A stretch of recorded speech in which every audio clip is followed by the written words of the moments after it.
Chapter 121. I didn't really know what to do, so I just recklessly went up to the seventh floor and knocked on the monthly Royal Class clubroom door. Bang, bang. If they weren't in, I planned on going to every class to look for them, but the door opened up. The clubroom was definitely smaller than Grace's, but it was still pretty large because this was Royal Class after all. There were three people sitting at a table that looked like a conference table.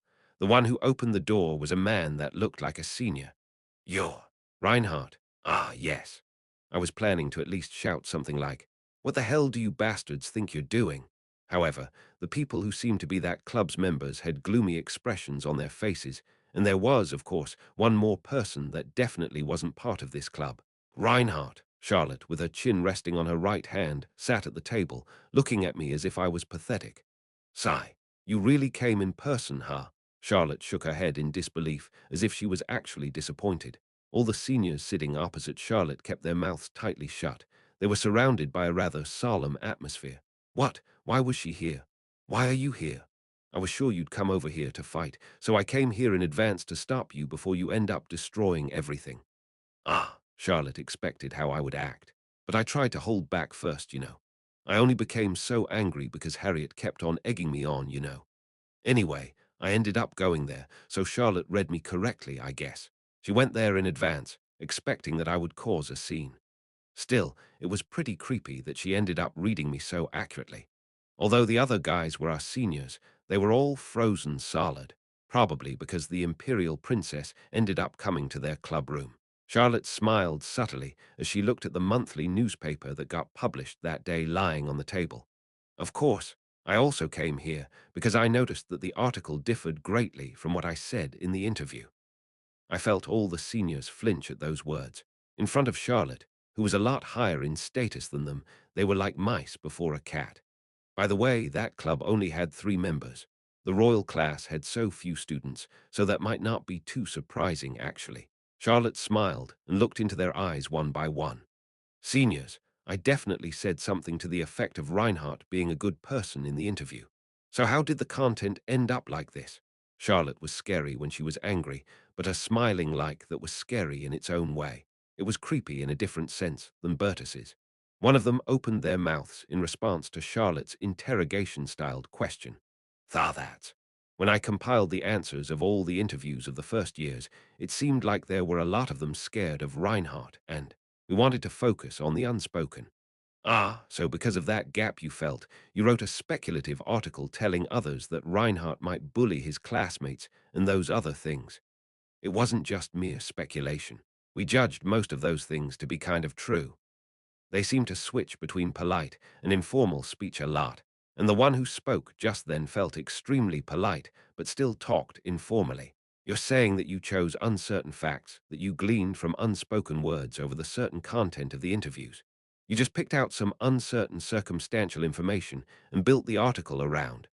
That's not it. The president cut off Charlotte's words while she was still talking, but she kept on smiling. Anyway, you completely ignored when I said in my interview that Reinhardt is a sincere and good person, didn't you? The problem isn't that you insulted Reinhardt, but that you ignored the statement of the Imperial Princess. That was what she meant, scary. She was sometimes scarier than Bertus. That's. Of course, it is true that Reinhardt is only close to the female students. In fact, because he caused one problem after the other at the beginning of the semester, his image as a problem child became ingrained in everyone's mind. Why are you doing this all of a sudden? If you want to insult me, at least look at me. This feels like you're talking to someone else, so it hurts even more. But since then, he hasn't caused a single problem, and I don't think Reinhardt is actually a lecherous person. He only maintains healthy friendships with the people he's close with. Is this the carrot after the stick? Anyway, Charlotte expected that I would come over and flip the place upside down myself. She was worried about me, after all, so she took action first to meet me there. I was grateful, although I felt a little complicated, as it still seemed like Charlotte saw me as a crazy bastard. I think it is very bad practice to harm individual students by releasing such uncertain information. They did publish some insults about me, and no matter if they were a student club or not, they still published a monthly newspaper. It seemed unacceptable to Charlotte for them to report based on implications rather than facts under the guise of journalism. The seniors listened to her, looking even more nervous than when confronted with a teacher's scolding. I don't know why you wrote such an article about Reinhardt. However, there's no law that forbids you from doing as such, unless you've done similar things before. Charlotte looked towards the president and blinked. Did you keep your old publications? I want to take a look at them. Yes. Looking at the situation, it became clear that the prince and princess seemed to abide by Temple's rules, and yet not at all. In Temple, there was a hierarchy between seniors and juniors, but the princess, whose status was excessively high, ordered that fourth year around with no hesitation at all, although it was only a nominal request. The president handed Charlotte the previous editions of Monthly Royal Class, which they kept in the clubroom. Charlotte asked me to sit next to her, requesting that we look through them together. So there I was, sifting through those previous publications together with Charlotte. It seemed like she wanted to see if they slandered anyone else by spreading malicious rumors without any proper basis like they did with me. If Charlotte determined that the club crossed the line multiple times, would she get rid of it somehow? Flip, flip. This is a monthly paper that's only available inside the royal class, right? Oh, yes, that's right. Do a lot of people read it? Charlotte didn't stop asking questions while reading through the articles. Well, to be honest, hardly anyone ever reads it, but there are still some people who read it when a new issue is published. Well, actually, even if they look through it, they tend to prefer reading the weekly Temple Times, not ours. While the president murmured, another senior interrupted him. Those guys were accurately evaluating the value of their publications. The president glared at the other senior, who had suddenly intervened as if he was talking nonsense. They still seemed to have some pride in what they did. So, this is a newspaper one wouldn't read, unless one was curious about royal class, internal news. It's also a monthly newspaper, and even the people that are interested in it prefer to read the weekly newspaper published by a larger club called Temple Times instead of this internal publication. Is that right? They certainly have a lot more members than us, so we can't even compete with their level of writing and amount of information. It was a monthly newspaper, but barely anyone read it. In fact, if people wanted to get some information, they'd rather read the weekly newspaper made by a much larger number of people than the monthly newspaper made by only 3. That much was obvious. It couldn't even be called a third-rate tabloid. No one read it in the first place, so why the hell did they publish something about me in there? They wanted to get people reading. The first years knew they were going to cover me, so all of them read their newspaper, and those seniors that were curious about me or disliked me were likely to read it as well. Charlotte sighed. I'm rather glad about that. All your content is weird speculative reports, dripping in conspiracy theories and circumstantial evidence. If people actually ended up believing this stuff, it would cause a lot of trouble. Charlotte continued to talk while reading the articles, then she suddenly stopped her breath. She was reading last month's May's publication. The attack on the imperial capital, why did it happen? The attack on the imperial capital, presumed to be the work of demons, caused great chaos in the capital as well as the whole empire. This incident is presumed to be the work of remnants of the demon realm. And although it had been announced that they are currently being pursued, there have been no clues or news of them catching the perpetrators up until now, about a month after the incident. However, we didn't even consider very fundamental questions that we should have. This time, apart from the identity and purpose of the perpetrators, we would like to consider some questions the authorities did not present. The incident took place at night, taking advantage of the dark hours when all citizens of the imperial capital were deep asleep. We have a brief overview of events. They seem to have clashed with the Knights Templar in front of their headquarters and escaped by seizing the warp gate located there. But just why were the main forces of the Knights Templar outside that night? The Knights Templar did not give their statement about this. They didn't mention anything else other than claiming that they had been attacked. So it's only natural to wonder just why the most elite unit of the Knights Templar wander around outside of their headquarters late at night. This question needs an answer. Therefore, after pondering deeply about this matter, one might come to the conclusion that there has to be a different reason behind the demon's attack on the Knights Templar. Charlotte fell silent after looking at the article. Why did the most elite members of the Knights Templar wander around outside, fully dressed in armor at night? Weren't they actually on some kind of secret mission for which they had to go around like that at night? Why were there no casualties when such a large-scale attack took place? And why did they just run off through a warp gate? If it was an attack, wouldn't they have chosen a different place? What would they gain by attacking those elite troops? The article pointed out various suspicious things and said that there was something else going on behind the scenes we didn't know about. They were convinced that there was more to this, although they didn't base this on facts but mere suspicions, and their tone was so confident that it was pretty much an insult towards the Empire. With a firm look in her eyes, Charlotte looked at each of the club members. These people will end up creating a lot of trouble, really. Did you guys go fucking crazy, or do you actually want to die? That was what she tried to signal to them. Of course, Charlotte was furious. No, it's a relief that no one has read nor cared for this newspaper so far. Do you think you can say whatever you want just because you're Temple students? This is both an insult towards the Knights Templar and the Imperial family. Thank the gods that no one has ever cared enough for your nonsensical speculative articles. Charlotte was very furious and shouted wildly at her seniors, but I couldn't help but know the real reason behind her anger. The article drew quite a few conclusions that came very close to the imperial families, as well as Knights Templars' hidden side. I mean, all of it was very suspicious to begin with. However, Charlotte got so angry because she knew that if other people carefully read this article without a filter, their lives would be in danger. It was as if they were asking to be dragged to the streets to get killed. Everyone was trembling at the princess' extreme anger. I was no different. I was hella scared. Charlotte didn't stop shouting as she looked over the other publications beside that one. These are all just rumors and misinformed speculations. Are there believers of the Demon Guard's church in Temple? Are there any revolutionary forces in Temple? Are there members of the Magic Society inside of Temple? Seriously, do you just write whatever comes to mind? This isn't even worth writing about. Are there ghosts in Temple? Why are you writing articles like that? There was also a problem occurring on my side. Quest appeared revolutionary forces. Description: there are rumors that there are revolutionary forces hiding inside Temple. Goal: uncover the truth behind the rumors. Reward: 300 achievement points. Quest appeared Magic Society. Description: there are rumors that members of the Magic Society have infiltrated the temple. Goal: uncover the truth behind the rumors. Reward: 300 achievement points. Quest appeared The Phantom of Temple. Description: there are rumors that ghosts are haunting Temple. Goal: uncover the truth behind these rumors. Reward: 300 achievement points. 3 quests emerged instantly. What? Was that place like a quest vending machine? And what is this? Great.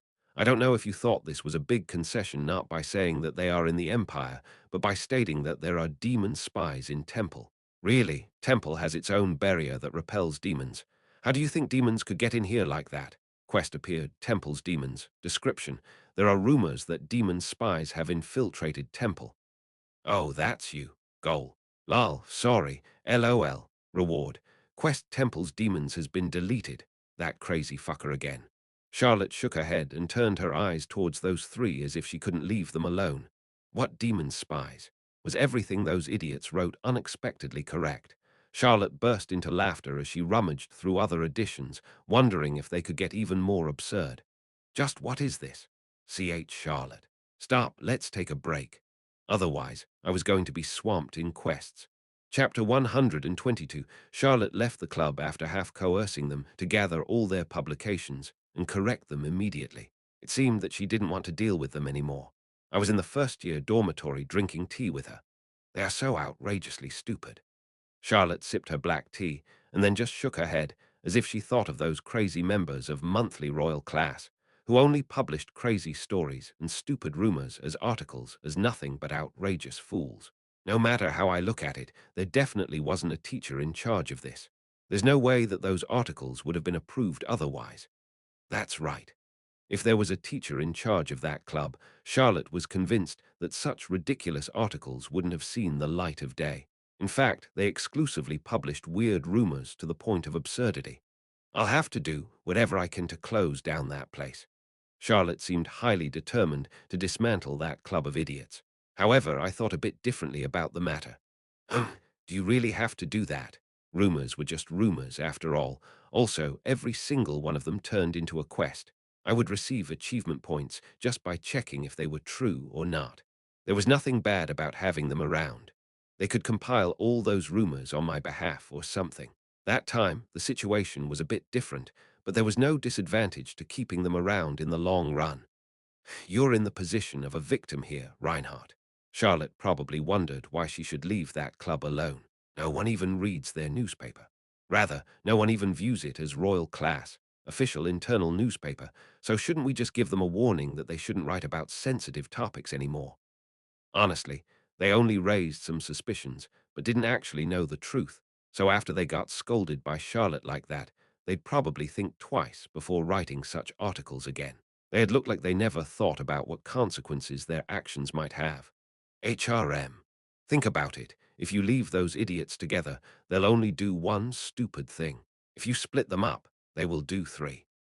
It was probably better if we gathered those idiots in one place, and since they were given a severe scolding, they wouldn't do anything crazy like writing something that could harm someone or question larger organizations. They had gotten burned for it, after all.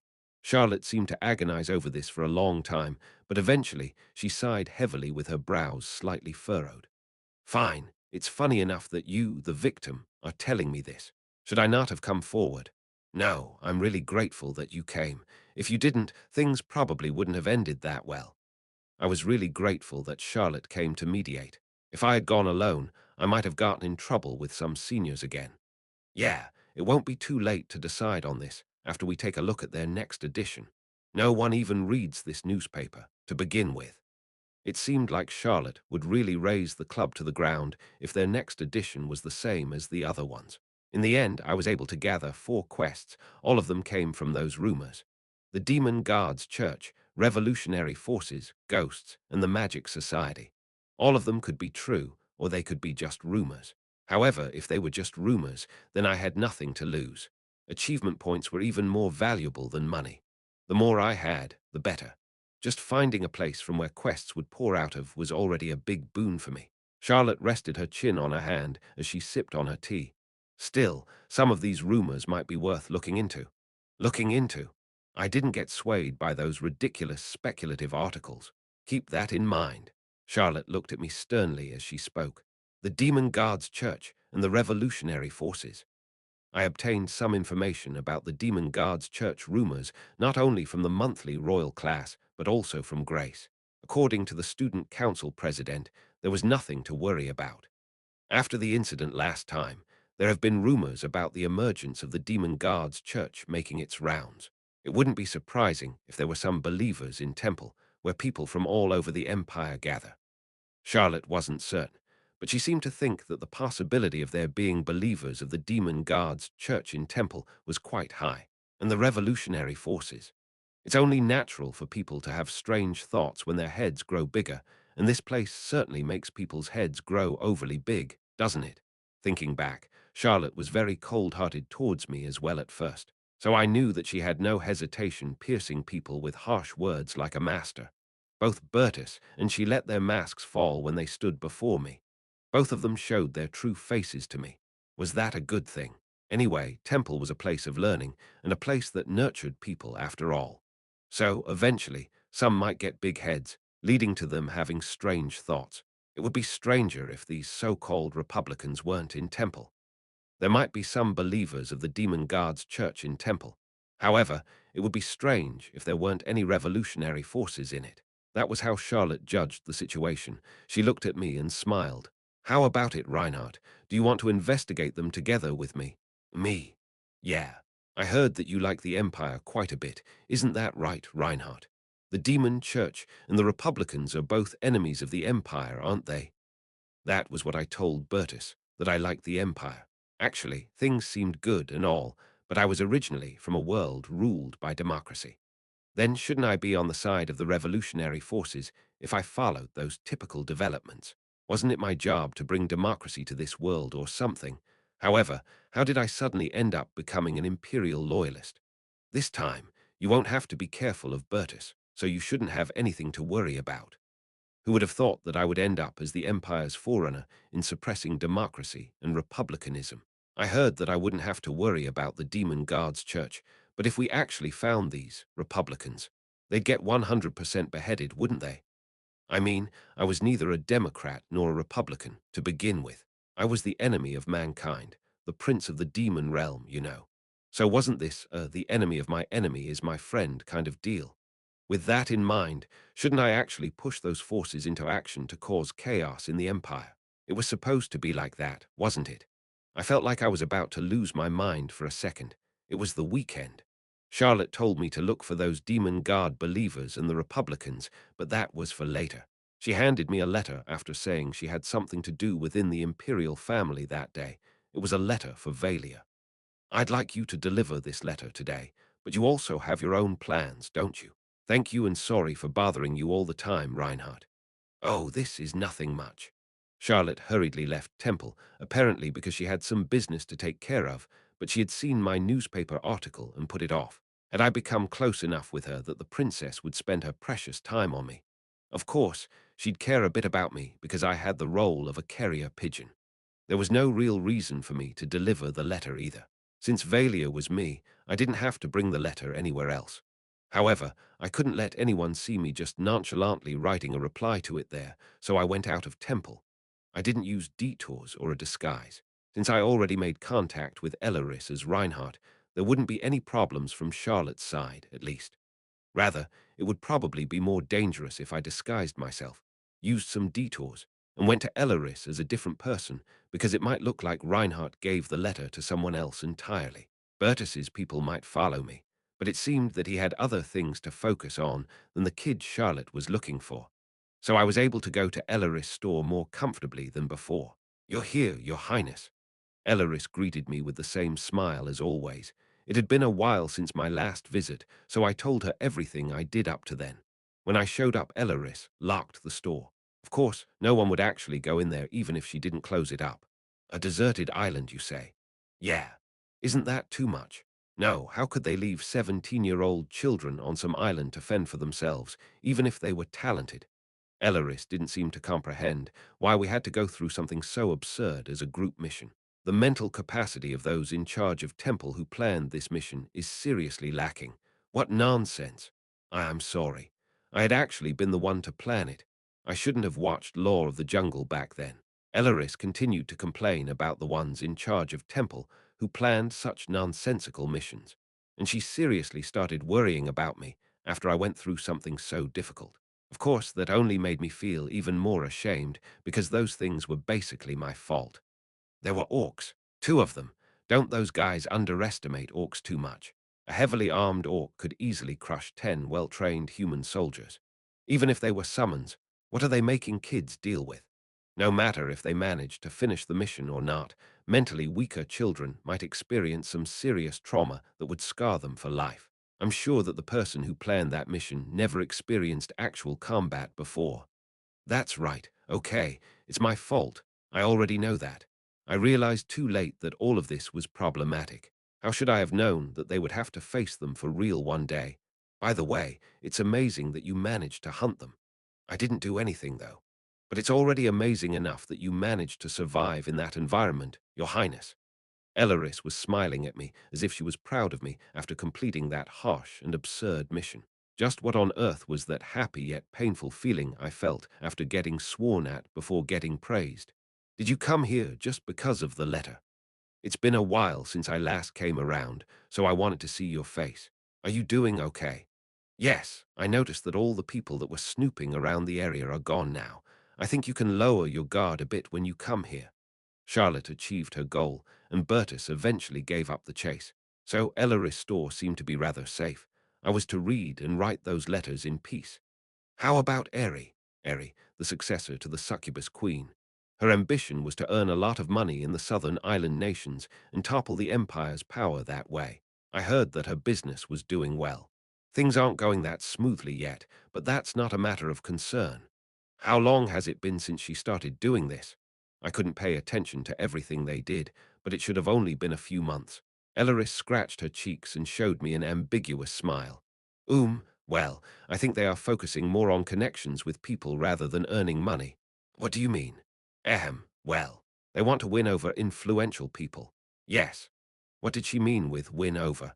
Weren't they running a bar? Could the word winning over really be used in this context? Weren't they actually seducing them? She censored herself, didn't she? Captains, loan sharks, and major officials, they run their business by embracing such people. Eri and company settled in Rajak, the capital and largest trading port of the Edina archipelago. It seemed that those types of people became their regulars. Eri decided that creating connections to such economic giants would help her more in growing rapidly than earning some small change. What was with that? I sent her there to keep her busy, but it seemed like their scale was growing bigger and bigger. I mean, the end justifies the means, so it should be fine even if the method was bizarre, but wasn't that just too crazy? So, they are borrowing money from those loan sharks at a low rate and getting permission for their actions from these major officials.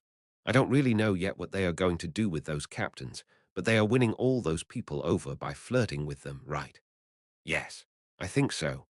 Even if their eyes were rotten, it would still be a piece of cake for a succubus to seduce people of such caliber, with or without our abilities.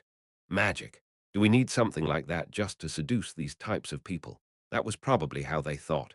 Anyway, it seemed like everything was going well on Eri's side. But still, tell them to be careful. Things could turn for the worse in an instant. Yes, I'll pass it on to them. The pink-haired succubus queen was steadily realizing her dream of becoming a businesswoman, so I didn't know what direction this world would take. I opened Charlotte's letter. Its contents were on the calmer side. Her first letter contained her sentiments of guilt, that she wanted to see me and that she was sorry. This letter didn't hold anything like that. There were things like, "How are you doing, I wonder? This happened to me last time. These days, those kinds of things have been going on, and I think this and that. By the way, the friend who delivered this letter is called Reinhardt, and although his personality is a bit rough, he's still a gentleman, so he won't open and read these letters before delivering them, right? I shouldn't worry like this. He isn't that kind of person." I felt my conscience getting pricked. No, but if I didn't read them, I wouldn't be able to write a reply. It couldn't be helped. We had group missions in Temple recently. All members of our classes were gathered together to do certain tasks. It would have been great if you also came with us. It was hard, but in the end, it was a fun experience.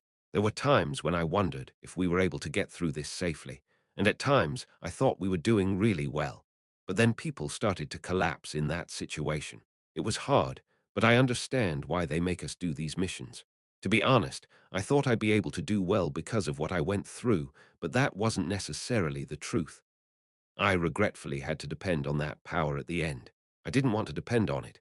In the end, even in the face of a completely artificial crisis, I had to use that power, so I feel a little disappointed in myself.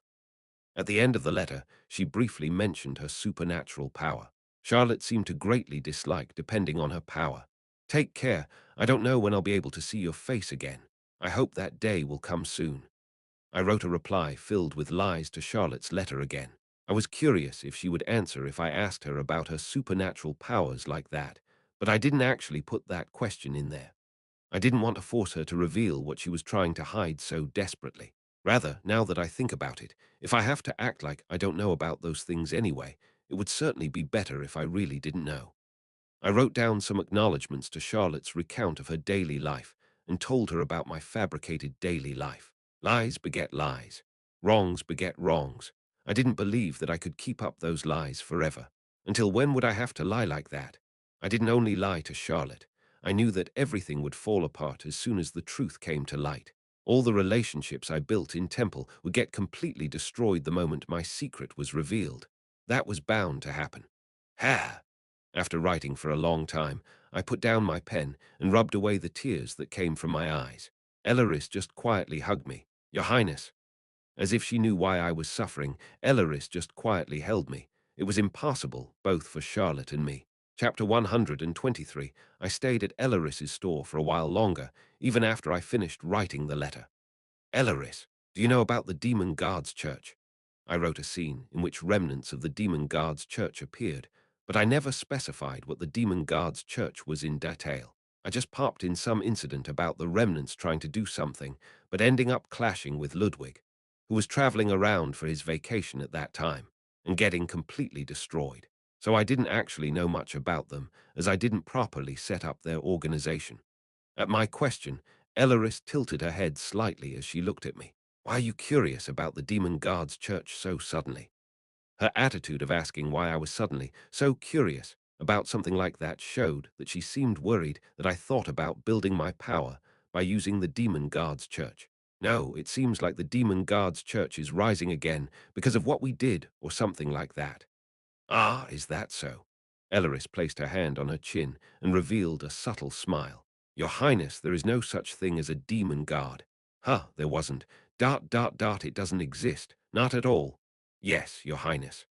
Did those guards turn into a non-existent concept because I didn't set it up properly? So, did that mean that the believers of the demon guards church believed in guards that didn't even exist? However, when I described the clash with the remnants of the demon guards church, I clearly wrote that they used divine powers.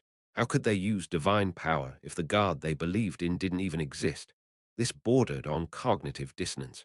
Elleris began to explain further while still wearing that subtle smile. There were some religions in the demon realm, although there were only a few believers, so there were also priests. In other words, the religion the demons in the demon realm believed in ended up being called the demon guard's church by the humans. What? So the demons had religion as well, but if demon guards didn't exist, did that mean that the demons believed in non-existent guards? But you said that demon guards don't exist. So do the demons believe in guards that don't exist then? No, that's not it. Elleris shook her head. There are two gods the demons believe in that are actually quite well known by the humans: Surin, the god of slaughter, and Nox, the god of darkness. Other than those two, there is the god of corruption, Kyr, and the god of conflagration, Talad. There's also the god of hatred, Egesian, but he isn't that well known. Although I had learned about the 5 major churches in my divine studies class, they didn't tell us about the existence of the gods the demons believed in. Therefore, that was the first time that I heard those names. So what do you mean by there not being any demon gods? They are getting misrepresented. Misrepresentation. What did she mean by that? There are 5 major churches represented by 5 gods. The god of war, Als, the god of the sun, Salam, the god of the moon, Mensis, the god of purity, Toan, and the god of courage, Ritter. These are the 5, right? Huh. Yeah, slaughter and war, the moon and darkness. The sun and fire, hatred and courage. Aren't these concepts rather similar? Of course, corruption and purity are opposing concepts. The god of slaughter and the god of war, the god of darkness and the god of the moon, the god of conflagration and the god of the sun, the god of hatred and the god of courage, the god of corruption and the god of purity. They were either the opposites or had a similar feeling to them. Didn't they actually correlate? Elleris looked at me and smiled. The humans didn't want to admit the demons believed in the same 5 major religions they believed in, so they started by changing the gods' names. They serve the god Als, but that Als is actually Surin, the god of slaughter. The Mensis they believe in is actually Nox, the god of darkness. And in the case of Toan, they turned their concept completely upside down. Some humans who found out the demons' faith did not want to admit that they actually believed in the same gods as themselves. Therefore, they changed their gods' names as they wished. And after the communication between the 2 realms was cut off, they began to change the belief system of the demons and called it whatever they wanted. As a result, this became the truth to the humans. There were even some humans who started believing in that false faith. These are the believers of the demon god's church. The demon god's church had nothing to do with the demons' actual faith. Among the demons, those who had faith actually believed in the 5 major churches and didn't even know what a demon god was supposed to be.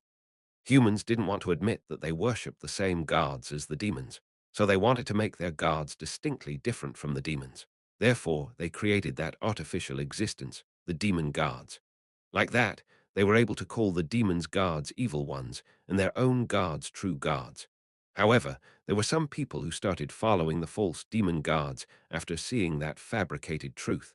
They would form the demon gods church. So the demon gods church is actually unique to humans. That's right, Your Highness. We actually believe in the same gods. There were no demon gods. Those who believed in Als, the god of war, and those who believed in Surin, the god of slaughter, ultimately believed in the same entity. Nox and Mensis were no different either. So the reason people who believe in the demon gods can use divine power is because they ultimately still believe in Nox or Mensis, Surin or Als, and so on. They received their divine powers from the other gods, using the demon gods as a type of proxy. Yes, you're right. However, the nature of this power changes depending on how it's used. So, in the end, even if they used the same divine power, if they used it for wicked causes, it would turn into an evil power. Even if they served the same being, the way they manifested their divine power could be completely different. The divine power of the demon god's church and its priests express themselves like that. Then there's actually no reason to oppress the demon god's church, right? Basically, since they actually worship the same gods, but do you really think that will happen? Elaris tilted her head, wearing a vague expression. The humans will never admit that the demon gods they created were actually the same entities as their gods. So no, that probably won't happen. If one were to slander or deny the demon gods, that would actually mean that they insulted their own gods. Humans, especially priests and paladins, would never admit to this truth. Also, most of that church's believers gained strength by praying to an entity disguised as a demon god for no virtuous reasons. There is no guarantee that they aren't dangerous.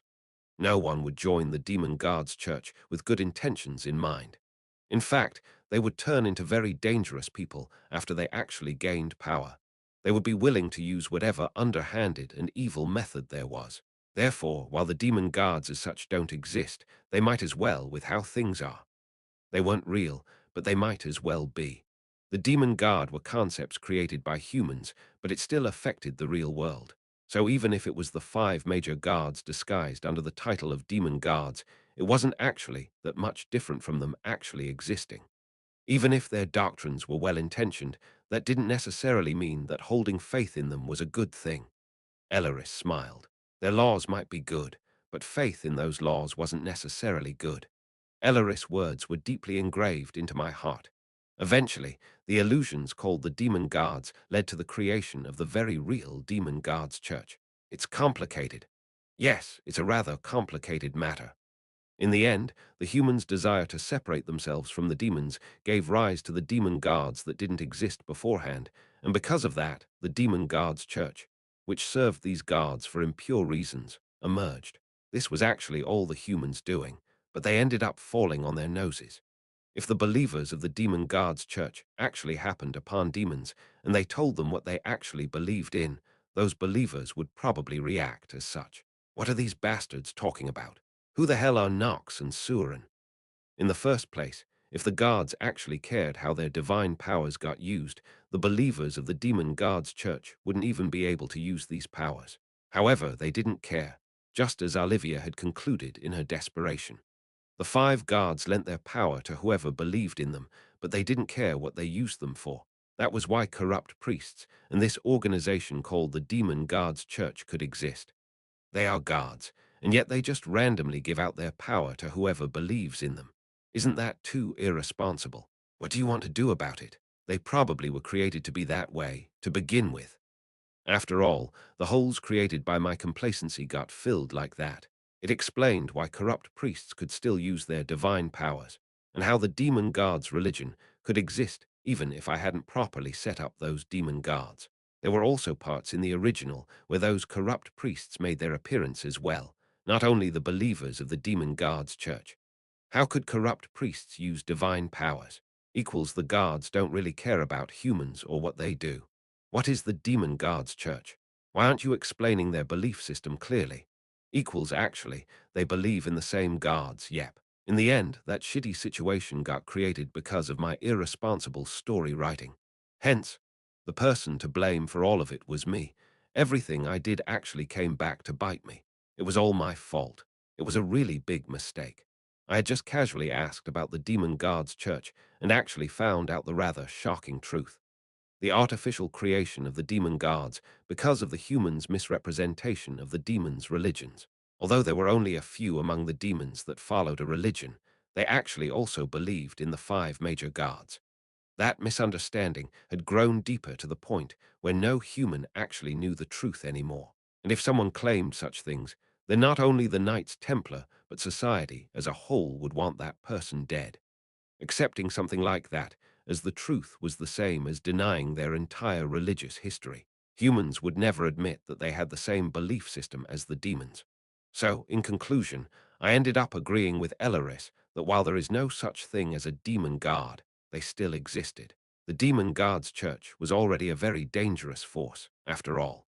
If the believers of the demon guard's church, who wished for the world to fall apart, believed in the guards in such a twisted way, they absolutely had to be prevented from achieving what they wanted to do. I handed the letter from Valia over to Charlotte, who returned to Temple around Sunday evening. Have you seen him in person? Charlotte seemed to be wondering if I actually met Valia. No, I only got this reply from that person. I see. Yes, thank you, Reinhardt. Charlotte returned to her dormitory with the letter cradled in her arms as if it was the world's most precious treasure. I felt like I had a thorn stuck in my heart. It seemed like I hadn't grown numb yet. It sure stung. I didn't really know where to start with Charlotte, who wanted to search for the rumored believers of the Demon Guard's church and members of the revolutionary forces inside Temple. I decided to wait for Charlotte to approach me first. It was already June. It was definitely summer by then, which meant the development that would fit certain people's delusions happened. Monday, when it was time for our common classes. As the weather is getting hotter, we will replace your PE classes with swimming lessons from today onwards. According to my personal opinion that swimming lessons were indispensable in the summer for a novel of the school life genre, Mr. Eppenhauser announced that all PE classes would be replaced with swimming lessons from that day on. Ooh! The one most excited about the development was Kono Lint. The reason for his exhilaration was rather obvious, so that earned him some glares from the girls, ending in the guy just awkwardly scratching the back of his head. It seemed like that guy couldn't be helped but get disliked by the girls. Swimming classes would be easier, wouldn't they? Is that so? I can't swim. Of course, the female students of Class A seemed rather satisfied with the fact that the hellish physical training got changed into swimming class, all except Ellen, who had a combat talent. Well, wasn't swimming actually the most exhausting out of any other exercise? We wouldn't just play around in the pool, it was still training, you know. We had PE after lunch. After everyone changed into their swimsuits, we gathered at the outdoor swimming pool. PE classes were jointly attended by both members of Class A and B, so there were 22 first-year students gathered there. Anyway, I had heard they used gathered rainwater as water for the swimming pool, so did they gather it little by little up to then and use up everything in one go? There wouldn't be any problem with the quality of the water because they regularly used purification magic on it, or so I had heard. It seemed like they cleaned and reorganized the whole poolside before swimming classes started. They removed the suns, but there were some shade-throwing umbrellas. Both the teachers and assistant teachers that were in charge of our PE classes wore swimsuits as well. They'd probably act as something like lifeguards from then on. The boys' swim pants were of a square cut, and the girls' swimsuits were also just ordinary swimsuits. They were both navy blue in color. They were just simple swimsuits with a plain design. There was nothing special about them, and yet there were some among the male students who turned to look around unconsciously. Among all of us, there was one who stood out the most. Miss Grants, I believe you have heard that it's forbidden to wear your personal swimwear. The PE teacher singled out Liana de Grants, who stood out quite a bit. She was wearing a white tube-top bikini. She was even the last to come out of the changing room. It looked good on her, but she sure stood out by being the only one wearing something like that.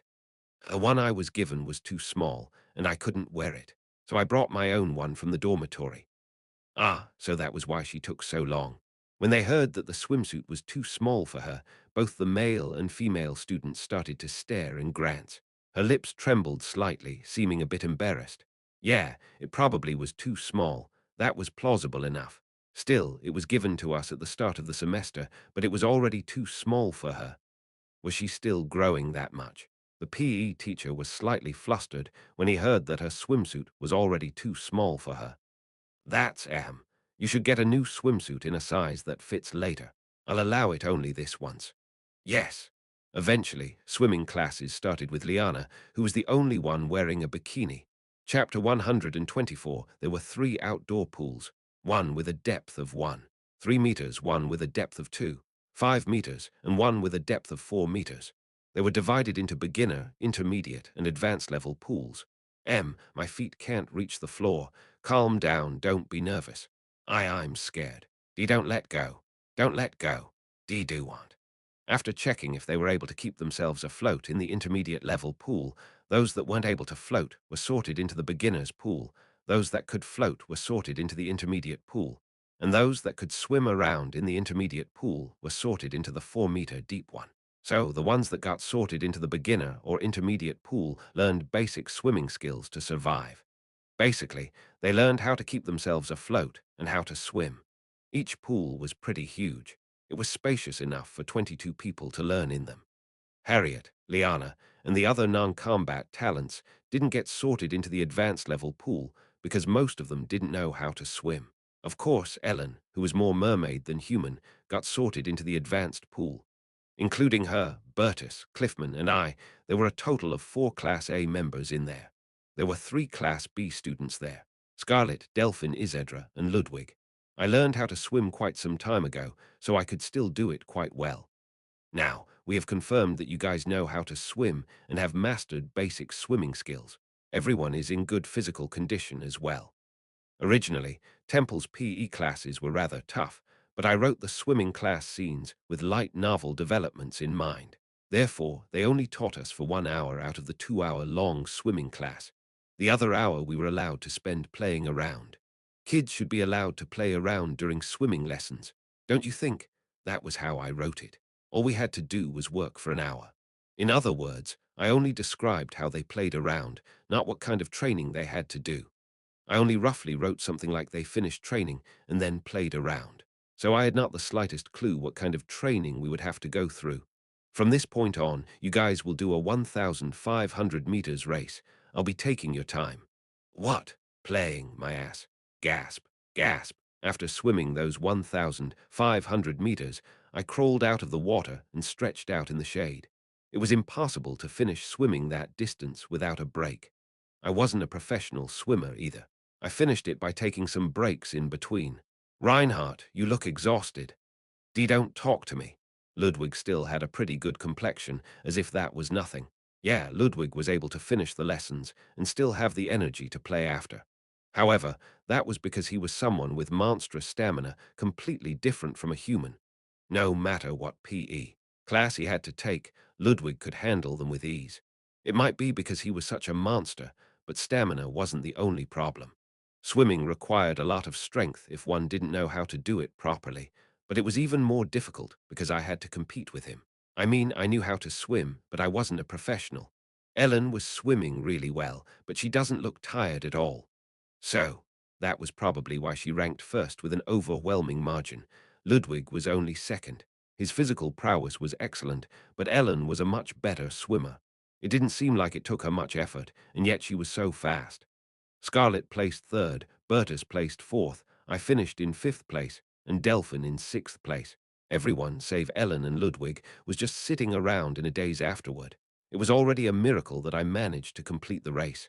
I even used my supernatural power. Huff, hoof, gasp, huff, gasp. Flop Delphin approached Ludwig and sat down next to him. Her legs were shaking. Delphin, was it so hard? Dido, don't talk to me. Don't.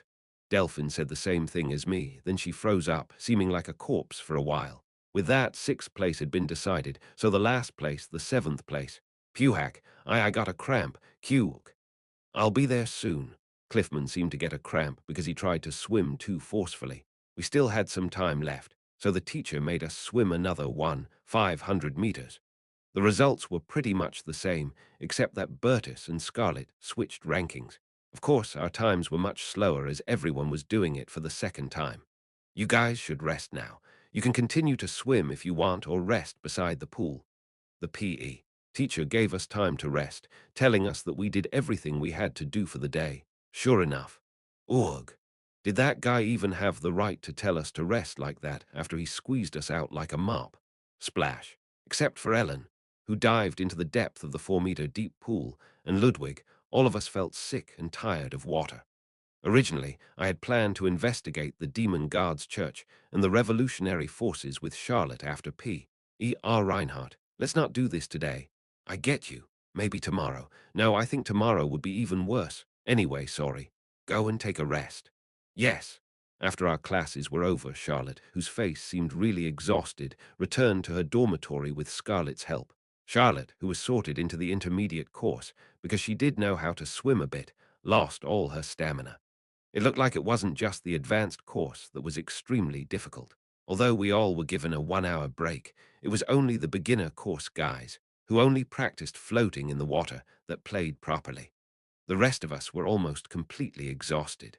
Of course, Ludwig jumped into the beginner pool to play with the others. All of the day's plans had been cancelled because Charlotte was too exhausted. The outdoor swimming pool could be used by anyone after class hours. Of course, one might come across the seniors, as the pool was right in front of the class building where students of the royal class had their common classes. Anyway, rather than there being swimming classes, it was more important that the swimming pool could be used at any time so pool events could occur. Ludwig would go there with his friends a lot. As I had no other plans, I just went back to my usual schedule. I'd usually do some physical training outside before dinner, and after dinner, I would do some swordsmanship training with Ellen in the training hall. Should I skip today? Perhaps it was because I had to swim like that earlier in the day, but my whole body felt numb. It would get easier once I got used to the training, but that time hadn't come yet. Pitter-patter. Just while I was thinking that, I saw rain splashing against the window. It was already getting dark as well. That was a pretty good excuse. Let's just rest today. I really planned on doing that, but when I went back to Class A's dormitory and saw Ellen entering the training hall, I changed my mind.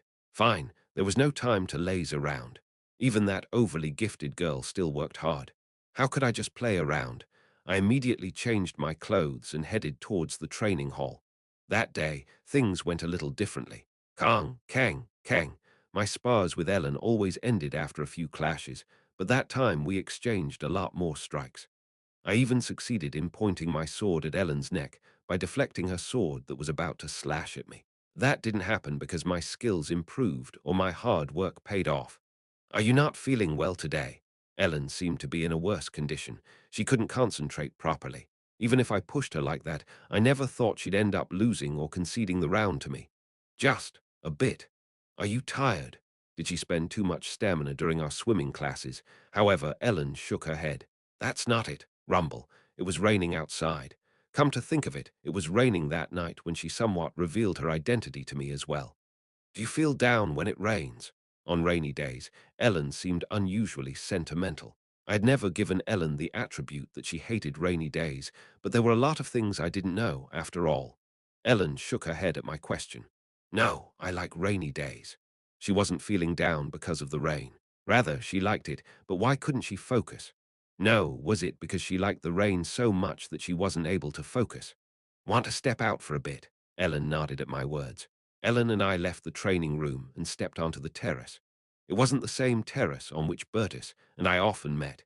It felt more like an open-air corridor.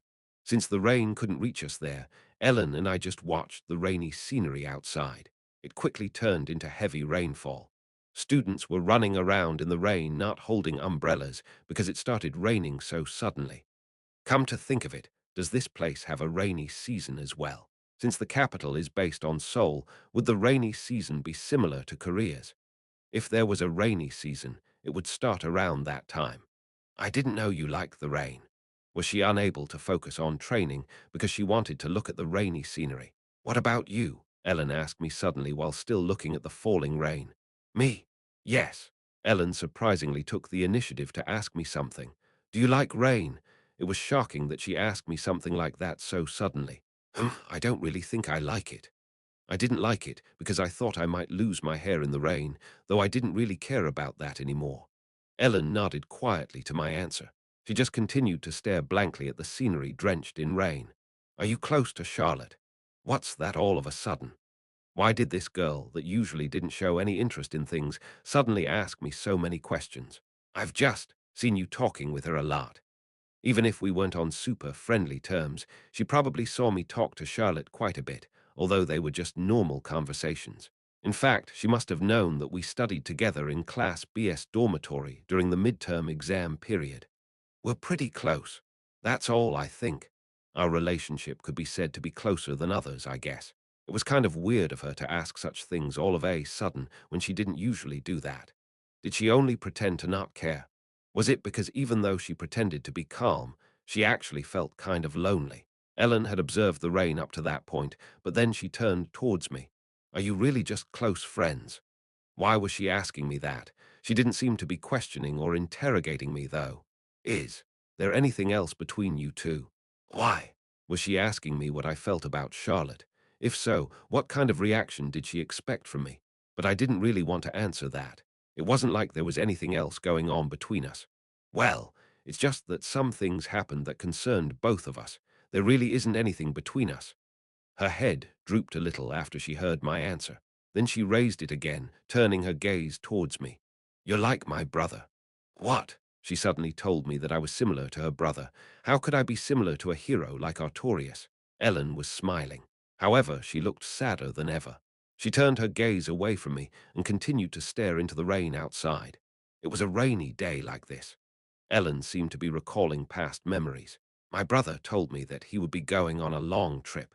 He just returned from another one of his long trips, but he told me he'd be leaving soon again. He said that he only came around to see me before he left. He told me that he'd be gone for a while, but that he would definitely come back and that I shouldn't worry. She was smiling, and yet she didn't look like she was smiling as she recounted the events of the past she held dearest. If he believed he was coming back, then why did he give lament to me?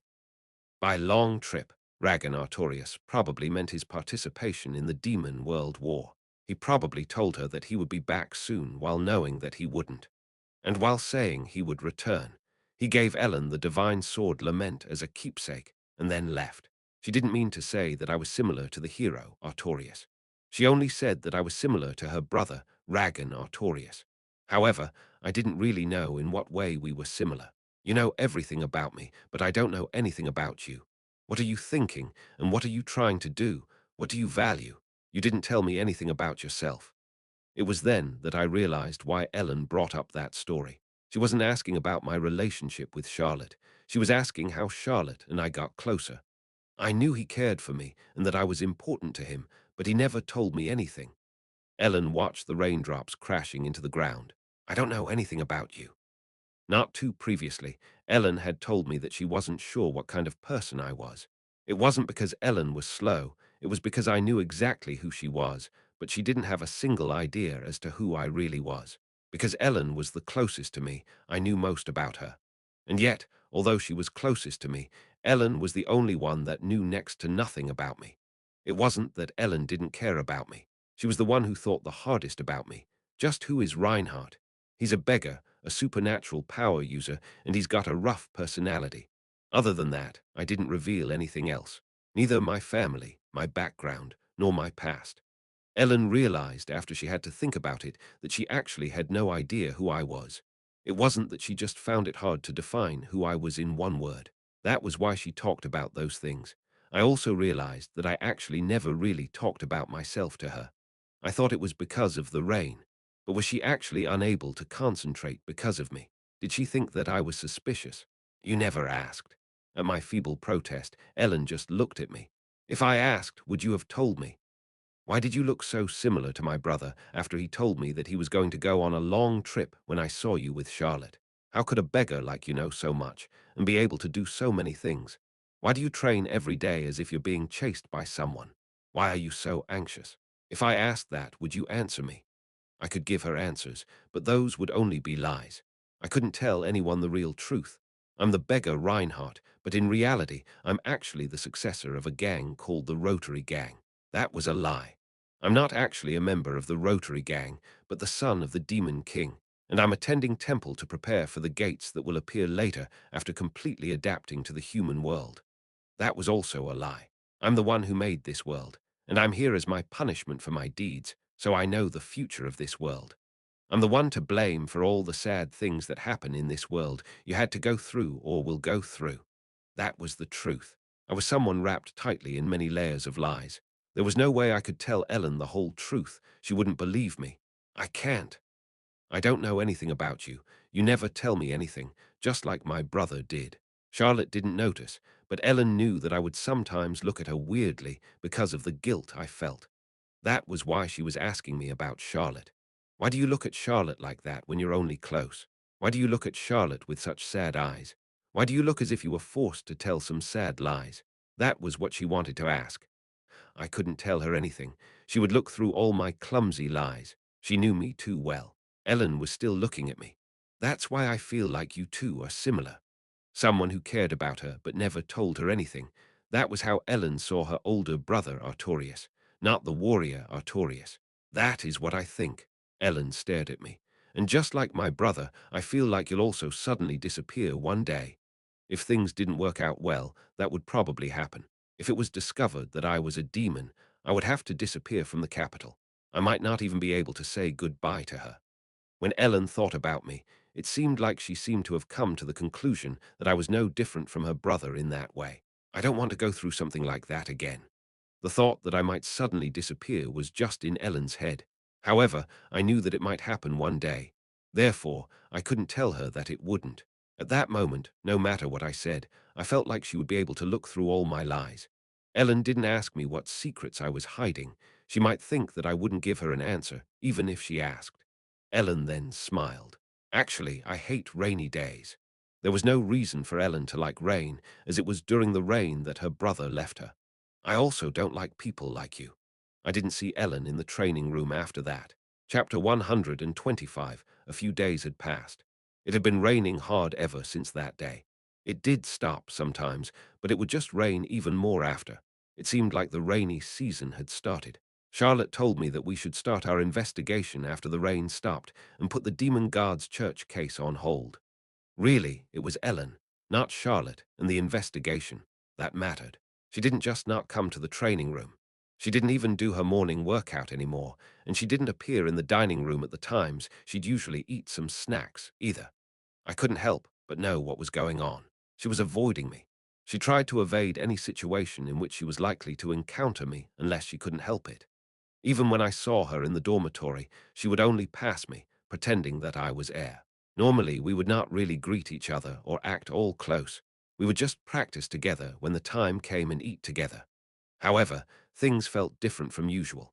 Even when she didn't greet me, she used to at least still make eye contact with me.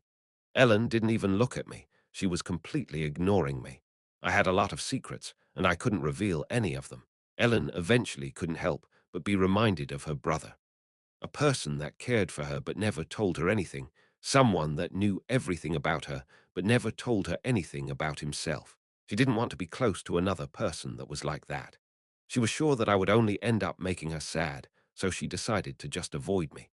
In the end, the newspaper club didn't manage to achieve their original goal of slandering me and ruining my reputation.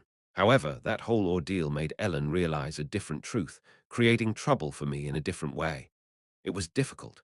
People like Harriet, who would just get irrationally angry, were rather easy to deal with because we could still hold conversations. However, Ellen was really calm and simply concluded that it would only hurt more to be close to me, so she acted the way she did. She didn't even try to find out my secrets or spread rumors about me for acting suspiciously. She was very open-minded and told me her secret first, but she never asked me why I never told her anything about me. She just quietly pushed me away. Her feelings were understandable. If she were to continue to be close to me while I didn't tell her anything, it would only stimulate Ellen's trauma. She would keep getting reminded of her brother when she looked at me. So for the next few days, I just swung my training sword on my own without Ellen. I didn't know whether she locked herself up in her room or trained somewhere else because she didn't want to run into me. Whack, whack. I was beating up a scarecrow with my training sword. Ellen and I wouldn't really talk while sparring, as it was a time to focus on our swordsmanship. However, I felt really bored because I was doing it alone.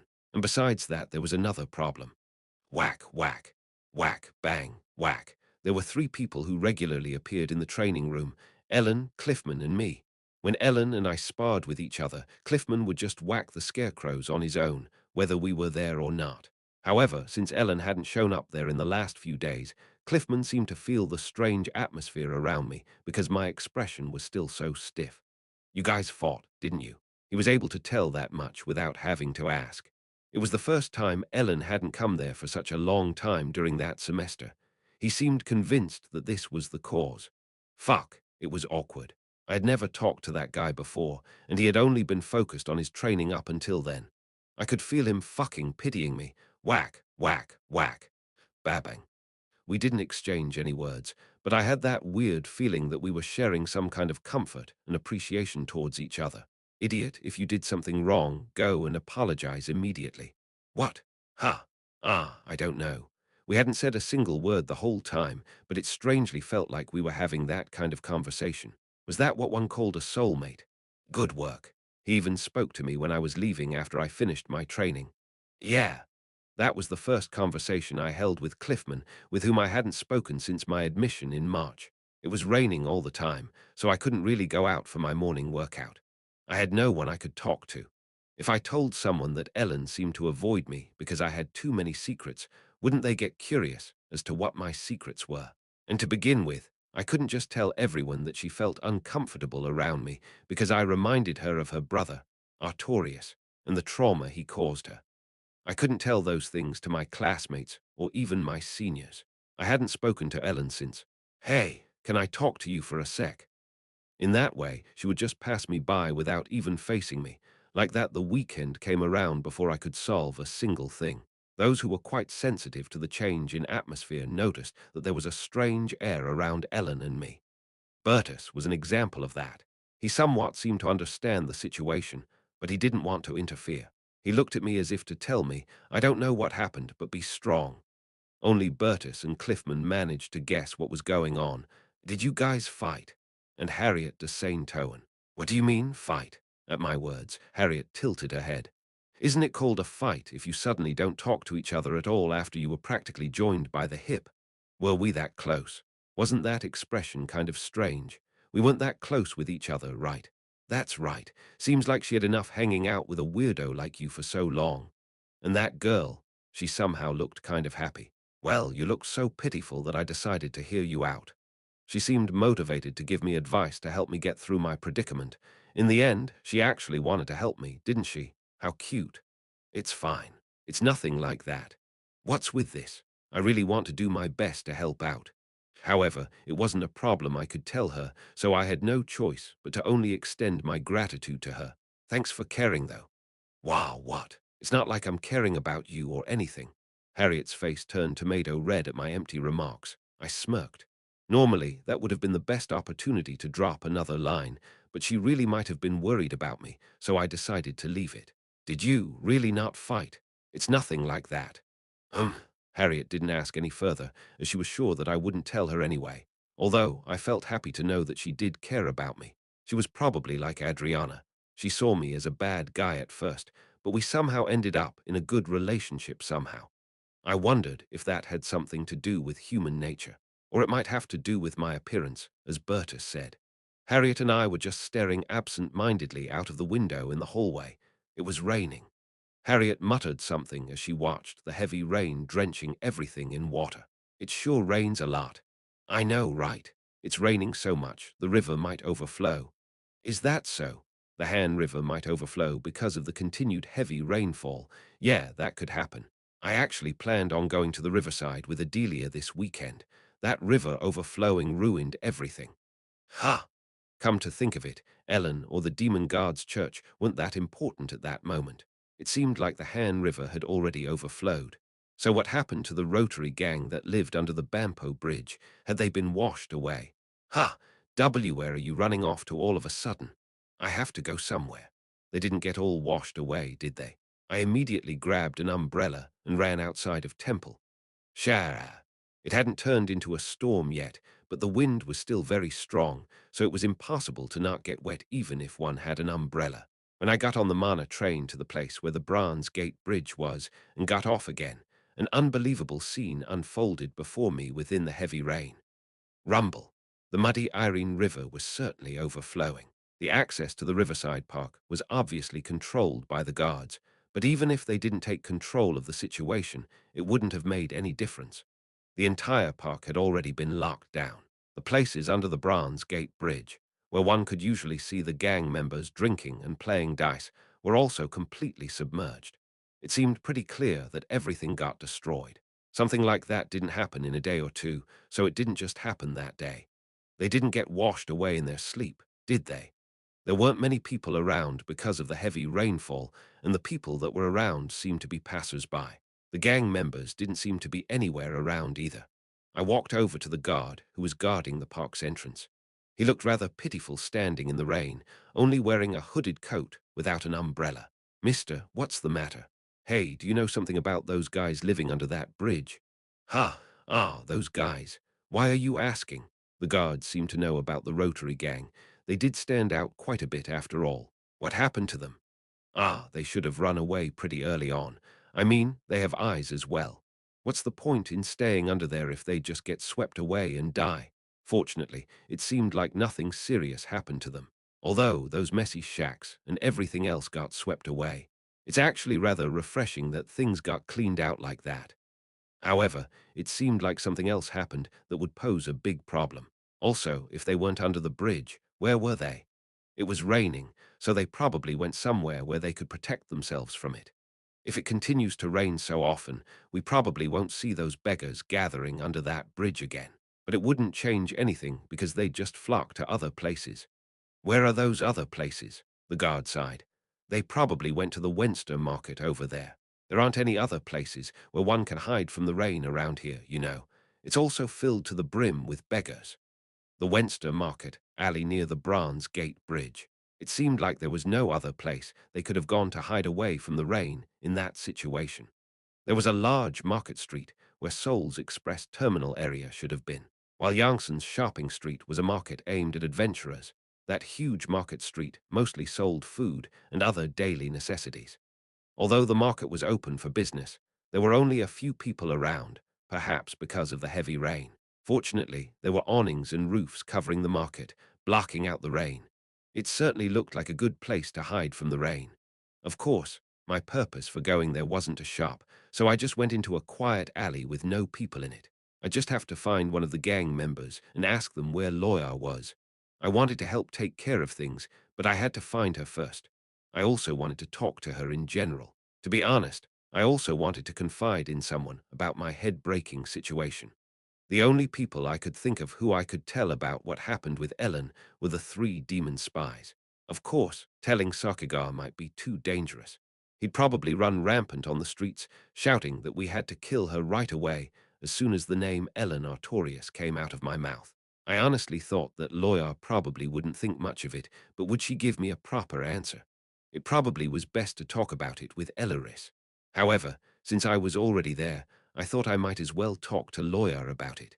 I ended up shaking someone that looked like a beggar pretending to sleep while squatting in that alley.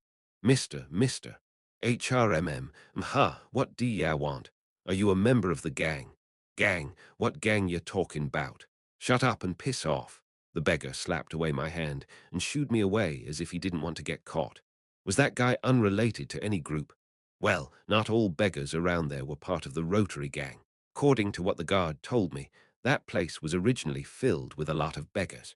It was also true that I felt rather impatient because I was wandering around alleys located between the buildings and not where the shops were. Water was pouring out of drainage channels, and the places that had no eaves were letting the rain down unhindered. Even if it was the capital, it was still a place inhabited by people. Perhaps because the market buildings were pretty much concentrated there, a lot of trash was scattered about in the alleys. No one would probably notice either if someone died in there. I felt like I shouldn't have gone there. What if I met gangsters not part of the Rotary gang? Hey kid, this ain't a place you can just go in and out of. Sure enough, as soon as I thought about it, some bastard that basically had gangster written on his forehead appeared before me in that alley, looking at me and talking to me like that. Judging by his appearance, he didn't seem to be a beggar. Get out of here before you see some bad shit. Fortunately, it seemed like he thought I had lost my way, so he kindly told me to get out. Just because they were bastards didn't mean they went around beating up everyone they came across. I was going to ask him about the Rotary gang, but stopped myself. I had a strong feeling that I shouldn't stay there for too long. Yes. Thank you. I didn't want to make a big deal out of it, because my opponent also didn't seem to want to fight me. At first glance, he looked like some ruffian, but was he the type of guy who had a soft spot for kids? Well, he might also think that he wouldn't get much money out of me even if he fleeced me. Kiddo. Yes. However, that bastard suddenly called out to me and stopped me. Ain't that the temple sigil engraved on that umbrella? Ah! Since that umbrella was provided by Temple, it had its sigil emblazoned on it. I wasn't wearing my school uniform, but he seemed to recognize that sigil. Yeah, what about it? I tried to avoid that situation, but then things became quite annoying. If you're a Temple student, then you must have lots of money, don't you? He was originally going to let me go because I was still a kid, but after he noticed that I was a Temple student, he changed his mind. It was true that it was quite the serious offense to harm a Temple student, but that guy probably thought he'd get away with shaking me off, at least. Emma, look inside your pockets for a sec. I didn't really bring that much money, but I definitely had some on me. That guy seemed like someone that had a soft spot for kids, but his attitude made a 180 as soon as he found out that I was part of Temple, which only rich people could attend. He slowly approached me. Money sure is nice, isn't it? No need to worry, kid. If you just give me some money, I'll send you on your way. I used Type B. Type B was the preset dedicated to close quarters combat. Crazy fucker. Bam. Ugh. I punched him in the abdomen before kicking him in his groin. Kick, cough, crash. In an instant, that man collapsed into a pile of garbage, letting out a moan. Who are you to tell me that, huh? Who was he to decide whether I could leave or not? It was up to me whether he left that place walking on his own legs or crawling to begin with. Chapter 126, the choice of what would happen to the robber was mine from the start. You dash, cough. You punk, I was trying to do it the nice way. So, you think you're in a position to decide what should happen to me? Do it. What? Something was wrong. As soon as I looked back, I could see two people swinging clubs at me. Fuck. He wasn't alone. Those two were already too close to me for me to react. Whack. When I regained consciousness, it felt like my head was about to crack open. I realized that I had been tied up. I was firmly bound to a chair with rope. Shit, should I have just listened to him? But wasn't it fucking stupid to let myself get robbed if I was strong enough to overpower a bastard like that? I had made sure before that he was alone, and my perception wasn't that low. When did those guys arrive?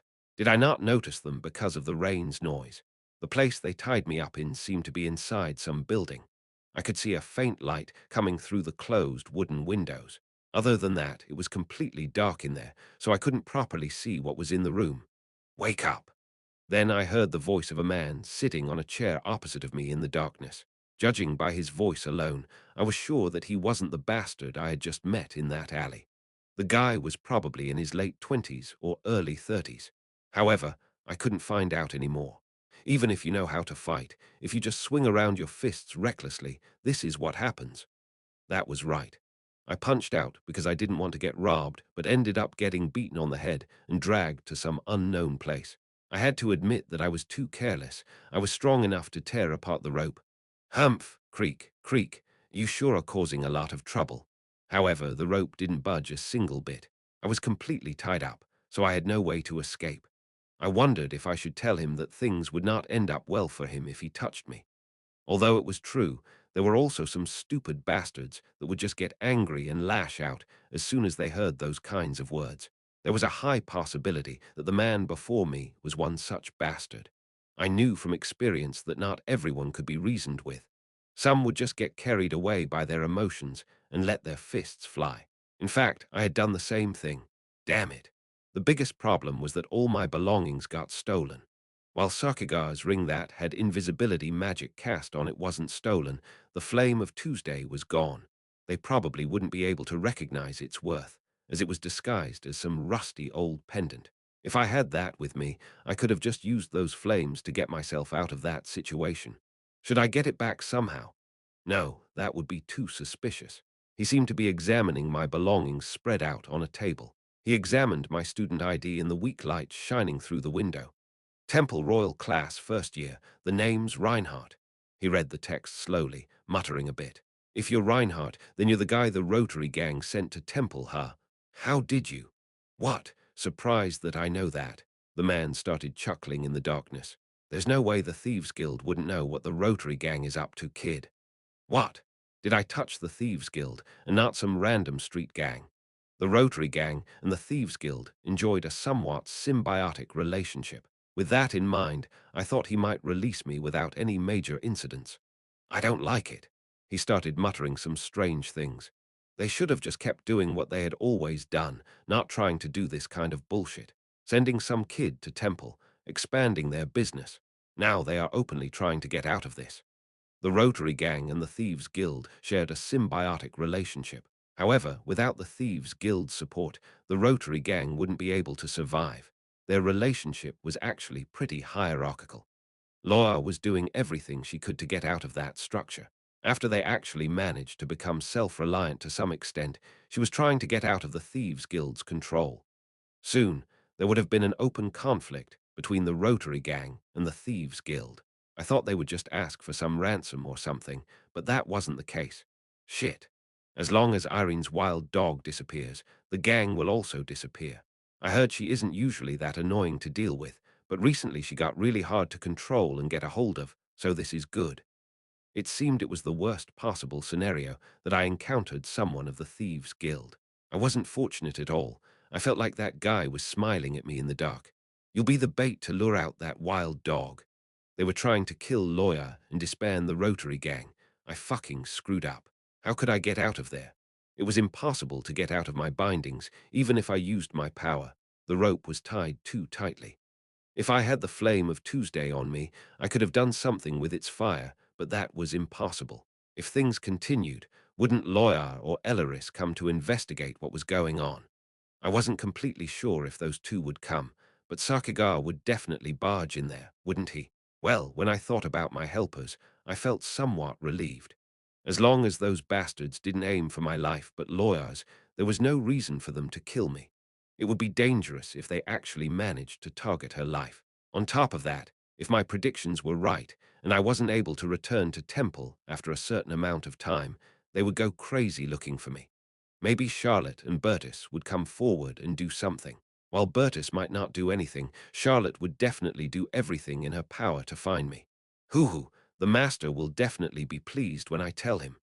The guy was cutting his own throat without realizing it. That was right. It seemed like a rather tricky situation, but it wasn't actually right. After I thought about it, being kidnapped by those guys wasn't that bad. Actually, it was a godsend. Wasn't I actually pretty lucky that I ran into the Thieves Guild? Don't be too scared, kid. I grinned at that man's words. Yeah, don't get too scared later on as well. Because you messed up big time, buddy. Saturday passed and Sunday soon arrived. Shara, it was still raining. Harriet de Saint-Ouen quietly looked out the window in the lobby of Class A's first-year dormitory. Harriet, what are you doing? Huh. Adelia, who majored in magic just like Harriet and was her best friend, asked her the question. Let's go to the lab. Huh. Oh, you go ahead. I'll come by in a bit. Yes, okay. Adelia walked off to the dormitory's magic lab while Harriet continued to look out of the window with her brows furrowed. Why isn't he coming back? Reinhardt hadn't returned to Temple since the previous day. Of course, it wasn't rare for students to be absent from Temple on the weekend. Bertus and Charlotte, for instance, who went back to the Imperial Palace on the weekend to work, and Liana de Grants, who liked to spend her weekend in her mansion. However, Reinhardt tended to remain in Temple over the weekend. Of course, that didn't mean he wouldn't go out at all. Were there any other places for him to stay outside of the beggar colony under the bridge? Seeing him rush out like that in that heavy rain, it seemed like he went to check on the colony. However, he couldn't have spent a whole day there. Harriet was staying in the lobby to wait for Reinhardt to return. She even pushed all her magic research tasks back. What?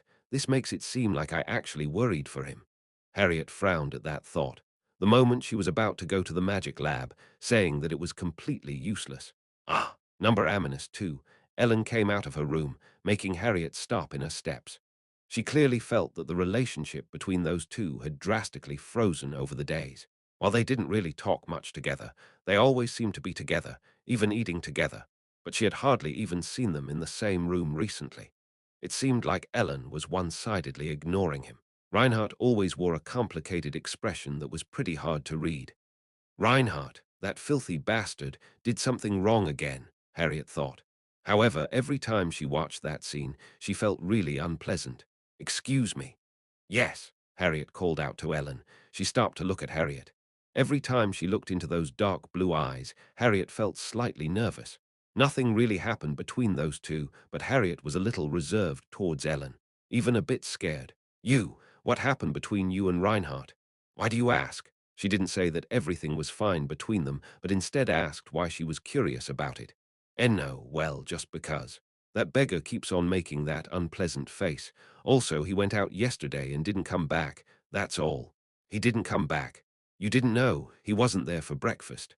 Ah, I thought he just didn't come down to eat. Ellen didn't seem to know that Reinhardt had been gone since the previous day. I don't really know what's going on. He just suddenly left in a hurry yesterday and didn't come back. I guess he's probably at someone's house, Ellen said, as if trying to toss out an answer. Would a beggar like him know someone with a house? It could be. Did Reinhardt have any acquaintances like that? Harriet didn't think Reinhardt would know anyone who had a house, but she wasn't sure. Harriet, who openly despised beggars, didn't even consider that thought. Ellen, however, even questioned the fact that Reinhardt had always been a beggar. Ellen eventually walked away without telling her what happened between her and Reinhardt. She then abruptly turned around and headed towards the training room. She didn't have any specific place in mind, so she just went there, thinking that would be a good plan. When she opened the door to the training room, Cliffman was there, alone, wielding a training sword. He noticed Ellen, stopped swinging his sword and looked at her. Like Reinhardt, Ellen had never held a proper conversation with Cliffman before. I haven't seen Reinhardt, Cliffman said as if he knew what she was thinking. I didn't say anything, though. When Ellen said that with some hesitation, Cliffman looked a little sullen. Well. Indeed. Pretending that she wasn't concerned at all, Ellen shut the door to the training room. Next, Ellen went to the dining room. No one was there, of course. Reinhardt, who suddenly left the previous night, had not returned. Ellen stood absent-mindedly in the dining room for a while, and then eventually went back to her room. He probably just went out for the weekend. Rue. She didn't really know where he would go while such a storm was raging on, but what else could it be? And what did it have to do with her? She decided to place a lot of distance between them, after all. It was weird that she was even concerned about it. Ellen tried to stop thinking about Reinhardt. Monday. I heard that no. 11 didn't return yet, Mr. Eppenhauser said, looking at the empty seat in his classroom. It's not like he didn't manage to return on Monday. He's completely absent. The children all looked towards Reinhardt's empty seat. Even though he was seen as a troublemaker, he wasn't the type to skip class. Although he was seen that way because of what happened at the start of the semester, his grades were actually excellent, and he did well in the group mission. Reinhardt's was a typical case of a person's reputation getting completely ruined because of a terrible first impression. Because of that, he still had a somewhat bad reputation. He didn't even apply for an overnight stay, and it was reported that he only planned on going out for a bit, but he hasn't returned yet. There must be a problem. Harriet's complexion grew pale. Did anyone talk to No. 11 before he went away? I did. Harriet de Saint-Ouen raised her hand with an exhausted look on her face. Aminus 11, Reinhardt, went missing. Harriet told Mr. Eppenhauser that Reinhardt suddenly left when he heard that the Irene River might overflow. At first, everyone didn't think he actually went missing. They thought that he might have gotten into some trouble and couldn't return to Temple for a bit. Anyone would have had that reaction, as it was something that seemed plausible in Reinhardt's case. Of course, contrary to what the students thought, the teachers began to move a lot faster when confronted with a situation in which a student, especially one of royal class, might have gone missing. The temple guards, as well as the imperial guards, were mobilized to launch a thorough search. What people thought to be an easy case, or just a small incident, changed when Reinhardt didn't show up until Wednesday. Everyone realized that something strange was going on. Rumors circulated that he might have touched someone he shouldn't have touched, knowing his temper. Most students thought that Reinhardt might have done that. It wasn't just the guards being active. His name is Reinhardt. This is his basic information. Inside one of the mansions of the Imperial Palace, Bertus handed out Reinhardt's photo to someone. Find him. His rough location is Wenster Market, near the Bronze Gate Bridge. Yes, Your Highness. Of course, don't just look in that place. Think for yourself. Yes, the person that received Bertus's orders then retreated. I can't believe you actually went out in this kind of weather. Bertus sipped on his tea and smiled while looking out the window. He observed the pouring rain, his teacup remaining in his hand. Annoying bastard. Shara. It was raining cats and dogs outside the window. The same day, a different place. His name is Reinhardt. This is a picture of him. Yes, Your Highness. This time it was Charlotte who had given a picture of Reinhardt to someone. The person checked over the picture before placing it under his arm. Perhaps something happened when he went out, worried that his organization's base might have become flooded. So first, check around the Wenster market. Yes, the fact that Temple's employees aren't finding him is because the tracking magic on his student ID isn't working. Reinhardt obviously took it with him. That means the suspect is aware of the card's functions. What I'm trying to say is that they aren't ordinary hoodlums. It's probably our best option to look for an organization rather than an individual. Yes, Your Highness. I'll keep that in mind. Please find him as soon as possible. He's a precious friend to me. After the person got his instructions, they quickly stepped away. Charlotte seemed to be unable to hide her melancholy while sitting on her sofa, her chin placed on her hands. Sigh, it would have been nice if you just ran into some slight trouble, like usual. She mumbled that she wished that he hadn't gotten kidnapped, but rather just flipped some things upside down, like usual. The temple guards and the imperial guards weren't the only ones on the move. The imperial prince and princess also began to look for the missing Reinhardt. Chapter 127. Despite many people looking for him, there was no progress in finding Reinhardt until Friday. Shara. Reinhardt was still missing. Them not finding Reinhardt until Friday might mean that things had already become irreversible. Ellen trudged through the rain, carrying her umbrella. It had let up a bit, but the damn rain had yet to completely stop. Class was over, and she had nothing to do. However, Ellen couldn't even remember what classes she had that day. She couldn't focus on anything because the only thought that went through her head was that Reinhardt might be dead. Ellen aimlessly walked through Temple. I made another mistake again. Everyone had memories that they wanted to erase, or a past event they wanted to change. Don't lie. Ellen, you don't love me at all. Don't say you love me. Ellen, what are you saying? I'm your brother. I love you so much. Ellen was a quiet person. However, things hadn't always been like that. Really? Then why are you leaving me again, giving me this sword while throwing me away like this? Where are you going?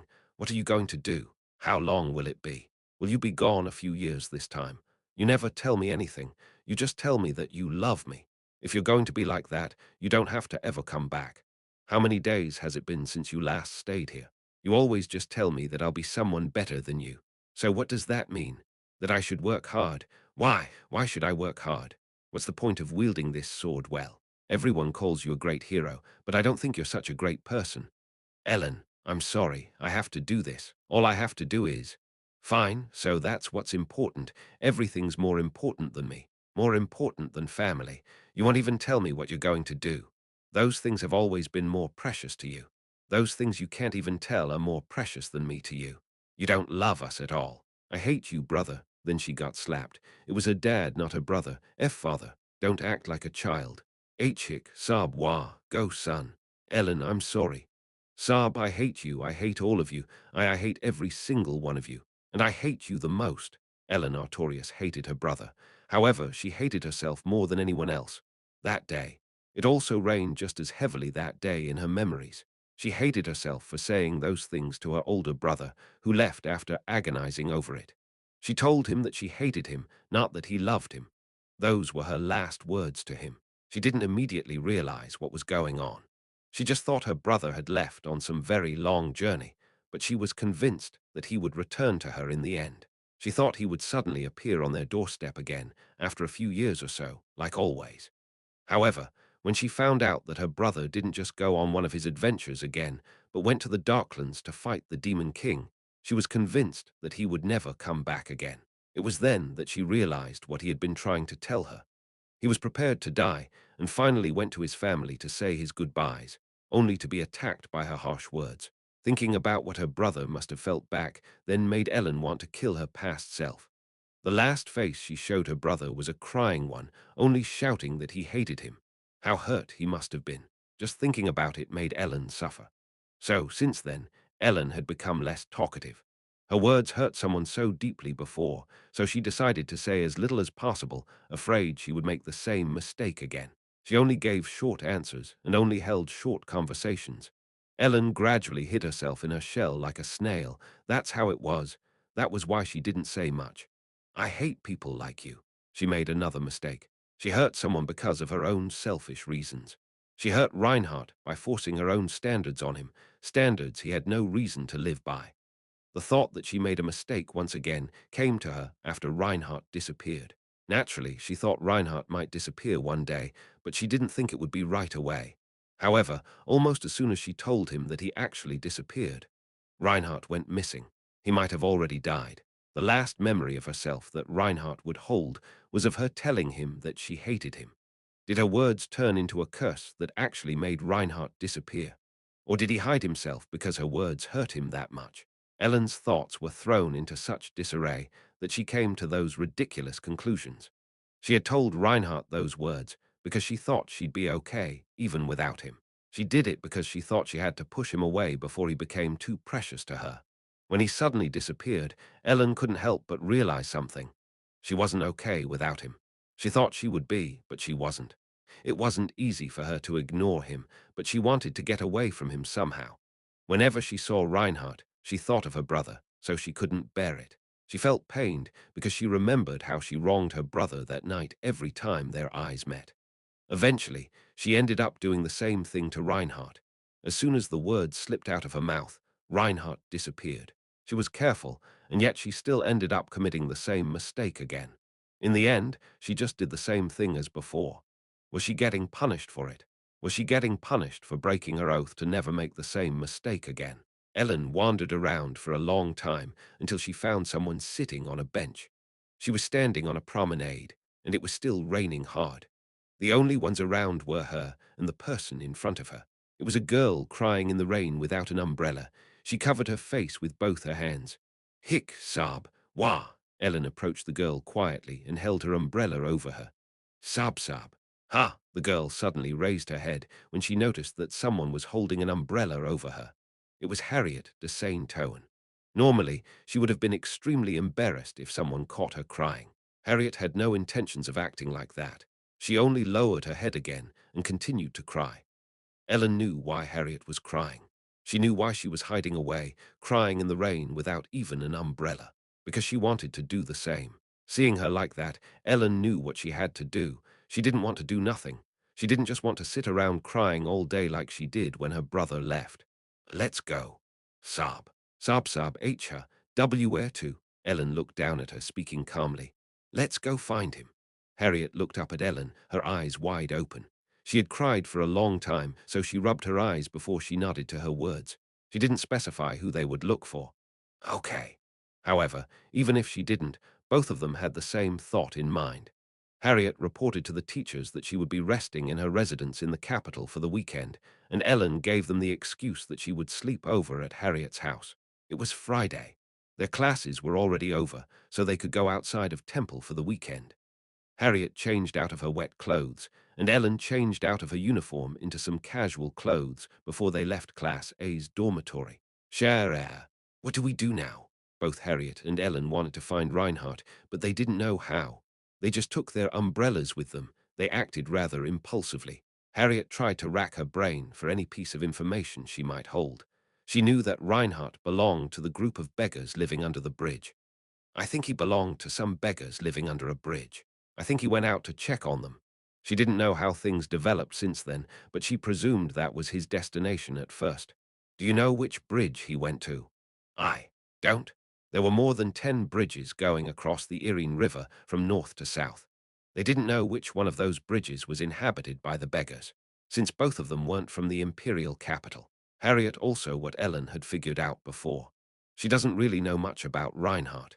She teased him for being a beggar, but had no idea where he lived, what he did, and how he came to Temple. She didn't even question it. Ellen tilted her head. But did Reinhardt say he lived with the beggars under the bridge? Ah, right. Ellen didn't really know any details, but Harriet at least knew some things because of the rumors. Kerr Viarden and Erich de Laffery followed Reinhardt once, so they saw Reinhardt hanging out with the beggars under a bridge, which meant he wasn't from some great family. Viarden and Laffery, those two, they would know which bridge he went to. Harriet knew exactly who to ask. The two went to find Kerr and Erich in Class A's dormitory and get some clues. Those two didn't remember all the details, but they said he seemed to live under the Bronzegate Bridge, so they guessed they were right. The two asked why they were curious, but Ellen and Harriet didn't say anything further and just got going because if any of it ever reached a teacher's ear, they might get told not to do useless things. The two were ready to leave the dormitory. However, just then, they encountered a group of people coming out of Class BS dormitory. "Stop!" Charlotte seemed a little angry. Charlotte. "But we have to do something." And it seemed like she was scolding Ludwig and Delphin Isedra for some reason. "What are you guys even going to do? On the contrary, this might even put you two in danger." Charlotte was staring at the two who were about to leave the dormitory with both her hands on her hips. "You're not the only ones worried about Reinhardt. The teachers of Temple are also mobilizing everything they can. Don't make things worse. Just rest in the dormitory. Reinhardt will be okay. Trust me." "Yes, we will." It seemed that Delphin and Ludwig planned on going out to look for the missing Reinhardt as well, but were caught by Charlotte. The two of them seemed unable to bear with the situation, as they grew rather close to Reinhardt ever since the island group mission. In the end, Ludwig and Delphin had no other choice but to return to Class BS dormitory, disappointed. It seemed that they couldn't go against Charlotte's extreme momentum. As Charlotte was about to enter after the two of them, she glanced at Ellen and Harriet, who were prepared to go out. They weren't really close, but they did know each other. "Where are you guys going?" Harriet intervened as soon as Ellen tried to say something. "We're, going out for dinner." "Oh, really? It's raining, so be careful." "Why, yeah. Thanks for worrying about us." Harriet grabbed Ellen's hand and left the dormitory in a hurry, just in case they would get caught. Charlotte had a stern look in her eyes. They were from different classes, so she couldn't do much, but if they were from Class B, she probably would have dragged them back. Harriet stared at Ellen, who nearly told her the truth subconsciously, but she only tilted her head. Chapter 128. The two left Temple with umbrellas in hand. It was Friday, so they had the whole weekend to look for him. For that reason, Harriet took quite a bit of money with her. Of course, she could just sleep in the St. Owen mansion close to the Imperial Palace instead of an inn, but she didn't know what may happen. The two took the Mana train to the Wenster district, where the Bronzegate Bridge was. The train wasn't that crowded, but it wasn't completely empty either. "Ah, hello, dear citizens of the Empire. Could you please lend us your precious time for a bit? I would like to introduce to you one of our new items." Those days, that kind of scene had become common. Harriet sighed as she looked at the chattering vendors. It wasn't because she didn't like what they were doing. Sigh. "What's wrong?" "Huh. Oh, it's nothing." When Ellen asked her if something was amiss, Harriet just shook her head. "It's just, I find it strange that I've gotten so used to these kinds of things." She sighed because she had grown very used to those kinds of people to the point where she found it absurd. Mana trains only ran inside the imperial capital. Originally, Harriet mainly traveled by carriage in her daily life as the young lady of the St. Owen Grand Duchy. Since she entered Temple's high school section, she had a slightly different mindset than the nobles who had been educated there since elementary school. How are we to be expected to use the same transportation services as the poor? In the beginning, whenever she had gotten on the Temple intern tram, that was what had gone through her mind. After classes were over, it was virtually impossible to find a seat on the crowded tram, and it was rather annoying to just stand. Harriet disliked riding in it. However, she had no choice but to get used to the tram because it was forbidden to use one's carriages inside of Temple. The same thing was true for when she went outside of Temple. Harriet was even more reluctant to use a strange, gigantic, elongated vehicle filled to the brim with the poor and commoners. Of course, she could ride a carriage outside. There were many people who offered that service, but very few people living in the capital actually made use of that option. Riding a carriage wasn't as fast and cheap as a Mana train, after all. Riding a horse-drawn carriage inside the well-developed capital was more of a waste of time before one even considered the costs, and time was much more precious there than money. There wasn't anything like a nobility-only carriage in the Mana train. There were many nobles who strongly requested for something like that, but the imperial family had no intentions of implementing it. Riding it was uncomfortable for Harriet, but the Mana train was the fastest means of transportation, second only to the warp gates. However, the use of ultra-short distance warp gates wasn't permitted. If warp gates were to be used for such trivial things, they would get overloaded with the amount of people using them.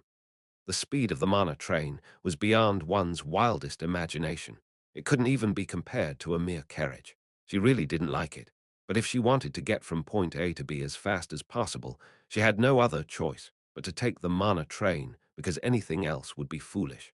At first, she wondered how one could ride such a thing, but in the end, she had no choice but to succumb to its convenience.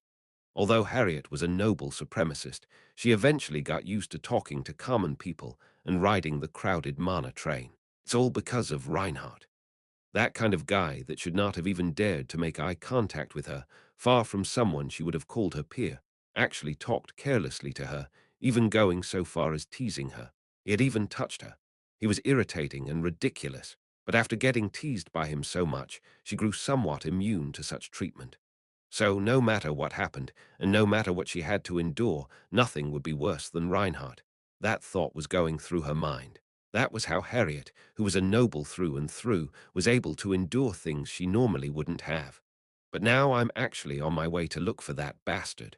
Harriet didn't know what the hell she was doing. Woo-wash.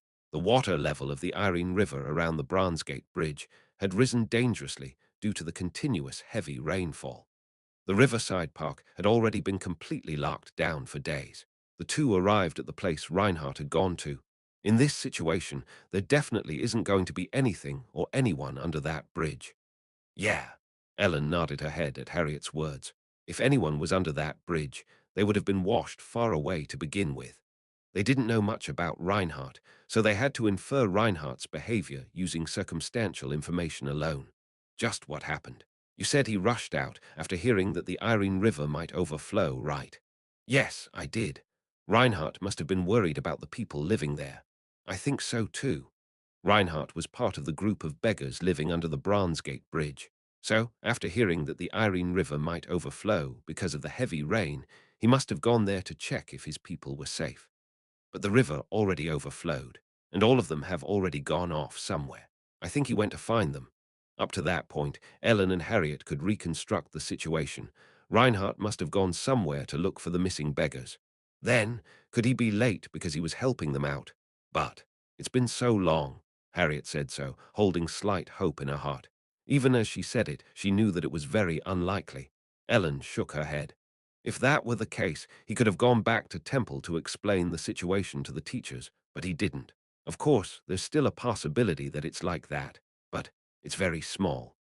He might not have had the time to go back to Temple simply because he was so busy helping out those beggars that suffered because of the heavy rain. They both thought that there was a low possibility of that being the case, but that would be better than the other possibilities. Anyway, Reinhardt should have gone looking for the place the people living there went to. So we should also look for them. But what if they don't know what happened to Reinhardt, either? Harriet's words, which showed her concern that something might have happened to him even before he was able to find him, were met with a shake of Ellen's head. First of all, even if they don't know where Reinhardt is, we should still let them know that Reinhardt is missing. And they probably know more about Reinhardt than we do.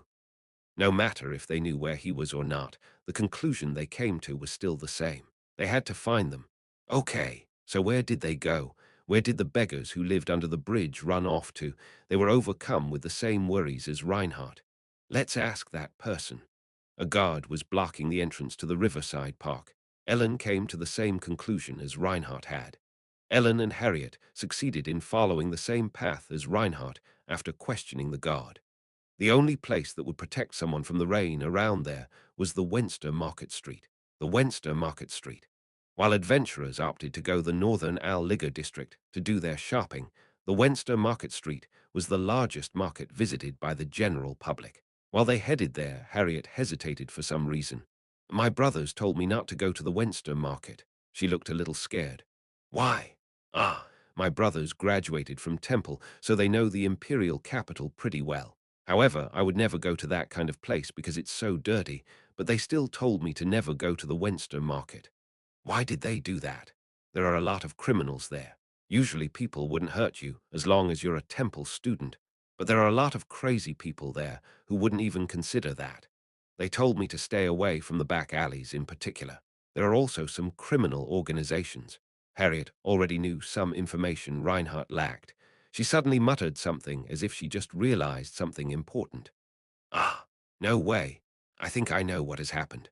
The Wenster Market was a place where criminals hid that would attack you whether you were a part of Temple or not. Reinhardt had gone there looking for some beggars. If one were to combine those evil criminals with Reinhardt, who had a terrible temper. It would have been a miracle if nothing actually happened. When they started to combine the truth of the Wenster market with Reinhardt's personality, they seemed to come to a rough conclusion as to what happened. Harriet gathered her thoughts as they walked towards the Wenster market. So, Reinhardt must have known that the beggars came here to hide away from the rain, and he ended up arguing with someone while he was walking through the back alleys asking where those beggars were. Maybe. So, in the end, he couldn't reel in his temper, and a fight ensued, but something went wrong. That's the rough outline of events. It's probably something like that. As they spoke, their faces darkened. It would have been better if he was just kidnapped or something like that. However, he might have already ended up getting stabbed by one of those criminals. Reinhardt might have already died. Since that conclusion was pretty plausible, they couldn't help but make very serious expressions. Not only that. Will we be fine? They stood before the huge entrance to the Wenster market. Harriet was wondering whether they should really go in there or not. Although Reinhardt's temper was terrible, he ultimately had a talent that could strengthen his body. It was comparable to a combat talent. While he wasn't as strong as Ellen, after training for a while, he had become pretty strong for his age. Reinhardt was beaten, so she was wondering if they'd really be fine. Let's look around the market for now. Ellen also suggested that they should first investigate and not do anything risky. The two entered the market and began to look around. Harriet didn't look so good, perhaps because of the overflowing smell of food coming from the market, including the fishy smell of seafood. She had already gotten used to a lot of things, but it was the first time in her life that she ever experienced something like that. Ellen, as always, didn't seem fazed. "Oh, you mean that little blonde kid?" "Yes, yes. Have you seen him?" Harriet's eyes lit up at the shopkeeper's words as he seemed to know something. She threw away her pride as a noble. At that moment, she felt nothing wrong with being respectful towards commoners. "No, I haven't seen him. But a lot of people are looking for him, so I couldn't help but hear some gossip here and there. Not only the guards, but also people from Temple are running around looking for him. They don't even buy anything." The guards, as well as Temple's forces, were poking around Wenster Market. Charlotte and Bertus had already known that Reinhardt went missing in Wenster Market just by considering the outside factors as well, so they had ordered people to focus on the area. It must be nice being a Temple student. Just because one little kid went missing, all those people stopped whatever they were doing and searched for him in a frenzy. I sure wish I could send my kids to Temple when I have enough money. The shopkeeper suddenly started to ramble, even though it was just a single Temple student. Seeing so many people turning the whole market upside down just to ensure the safety of a single person made one realize how great Temple's prestige was. Of course, not only was Reinhardt a Temple student, he was also part of royal class. He was already on a completely different level than an ordinary student. Reinhardt's classmates were the imperial prince and princess, for crying out loud. The two continued to walk around the market, asking around the shops, but they only heard that other people had already combed through the area to find Reinhardt. They didn't find even a single eyewitness. This is strange. Yeah, both of them felt that it was strange. Harriet dragged Ellen to a place that smelled less fishy and began to describe what exactly was strange. I think both the guards and Temple's forces already knew that Reinhardt disappeared in this place. Yes, it wasn't a difficult conclusion to come to, so those forces that were looking for Reinhardt already paid great attention to the Wenster market. Then why couldn't they find him? If they searched the market, they should have searched the back alleys as well. There was no reason for them to be afraid of the criminal gangs roaming the back alleys. Reinhardt's disappearance was believed to have occurred last Saturday, and the search began on Monday. However, they made no progress until Friday. Why couldn't the guards in Temple's forces find Reinhardt? If he was dead, they should have at least found his body, but they didn't. They could see some guards patrolling the entire market even then. If they are looking for him so hard and couldn't find him, there probably isn't anything in the back alleys either. Harriet mumbled sadly. But let's go look anyway. Yes. They didn't think they would find any clues in the back alleys, but they had no other choice but to check there as well. Chapter 129, Ellen and Harriet cautiously proceeded through the maze of complex alleys between buildings. If they see us, the guards will tell us to leave because it's dangerous. We have to stay far away from them. Unlike before, because of Reinhardt's disappearance, the back alleys were lined with guards, not criminals. Harriet nodded at Ellen's words. I learned a noise-canceling spell this time. Let me cast it on us and move along. Yes, it would have been nice if I actually learned invisibility magic, but we're not that far ahead yet. It's okay. Harriet had learned some new magic spells since the island mission. She learned them because she had already experienced a situation in which the magic spells she thought of as useless were actually very useful. The underwater breathing spell and the heating ball summoning spell were two such examples. They were the lowest level of magic spells that one could learn without much effort. And yet they were such a great help to Ellen and Reinhardt in gathering food for the group and in helping everyone maintain their body temperature during the torrential rain. In fact, many of the attack spells she learned, even if they were powerful, didn't actually see much action. Due to how long it took to cast them, their practicality was greatly reduced as well. In the end, after the group mission was over, Harriet started to think a bit differently about what was and wasn't useful magic. Low-level magic, such as noise suppression magic, would have been a great help when they were hunting on that island. So Harriet had passed on higher-level magic to learn more useful magic, which could be used right away. Noise cancelling was one of them. After the short casting time was over and the magic activated, the noise Harriet and Ellen emitted was greatly reduced, if not completely gone. Ellen took the lead. It was raining, so the smell wasn't that intense, but if it had been hot, that space would have been filled with a nauseating stench. Piles of unidentifiable garbage, food remains, and traces of urine were scattered everywhere, visible for anyone to see. Harriet was not used to something like that. She tried not to look. She was so upset when she actually saw a rat running past her, it was a miracle that she didn't scream. Fortunately, it was raining, and they had noise-canceling magic cast on them. The guards couldn't hear those two girls moving about. What are all these buildings? Even while being uncomfortable, Harriet seemed to be curious about the buildings they found in the back alleys of the market. They are probably homes. Homes? At a place like this? How could people live in buildings so close to each other? Aren't these places like ant hills? Harriet showed the typical reaction of a noble that couldn't understand the way commoners lived. The back alley streets behind the market, which were as complex as a maze, were completely silent except for the occasional guard passing by. Sometimes they would see homeless people crumpled in the alleyways, sleeping. When Harriet saw one, she froze and wasn't able to even get close to him. Ellen approached him instead. Mister, hey, be careful. Ah, what? Who are ye? Oh, what are pretty ladies like you doing in a place like this? We're looking for a guy with blonde hair about this tall. His name is Rain. Ah, I don't know. How many times do I have to say that I don't know that guy?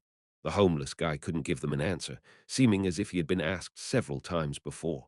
Following that, Ellen found a few more people that seemed to be homeless people, not criminals, but all of them only told her that they didn't know anyone called Reinhardt, as if they were already tired of it. After wandering around for a long time, trying to evade the guards, Ellen and Harriet ended up with no new results. I think everyone here has already been questioned about Reinhardt's disappearance. Yeah, they were beggars, but none of them knew Reinhardt, and the criminals that haunted those places already hid away because of all the guards. Did they even have to break into those buildings to ask if they were criminals or if they knew Reinhardt? However, it was already pretty clear that the guards already did something similar. They both wanted Reinhardt to return safely, yet hadn't been able to find him. Harriet then spoke her next words rather carefully. Everyone has already searched every nook and cranny of this place, and if they didn't find any clues after such a long time, I don't think it would make sense for us to wander around here even more. In the end, they came to the conclusion that it would be meaningless for them to continue to search through the Wenster market. Harriet and Ellen left Wenster market, going out onto the street again. The market was already covered by others. It wouldn't change a thing if they were to be added to the mix. Did Reinhardt actually not come here? I don't know. The fact that the guards hadn't found Reinhardt yet, even though they combed through the place Reinhardt supposedly disappeared at, might mean that it wasn't the place of his disappearance. It was possible that Reinhardt didn't actually go to that place. The reason why all the criminals that could have kidnapped disappeared like that all of a sudden could be because they felt threatened by the sudden appearance of so many guards. Then where the hell should they start to look for Reinhardt?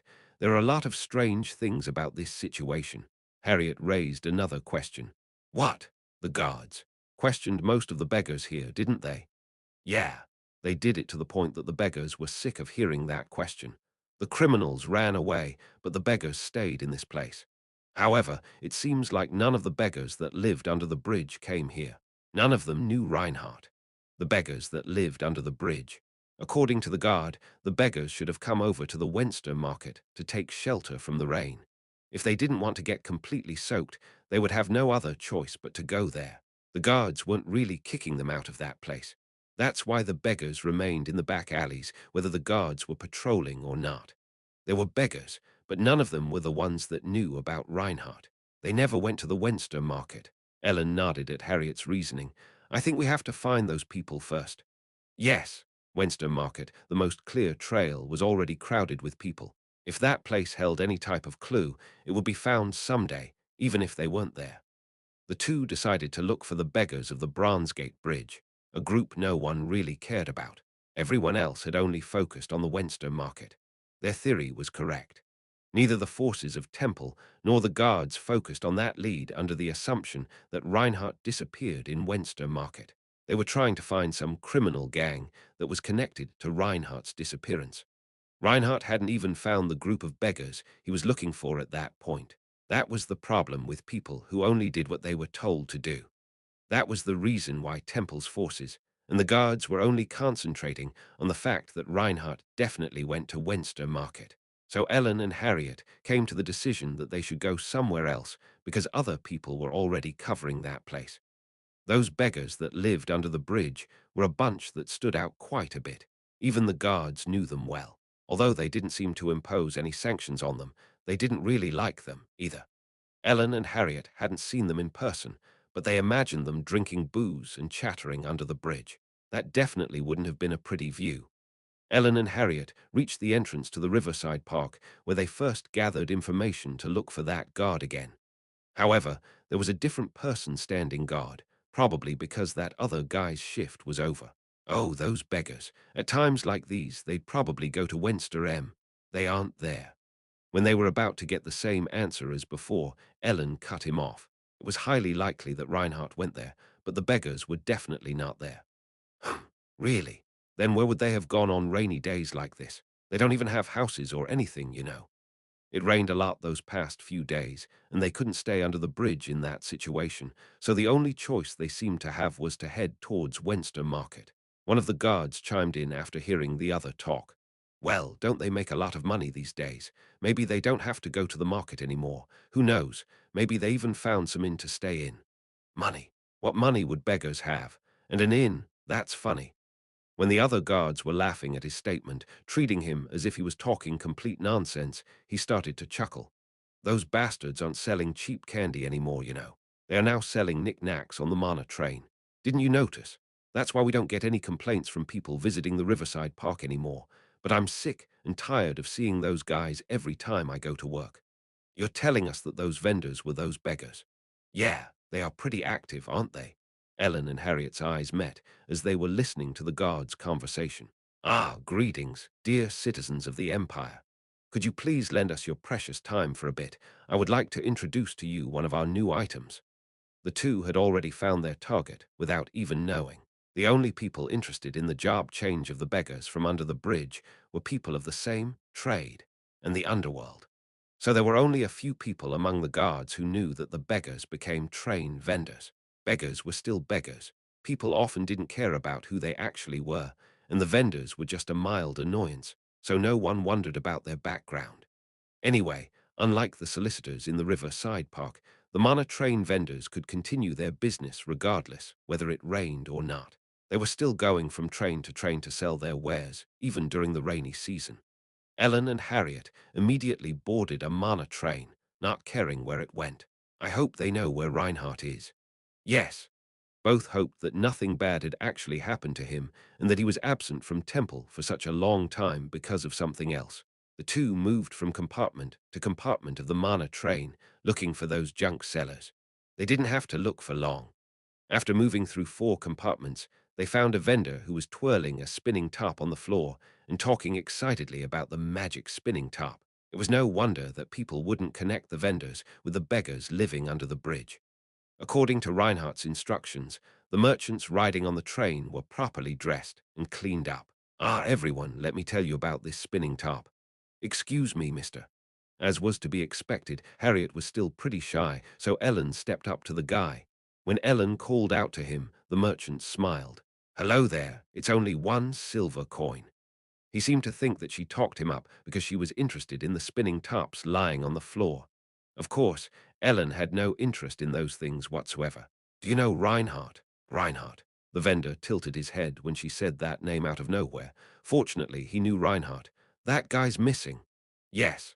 As soon as he heard that, he immediately picked up his spinning tops and got off at the next station. Harriet and Ellen followed him, and when they reached a quiet place, they started to talk. "You didn't know? This is the first time I've heard of this. This is a big problem. I should let Big Sis know about it." What did that mean? However, the peddler seemed to feel compelled to immediately report the matter to someone. "Thank you, you two. But you guys, we're Reinhardt's classmates." It seemed like he wanted to send them away, but Ellen and Harriet were burning with determination. They would follow him no matter what. The vendor couldn't win against those two, who'd inevitably follow him whether he liked it or not, so he had no other choice but head towards the Rotary Gang's current base with them. Ellen and Harriet were forced to realize that it was only natural that they weren't able to find the Bronzegate beggars in the Westminster District's Market Street. The vendor was heading towards the southernmost area of the imperial capital. "I heard that you were staying close to Bronzegate." The vendor shook his head at Ellen's words from underneath his umbrella. It was like that at first, but were gradually trying to settle down properly. They were slowly trying to get away from Bronzegate. That was why they moved their base completely while it was raining. That was how he explained it. However, where they were going was close to the border between the capital and the outside area. Only after riding the train until the end did they get off. This was a remote area with only a few buildings and even fewer people. They couldn't help but feel nervous because they were heading to such a deserted place. What if this person wasn't a good person? These types of thoughts bubbled up in them. "I'm scared." "It's all right." Harriet was speaking in halting words as if her voice was failing. As a response, Ellen whispered to her that she had nothing to worry about. That put her mind at ease when she thought about how great Ellen, who was able to fight orcs on her own in the jungle, was. Even if that vendor thought about harming them, it would be in vain. He was definitely easier to deal with than those orcs. Fortunately, she could lay those worries to rest, as they were able to see a huge tent after they walked with the vendor for some time. It was set up in a distant and quiet vacant lot. Inside the tent one could hear the loud roaring of people. They could also see a construction site. It seemed like they were building something. "Ah, are they constructing a building?" "I think so." It was raining, so they weren't continuing the construction at the moment, but looking at the pillars and constructions, it seemed like they were trying to build a fairly large building. "All right, you guys followed me here and I brought you here, but once you get in here, you have to be careful of what you say." "Careful." The vendor saw Ellen tilt her head and nodded his head. "Big Sis's personality is quite. Just know that she doesn't care whether you're a temple student or not." Ellen nodded, and Harriet sighed in slight annoyance that she had to be careful around a mere beggar. Harriet was a great noble who shouldn't have a reason to talk to such lowly people in normal circumstances. The large tent was completely open at one side so that people could look into it from outside. They thought that those beggars' appearance and conduct would be incredibly shabby, but they were a little different from what Ellen and Harriet had imagined. Although they seemed to have a hard time managing due to the heavy rain, compared to the shabby beggars they encountered in the Westminster market, they seemed like nobility. Everyone was wearing proper clothes, after all. "Yo, what's with the kids?" Their eyes widened slightly when their colleague returned with the two girls following him. "These girls grew up fine, didn't they?" Even though Harriet was wearing casual clothes, one could still recognize her as a first-class noble or someone very wealthy, and Ellen looked far from a beggar as well with the energy she emitted and the clothes she wore. Their bearing and attitude were also indicative. Harriet looked a little exhausted, and Ellen was calm.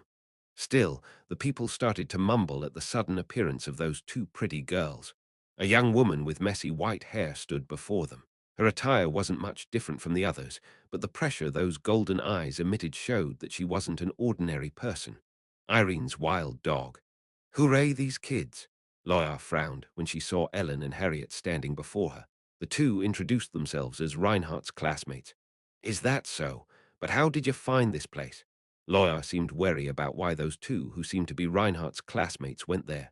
The only reason she could think of was that they might have found some clues to Reinhardt's hidden identity. Reinhardt went missing.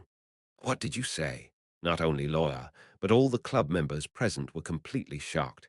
Originally, the Thieves Guild planned on using Reinhardt as bait to catch Laura. However, a long time had passed since then, and the Rotary Gang was completely unaware of Reinhardt's disappearance. Chapter 130, Ellen explained to Lawyer about what happened at Temple and the events following it. She told Lawyer that Reinhardt was worried about them, so he headed to Bransgate, and he was presumed to have disappeared after heading to Wenster Market. So Temple's forces and the guards were scouring the area at the moment, but hadn't found a single lead as of Friday. Damn it. In this situation, Laura ground her teeth. Things weren't going well. The Rotary Gang was about to move there with all its members, except those that worked on the trains, when that heavy rain had suddenly swept away their base under the bridge. They had started building some basic constructions, but they weren't finished yet. However, while they were doing that, Reinhardt went to visit Bransgate and encountered quite the weird situation. Laura wasn't in any position to relax, faced with the fact that Reinhardt had gone missing.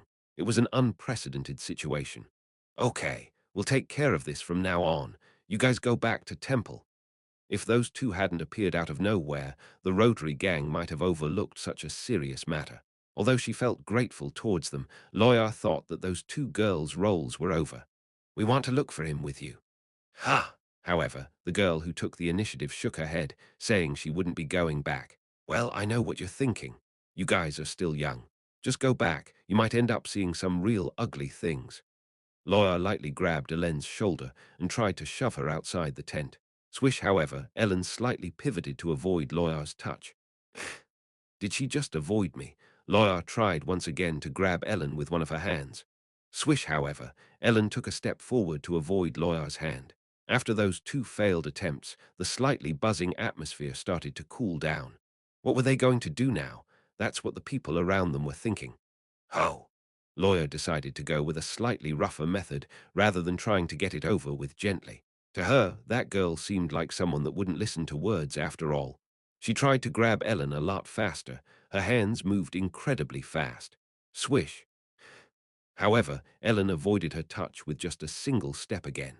The atmosphere around them was really chilly. Lawyer had gotten pretty serious, but that little girl still managed to avoid her with just a single step.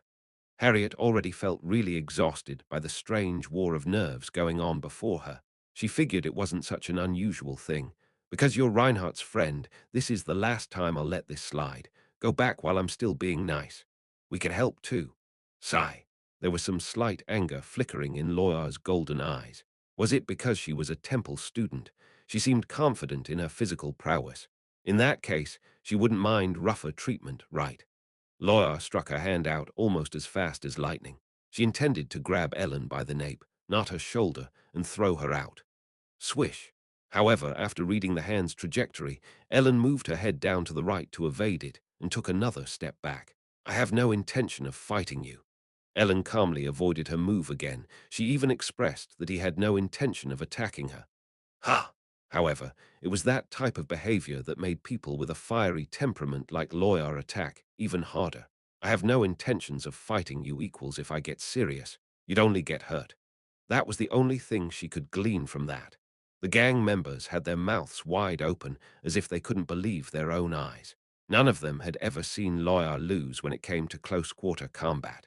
Whether they were 20 or 30 people, she was able to beat all of them without getting hit, even once. In fact, some of the guys there served her as their boss after they got beaten by her personally. However, that little girl was avoiding Lawyer's hands quite easily, which made her angry. Was it because she was from Temple? Were all Temple students like that? Everyone had a startled expression on their faces. Brat, just listen to me. I'm doing this because I'm worried for you guys. I think I know what's going on here, and if I'm right, Reinhardt might still be fine. If you go back, I'll promise you that Reinhardt will be back at Temple soon, safe and sound. It was her last attempt at persuasion. If Ellen made another move, Laura's patience would really snap. She was already at the edge of her patience. Ellen was Reinhardt's classmate, and she had gone all the way there to let her know that Reinhardt was in trouble, so she felt rather grateful. As such, she was willing to at least concede that much. However, Ellen still shook her head. I want to go with you. Fine. Crack, crack, Lawyer's golden eyes gleamed. Let's do this then. Whoosh, Lawyer rushed towards Ellen and punched out at her. Ellen's eyes widened slightly as she saw Lawyer rushing at her at a speed that made her first attempt seem like a joke. Too fast. Bang. Q-hock. Og. As Ellen got hit, Harriet cried out. She wasn't able to dodge it, but she still guarded. Ellen crossed her arms to block Lawyer's punch, but still bounced back and even got sent flying for a bit. Ellen managed to get up after rolling for a few times. Ha, huff, huff. She only got punched once, and yet she was wondering if that had broken her arms. Lawyer, who had completely lost her temper, seemed unwilling to stop at only that. She rushed towards Ellen, who had already landed outside the tent. That person, just who is she? Not only was Lawyer incredibly fast to the extent that it almost felt like an invisible ghost was attacking her, she also seemed to put an invisible pressure on her body as well as her spirit. Ellen didn't know that it was the type of pressure lycanthropes usually applied to their opponents. But there were alarm bells ringing in Ellen's head that she wasn't fighting an ordinary person. I think I'm going to die if I fight her half-heartedly. Just as Laura was sincerely facing her, Ellen also started thinking that she might really die if she just focused on avoiding her attacks. She didn't know what Laura was thinking, but those shivers that rushed all over her body and made all her hairs stand on end made Ellen come to that conclusion. Whoosh! Laura punched out again, but Ellen didn't avoid it. She leaned forward and got closer. Pang! She punched Laura in the stomach. The solar plexus was one of the human body's weak points. Just now, however, Lawyer seemed more angry than hurt.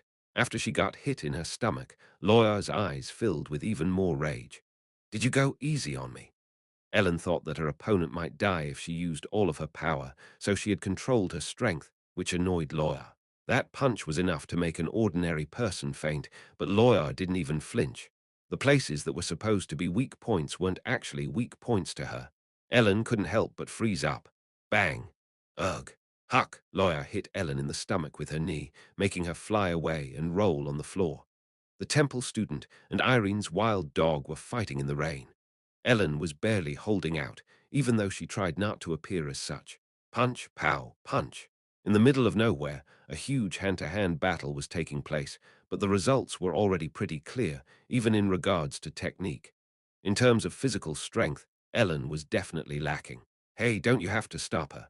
Why, you're right, but if we were to touch them now, how many of us would end up getting our arms and legs crippled?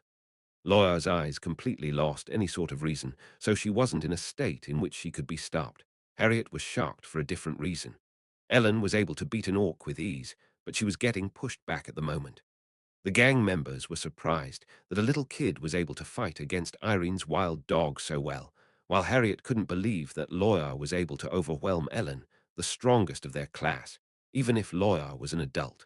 Huff! Ugh! Laura was still staring at Ellen, gasping in the rain. It was true that Laura had flown into a rage, but she didn't stop thinking. She's worse than a beast. The other party was inferior in strength, skill, speed, and dexterity compared to herself, but the only thing that had kept Ellen going and withstanding her attacks had been those ridiculous reflexes of hers. Not only did she manage to avoid a lot of her attacks, she even managed to guard when she was able to.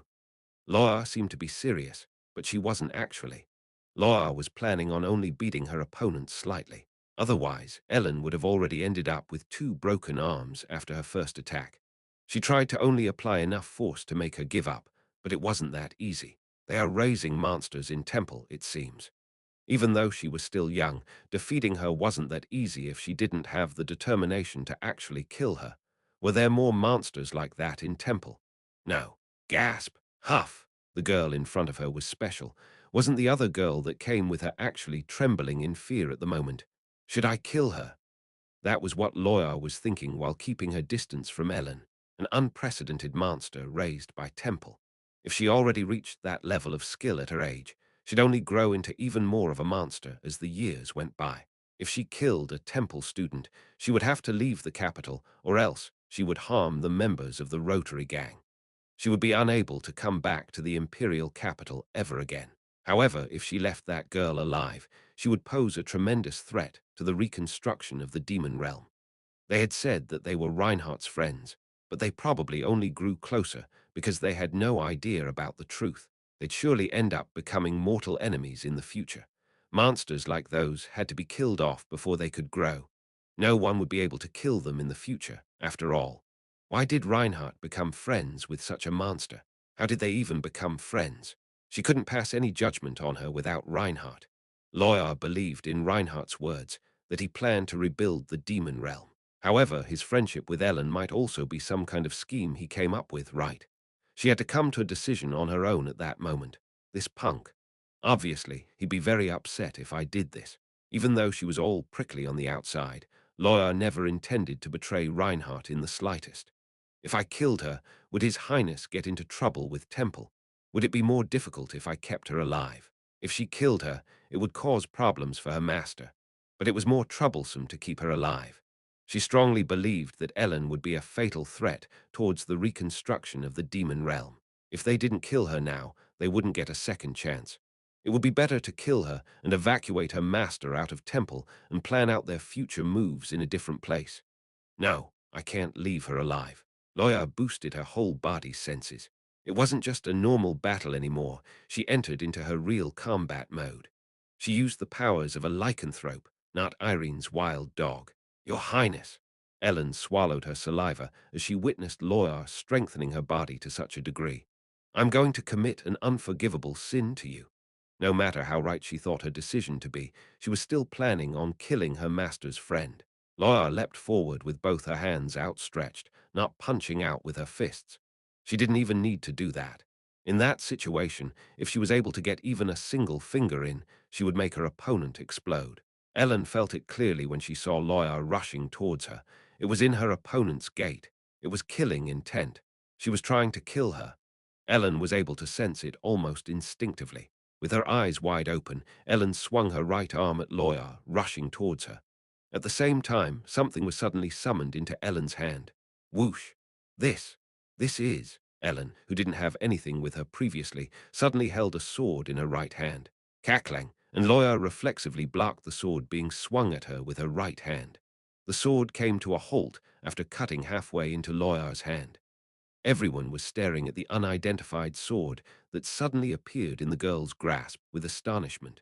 Chapter 131, Silence, fell over the vacant lot veiled in rain. The sword that suddenly appeared wasn't able to cut off Loya's hand. It got stuck after cutting into it halfway. A sword had suddenly appeared in the little girl's previously empty hand, and Loya had managed to block that sword with her bare hands. Two very unbelievable things happened at the same time, leaving everyone's mouths hanging wide open. Kick. Q-Huck. Loya didn't grab the sword, even while it was still stuck in her right hand, and instead kicked Ellen's stomach and stole the weapon. Scatter. However, the stolen sword immediately disappeared from Loya's hands. It was as if it had never even existed. Then it appeared in Ellen's right hand again. Loya glared at that sight. It clearly wasn't a sword made using summoning magic. Soul-bound. A sword that was bound to the owner's soul. That was a possibility. However, there were only a few swords capable of such a feat in the world. Ugh! Ellen staggered while trying to stand up. Her whole body was drenched in rain, but Ellen still stared at Loya with a firm expression etched on her face. Loya couldn't explain it, but she felt that Ellen wanted to kill her as much as she wanted to kill her at that moment. The others didn't realize that Loya was actually trying to kill Ellen. However, Ellen had already accumulated a lot of damage. If Loya charged at her as she had before, Ellen would surely die. Why are you doing this to me? Ellen couldn't understand the situation. Loya silently looked at Ellen. She was a completely unknown girl carrying something like a soul-bound sword. It wasn't possible for her to recognize what that sword was, but it was clear that it held extraordinary powers. Why did a girl like her carry something that shouldn't exist in the world anymore? Her heart told her that she should go on and kill her, but Loya was even more confused than before. Did Reinhardt know this girl's identity, or did he not know? If he knew, why didn't he tell me about this monster yet? Could it be that this girl's existence was already part of Reinhardt's grand plan? She had no idea who the girl was, but it was clear that she was an even bigger existence than she initially thought, and someone like that was running around in the rain looking for Reinhardt. She was destined to be their enemy no matter how she thought about it.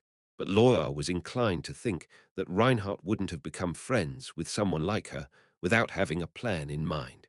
Laura wasn't able to strategize as well as Sarkigar or Elaris. I'm glad I failed. I shouldn't have done something without any orders. Laura's mind was buzzing with so many thoughts that she almost caused a massive disturbance in Reinhardt's grand plan. She didn't know who Ellen was, but she was someone she shouldn't touch. You should know the difference between us now.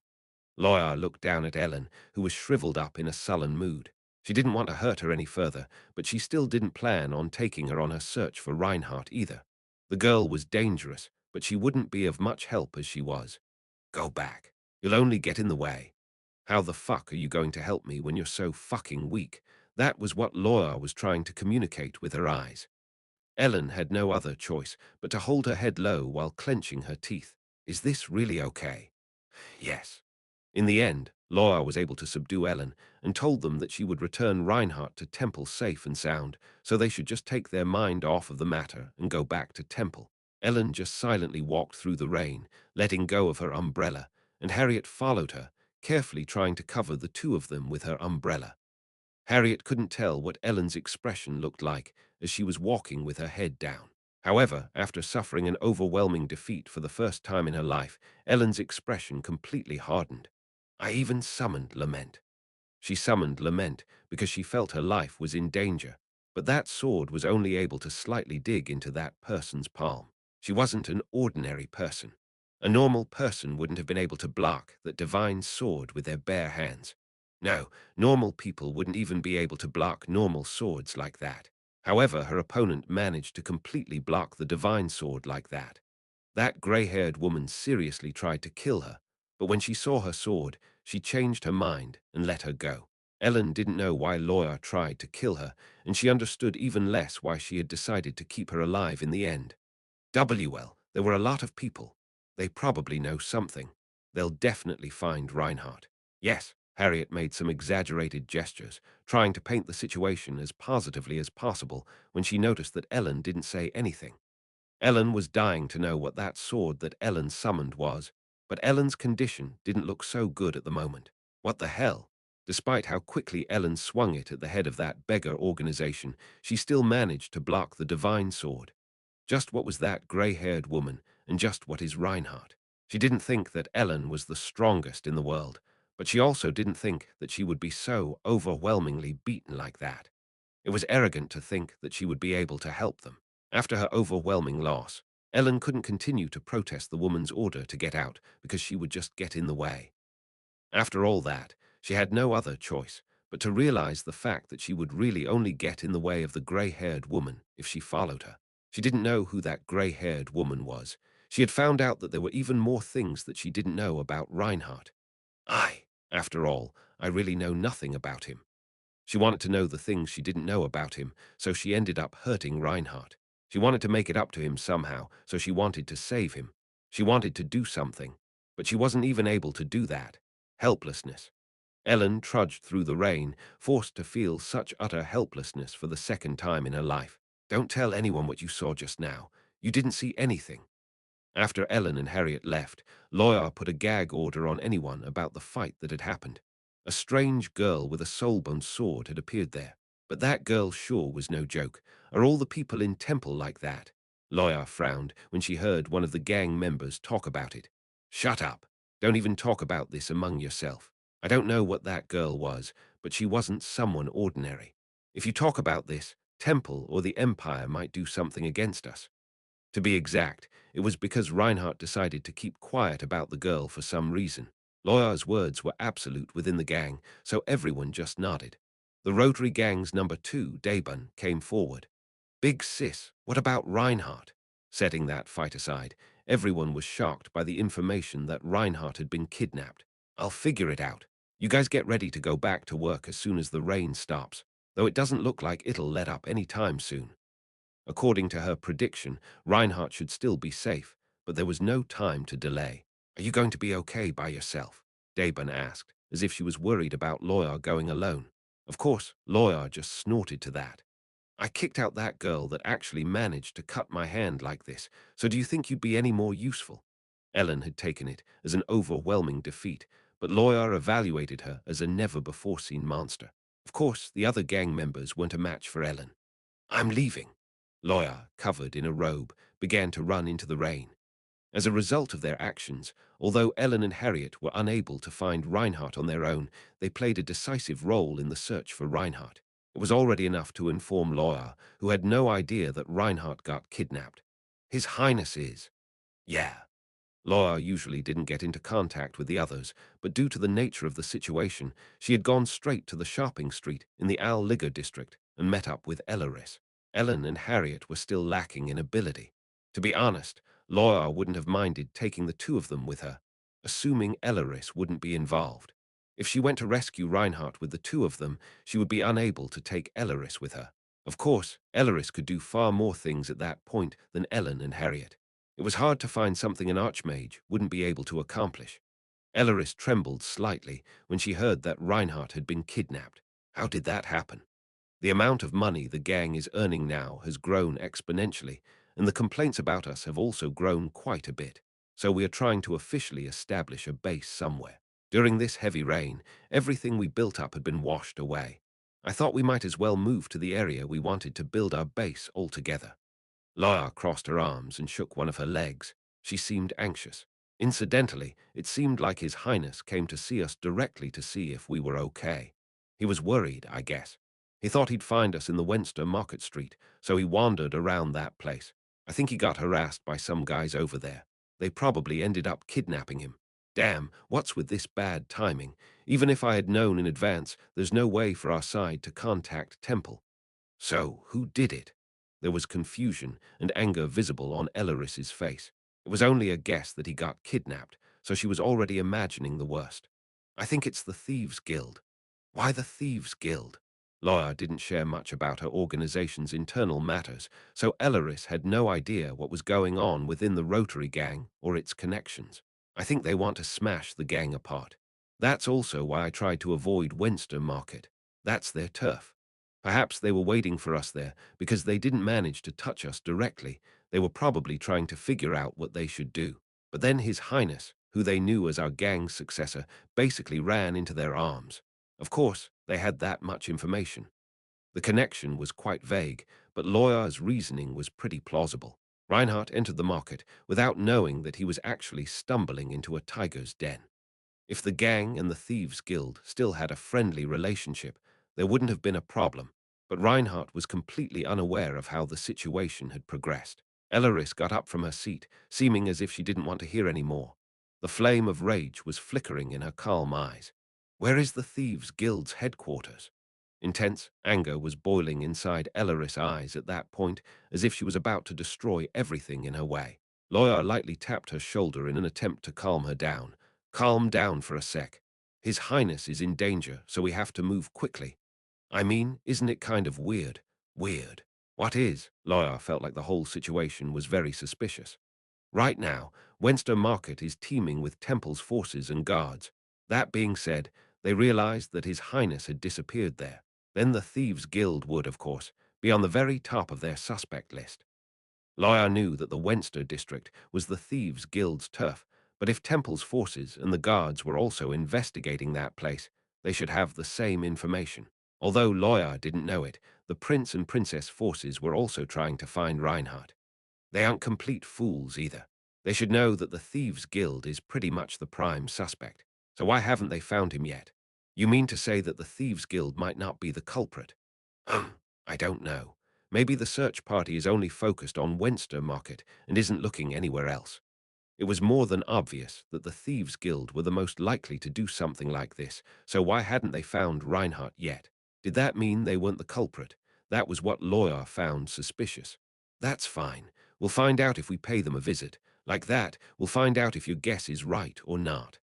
Elleris opened a map of the imperial capital on a table. "Point where the Thieves' Guild's headquarters are," she said, with a sullen look on her face. It seemed like she was about to teleport to the place and destroy everything she found there. Things were going more than smoothly thanks to the information Ellen and Harriet gave to Lawyer. Chapter 132, The Thieves' Guild was, of course, well hidden. It wasn't an official group like the Merchants' Guild. They were just a group of criminals, So their main sphere of influence was in the back alleys of the Westminster Market, where countless branches of the Thieves' Guild were hidden under the complex maze of buildings. There are a lot of guards in Westminster Market, so they should have looked all over the place already. We don't have to go there. They try not to have something like a fixed headquarters. No matter how big their group is, the guards could show up at any time and arrest all of them, so they try not to leave any traces. Lawyer pointed at some completely far-off spots that were not in the Westminster district. These guys change their headquarters periodically. Maybe that's why all the investigations have turned up no clue as to where the Thieves' Guild is located. The fact that the Thieves' Guild didn't have fixed headquarters meant that they would have places that were easily exposed. In the Westminster Market, although it was their turf, they only had a few scattered bases there, not their headquarters. They were places they could easily abandon at any time. Do you know where they are? Ah, here, here, here, here. Loya pointed at various spots on the map with her finger. Isn't that too many? The places Loya pointed at were scattered throughout the whole imperial capital, and there were about 20 spots as well. There were so many potential spots that she was afraid they'd run out of time if they went to every single one of them. Do you know what these locations have in common? Loya answered, as if she knew what Elaris would be thinking. That. I don't know. You know what the reservoir is? Reservoir. What is that? It's like a rainwater collection facility. Reservoirs were facilities that temporarily collected rainwater to prevent rivers from overflowing when it rained. They discharged the excess water when the water level of the river stabilized. It's so huge that there's no better place to use as a hiding place. It's not a public facility, but if one paid off one or two officials who are managing that facility, it's as easy as pie. They're using these large underground reservoirs as their headquarters. I don't really get what it is, but they use that facility as their headquarters, right? Yeah. Lawyer knew that they were changing their headquarters like that because she had once had a close connection with them. However, Elaris only tilted her head. Wait, but hasn't it been a while since the rain really began to pour down? It was a rainwater collection facility, but because it had been raining for quite some time, the reservoirs should be pretty full already. Wouldn't that mean that the Thieves' Guild had lost their headquarters? Lawyer shook her head. No, if one closes the floodgates, rainwater won't be able to get in. Oh, right.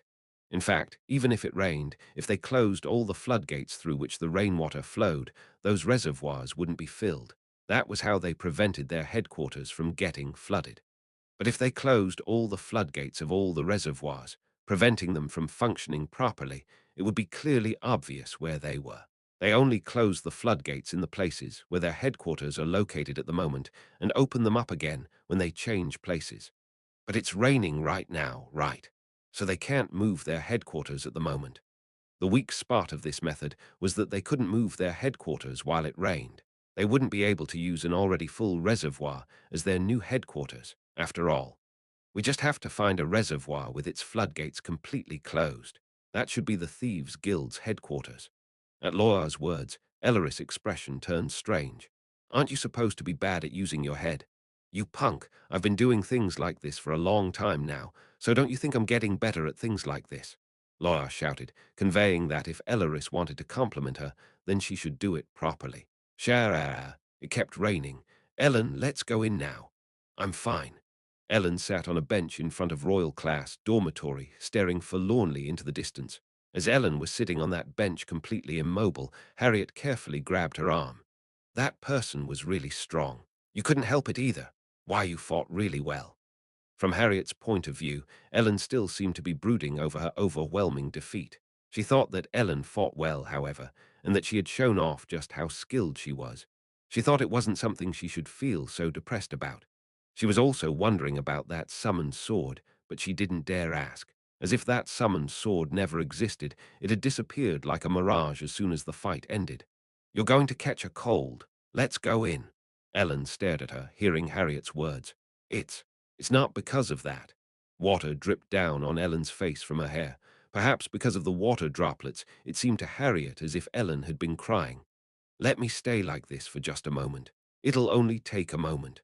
Okay, what was difficult was that Ellen didn't even consider moving. The sun had already set, making way for the moon. Why was she sitting in the rain in the middle of the night?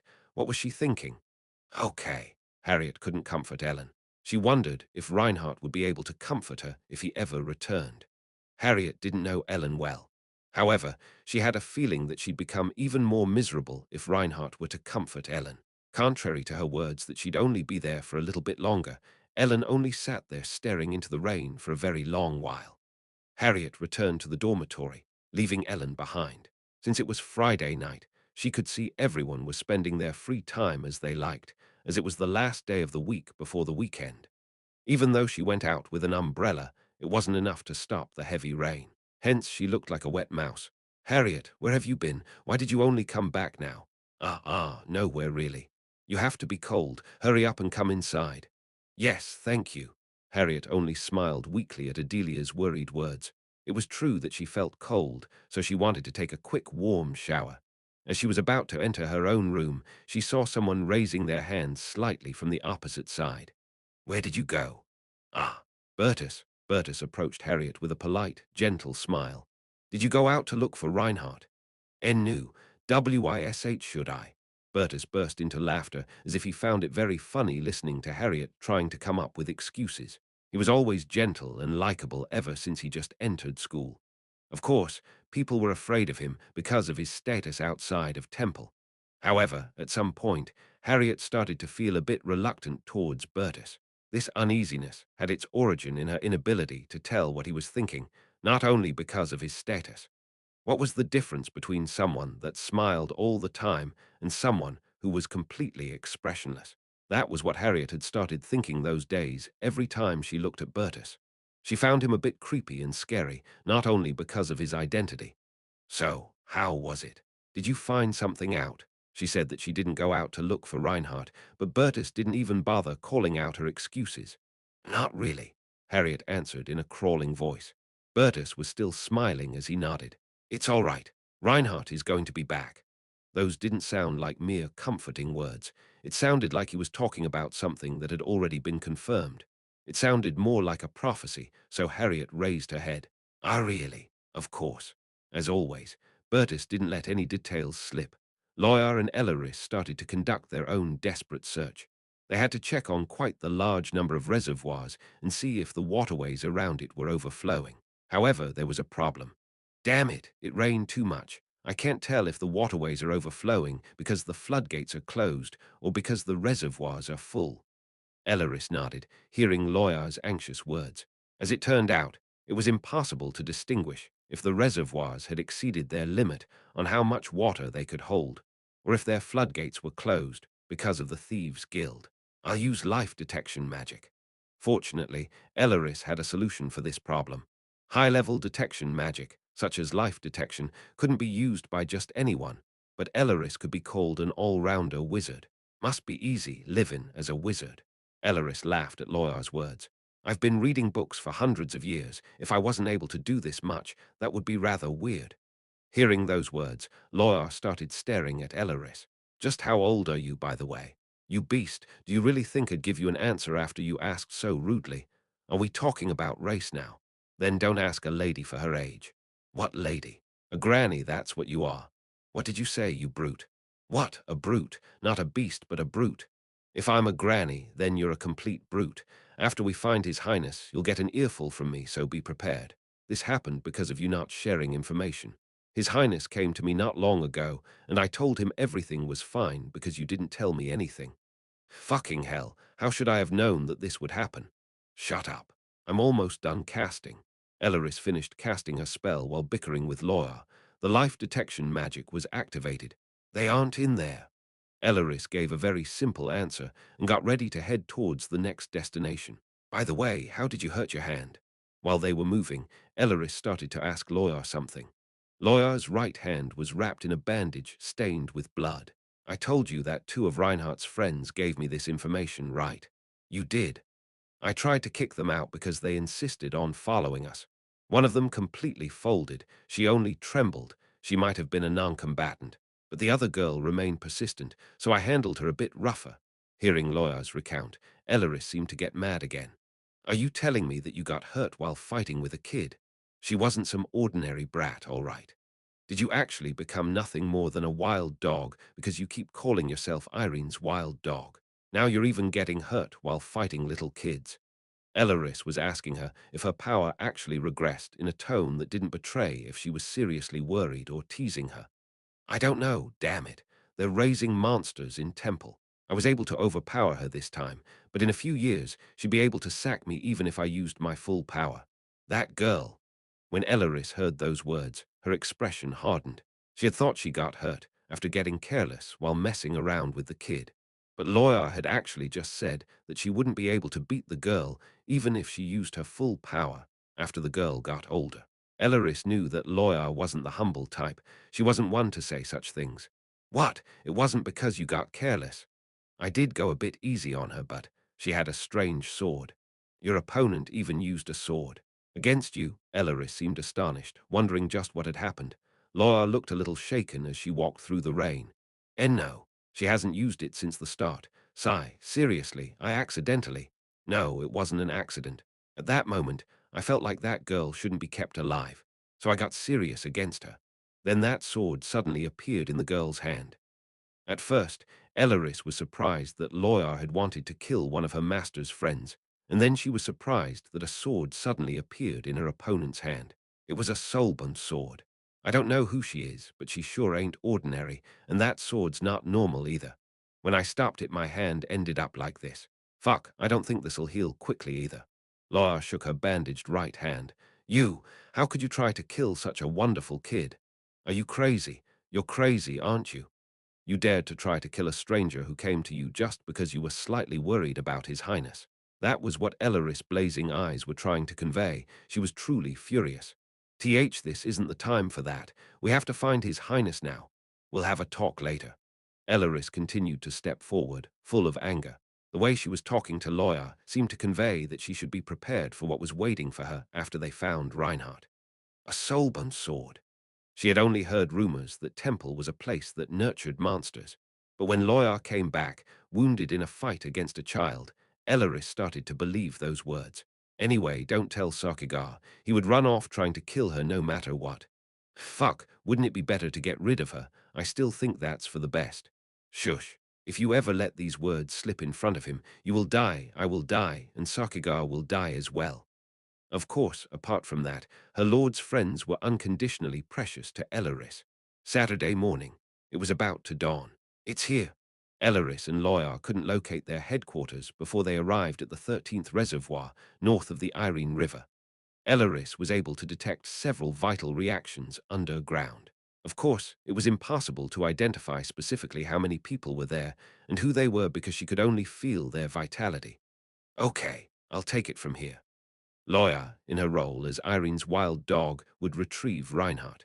That was why she couldn't ask the demonic spy wizard, Elaris, for help. "Will you be all right on your own? There are some dangerous ones among the guys of the Thieves' Guild. If things don't work out as planned, I'll just transform and kill everyone." They were the Thieves' Guild, a huge criminal organization. That was why they were wildly different from a gang that was just a small gathering of people. Hence, there were quite a few dangerously talented individuals among them. However, if she judged that her master's life was in danger, she wouldn't continue to hide her identity. She first had to secure her master's safety after killing all of them, and then think about how to deal with the aftermath. It sure feels like you're truly loyal, and yet you don't. "Shut up." Elaris would continue to watch the situation after casting invisibility magic on herself and help Loyar if things got dangerous. Loyar began to wander about to find the entrance to the reservoir leading to the basement. There had to be an entrance for people to get inside, not just waterways for water to get in, so she was looking for that. Loyar started looking around impatiently. "Teacher, so what you're saying is, why did I turn into your teacher? I'm a great deal younger than you." Then how should I? You're telling me that you don't know what my name is after saying it a fuck ton of times.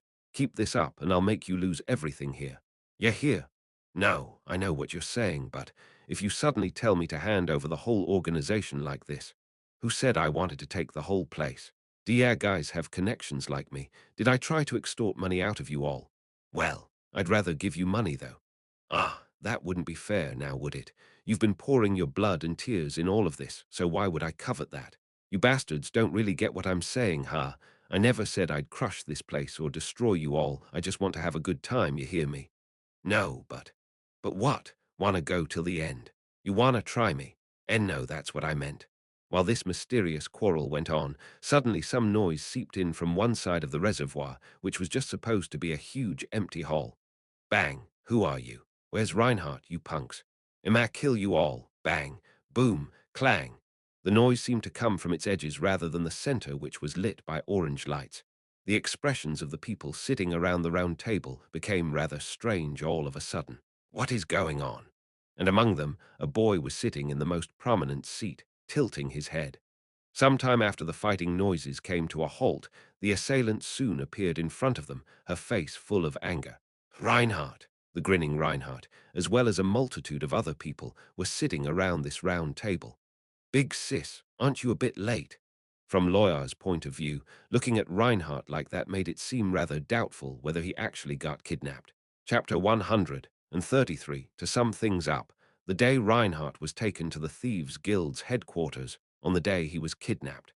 There, he got the opportunity to face all the key members of the guild. Reinhardt hadn't done anything or even said anything. He just stayed still. You crazy punk. Punch, punch, punch. Are you crazy? Don't you know what'll happen if you kidnap a temple student? But, Master, you complete idiot. What's with your head? Do you want to blow up this place to catch a single rat? Punch. The guy who said that he finally found a way to catch Irene's wild dog and had brought Reinhardt to that place, while feeling triumphant, was only rewarded by getting beaten half to death.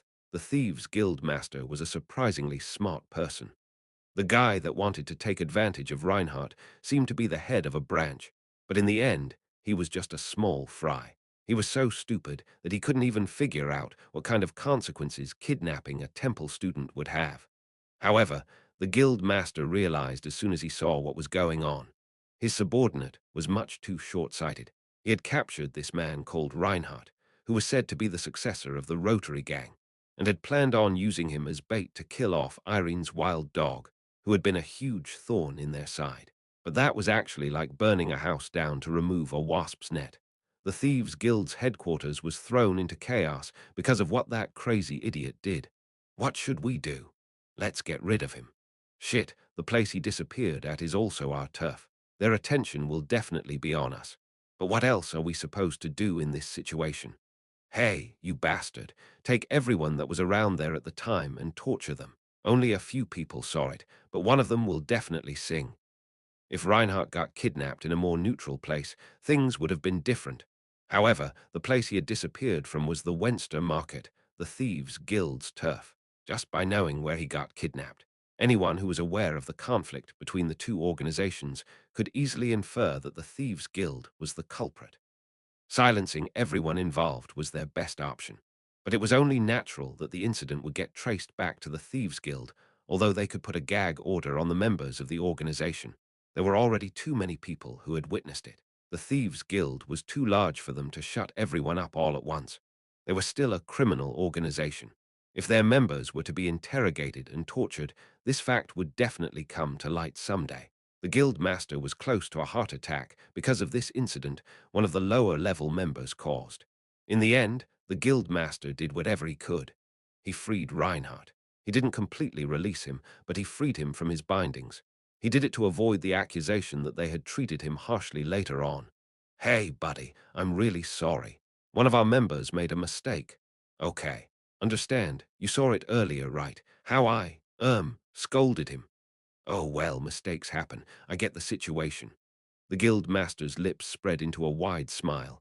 Reinhardt was very calm, as if he knew things would happen the way they did. Could you return my belongings to me first? Ha! Ah, of course. Idiot, where's his stuff? The guild master was acting extremely favorably to Reinhardt. He wanted to get rid of him as fast as he could, but he knew that if he got rid of him immediately, things would only grow bigger, so he was cautious of even touching even a hair on his body. After Reinhardt got back his belongings, including the Fire of Tuesday, he stretched his body and slowly loosened his stiff muscles. What are you going to do about this? Are you going to dispel it, or? Reinhardt handed over his student ID to the guild master. There's tracking magic on this, you know. If you keep this, they'll find me as soon as they realize I'm gone. Wow, what? It's still the weekend, so they wouldn't have started searching for me yet. They would realize that I'm gone by Monday. That's when Temple will start looking for me. It was still Friday, so even if Reinhardt didn't return, they would just wonder where he went over the weekend. The problems would start on Monday. Ha! I see. The guild master only nodded blankly at Reinhardt's words. The situation had turned into a bizarre one in which the kidnapped person was actually helping his kidnappers. Excuse me, Reinhardt, why are you telling me that? The guards would rush into the place and rescue him if he just stood still and did nothing, so why was he doing this? The guild master couldn't even begin to imagine what the intentions behind that strange boy's, Reinhardt's, actions were. We all just try to make a living. Do you think I really need to burn all the people here just to get by? His words seemed well-intentioned, but his smile was absurdly evil, so the guild master felt slightly numb. The guild master couldn't release me that easily.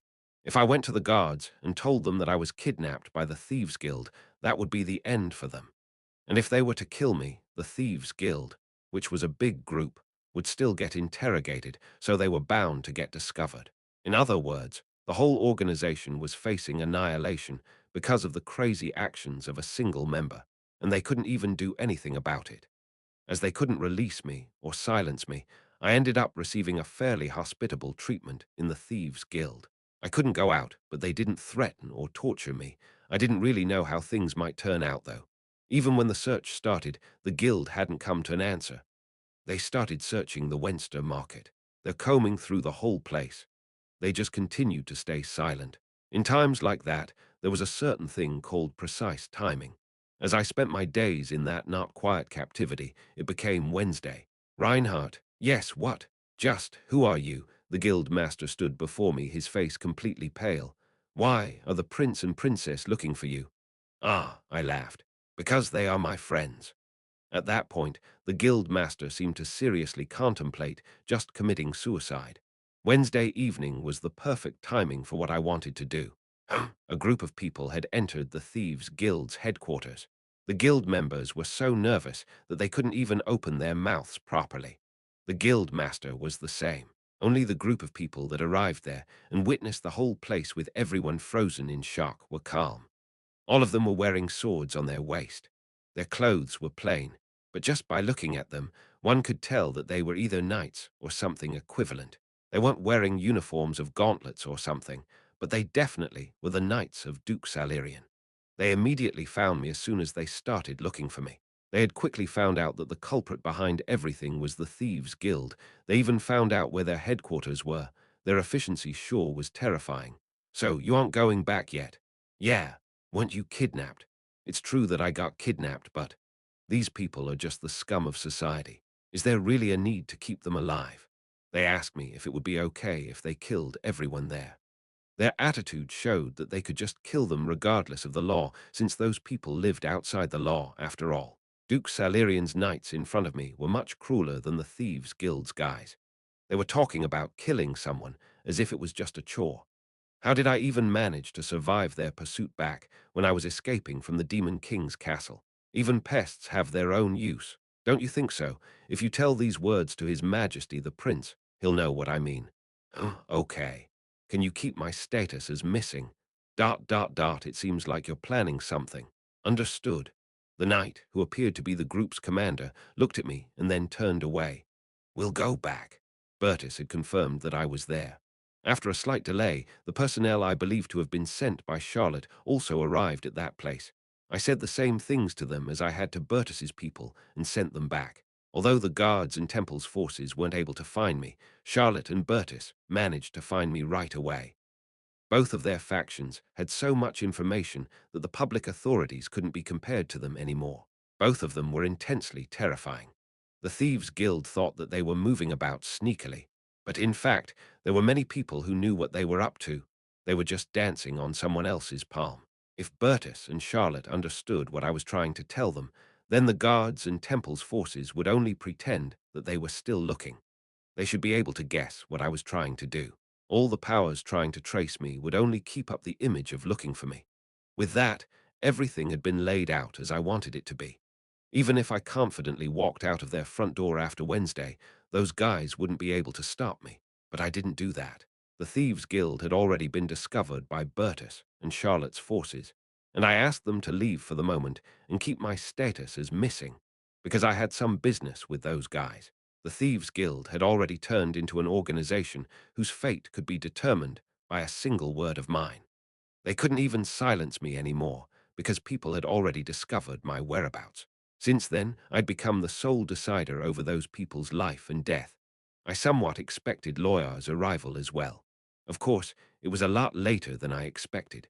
I explained the situation to her when she swung by and told her to step down for the moment, but she insisted on staying with me to see how things were getting organized. Ha! Laura was stunned when she heard my explanation. Weren't you afraid? How could you even think of something like that in your situation? Laura seemed slightly angry. I somewhat knew that things would turn out this way even if I stayed still. The Thieves' Guild didn't really have anything to do with me at the start. Everything had only happened because I wandered around over there. The moment I got captured, I had thought that I had really been on the losing end of things, but after I organized my thoughts, I realized that it was also an opportunity in a way. Additionally, ever since I got the Flame of Tuesday back, I was rather confident that I would be able to run away if things went wrong, so I moved forward rather aggressively. This obviously was quite the risky venture, but it still was a venture worth its risk. Ever since the forces of the prince and princess had come visiting that place, it had practically turned into a mourning house. Was this what one called cutting off one's nose to spite one's face? The entire organization was facing destruction because they tried dealing with a single, unruly, subordinated organization. Lawyer thought that I got kidnapped and rushed to where I was, but she seemed to have difficulties understanding how I managed to place the whole guild under my feet. Yeah, that was what power could do. I thought that it was quite wise using others' power as my own. Do you even know who I am? Do you know who I know? I'll tell your mom everything you did to me. It was basically just an extension of that. It sure was good to have such great friends. Well, since you're here, let's just wrap this up now, shall we? The Thieves Guild executive seemed to find it difficult to accept that everything was about to get handed over to the Rotary Gang, who had been just a lowly, subordinated organization before, especially the Guild Master. I'm just going to pretend that I have nothing to do with the Thieves Guild after this is over with. Instead, how about we'll make Big Sis the next Guild Master? Wah! What? The one most shocked about hearing that wasn't the Guild Master but Lawyer. Hey, no, I can't. Hey, you punk, I thought to myself. Is it so hard to just eat the meal I worked so hard to serve you? Chapter 134, damn it. After laying everything out so neatly, it all got swept aside by someone I hadn't expected. Laura strongly objected to it, saying she'd rather die, so the Thieves Guild executives had a rather strange expression on their faces. They seemed conflicted about whether they should feel relieved about it or not. Although she could articulate it properly, Laura was looking at me as if I was asking to get killed. In the end, I had no other choice but to retract that remark. After some arguing, I eventually left the headquarters, telling the guys from the Thieves Guild they only managed to survive because I decided to bury the case. Well, this is also fate, so let's get to know each other well in the future. Why? Yes, people can make mistakes. Why are you all so stiff? Let's get along well in the future. Good, good, let's not fight. Understood. Thank you. Honestly, we don't know what would have happened. Really. At my casual words, the guild master looked as if his soul had just left his body.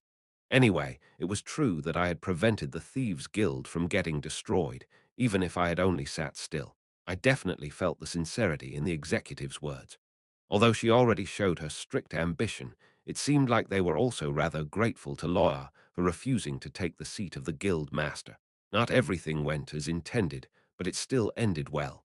Even though I had been released from my captivity, I still felt a bit dissatisfied.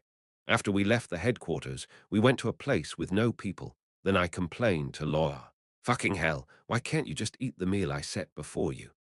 Your Highness, I'm already exhausted from controlling about 200 kids, so how could I manage to take control of a large organization like the Thieves Guild all on my own? I can't even count how many members that thing has. Your Highness, I'm glad you're okay, but this is really going beyond my imagination. Elaris, you were there. Yes. Elaris looked a little angry, as if she was wondering why she even bothered worrying about me. Take responsibility for making me worried. That was what her face seemed to convey. It seemed like she had watched everything with invisibility magic cast on her. It's already hard enough to keep my body hidden every full moon. Being the guild master is just too much. Laura said that things wouldn't last long if she were to take control, which made sense. And here I was happy that a free meal just fell from the sky.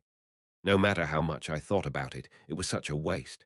Still, I managed to stop the Thieves Guild from touching the Rotary Gang, so I couldn't say I hadn't gained anything. It was also clear that I could exert some influence on the Thieves Guild. By the way, what excuse are you planning on giving Temple? I wouldn't say something like the Thieves Guild kidnapped me, but what other excuse would I give them for my 5-day absence? That I went on a long trip to find myself. Seriously, what should I tell them? First you're talking about what you should do with the Thieves Guild, and the next moment you worry about very typical things for a student. I really don't know anymore.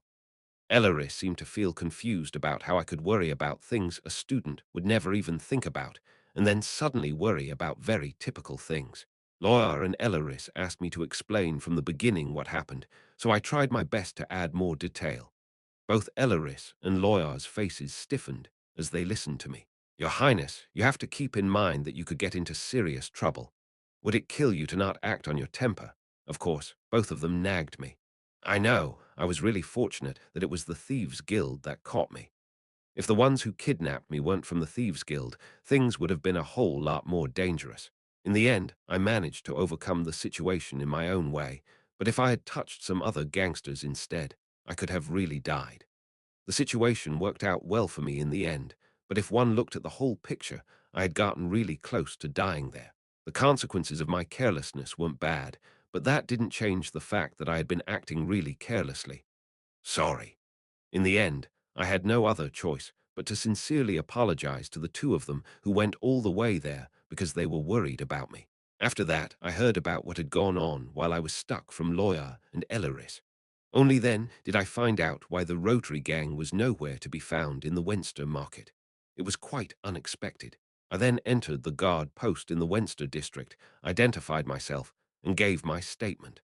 I said that I got kidnapped by an unknown group. They seemed to have kidnapped me to get a ransom for me, but they abandoned me somewhere and disappeared when the situation got more serious. I told them I didn't know who they were because they covered my eyes. I didn't even know where I was held. I just ran away after I got released. Since I was officially missing, I figured that would resolve things. Charlotte and Bertus had confirmed that I was safe, but the guards and Temple's forces probably didn't know. I spent the rest of Saturday giving them my fabricated statement. In the end, I just repeatedly said that I didn't know anything. The investigators didn't know whether they should believe me or not, but they didn't bother me any more after that. After checking that I was all right and securing my statement, they brought me to the front gates of Temple. Shah. Great job, kid. From now on, don't go to dangerous places anymore, okay? Yes, thank you. They held me up all day, so it was already close to the evening when I reached Temple. I would have to go inside and talk to the teachers again, which meant I would have to give out another round of fake statements. I got on the tram and arrived in front of the Royal Class dormitory. Wearing the clothes the guard had given me and an umbrella, I tried to enter the dormitory. Shah! I wondered when the stupid rain would finally stop. The Thieves Guild didn't turn out to be that dangerous to me. Although making Loya the new guild master eventually failed, things somehow worked out, and I managed to establish a connection to them. That should be rather good. As Bertus said, I somehow created the starting line for something kind of cringe like becoming the king of the underworld. Still, my heart felt heavy. Hey! I didn't know how long I had been doing it, but I was looking directly into the eyes of Ellen Artorius, who was sitting on a bench in the rain. Rain, heart. She stood up and staggered towards me. I had heard that she got beaten up by Lawyer. I didn't know why she was sitting in the rain, but I thought I knew what was going on. Ellen was about to distance herself from me, but that girl actually went out to find me when I disappeared. I didn't know what she was thinking specifically, or for what reason she put so much effort into finding me. However, while searching, she met Lawyer and got beaten by her when trying to interfere. She even summoned the divine sword Lament, but still lost. I had no idea what Ellen was feeling at that moment. She tried to look for me, but ended up getting kicked out because she would be in the way. She had even gotten beaten up. She stood there looking at me with unfocused eyes. Sorry, I tried to find some words to tell her, but that was all I could say in the end. Losing to Lawyer must have been devastating, and she must have wondered just who on earth that person who could defeat her so easily was. She must have realized that I had even more secrets than she thought. My secrets? No, Ellen interjected when I was trying to say something. It's okay. The corners of her pale blue lips trembled slightly. I'm not curious about that anymore. What kind of emotion were those lips trying to convey? It was probably a smile. She seemed happy. She trembled and then suddenly hugged me tight. Shara, you don't have to tell me. Her voice and body trembled. She felt so cold to the touch. She buried her face in the nape of my neck. Close to her eyes, I felt something hot flowing down. They seemed to be tears. That sensation forced me to freeze up. Ellen was crying. Because of me. It's okay. It's enough. It's enough that you're fine. It seemed that she had forgiven me, but my guilt only grew. Like that, the commotion came to pass. The news that I was found had already been reported to the teachers, and I gave my statement separately to the teachers who were looking for me even though it was the weekend. Mr. Eppenhauser seemed to be absent. The statement I gave the teachers wasn't much different from what I gave the guards. Alas, it also took the same amount of time. The news spread that I had returned, so countless people were waiting for me there when I came back to the dormitory. Junior, are you all right? Yeah, I didn't get hurt. I was so worried. Huck, sob sob. Adriana hugged me and cried loudly. She wasn't able to go looking for me personally, but she seemed to have spent some sleepless nights because of me. Not only Olivia, but all the other members of Grace also flocked to me and asked how I was feeling. I'm so relieved, Reinhardt. Olivia was also tearing up. Grace's club members wanted to go look for me on their own, but it seemed like the teachers had stopped them. You're the worst person I've ever known. Is that a compliment? Yeah, in a way it is. Charlotte, who knew my circumstances, just shook her head as if she was tired of it all. Let's talk more about this later. Bertus was smiling at me as well. Neither of them seemed to have been worried, as they knew what I had been up to. Those two had played a big role in my survival. Then Ludwig and Delphin, as well as some classmates of theirs I wasn't familiar with, came up to me to greet me. I thought my school life was completely ruined, but it seemed like I was actually doing better than most. People around me kept telling me that they were worried about me and that it was good that I was safe until deep into the night. Actually, I was never in any real danger to begin with. I wondered if they would kill me if I told them that I kept putting off my release by threatening my kidnappers. I was very grateful for their sentiments, but my guilty conscience grew bigger and bigger. Everyone left one by one as the night grew longer, and after I was finally released, I let out a sigh of relief. I had met up with Ellen first, and she had cried for some time, but it seemed that she had gone to her room. I was able to greet everyone, but there was just one person I didn't see anywhere. Knock, knock, I knocked on her door. Knock, knock, was she sleeping? I didn't think she would be asleep yet, though. After I waited for a little while, the door opened slowly. She didn't show me her face. I could only hear her voice. Can we talk tomorrow? Listening to her voice, I understood why she didn't come to see me. Sure, let's do that. Okay. She probably cried a lot, so her voice was hoarse. The condition of her face wouldn't be any better. Still, she went to such lengths to find me, so I wanted to at least talk to her a bit. Well, it couldn't be helped. I would have to wait. I'll be on my way then. W8. But in the end, she opened her door, grabbed my arm, and pulled me in. Catchak, she closed the door behind me. She had her head bowed down, not wanting to show her face to me. I heard that you went looking for me. Yes. Thank you, I'm sorry. She suddenly hugged me without saying a single word. Sob, sob, hick, sob, I. I was so worried. Hick, hick, wah, sob. Harriet cried until she couldn't breathe anymore. I reciprocated her hug and patted her back. Fucking hell, I thought to myself. I should have come back earlier. Harriet cried for almost an hour, perhaps because she was just that worried. I was about to go back to my room after comforting her, but then, with her head still bowed, Harriet asked me a question. Were you not scared? I was scared. Before Wednesday, although I had been acting curt and casual, it was actually pretty terrifying. I could have died at any time depending on the guild master's whims.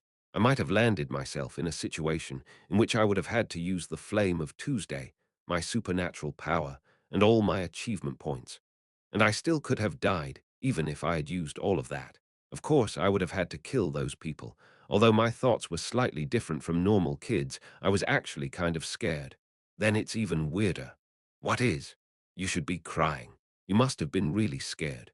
I was the one who should cry after going through something like that. I should cry in relief and have others comfort me. However, there I was comforting others who were crying out of relief after finding out that I had come back safely, just like how I did for Harriet. You're weird. Harriet seemed to feel that I was acting strange. It's because I'm an adult. Harriet didn't respond to my condescending attitude. Yeah, that's right. I had no choice but to feel slightly embarrassed as that answer wasn't what I had been expecting at all. Chapter 135. The day after I came back on Sunday, I didn't see Ellen in the dining hall during breakfast. I somewhat knew what was going on. After talking to Harriet for a bit, I got a feeling for what it could have been about. I was just following her around. She suffered a lot. It's just I don't know if I should say this. She got into a fight with your boss. I had heard something along those lines. After we returned to Temple, she just kept on sitting on that bench in the middle of the rain, waiting for you. She wouldn't even listen to me. Maybe she did that because she wanted to be the first to see me when I came back. Or maybe she was just out of her mind. I wasn't really sure. Anyway, she probably caught a cold. Knock, knock. I went to Ellen's room and knocked on her door. After waiting for some time, Ellen opened the door looking quite messy. What? She didn't even seem to have the energy to talk properly. If you're sick, you should go visit the priest on duty. What are you doing here? I didn't know if it was just a slight cold, but was it right to just keep it in while one was so sick? I'm fine. Ellen was trying to close the door as if she was saying that I should leave if that was all. I knew you were going to say that, so I made you porridge. Sigh. I felt quite sorry for a lot of things, so I planned on doing whatever I could for her. I'm glad you didn't wind up dead. She was lying down and eating the porridge I brought her. I never thought I'd live to the day I would witness something like that. The day that someone a summer cold that not even dogs would catch. Why were you sitting around in the rain? Just because she was sitting in the rain like that didn't mean I would come back faster. Ellen had sat in the rain for almost a whole day. I thought this was all my fault. That was what she muttered, avoiding my gaze. Why did she feel like it was her fault that I got kidnapped? There was no reason for her to think that way. I told you those things, so I felt like this was my fault. Ellen knew best that this was utter nonsense, but that was how she felt. After making a few mental leaps, it seemed like this happened because of what she said. I wanted to do something, but in the end there was nothing I could do. So, because I felt so pathetic, because I couldn't bear it, Ellen closed her eyes. If I didn't do that, I wouldn't have been able to go on. She hated herself for not being able to do anything, so she had been torturing herself. I don't hate that you have secrets. Ellen looked at me. Her eyes were red. I hate to helplessly lose someone precious to me. That's what I hate. Being unable to do a single thing. I absolutely hate that. When she had found out that her brother had left to participate in the Demon World War, Ellen couldn't do anything about it.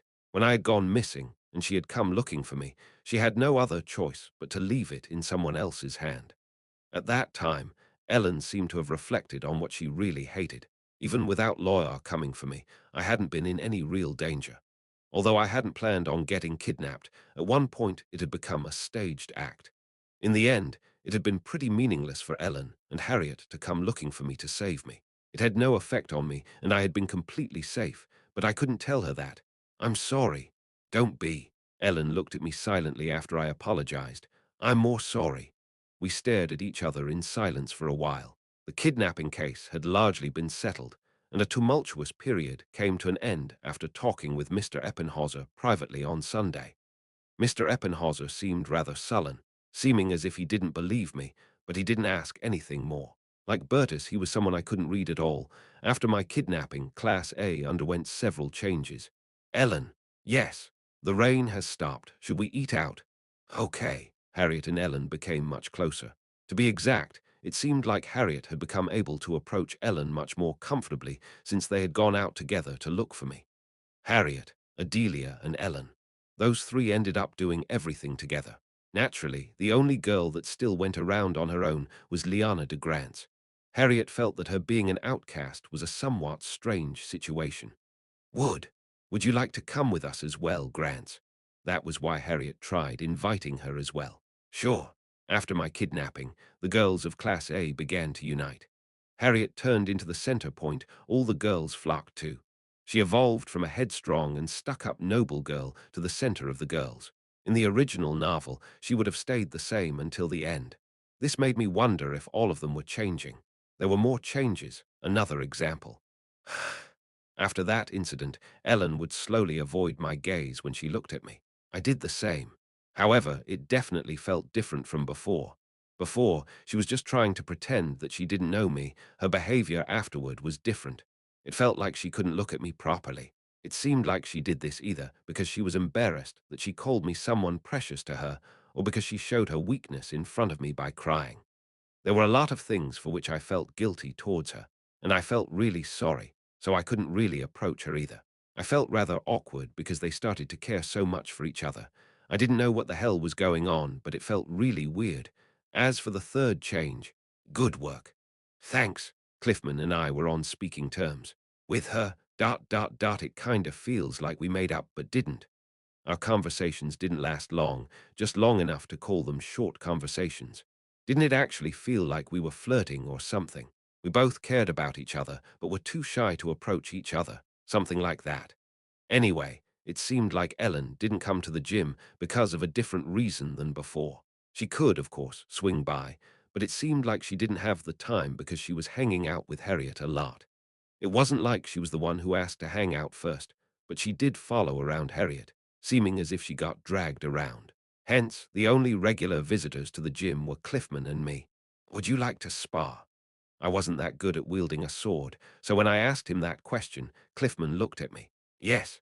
Us two quiet men started practicing swordsmanship with each other. I felt like I had gotten left behind, but the reversal of Class A's atmosphere was straight up ridiculous. Ellen and I made up, but things turned kind of awkward.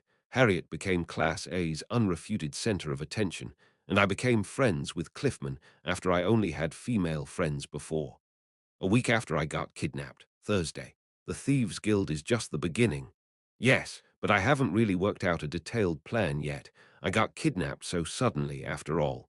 I talked to Bertus last. His goal was to absorb the Empire's underworld and keep a firm grasp on it. However, he couldn't possibly control everything on his own, so he tried to make me his proxy. That was why I decided to take advantage of my kidnapping situation. I knew you were bold, but this is just amazing. Bertus grinned, asking me where I took that confidence from.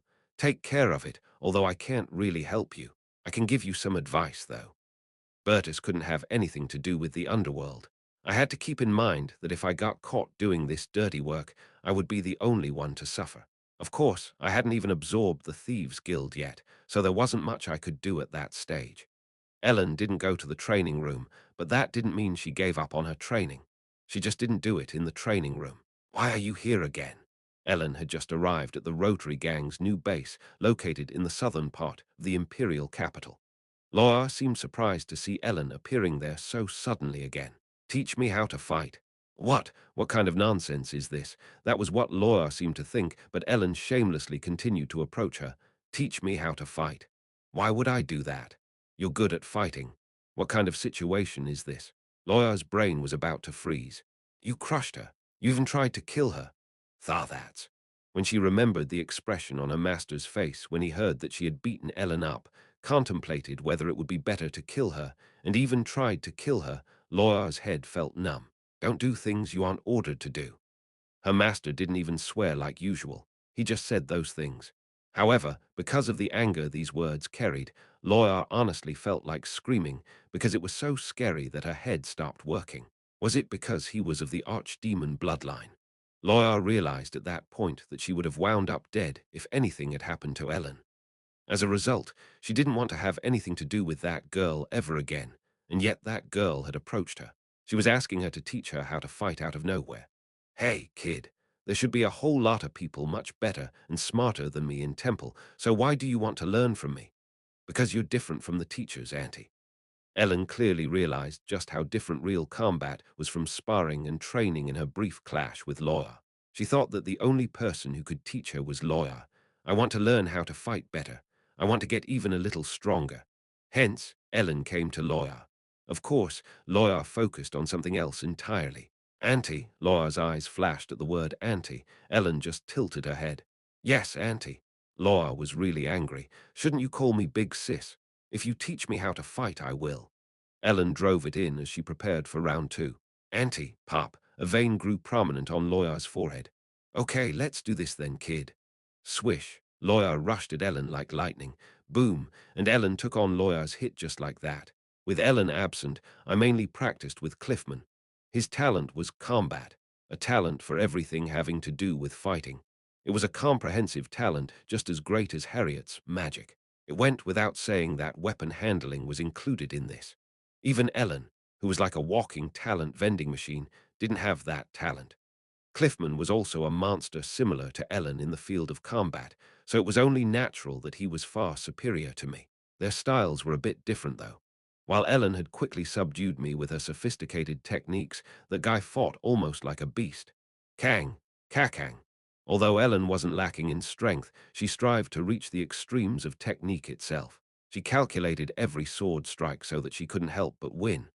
It went without saying that she was excellent at improvising.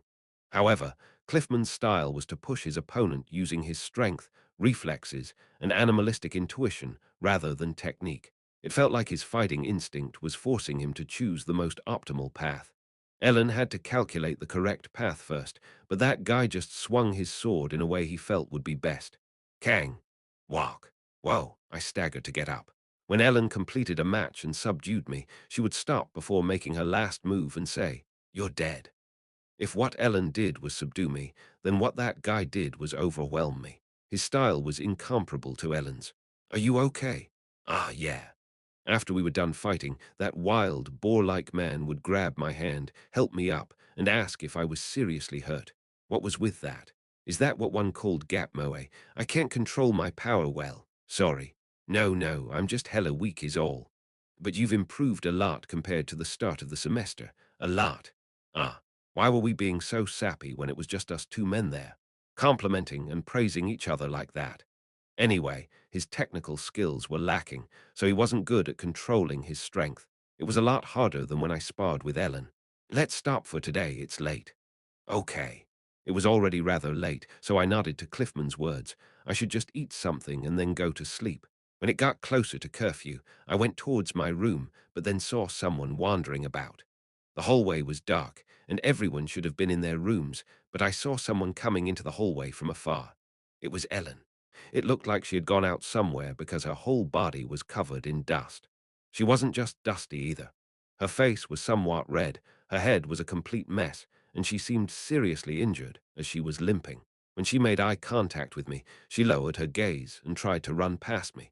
Oh, come on, what's her problem? A kid who usually wouldn't act that way suddenly acted strange.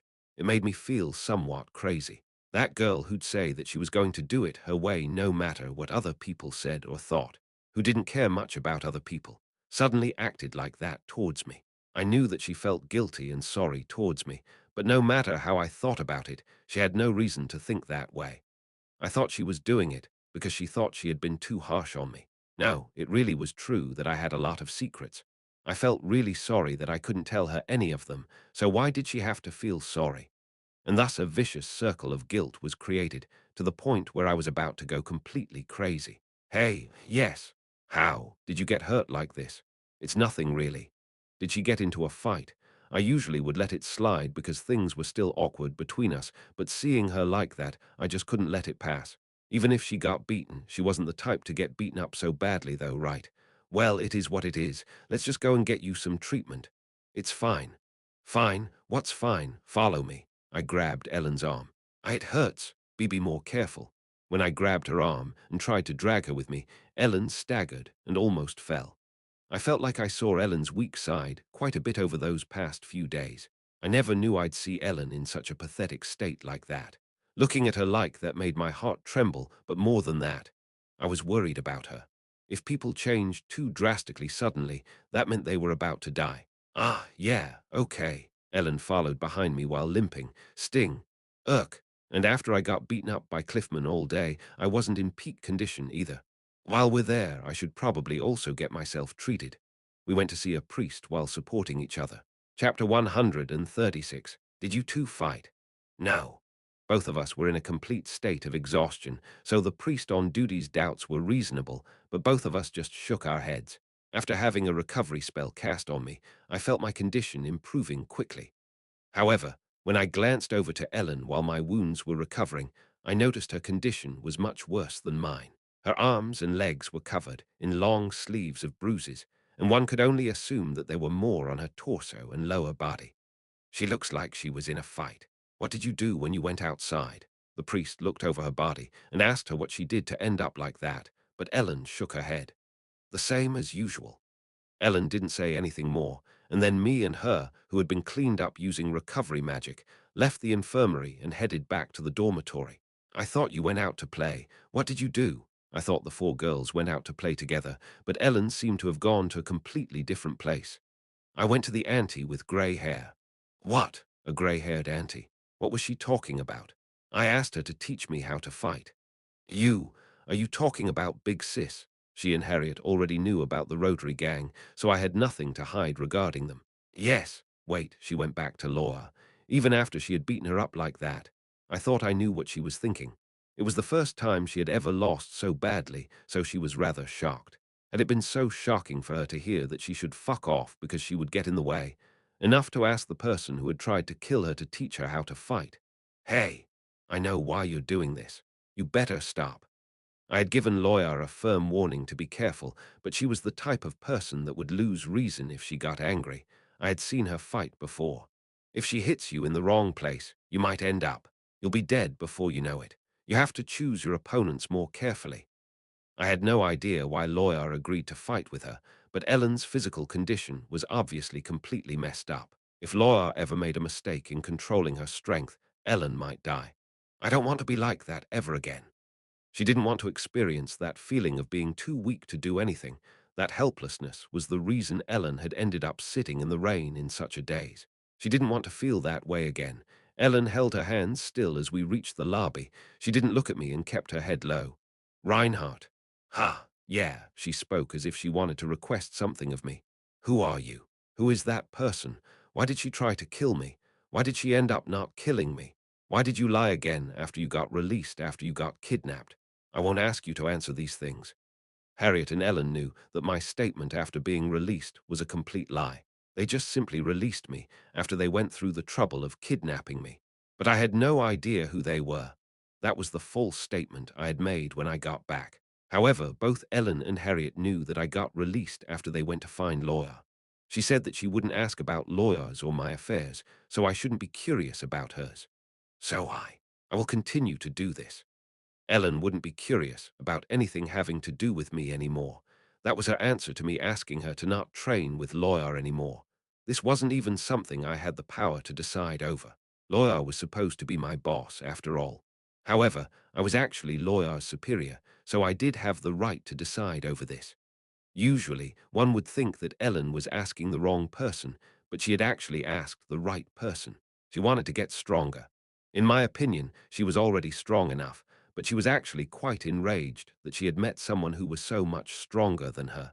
It was a strange feeling. Ellen was originally supposed to be a character that completely lacked any desire to win. She was simply good at anything she did, so she was someone who would always win, no matter if she aimed for it or didn't. She was just that talented. However, Ellen had gotten involved with me in that incident, and eventually she wanted to save me on her own but got completely overwhelmed by someone a lot stronger than her, so she could just sit by and watch. She despaired. So a new feeling, a desire to get stronger, bloomed in Ellen. Do what you want. I would have to warn Lawyer that she should be gentle. By the way, don't you care about me anymore after you've made some new friends? I'm going nuts here. Ah, Ellen was a bit dazed after hearing what I said. Then she murmured softly, her eyes slightly lowered. Sorry. And no, I didn't say that for you to tell me this. I didn't want her to say sorry. I just wanted her to react like usual. She was so conscious of me. I thought it would take a lot more time for her mentality to normalize again. Even if Ellen's condition was incredibly serious, she returned to full health immediately after getting recovery magic cast on her by the priest on duty. Of course, she ate a lot more to prevent getting malnourished, as I had in the early stages of my training when I had very low physical strength. After classes ended on Friday, I went to tell Lawyer that she should go along with what Ellen wanted and be careful. Lawyer expressed her displeasure about it. Nominally, she was my boss, so I was merely asking for a favor, but in the end, it was nothing short of an order. So, big sis, please take care of her. Ah, this is difficult. Lawyer signaled something like, I hate this. Why do I have to do this? With her eyes. Even though I didn't do much, my eyes were telling her, you better fucking do this, you bastard. On the outside, I appeared to be very polite, but I was essentially ordering her to do it. It's not my fault if you end up breaking something because I couldn't control my strength properly. Yes, that's fine. Ellen just bravely stepped forward and said that. Lawyer seemed to have thought that Ellen wouldn't want to go through it any more if she was a little harsh after she annoyed her so much. However, knowing her, she would probably be right back the next day and continue with the training until she is satisfied. Ellen had quite the strong mentality as well. Even if she ended up not doing it, Lawyer really wanted to kill Ellen before, and Ellen knew that. But she still casually went up to her and asked Lawyer to teach her how to fight. The gang members seemed interested in watching them fight, but Lawyer didn't want them to see, so she dragged Ellen to a deserted place. The others seemed very disappointed by that. I also went to look around the new gang base. The house was large enough to accommodate the entire gang, which had about 200 members. The construction work was directed by Daban, the gang's number 2. Will you be fine without any experts? I didn't think they hired any professionals. They were probably building it on their own, right? We've been to many places and experienced a lot of things, so don't you think that some of us built something like a house at least once? Ah, since the backgrounds of most beggars were rather turbulent, some among them seemed to have worked in construction and architecture before. Daban didn't seem like he was one of them, but he seemed to have experience supervising guys that had experience in those fields. As there were many people, there were many different skill sets. It was truly fascinating. It's thanks to you, Reinhardt. I just said a few words. A few days ago, the Thieves Guild gave us their full support to build an even bigger building. Oh, really? They seem to have provided them a lot of funding to build a new gang base to save some face after receiving so much help from me, while they were actually planning on getting rid of the Rotary Gang. Even among criminal organizations, they still cared about things like face. For what I did for them, all their members should bow 3 times in my direction each day. Still, if it actually came to a full-blown fight, someone might have died. But I was fortunate that I didn't have to see any blood after getting kidnapped. I looked around the gang base's construction site a bit longer before heading to where Ellen and Lawyer were training. They had changed locations to a place in the southernmost part of the imperial capital, so there weren't many people there. If one walked a bit further, one would reach a forest. Ellen rolled on the floor as if she got beaten quite badly by Lawyer again, and then she rose to her feet. Can't you just use that sword? She asked Ellen calmly. I won't use it. I can't summon it anymore. Ellen threw one of the 2 training swords stuck in a tree close to her towards Lawyer, and Lawyer caught it. I was wondering why she took some training swords with her, but it seemed to be for this purpose. Haven't held a sword in a long time. After saying that, Lawyer seemed to hold great skill in swordsmanship. Of course, she still pushed forward with just her strength and reaction speed, but in the end, Ellen was still no match for Lawyer. Ellen tried to counter when their swords touched, tried to lead it, changed her center of gravity, and even staggered into different directions. However, the moment she blocked Lawyer's sword, her training sword received so much damage by the swing that it shattered. Lawyer's swings were incredibly fast as well. Ellen had no other choice but to evade, as her counters and blocks were totally impossible to achieve. Then she messed up. Their physiques were completely different. Faced with such overwhelming differences in weight class, technique became absolutely meaningless. Ellen seemed shocked by that. However, rather than despairing, she seemed to have realized what she needed to focus on more. I didn't tell Lawyer or Elaris about Ellen's true identity. I had just said that she was an extraordinary individual. How would Lawyer react if she knew that Ellen was the younger sister of Artorius, the warrior that killed the Demon King? She'd say that we have to kill her, wouldn't she? Anyway, I, the Demon Prince, was watching the Demon Realm's spy, a lycanthrope, training the hero's younger sister. After training all evening, Ellen and I ate together with all the gang members. It wasn't really a proper meal, just some rice balls. A sign to show that the gang's finances had improved was that they weren't just plain rice balls, but actually had something similar to meat in them. Hey, little lady, you got hurt quite a bit. Are you okay? You have quite the dirty temper, big sis. How could you beat her up like this? Shut up, you punks. Should I have stood still then? All the gang members had something to say as they watched Ellen munching away on the rice balls. When she arrived, she seemed like such a sweet and pretty child. But now she was eating the rice balls, appearing even more like a beggar than the gang members, so they couldn't help but pity her. Her hands were trembling while eating the rice balls. Ellen couldn't really put a handicap on herself. Laura wasn't someone she could take on half-heartedly. If she wanted to get trained, she had to put up with this. I'm fine. Ellen, who blankly munched on her rice bowls, staggered to get up. Ugh, whoa, wah. Everyone was clamoring as they saw her staggering like that. Ha, hey, you make me look like the bad guy here. Laura clicked her tongue as if Ellen annoyed her terribly. I'll come back later. Don't. I'll be back. I supported the staggering Ellen, accompanied by the gang members' obvious heckling. Reinhardt, you're also a man, huh? But he's probably weaker than that girl, right? Now that you mention it. If they were to get hitched, she'd have him under her thumb. She does seem to be an unusually strong-willed girl, seeing her get up even after getting beat up so much by Big Sis. Fucking hell. It seemed like some weird misunderstanding was formed in the minds of the gang members. Are you okay? Yes. Ellen didn't even have the strength to walk on her own. It was a very strange feeling, seeing Loya overwhelm Ellen, whom I had never been able to defeat before. Of course, Loya hinted that she wouldn't be a match for her after a few years. Although I knew that Elaris was very formidable, only then did I realize that Loya was also incredibly strong. Ellen passed out halfway through the walk back, so I had to carry her to temple. It seemed like I ended up doing some additional strength training that day. Chapter 137, Ellen had suddenly decided to start training with Loya, so I mostly only sparred with Cliffman. Although some quite strange events had occurred, I quickly returned to my daily life at Temple. Like that, it became July. What are you going to do during the vacation? Shouldn't you worry about finals first? Kono Lint was excited, as our vacations were fast approaching. Erich advised him to first think about the final exams. What had I done for the finals to be already so close? However, after our final exam, we would be given about a month of vacation. During his first vacation, Ludwig would go to Delphin's hometown, Talprad, to train his ranged weapon mastery. They would encounter events like fighting bandits. Class BS Ludwig, Delphin, and Lannion had already become close friends, as intended by the original story, so their vacation event should proceed without any problems unless Charlotte suddenly decided to do something with all the Class B kids.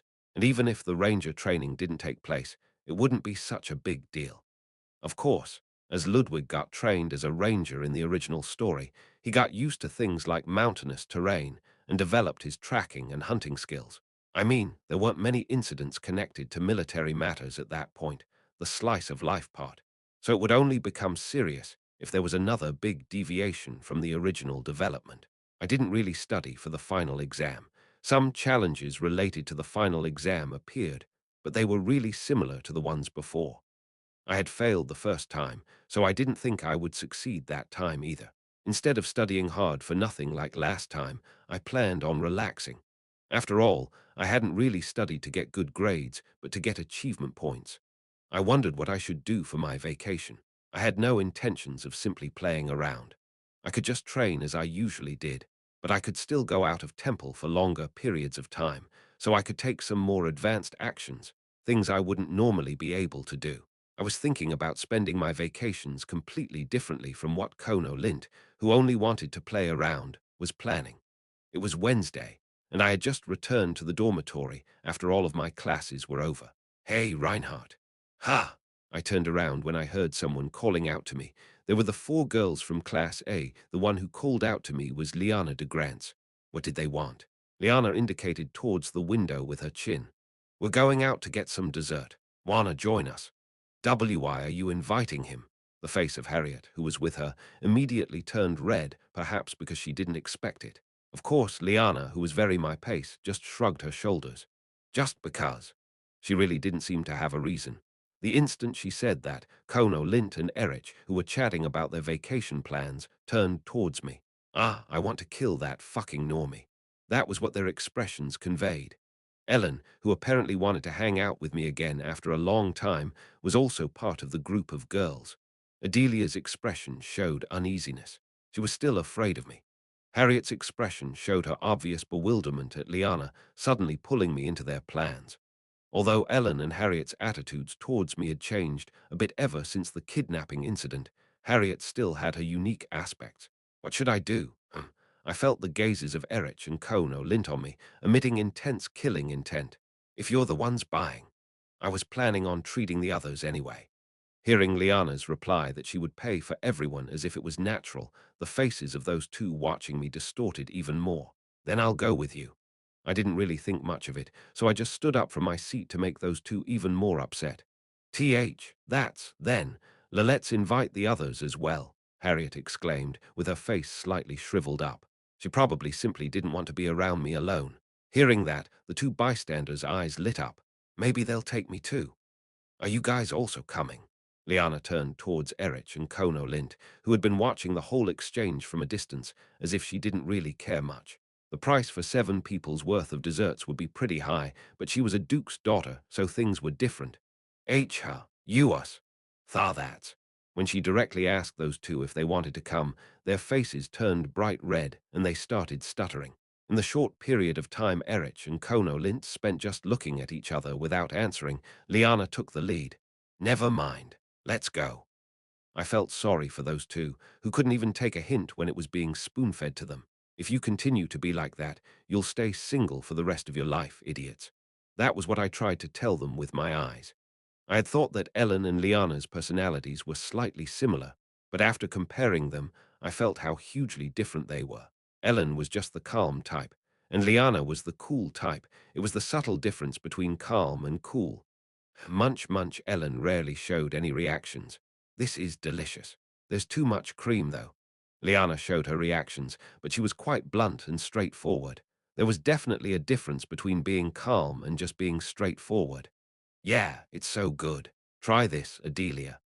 And then there was Harriet, who had big reactions to everything.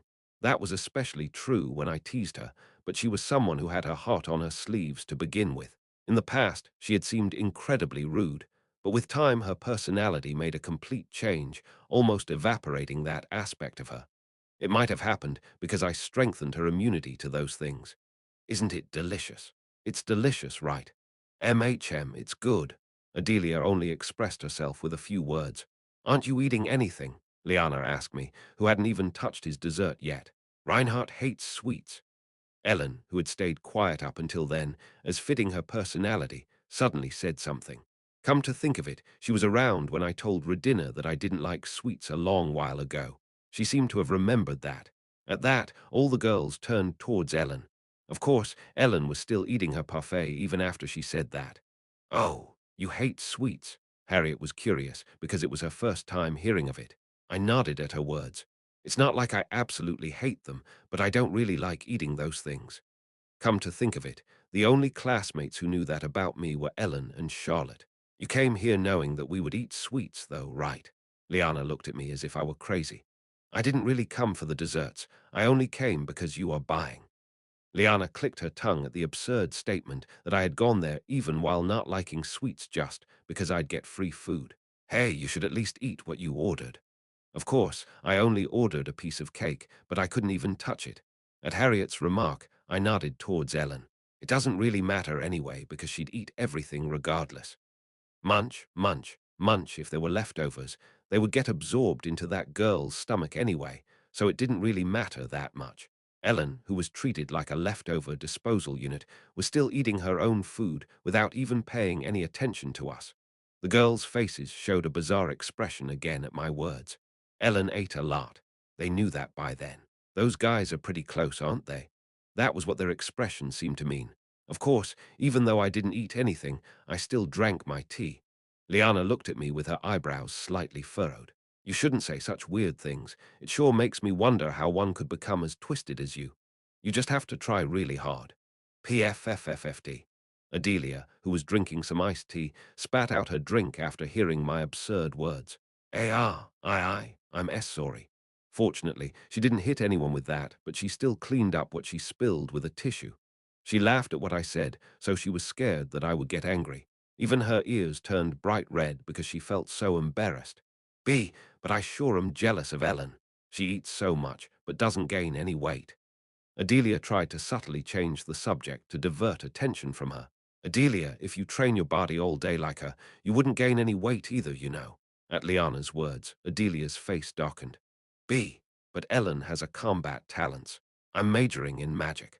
Adelia wanted to eat desserts just as wildly as Ellen did, but she seemed hesitant because she worried that she would fall into the hell of irreversible weight gain. She actually looked at Ellen, who could eat everything she wanted, with envy. Munch, munch, munch, seriously now. It really was pretty annoying seeing such a thin person doing that in front of others. Why did she have to eat as if she had nothing when she had basically everything? It was driving me mad as well, that punk. I usually wouldn't feel ashamed of things, but I felt really ashamed when I was out eating with her. There were times when I wanted to slap the back of her head to make her stop shoving food in, but one didn't touch a dog while it's eating, right? So I held it in. I held it in because I might actually die if I had really slapped her. Anyway, where are you guys going during the vacation? Everyone began to ponder after hearing Harriet's question. I think I'll stay in Temple. It seemed like Adelia wanted to stay in Temple. It wasn't impossible for us to just stay in Temple during our vacation. Since we were part of royal class, we would receive full support, even during our vacation. At Adelia's words, Harriet tilted her head. Why? Don't you want to go home after such a long time? Adelia's face turned red at Harriet's words. She seemed a little embarrassed. I can't do any magic research at home. Why can't you research, Ma? Sorry. All right, Harriet mumbled without thinking properly, and then quickly apologized, realizing her mistake. Adelia was a commoner, and Harriet was the young lady of the Saint-Ouen Duchy. It was impossible for commoners to have facilities to research magic in their homes. Harriet couldn't even imagine a life without such things. She just took it for granted. In Temple, they were friends, but they wouldn't even be able to make proper eye contact anymore once they graduated. Both Adelia and Harriet had remembered it at that moment. Adelia blushed out of embarrassment, and Harriet blushed because she thought that she hurt her friend with the words she unwittingly uttered. Temple was a place where people who would never have met on the outside could easily meet and become friends. Temple was the only place in the whole continent where I, a beggar, and Adelia, a commoner, could talk about our vacation plans with the daughter of a duke. Anyway, it seemed like Adelia would be staying there for the entirety of the vacation to use the magic research facilities. But isn't it better to take a little break from that, though? Do you just want to continue studying for your whole vacation? At Liana's question, Adelia just shook her head. I don't have that much time to master my magic crafting to get my enchanter's license before graduation. Enchanter's license? As far as I knew, her talents were summoning magic and magic crafting, right? She was trying to learn enchanting instead of summoning magic. Why was she trying to study something other than her own talents? And what was that about a license? My question made Adelia's face turn even redder as if she didn't want to answer. She somehow seemed to be embarrassed by the smallest things. Enchanting brings in a lot of money. Liana gave an answer in her stead with a sullen expression. Enchanting pays well. Do you think a wizard who can chant the fireball spell or the one that can make fireball scrolls earns more money? I'm not sure. In order to make money, wizards specializing in destruction type of magic either try to become court wizards or escorts for noble families. The pay varies greatly depending on who one serves, and there aren't many open spots. Since the Demon World War ended, there had been no demand for these wizards. I mean, you'd even have to fight for your life in some situation if you take on that job right. Enchanting, however, is safe and earns you money quite easily. Thinking about it, what Liana said was actually quite obvious. Magic scrolls were items that enabled anyone to simply use magic, and the guys who made them would be raking in tons of money. On the other hand, wizards specializing in destruction-type magic would have a hard time getting jobs and earning money. The Demon World War, where those wizards were most needed, had ended. What? Doesn't that mean that all those wizards specialized in destruction-type magic would become unemployed? I guess so. As the war had ended, the demand for fighting power had sharply decreased. So many wizards had become unemployed. Couldn't all of them become enchanters then? It was safe and made a lot of money, so wouldn't it be the best for all of them to learn that? What are you talking about? It was Harriet, not Liana, who answered me that time. She looked at me as if I were an idiot. Chapter 138. Harriet began to thoroughly explain the matter after hearing my statement that everyone should just become an enchanter if it brought in that much money. If just anyone could become an enchanter, the value of scrolls would plummet. It said that enchantment techniques are highly confidential, even in the Magic Association, and licenses are only issued to a small number of people to allow them to make use of those techniques. If someone were caught arbitrarily passing on the enchantment techniques, they would be mercilessly pursued by the Magic Association's hunters. This magic system is much more highly secured than you might imagine. That's why they can't teach those things in temple. You can only learn those techniques after getting an enchanter's license from the association. In order to maintain their price, the Magic Association strictly controlled the number of enchanters. There seemed to be something called an enchanter's license test. I thought it was something like a public exam organized by the Magic Association. So, you're saying they have a monopoly? It's an oligopoly. The Magic Association isn't the only organization that has a hold of the enchantment techniques. However, wizard organizations with access to secret magic techniques, such as enchantment, can't be completely unrelated to the association, so they are also very restrictive about the techniques. As I listened to them, I felt both puzzled and excited. Becoming a battle wizard is more or less a dead end, so the smart wizards become enchanters or magic crafters. A wizard capable of teleportation also has great prospects, but that's all there is to it. Magic crafters who are capable of magic warp gates and mana trains are considered much greater. To begin with, becoming a wizard was reserved for those geniuses, but even among them, the ones who were deemed overwhelming geniuses majored in magic crafting, which was safe and could earn one a lot of money.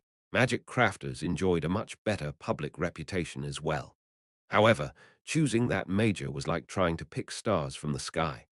It was similar to saying that the geniuses of any medical school should go into plastic surgery, orthopedics, and dermatology. Actually, when people thought of doctors, they thought of surgeons. But in reality, when medical students thought about which field they should go into, becoming a surgeon was a dead end. Applying that to wizards, normally, people thought about wizards chanting great destructive spells. But becoming a battle wizard was a complete and utter dead end. So Adelia was trying to get an enchanter's license to make money, even though she didn't actually have that talent.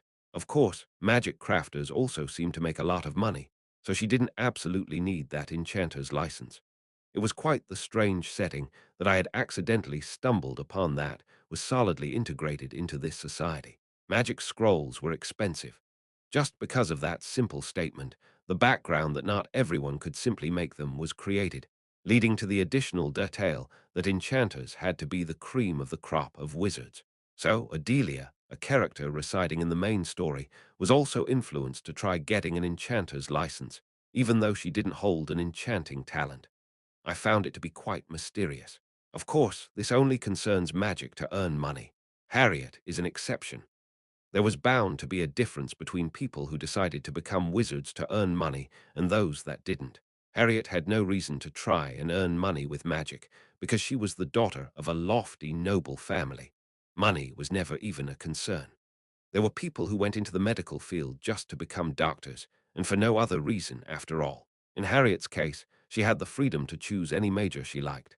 Of course, she was already so talented that she could learn any magic in existence. I don't think approaching magic purely as a research subject is the right attitude for a wizard. I don't like people like that either. How dare you think about making money from magic?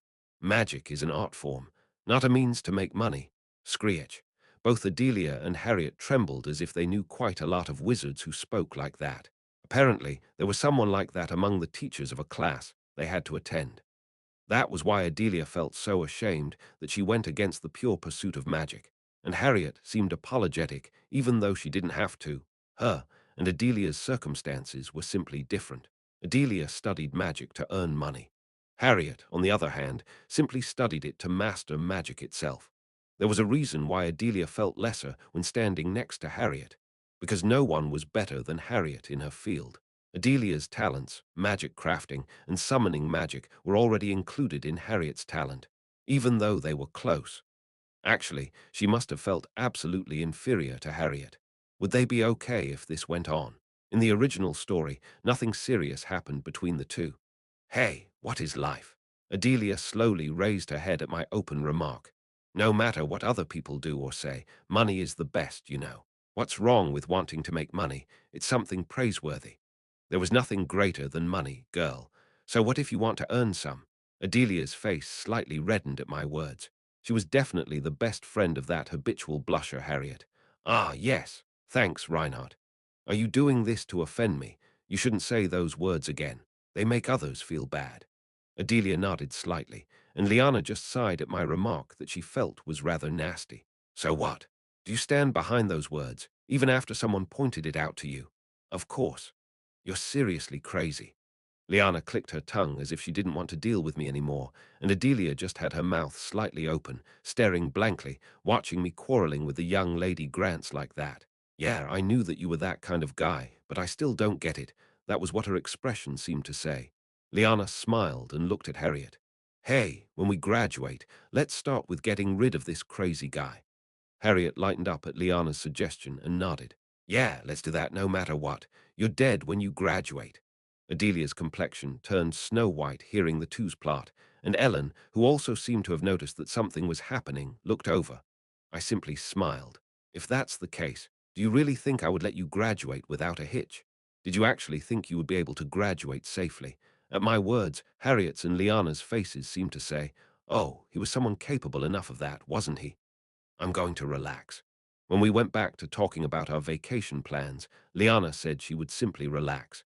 Where I usually tour around the places my family has villas in. It seemed that Liana was planning to relax by traveling around the places her family owned villas in.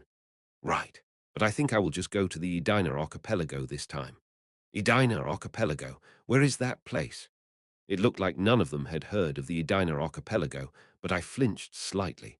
It was the southernmost island country of the continent where Eri had opened a bar. It's an island country south of Kernstadt, but there aren't any gates connected to it, so people don't go there often. I heard it's a great place. It's like a secret tourist destination. If there aren't any gates connecting to that place, are you going there by boat? Liana shook her head at Adelia's question. If I went there by boat, vacations would be over before I even reached the place. I'm going with my butler. Your butler? Yeah, my butler is a wizard. We're going to teleport there. Adelia was completely stunned by those words. Her butler wasn't just some servant. He was actually a high-ranking wizard skilled enough to use teleport. Only Duke Grants would be able to hire someone like that just for simple trips. Adelia seemed to feel that she was rather distant from them every time Harriet and Grant said things like that. Of course, our little glutton was munching on the cake I had ordered but hadn't touched yet. Although she went out with us, she was no different from usual. She showed no reaction at all and only ate a lot. Why did you go with them? No, why did they even take you with them? Were these three just that nice? I found it really upsetting. I felt like a parent seeing their daughter not properly getting along with her friends. Her friends are so nice, but why is my kid like this? Sorry for raising such an ungrateful kid, everyone. Anyway, Liana planned on traveling during the vacation. I'm just going back home, but like Adelia, I'm going to continue my magic research with my brother's help. Harriet seemed like she wanted to return to the Saint-Ouen Grand Duchy and study. Temple had good facilities, but they absolutely couldn't hold a glass to the ones in the Grand Duchy. Since her brothers were also wizards, she would be able to ask them for advice. In many ways, Harriet was in a position in which she didn't have to come to Temple to study magic. Next, their eyes turned towards me. Well, I don't really have any plans. I really had no idea whether I should go out or stay in Temple. I could stay behind and train, but I also wanted to do something more meaningful. The only one left was Ellen. What about Ellen? I described how Ludwig spent his vacation, but not Ellen's. When a question was directed at her, she started to talk while she cut off a slice of her cake and ate it. I originally planned on staying home and resting. It seemed like she originally planned to go back to her hometown to rest, but it looked like she had changed her mind. I'm going to register as an adventurer. What? All of a sudden? Why an adventurer? Isn't that dangerous? All of us were shocked about her bombshell reveal in our own ways. What? You wanted to become an adventurer? What kind of bullshit is that? I want to go to the Darklands. I felt like my hair was turning white from shock. That punk had finally turned crazy, Everyone fell into a frenzy at her declaration.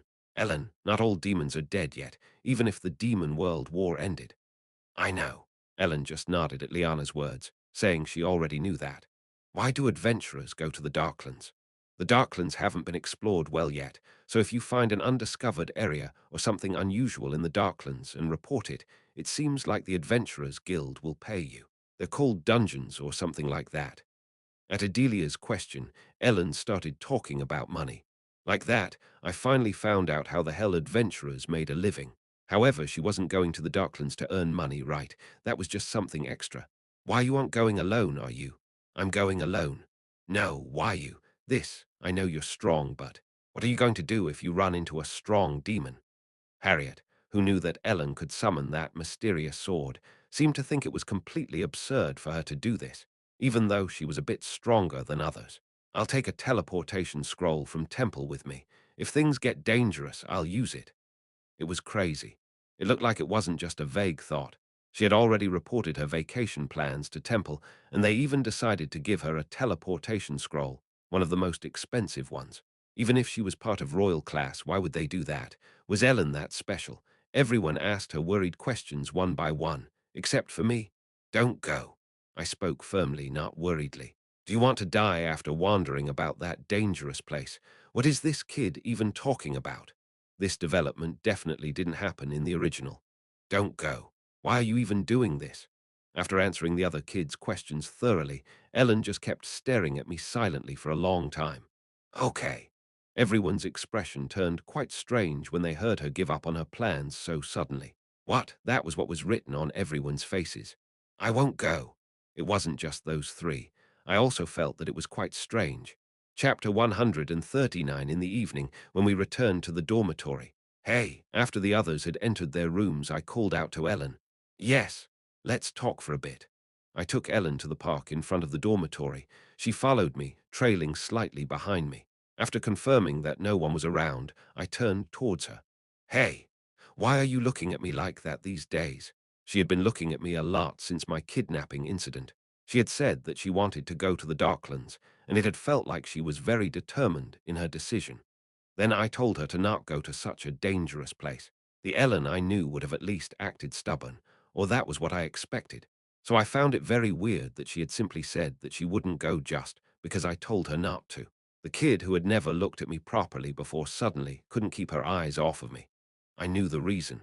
Some time ago, she had decided to keep her distance from me, but then that strange kidnapping incident had occurred. She thought she didn't need me, but when I actually disappeared, she was greatly shocked.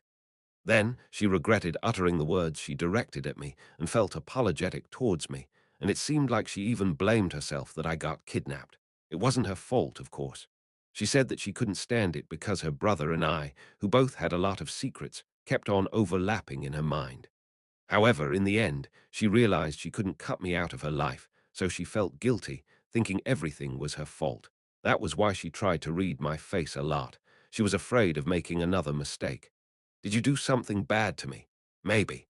Then something unfortunate happened you couldn't have predicted. My kidnapping has nothing to do with you. You even went looking for me. I'm really grateful for that, so thank you. What are you so sorry for? While I was saying this to Ellen, she had her gaze lowered. I don't know. Ellen held her head low. She couldn't even meet my eyes. You don't know. What? I don't want to make the same mistake again, but I don't know how to avoid doing that. She still seemed to regret her actions from back then. I don't know why this keeps happening. Ellen didn't want to say anything else she would regret as she had before. She seemed to think that what she had said before was a huge mistake. That was why she had been tiptoeing around me like that. That was why she said she didn't go to the Darklands after I told her not to. If she insisted on going after I told her not to go, she thought I might get angry or feel hurt. Ellen had looked fine up to then, because Ellen usually didn't care much about others. She just did what she wanted to do. She didn't care about anyone's opinion. But ultimately, she was still very inexperienced in dealing with other people. That was why she didn't know how to treat people who disagreed with her. Before, she didn't care at all about others, but she had found that care growing over time. Can I do this? Can I say that? Ellen couldn't find a proper answer for these concerns she had, so she eventually started to watch me closely. She had already made a mistake once, so she didn't want to make another one. She became a lot more careful. She didn't know how to treat me. It was good and all that she was treating me as an important friend, but I didn't want her to look at me like that. It just wasn't like her. I didn't want her to be so self-conscious around me. Sit down. I made her sit down on a bench, and I sat down next to her. In the end, even though she had the best talents in the world, she was such a clumsy person in terms of interpersonal problems. I was the first person she could call a friend, after all. After experiencing my disappearance once, she must have thought about what I meant to her. She thought that she had to do better when she was around me. However, she didn't know how to act to make that happen. You know, I lied, right? About the kidnapping. Yeah. Nard Ellen said that she was no longer curious about my secrets, telling me that it was fine as long as I was all right. But that was wrong. She must have still been curious, and she must have still been struggling because she didn't know much about me. It made me overlap more and more with her brother in her mind, and she would only get more and more stressed about it. Of course, Ellen knew that I lied about the details of my kidnapping. However, she didn't know the truth behind it. She probably thought that Lawyer must have done something. Actually, I was kidnapped by the Thieves Guild. The Thieves Guild. Ellen seemed to know about the Thieves Guild. Then again, maybe she didn't really know. I couldn't see Ellen as someone taking an interest in the criminal gangs of the imperial capital. Yeah, you went to visit Big Sis, right? Yes. Her gang is like a subcontractor to the Thieves Guild, so to speak. Our gang consists mostly of beggars, so they easily pick up information and rumors from the streets. We give that information to the Thieves Guild in exchange for money. Do you understand what I'm talking about, subcontractor? It seemed like that was the first time Ellen had heard that word in her life. Right, it wasn't a word she needed to know. Like a minion. Ah, okay.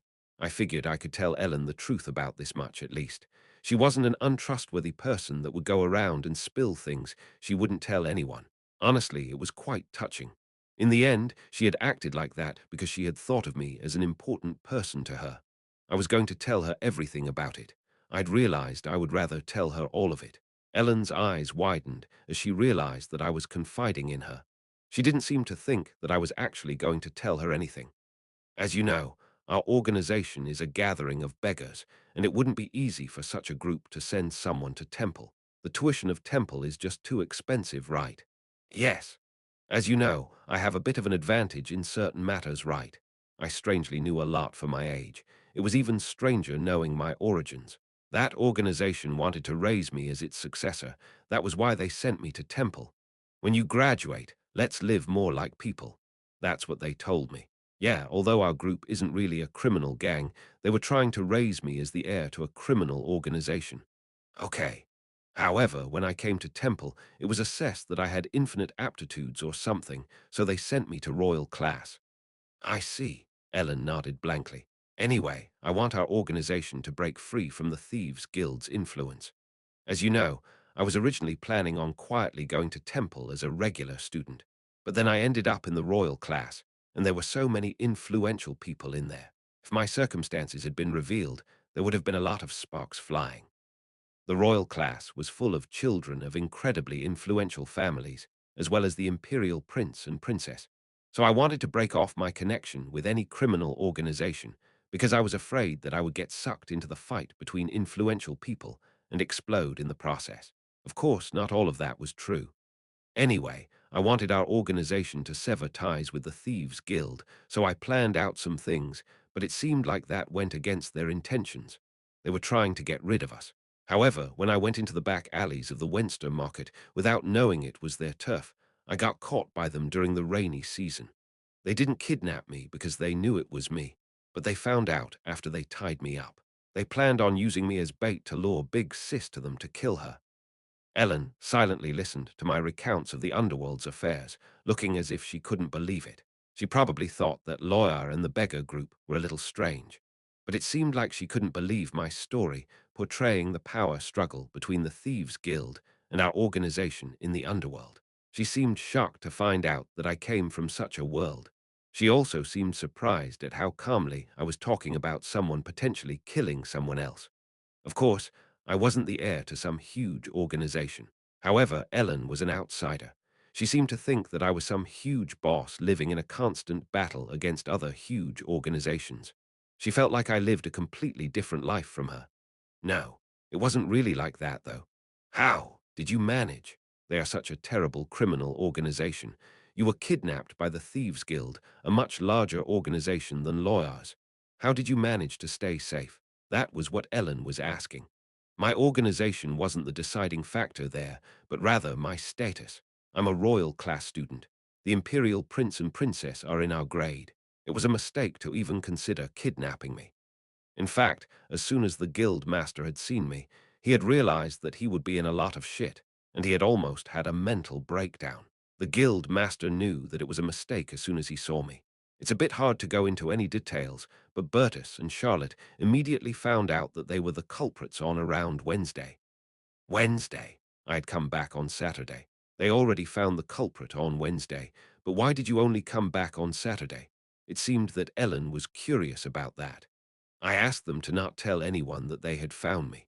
I had some business to take care of in the Thieves Guild. My status remained as missing. Ellen seemed to understand less and less about what had happened. I did that because I was trying to absorb the Thieves Guild into our organization.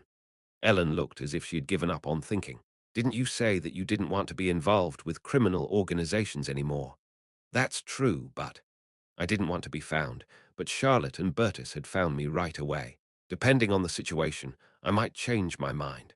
So anyway, I failed to completely absorb the Thieves Guild, but they said that they would one day pay me back for saving them by covering up the incident. I didn't tell her anything about me becoming the king of the underworld. I wasn't really sure if I wanted to do that or not. Even if I decided to do it, I would be completely in Bertus's palm. And I sure didn't know if I would be any good running all that. I told Ellen about the rough outlines of my background and the truth behind my disappearance. I, I see. Ellen nodded her head. I was the heir to a criminal gang and had such enormous guts that I even made plans to absorb the Thieves Guild in such a risky situation. Ellen nodded again, as if she somewhat understood what had happened, even if it didn't explain everything. She seemed shocked that I was a greater person than she first thought. It was clear that she had a lot of misunderstandings about what I told her, though. She was making a face as if she thought I was actually quite the dangerous person, but that was just how great I really was. No, it wasn't enough yet. But actually, that's just a disguise. What? I still had more to say. Actually, I'm the last remaining heir to the demon realm. But I don't really care about war, so I just infiltrated the human realm to live comfortably. Ellen's expression slightly distorted, as if she wanted to say, "What kind of bullshit is this?" I could see question marks appearing in her eyes. "Why are you saying that now? A demon? Are you kidding me right now? Are you crazy?" That was what her expression seemed to convey. No, it was still too early to be surprised. But actually, that's also just a disguise. A disguise piled on top of a disguise piled on top of another disguise. I was telling her the complete truth. I'm actually the creator of this world, but was forced to possess one being of this world as punishment. Ellen's feelings went beyond bewilderment and absurdity and became as quiet as a lake. The level of absurdity went beyond what she could grasp, so she just calmed down instead. Ellen's eyes were so cold. I had never seen her looking at me like that before. It was like the frightening look Charlotte and Bertus sometimes showed me. However, Ellen seemed somehow different. I didn't just feel pressured. I felt like I was really going to die. I even felt like she might really murder me right there and then. D. Did I cross the line by saying something about demons in front of Ellen? B. But she said that she wanted to know more about me. I was telling the truth. If you don't want to tell me, cold, just say nothing. Bam. Ugh. Ellen slapped me with all her might for the first time. She cursed at me, jumped up, grunted, and went back to temple. Oh, this seriously hurts. Yeah. Who the hell would believe that shit? It seemed that the talk about demons was a bit much, but since she felt like I was kidding, she lost all feelings of guilt towards me. You know who my brother is, and you still say this shit. Are you actually crazy? She probably was seriously angry with me. However, it was the whole and complete truth she so desperately wanted to know, even if it was very hard to believe. Perhaps because of my teasing, Ellen treated me normally the next day. Chapter 140. Ellen seemed to somewhat believe what I told her about the criminal organization stuff. But when I started talking about demons and being the world's creator, she felt like I was making fun of her. As she became rather angry and thought I was joking with her, Ellen went back to treating me like usual. Ellen didn't go to train with Lawyer every day. Sometimes she would come to the training room and spar with me. Of course, since I had been practicing with Cliffman a lot those days, things had changed a bit. Hey, you two should try sparring with me. Ellen and Cliffman usually ignored each other in the training room, but because I was on somewhat better terms with Cliffman, I tried to serve as a middleman so that they could talk with each other. Ellen's attitude was confident, while Cliffman seemed rather nervous. He had given me that impression ever since I had been sparring with him. He didn't really talk much to anyone, and he was a bit awkward, even when facing me. However, his opponent would be Ellen. She was Ellen Artorius, who more than deserved the title of the most beautiful girl of the region. Of course, someone who wasn't good with people wouldn't be any better with someone of the opposite sex. Cliffman couldn't even properly look Ellen in her eyes as they faced each other. Could someone who even acted so awkwardly properly fight with Ellen? Wouldn't he end up feeling so nauseous that he might throw up? Maybe I shouldn't have proposed this. They hadn't even started, but Cliffman seemed so nervous that I could see his eyes swimming. I'm coming. Jump. Ellen jumped forward. Bam. Ugh. Cliffman was beaten before he could even react to the training sword coming down on his head. Plop. Ellen stared at Cliffman with her usual expressionless face. No, she wasn't expressionless, actually. She looked very confused. Ah, that reminded me of the first time I had sparred with Ellen. I didn't lose because I was nervous that time, though. I had just lost because I was totally inexperienced. Ellen blankly stared down at Cliffman, who she overpowered in a single blow. What should I do? Ellen looked towards me and muttered. It was as clear as day that she was really perplexed. Let's go to the priest on duty. Yeah. Ellen and I had to fully support the fainted Cliffman from both sides as we took him to the priest. Fortunately, he didn't get seriously injured and quickly came back to his senses after the priest cast a recovery spell on him. Cliffman's face was red. He felt so embarrassed that he got knocked out after getting hit on his head with a training sword that he couldn't even open his mouth. Why didn't you block? Ellen saw him train as well, so she knew that Cliffman was quite the talented fighter. However, he didn't even manage to block, parry, or avoid her first move, but got hit right on the head as he was spacing out. I knew to some extent what happened, but Ellen didn't seem to understand why he had frozen up. Well, I didn't know if everyone was like that, but definitely knew that there were a truckload of people who would get so nervous they wouldn't manage to get even a single word out in front of a girl like her. Unfortunately, Cliffman was one of them. That's. It's. Cliffman was so flustered that he even began to stutter because he couldn't possibly tell her the reason. They were the original two outsiders of Class A, Ellen and Cliffman. They both, in their own ways, had serious problems maintaining interpersonal relationships. You did just fine against Reinhardt. That's. That. Can you only say that? That's. That's not it. There was nothing as crazy as watching those two with their poor interpersonal skills trying to communicate with each other. Due to Cliffman fainting, our evening practice came to quite an early end. He wasn't seriously injured, so he left the priest's office and went back to the dormitory. I'm going to eat something. Do you want to come with me? When I asked Cliffman this, his face turned red again and he shook his head. And no, it's okay. I'm full. Yeah.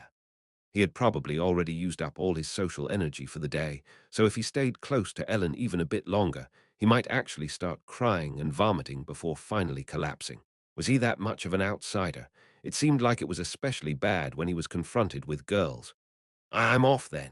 Cliffman took off at full speed and disappeared into his room. He's a weirdo.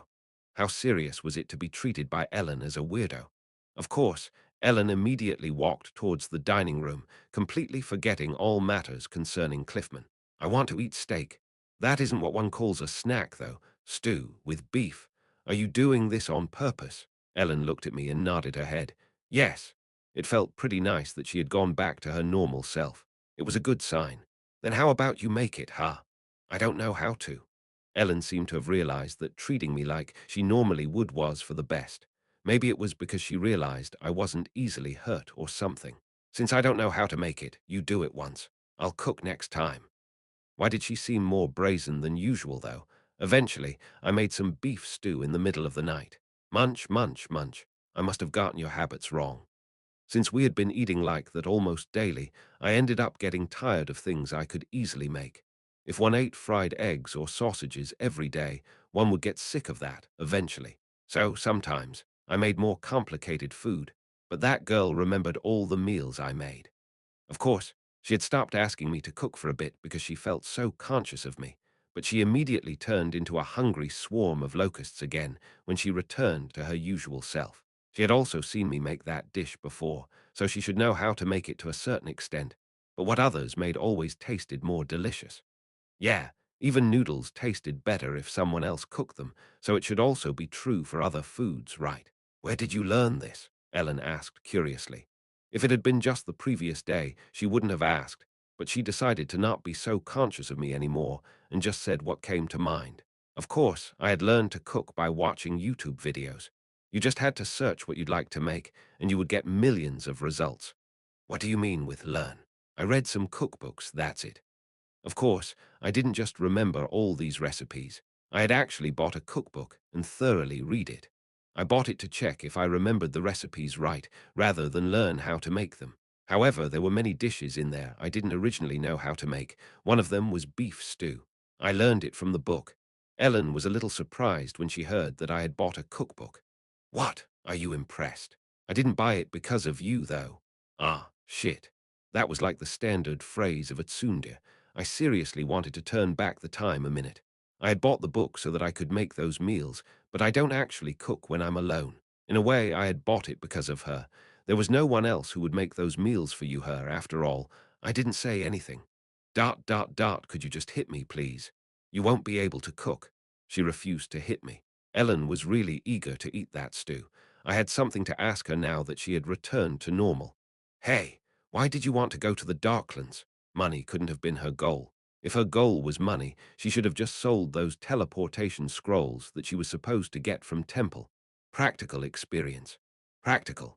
Yes, last time I felt like I didn't have any practical experience when I was fighting. Ellen wasn't the most conceited person.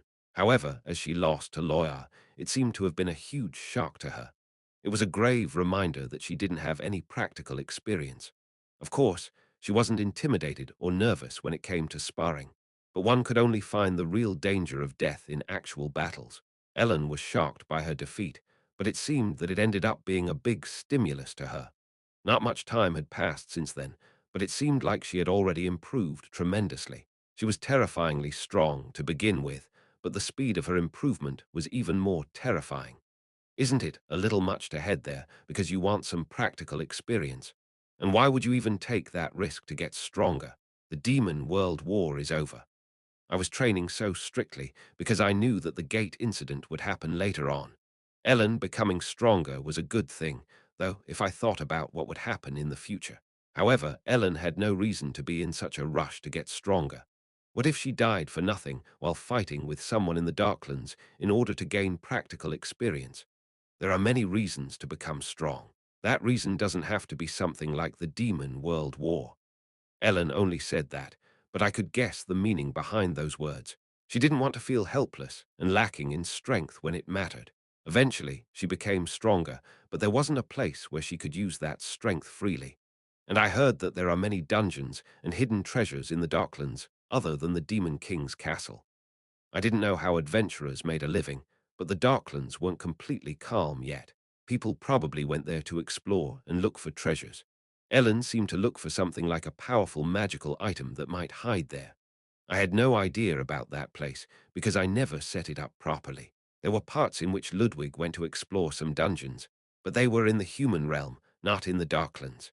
Anyway, the job description of an adventurer wasn't part of the main story. I didn't even know what adventurers did for a living. At the moment, their main target seemed to be the treasures of the Darklands. Ellen seemed fascinated by them as well. Isn't lament enough? Even if she went there and sacked everything she could find there, nothing would be as good as her sword lament.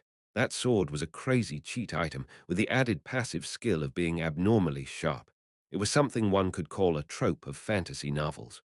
Loya, who was able to block lament with her bare hands, was just incredibly strong. It wasn't that the sword was weak. There's nothing wrong with getting more. Right. Ellen's longing for power seemed to have spread to her martial belongings as well. Ellen wanted to find the Darklands treasures, even though she had no idea what they would be. Of course, finding treasure was only secondary. She wanted to get stronger and gain some practical experience in the Darklands. If things got dangerous, she had planned to just run away by using the teleport scroll. I'm not going anyway. I told Ellen not to go, so no matter what her reasons might have been, it seemed like she changed her mind and decided not to go anymore. I didn't know whether I could call her obedient or not. There were many powerful magical items in this world I had never actually set up. An example of that was Sakigar's ring and the flame of Tuesday that I wore. Hey, yes, going to the Darklands might not be as bad as I thought. I'll go with you. It would be dangerous if she went there alone, but I was sure that things would be far less dangerous if I went with her. I finally decided what I wanted to do for my vacation. No, as I was already drawing out the plans in my head, Ellen resolutely shook her head. You can't fight. Ah, right. Were we really that different? Didn't she know that I could help her with various things? I mean, she was right, so I couldn't retort, but wasn't that just too much? I'm hurt. Sorry, but that's the truth, bitch. I felt the strong urge for a drink. Chapter 141, certainly. Ellen was abnormally strong for a single person. However, my physical strength and technique also couldn't be compared to a normal person either. I'm also a supernatural power user. But of course, there was a huge difference between Ellen and me. It was only natural for her to think that I would be in danger if I followed her to the Darklands to gain practical experience. The reason she had told me not to go with her wasn't because she thought I would get in her way, but because I might be in danger. If you don't go with me, I'll just go alone. In the end, I had to try such a strategy. You told me not to go. You told me not to go because it's dangerous. Why are you suddenly saying that you want to go? That was what was written on her face. I don't know. Anyway, come with me. I'm good at fighting too. I'm not as good as you, but I'm still good enough. I'm going. You know, I improved quite a lot, right? Sigh. Ellen looked at me in shock when I suddenly said these things. She looked somewhat tired. Why all of a sudden? It seemed like Ellen also had thought of going there, but she seemed puzzled when I told her that I wanted to go without any hesitation. You said there were treasures. Yes. So there's money to be earned. In the end, the only excuse I could come up with was money. No, I mean, if we found something like some amazing treasure and got some money out of it, it would also help with my organization, and Eri wouldn't have to work so hard. Wasn't that good? That was why I needed money. Ellen should also have somewhat grasped this. Let's go somewhere safe then. This is not the only vacation we will have. In the end, she just sighed as if she had given up. Ellen reluctantly agreed to it after I told her that I would follow close to her and that I would stay in safe areas. I insisted on going even though she told me I shouldn't go. I know I was dog scum, but when I heard her reason for going to the Darklands, I also felt like it was worth going there. Ellen didn't know, but it was actually a lot safer for her to be with me. I didn't pay much attention to our final exams, so I didn't do anything different even during the exam period. I didn't care about grades. I found myself in Elaris's store after my classes at Temple were over. I went there with the excuse of delivering the letters. It was right after I wrote a reply to the letter Charlotte gave me. The area really didn't get monitored at all anymore, so I could go in and out of that place as much as I wanted. Elaris. Yes, Your Highness. I heard that adventurers are going to the Darklands. Is that true? Ellen seemed quite troubled about taking me with her, but if she didn't take me, it was very likely that she wouldn't get anything out of it. I had 3 people with me who were very familiar with the Darklands. Ah, it seems like the number of adventurers has been increasing lately. It's probably because of the Darklands. And the Al Ligger shopping street, where Elaris's shop was located, was a gathering place for adventurers of sorts. Even if Elaris didn't know about the situation of the Darklands that well, she couldn't help but know about places where adventurers would flock to. Are there that many treasures in the Darklands? The Allied forces must have already plundered the Demon King's castle, but since the Darklands is very large, there should be treasures scattered here and there that the adventurers covered. There are more than can be found in the lands of humans, where the adventurers usually roam, at least. Originally, adventurers wouldn't go to dangerous places like the Darklands. However, since the Demon World War ended with humanity's victory, they slowly gravitated towards the Darklands. But her wording was rather strange. There were many. That didn't mean there were a lot. You don't know if there are any treasures left in the Darklands, do you? Elaris smiled at my words. The land is just too large, so there are many things I don't know. However, since there are a lot of demon tribes, wouldn't they all have their own treasures? There should also be some dungeons hidden around. Elaris said that one person couldn't know everything about the Darklands, and that should be right. But what did she mean about demon tribes? Weren't all demon tribes destroyed during the Demon World War? Ah, I think I know what you mean. Elaris seemed to have remembered again that I had little knowledge about the Great War and the Darklands because I lost my memory. The previous Demon King called upon the most powerful demon tribes before the Demon World War. However, not all demons had been summoned, so there are still countless demon tribes remaining in the Darklands. Each faction that participated in the war probably left their successors behind as a last resort. It was true that the Demon King had issued a general mobilization order, but he had not summoned every demon. So when the Demon King died, the demon realm collapsed, but it wasn't completely destroyed. There were also some that didn't heed the call. They should be pretty strong. Did you not heed the call? Yes. This was mainly the case for demon tribes located on the outskirts of the demon realm, far from the influence of the previous Demon King. That was another thing I didn't know. Those demons who lived far away from the Demon King and never saw him refuse to comply with the order because the Demon King's control on them fell short. They just pretended that they didn't know whether the demon realm was facing destruction or not, as they were far away from the war anyway. So, the Allied forces basically did something like a focused attack on the Demon King's castle to capture it, but since a total occupation was impossible, they just withdrew after achieving their goal right. Yes, it would cost a huge amount of money and manpower to protect the occupied areas. The human forces, including all of the Allied forces, just couldn't afford to occupy the entirety of the Darklands. It was also true that the larger demon tribes, including the high-ranking demons of the Darklands, suffered devastating damage and lost a lot of power while trying to counter the humans. However, in the end, the humans hardly looted any other place in the Darklands other than the Demon King's castle. And thus, adventurers were slowly flocking to the place to steal the remaining treasures of the demons who had already lost their power, and such treasures actually existed. Why are you suddenly so curious about the Darklands? I frowned at Elaris's question. We're in need of money. Ah, yes.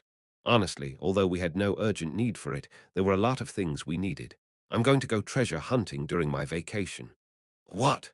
Elaris couldn't help but be astonished at my plan on plundering my home country because I needed money. Yeah, seriously. Now that I thought about it, it made me look like a real bastard. From the point of view of adventurers, they were just going out to defeat some evil demons and bring back some treasure. But if I were to do it, things would be very different. It would turn into the crazy situation of the heir to the demon realm looting the Darklands. If you need treasure, you don't have to go there. I could go alone. Even though I don't exactly know where they are, but although Ellen was a wall that I couldn't possibly cross, even Ellen couldn't compare to Elaris at that moment. If my sole goal was to hunt for treasures, I didn't need to go with Ellen. I could just send Elaris to do it for me. I'm not going alone. Of course, treasures were nice and all, but there was something else as well. You're not going alone, you say. Are you talking about the kid Laura was complaining about? Yeah, she wants to gain practical experience. It was much more important to make Ellen's desire for practical experience as safe as possible. It was important for me to become stronger. But in order to prepare well for the future, it was far better for Ellen, who had a much higher level of potential than me, to become strong. Technically speaking, it was better to turn Ellen into a monster than to make myself stronger. Elaris, who didn't seem to understand the reason behind it all, also seemed unable to comprehend that I was trying to help Ellen build up some practical experience. Rather, if I were to go there to start the reconstruction of the demon realm, Elaris would understand it even though she would dislike it. But she seemed unable to understand why I would help out my classmate like that. It would be dangerous if she went there alone, so I decided to go with her. I understand what you're saying, but it could also be dangerous for your highness as well. I know. I can't rule over the demons in this state. My demon domination ability was sealed while I was disguised as a human using Sakigar's ring. I had to return to my original form as a horned demon to use my ability properly. Demon domination itself was a characteristic unique to archdemons, so it couldn't be helped. However, Elaris shook her head at my words. It would be the same even if you turned back into your true self. What? Why? It would be dangerous for me even if I could use demon domination. Why? Didn't that power make demons basically harmless to me? Your Highness's power is still weak. If you were to meet an opponent you can't control, they might attack your Highness. That wasn't the case at the Demon King's castle, though. I mean, orcs basically jumped forward to protect me. They were the Demon King's soldiers, right? They had already been trained, so there's a high possibility that the demons of the outskirts and unintelligent demons won't recognize your Highness, and that you won't be able to control them. What? I thought I would be invincible in the Darklands. I had thought I would only be in danger if I sealed demon domination on purpose. Actually, your Highness can't rule over demons like Sarkigar or Loyar either, right? That was right. They followed me out of loyalty, not because I exercised control over them. At my level, any demon could easily stab me in the back, and those who didn't know me wouldn't even recognize me. Even if they knew who I was, I might not get the reaction I wanted. No matter if I went with my true appearance or as Reinhardt, I would be in danger. Elaris. Yes, your Highness. Is there really only one good thing about being an archdemon? I bought my talents with achievement points. The ability to dominate the demons was still seriously lacking. I couldn't even use it in that state, and I felt really uncomfortable because I was a demon. What was good about any of it? The Demon King Valia was such a fucking munchkin, so why was I useless? Did I not have anything because Valia was actually supposed to die or something? Archdemons have a very long lifespan, your Highness. I see. That was a good thing.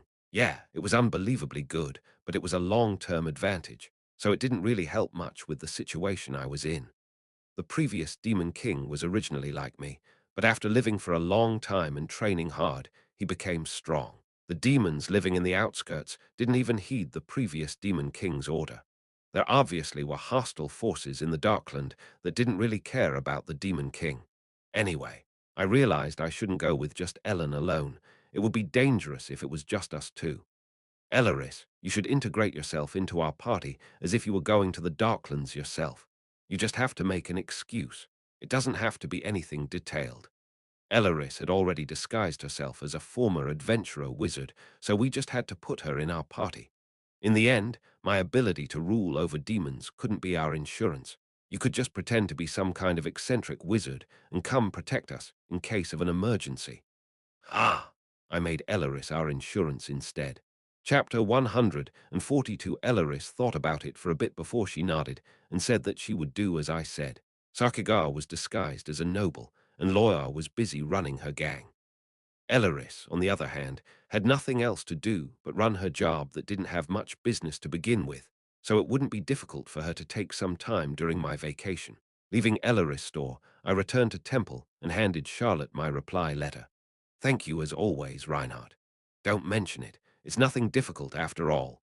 It should have been about time that she got used to it, but when I saw Charlotte secretly responding to my messages, she still seemed extremely excited, so I continued to feel guilty. I even made sure that I used different handwriting to write those letters. I felt like a professional scammer.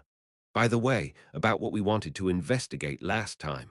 Let's slowly start on that, okay?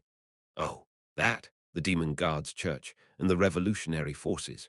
We had put it off for a long time by then, so I still hadn't found out anything about them. There was not only the rainy season, but also my kidnapping incident. It seemed like she thought that if we put it off any further, it would be our vacation, so it couldn't be delayed anymore. What about the final exams? Charlotte looked a little displeased at my mention of the final exams. Reinhardt, although you sometimes seem to forget this fact, I'm the Imperial Princess. From my point of view, those two matters were obviously more important than the final exam. Anyway, I don't think it's as serious as I thought. I'm still preparing well enough for the final exam, so don't worry. Charlotte's attitude showed that she would do well on something like a mere final exam. Ah, come to think of it, Reinhardt, you might be concerned about this. Well, should I just go investigate on my own then? Charlotte asked, remembering my grades from the midterm exams. She thought I might be seriously concerned about my grades and all that. Even though I didn't really look like someone good at studying, I had still reached first place, so it looked like I had to completely give up trying to appear like a normal student for the rest of my life, huh? No, it's fine. I don't really care much about the finals. Of course, I didn't plan on studying at all. Hearing that the person who ranked first in the midterms decided to more or less throw the finals made her eyes go round. There were rumors that believers of the Demon Guards Church and revolutionary forces were hiding inside Temple. I was unsure whether the believers were really here, but Charlotte seemed positive that there were members of the revolutionary forces somewhere in the school. If one spent a long time in Temple's special environment, one would inevitably accumulate useless pride and dissatisfaction with the status system itself. It was a place where commoners could see people who were much dumber and inferior to them, although those people were nobles in society and looked down on them condescendingly in the wider world. I'm so much better than that piece of trash, yet they are supposed to be superior to me just because of the parents they got born to. Those were the thoughts that were bound to appear in a place structured like Temple. However, there were no events in the original novel in which conflict between the main cast and the believers of the Demon Guards Church and the revolutionary forces happened inside Temple. After all, they either didn't have an important role right until the end of the story or only existed outside of the main story. Anyway, whoever they might be, they were probably only petty threats because, in the future, there would be one big event that would devour all the small ones. After our common classes on Thursday, Charlotte and I met at a cafe near the class building. I hate swimming. Should we put it off for today? Charlotte shook her head at my words. Her blonde hair draped over the table like the tentacles of a jellyfish and fluttered along with her movements. It'll be like this every day. If we decide to put it off today, we'll never get to it. PE would always be the last of our common classes.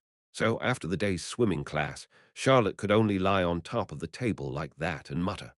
There was my kidnapping incident and other things. But in the end, what prevented us from doing anything was the much harsher PE classes, our swimming classes, to be specific. Monday's common classes, swimming. Right arrow Charlotte's physical strength got completely depleted, so she would be out of order for 2 days. Right arrow Thursday's common classes, swimming. Right arrow Charlotte would be out of order for the whole weekend. Right arrow Monday's common classes, swimming. Right arrow completely exhausted. Because of this infinite loop, Charlotte was always left completely exhausted. Of course, those swimming classes and her daily morning training together with Scarlett would be a big reason why Charlotte couldn't replenish her stamina. Still, she was quite harsh to her own body. One couldn't get a lot better after just a few months, but I believe that her stamina had improved quite a bit by then. Of course, the after effects of being kidnapped by the Demon King seemed to last quite long as well. Charlotte laboriously lifted her head and took a sip of her lemonade. Sometimes, she really looked just like a doll. Sieg. At some point, I just went to meet Charlotte without even thinking about Bertus. I had no idea what Bertus was thinking about it all, but it didn't seem like he planned on causing me any harm. To be honest, if I cared too much about what Bertus might think, I wouldn't be able to do anything while living in Temple. I was just trying to make things work somehow. I figured I was part of Class A and that I was rather capable, so Bertus would need me in the future. I just decided to do what I wanted to do while still walking a tightrope. We went alone in that spacious cafe. Some of our seniors were also there. By the way, how do we even find those who believe in the demon guards in all of Temple? Right when Charlotte was about to begin her investigation, it seemed like we had already hit our first roadblock. It seemed like she wanted to look for the believers of the Demon Guards Church first rather than the revolutionary forces. Did you find out anything? Hum. If there was anything suspicious, it would have already reached my ears, but there was nothing like that. I mean, if there even are any of them here, they would be a small, hidden group. In the end, she was searching for a needle in a haystack on the premise that this needle was actively trying to hide. Charlotte and I were sitting by the window so we could see all the people passing by through the glass. Huh, Reinhardt. Ah, shit. So naturally, I ended up making eye contact with a particular passerby. What's the matter? Charlotte tilted her head, wondering why I was acting like that all of a sudden. Ah, I saw someone I really didn't want to meet right then. The person I made eye contact with boldly entered the store, whereas others would have just gone on their way. Reinhardt, it has been a while, hasn't it? The one I made eye contact with was Olivia Lands, the fifth year who had told everyone that she would marry me after I graduated and that no one should lay hands on me. Olivia Lands wasn't on her own. She was together with Ceres Van Owen, another fifth-year student and the student council president. Why did you come here? Why, how could I just pretend not to know my most beloved junior? Rub Olivia sat very close to me, hugged me, and rubbed my cheek. Hey, don't. Why don't I smell good? Please, go away. Hee, I guess this is a bit much for you, huh? You're a man as well, after all, right? Please, don't do this to me, lady. Not only Charlotte, but the student council president who came with her looked a little shocked seeing Olivia's frivolous behavior. What Charlotte's expression showed. What the hell is this? What the student council president's expression showed. Why did she become like this? That was what I thought their expressions meant, at least. Oh, the princess was also here. Hello, my name is Olivia Lands, a fifth-year student. Ah, I see. Feel free to call me Charlotte. I heard a lot about you.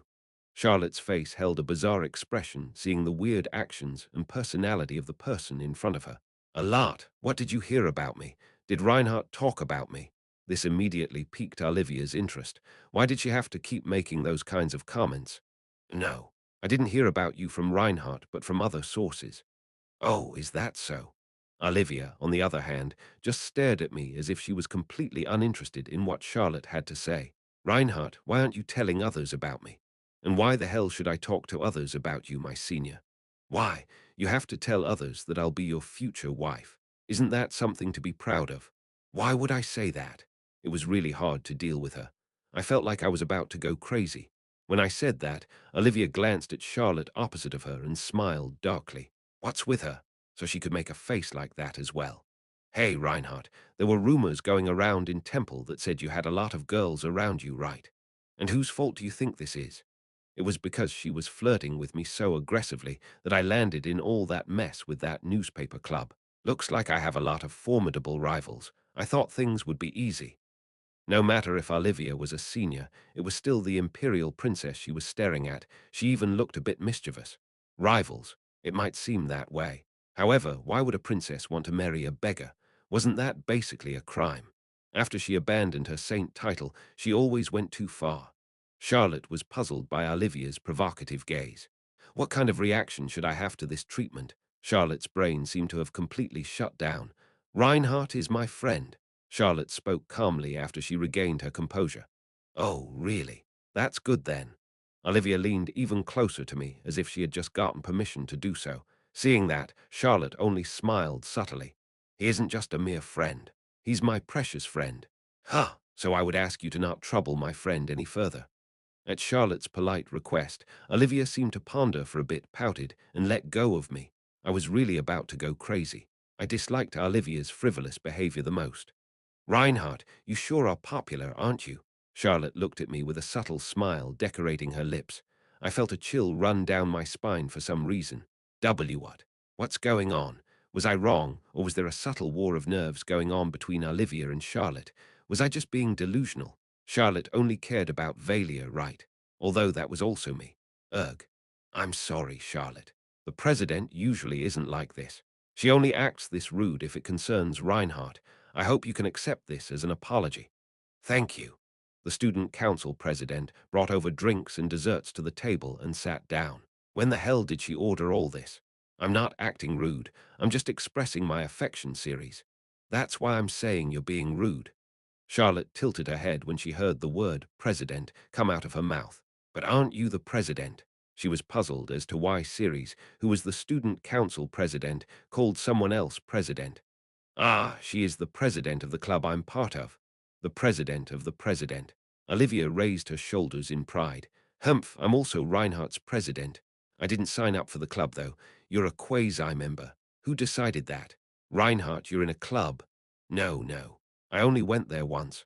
Seeming as if she had never heard of that before, Charlotte gazed at Olivia this time. Which club is it? It's a religious club. Its name is Grace. Of course, I'm not a believer anymore, though. A religious club's president being a non-believer. Ah, that's what it was. It seemed that Charlotte knew a bit about the religious club, but it seemed hard to believe that someone like that was its president. The incident with Olivia Lands was quite well known in Temple, so Charlotte shouldn't be unaware of that information either. Did Charlotte not know why Olivia Lands was acting like that towards me? I knew that Bertus knew, but what about Charlotte? By the way, what were you talking about? Something about Reinhardt's crush. So were you talking about me? We were talking about the Demon Guards Church. As soon as Olivia started to make stupid comments again, Charlotte completely batted them away. In that instant, Olivia's and Ceres's expressions stiffened. Chapter 143, The Demon Guards Church. Ceres looked at me as she asked Charlotte. I obviously remember that there had been a senior talking about the Demon Guards Church when I visited Grace. At that time, Ceres gave everyone a strong warning to not talk about it so carelessly when outside. She probably looked at me like that while interrogating Charlotte because she thought I had told her the details. Of course, I hadn't. A while ago, I stopped by the newspaper club called Royal Class Monthly or Monthly Royal Class or something. Among the articles they released in previous issues, there was an article about rumors about believers of the Demon Guards Church being in temple. Ah, the monthly newspaper of the royal class. Yes. Charlotte hadn't gotten that information from me, but from the members of the newspaper club. When Ceres confirmed that I wasn't the source, she looked at me rather apologetically and then frowned. I told them to not spread useless rumors. Ceres sighed as if dumbfounded. Except for the article that covered me, it seemed rather clear that no one was reading that monthly newspaper. It seemed like that was her first time hearing about that article. Of course, Charlotte wouldn't just let go of the matter. Do you know anything? Ah, no, I don't know anything about that. Ceres did know something, but she didn't want to reveal anything which was obvious. She had previously said that if we talked about the Demon Guards Church carelessly, people might get severely punished or even die. Since the Imperial Princess was digging about this matter, it was clear that the Student Council President wouldn't want to tell us anything else. Of course, Charlotte didn't seem to believe her. Ceres, there's no point in hiding this from them. However, before Charlotte could even say anything, Olivia opened her mouth. Pre-president, what are you talking about? It seemed that not only Ceres knew something about it, but Olivia as well. Don't underestimate the princess. If we don't tell her, she'll find out through some other means. Even if they hid it, the princess would find a way to get to the bottom of it. It was completely meaningless to hide anything from us. Ceres's face turned red as she immediately got caught lying in front of the imperial princess. I know what you're worried about, so I don't really mind that you lied, as long as you tell me what you know. Charlotte seemed to have roughly guessed that Ceres was worried about innocent people getting taken in by some inquisitors and ending up dying. As Olivia already revealed that she knew, Ceres just sighed, wrote something down on a notepad, and handed it over to us. Here, it's really not such a big deal, so you don't have to worry about it. Exodium, that was what Ceres wrote down on the note. After Ceres and Olivia left, we just sat quietly in the cafe. This really seems like nothing, but it's incredibly suspicious. Of course, we had been told some bizarre information about the club. They only get together on Saturday nights, and except for the president, the members don't know each other's identities. Club activities were often held during weekends, but club members of any club would also usually meet up during the week as well. It was incredibly suspicious. It was supposed to be nothing. Even if they weren't believers of the Demon Guards Church, they could easily be misunderstood as some. Exodium, that seemed to be the name of this club that got misunderstood as part of the Demon Guards Church by a great number of people. It gave off the strong impression of a closed-off secret society. It had been said that the club's purpose was to study special phenomena, but I didn't know what special phenomena was supposed to be. There were just too many suspicious points about that club. They aren't accepting any new members, so we have to disguise ourselves as one of their members. Charlotte seemed to think that there wouldn't be any reason not to infiltrate it, as it was very suspicious. It seemed like she was already planning on how to investigate the club. I could ask the Temple Student Council president to give me their roster, but that would be a bit daunting. Why?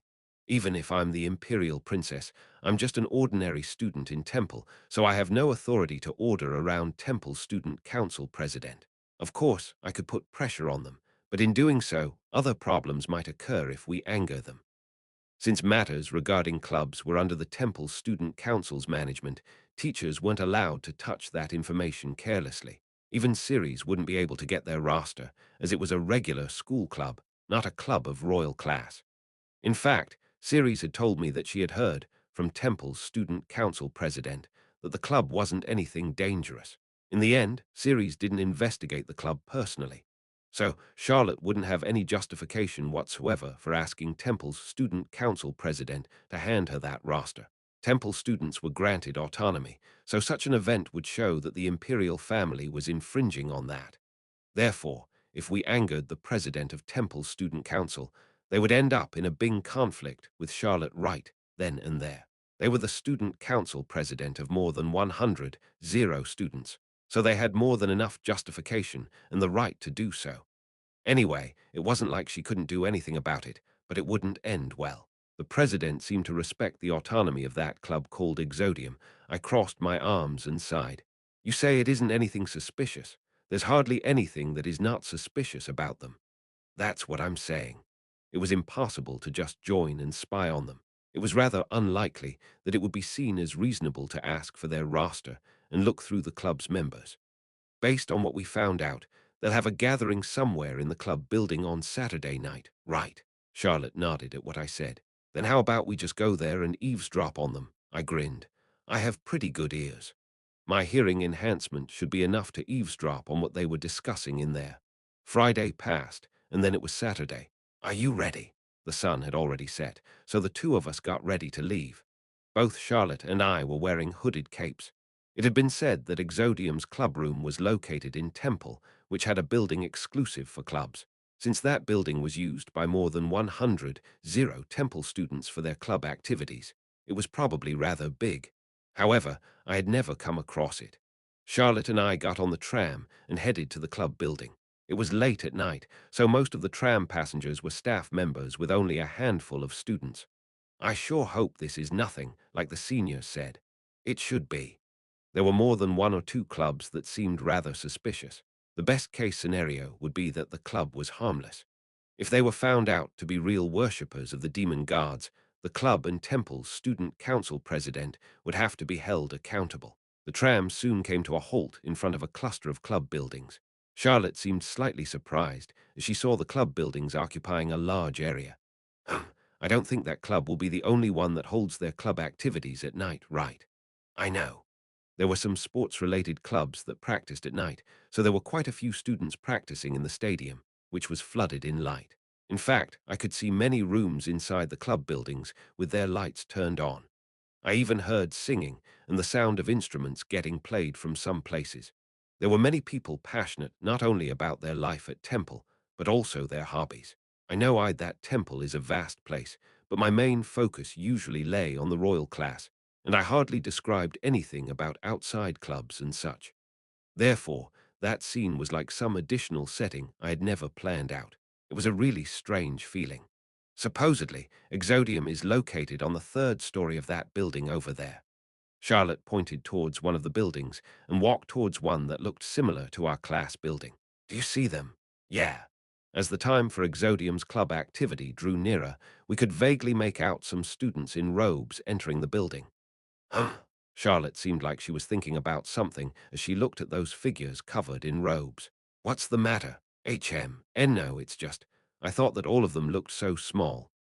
As Charlotte said, the people wearing these black robes, hiding their appearances, actually seemed pretty small. The place was a three-story building, structured similarly to our class building, but it somehow seemed completely different as well, perhaps because it was one of the club buildings. Not only were miscellaneous, unidentifiable pieces of furniture lined up in the hallway, but each door had the name of a club written next to it.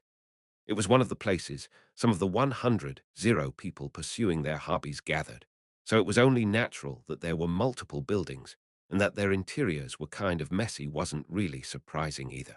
Some people were definitely pursuing their club activities at night, but things seemed a lot calmer than they would be during the day.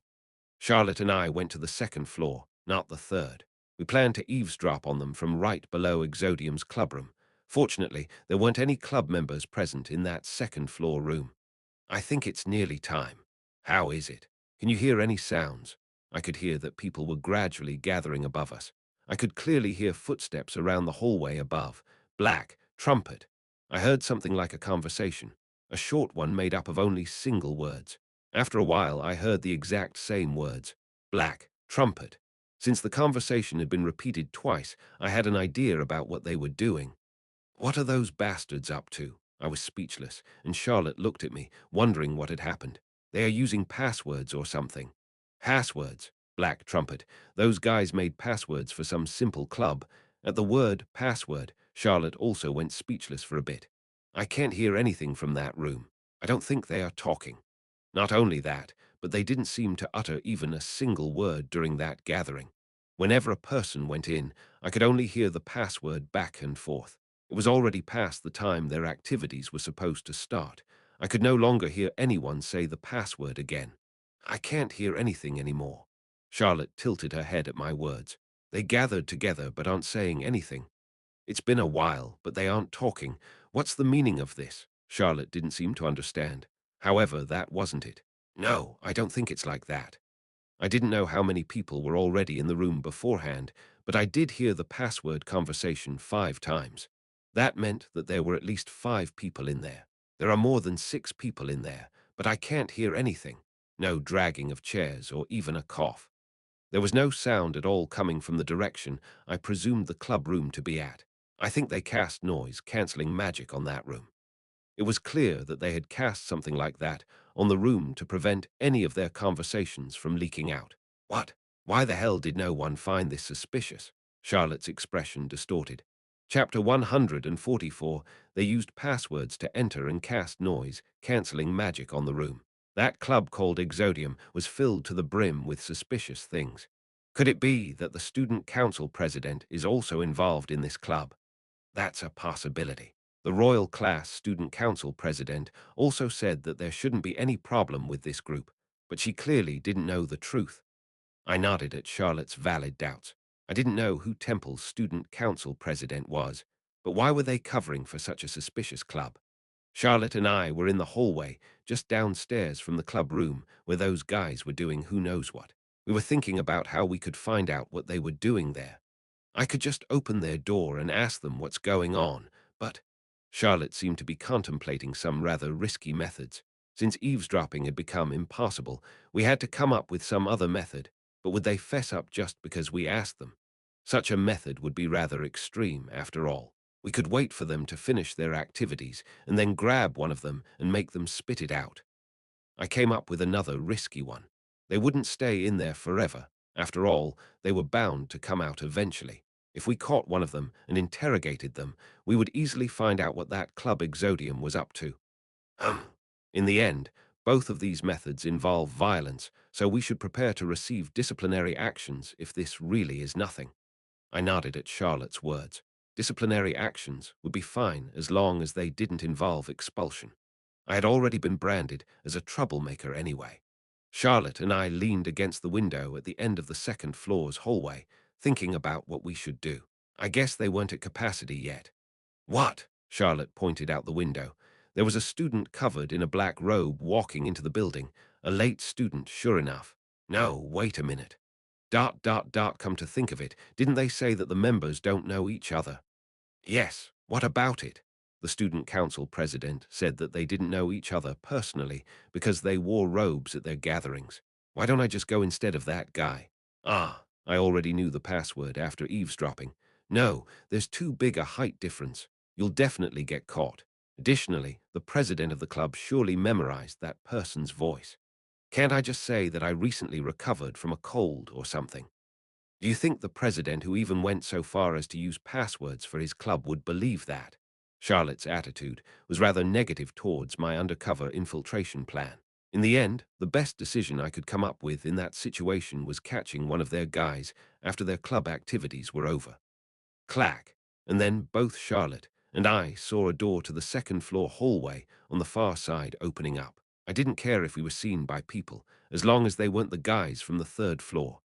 However, as Charlotte saw that person coming into the hallway, she tilted her head. Isn't that Detto? He was still far away, but I could still recognize him. It was number B-8, Detamolian. B-9, Detamolian. His talents were witchcraft and supernatural abilities. Along with Scarlet, he was one of the people that most of Class B avoided. Of course, thanks to Charlotte's protection, Scarlet was no longer bullied, but it didn't seem that they had much contact with Detamolian yet. He was the type that people felt reluctant to get close to. A creepy and eerie aura surrounded him. His hair was always messy, dark circles framed his eyes, and he was as skinny as a stick and seemed like a dried anchovy. Scarlet was labeled an outcast just because, but Detamolian, he actually makes you feel uncomfortable. It was that kind of deal. In fact, he would often see ghosts and say some really creepy things. Why was he there at that hour? Detto, of course, Charlotte, who was sweet and kind to most, except for Bertus, immediately ran down the hallway as if she was pleased to see Detamolian and called out to him. What did she mean by Detto? Was that his nickname? She never called me such cute nicknames. Charlotte. When Charlotte called out to him, Detamolian moved his dried, skinny body to look at her. I was wondering why you left every weekend at night. Are you in a club? Yes. Charlotte tended to look at people with gentle eyes, smiling as if she didn't feel an ounce of discomfort. I approached him because Charlotte was there, but that was kind of creepy in a different sense. What club are you in? Point Detamolian pointed towards the door he came out of instead of answering. Occult Research Department. It was kind of obvious that it would be that kind of club. I once again realized that the members of Class B, who weren't part of the main cast, were busy doing various things outside of the story that I had no idea about. Detamolian definitely wasn't among the guys that got close to Ludwig in his first year. He was just the slightly creepy kid of the class. After having such a ghost-like presence in the story, he would later gain some more weight in it. That's right. As Charlotte saw the sign of the Occult Research Department, she let out an awkward laugh. Although I always kind of thought it when I saw him, facing him like that sure felt like seeing a living skeleton. Wasn't he eating well? How was he even able to successfully go through temple strength training? No, it was also my fault. It was clear that his constitution didn't allow him to gain much weight because I set him up to be the skinniest anchovy there was. I'm sorry, my friend. He slowly dragged his skinny body towards the bathroom. He was someone who took care of his needs first, no matter if the princess stood before him or not. It was nigh impossible to guess what he was thinking, and he always did things at his own pace. That was the type of guy Detamolian was. Hey, wouldn't Detto know about this? Why did Charlotte call him by that nickname? Why was I getting annoyed for no reason? Was I jealous? Of course, Charlotte didn't seem to have any particular reason behind it. Anyway, Charlotte's question of whether Detamolian knew about the suspicious club was quite valid, as they had their clubrooms in the same building. Let's ask him. Okay. Soon he came back from the bathroom. Detto, do you have some time? Could we talk for a bit? The guy answered with silence before pointing towards the clubroom. I thought he meant that we should talk inside the room. Are there any other club members around? Won't we get in the way? He shook his head at Charlotte's words. I'm alone. He was doing his club activities all on his own. The club's research topic was the occult. Aye, is that so? Charlotte and I felt a slight chill run down our spines. Clack Charlotte and I followed after Detamolian, who opened the door to the occult research department. All lights were turned off, and the dark curtains were drawn, even though it was already night. The only light source in the room was a single candle placed in the middle of the room. Something like a circle was drawn around the candle. It definitely didn't look like a magic circle. It somehow seemed too hideous to be one. It seemed to be drawn with something red, but that surely wasn't blood, right? Hey, it's a little too dark. Can I turn the lights on? Charlotte asked cautiously. Then the ceremony would be over. He didn't explain just what he was doing there. Charlotte's lips began to tremble slightly. He didn't say what kind of ceremony he was holding or whether we could turn on the lights or not. If you want to talk about it, then explain everything, you bastard. I couldn't even tell him that because I was afraid that I'd get cursed if I touched him. Wasn't I acting just like Erich, who had bullied poor little Scarlet because he thought she was cursed? Let's not be prejudiced. Let's not be prejudiced. Let's not be prejudiced. I'm an adult. So you're saying I shouldn't write. It doesn't matter. I can just do it again later. It took about a week, though. As I thought, I shouldn't. I wasn't exactly sure, but it seemed that Charlotte gave up on the idea of turning on the lights, thinking that if she turned on the wrong lights, Detamolian's week-long hard work would get completely ruined. Before sitting down in front of the candle, he dragged some chairs close to it. Sit here. Maybe because the atmosphere in the room was just too eerie, or maybe because of his words, a strange feeling of fear crept up, telling me that something bad would happen if I sat anywhere else but there. Oh, ook, Charlotte. I could read her exact thoughts at that moment. She probably also thought that the occult research department, which only Detamolian was part of, was a lot more suspicious than that Exodium, right? Charlotte and I sat exactly where Detamolian told us to sit. Are you the only club member? Although I'm recruiting members, no one is joining. Like hell anyone was gonna join, you punk, that place. Beyond just feeling eerie, it actually felt like something would pop out at any moment. Just looking at those strange tools illuminated by that single candle gave me goosebumps. It seemed like Detamolian had created the club on his own. Keeping that in mind, Charlotte had another question to ask him that didn't pertain to the creepy atmosphere in the place. Well, can you actually create a club by yourself, though? Wasn't it required to gather at least a certain number of people first? Yeah, it should have been impossible to create a club all alone. There should be a requirement of a minimum number of members, right? I can. Charlotte tilted her head at his bizarre words when he told us that he could do it while no one else could. Temple can't teach me witchcraft, so I self-study here. This is just like my private study room. Ah, certainly. Charlotte nodded her head, seemingly having understood his reasons. I wasn't all that familiar with Detamolian, but I had described him in the novel. His talents lay in witchcraft and supernatural abilities, but Temple had no curricula related to witchcraft, because it was like a super ancient type of magic that wasn't really practiced anymore. Detamolian didn't actually have to go to Temple, but he still did to comfortably study and research his magic with the school's support. Hence, Temple let him create the club for his own convenience to study his witchcraft. They couldn't teach him, so they just let him self-study as his major.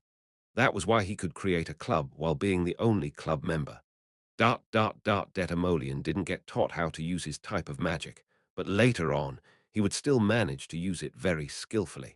I didn't give any reason for that whatsoever, so this background setting that he self-studied in the one-person club was created. However, it wasn't one of royal class, internal clubs, but a general one. He wanted to have more members. It was pretty much impossible to secure any more members from the royal class, as there was only a very limited number of students. It seemed pretty much impossible to gain any more members because of the research topic of this club and what he was actually doing. It seemed pretty serious as well. If someone went along with that guy, a ghost might really pop up one day. He might even end up saying something like, "And that's how you do it." It might be a bit dangerous now. But does that mean you're trying to call a real ghost? Wasn't it much more dangerous that someone was trying to summon real ghosts on campus rather than those who might be believers of the demon guard's church? Charlotte seemed to seriously contemplate whether she should shift her focus on that place instead Exodium or not. Ghosts are everywhere already. I'm not calling them. It feels more like they are already here. That's why. Calling would be the wrong word. I felt like I was about to go crazy. Of course, it's not necessarily wrong either, because this ritual makes them flock to this place. There were already a lot of ghosts around us. However, Charlotte and I couldn't see or feel them. At that moment, Charlotte grabbed my hand gently. I guess she grabbed it unconsciously, as she seemed more surprised than me and immediately let go. It looked like she got scared. However, I didn't know how to fight ghosts either. I'm actually really weak against jump scares. Even in a fantasy world, I felt like I would get a heart attack if I ever came across a real ghost. Those were the things I hated most in the world. You have found out the truth about the ghosts of Temple. Quest completed, the Phantom of Temple. You have been rewarded 300 achievement points. You walk, fuck. WHWHWHWAD. What happened? I was so surprised by that quest completion window that I jumped up suddenly.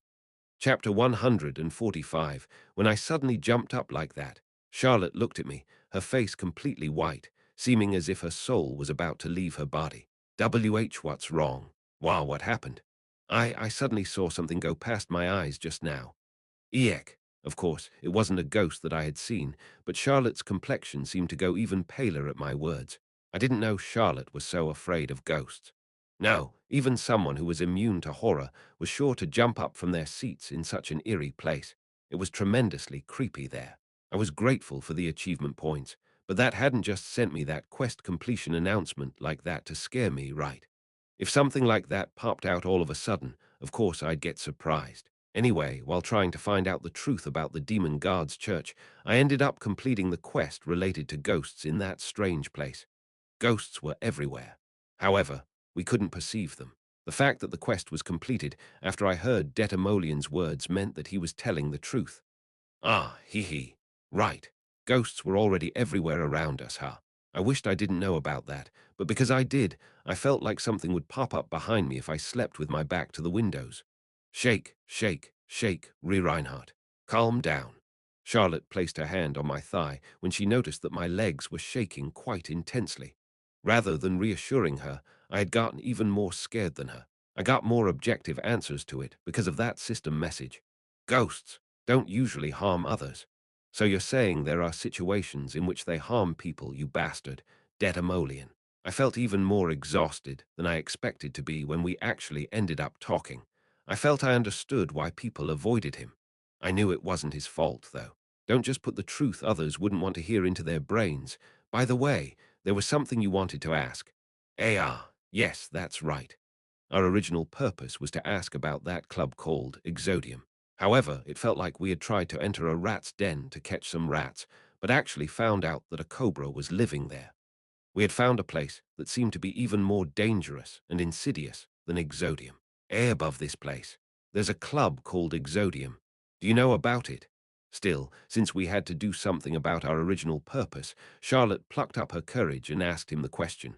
Detamolian nodded his head at the word Exodium. It's the place, upstairs. It seemed like he knew, because both he and Exodium held their activities at night.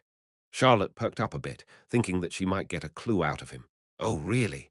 Do you know what the members of the club are doing?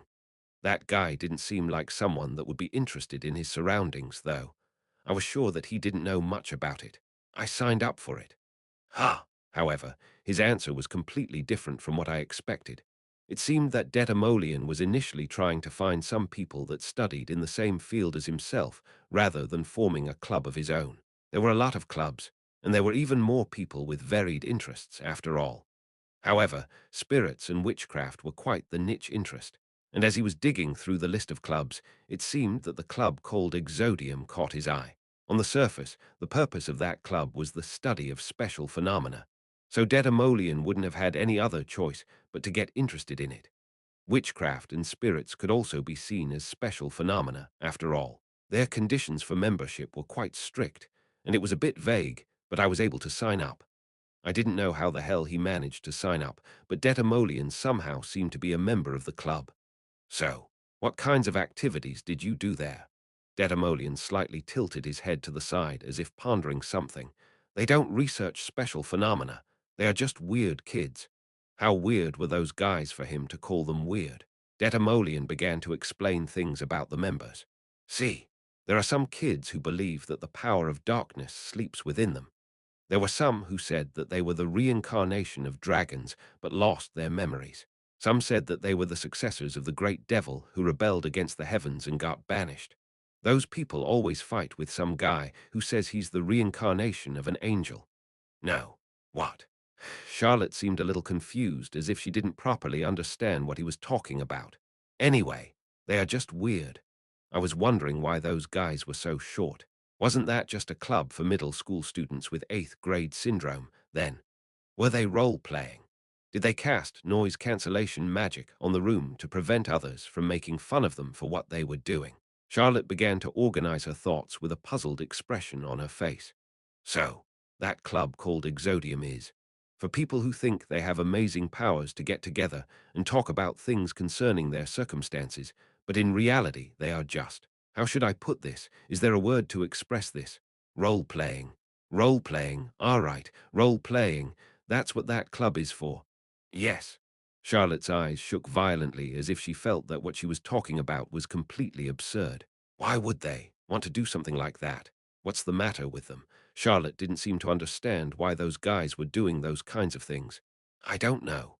Even Detamolian didn't know why they did it. He didn't have 8th grade syndrome after all. And no, I mean, still, didn't they ever think something like, maybe I'm actually someone special?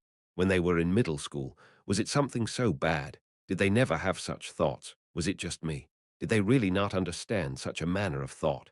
Seriously, was I actually closer to those Exodium guys than those two?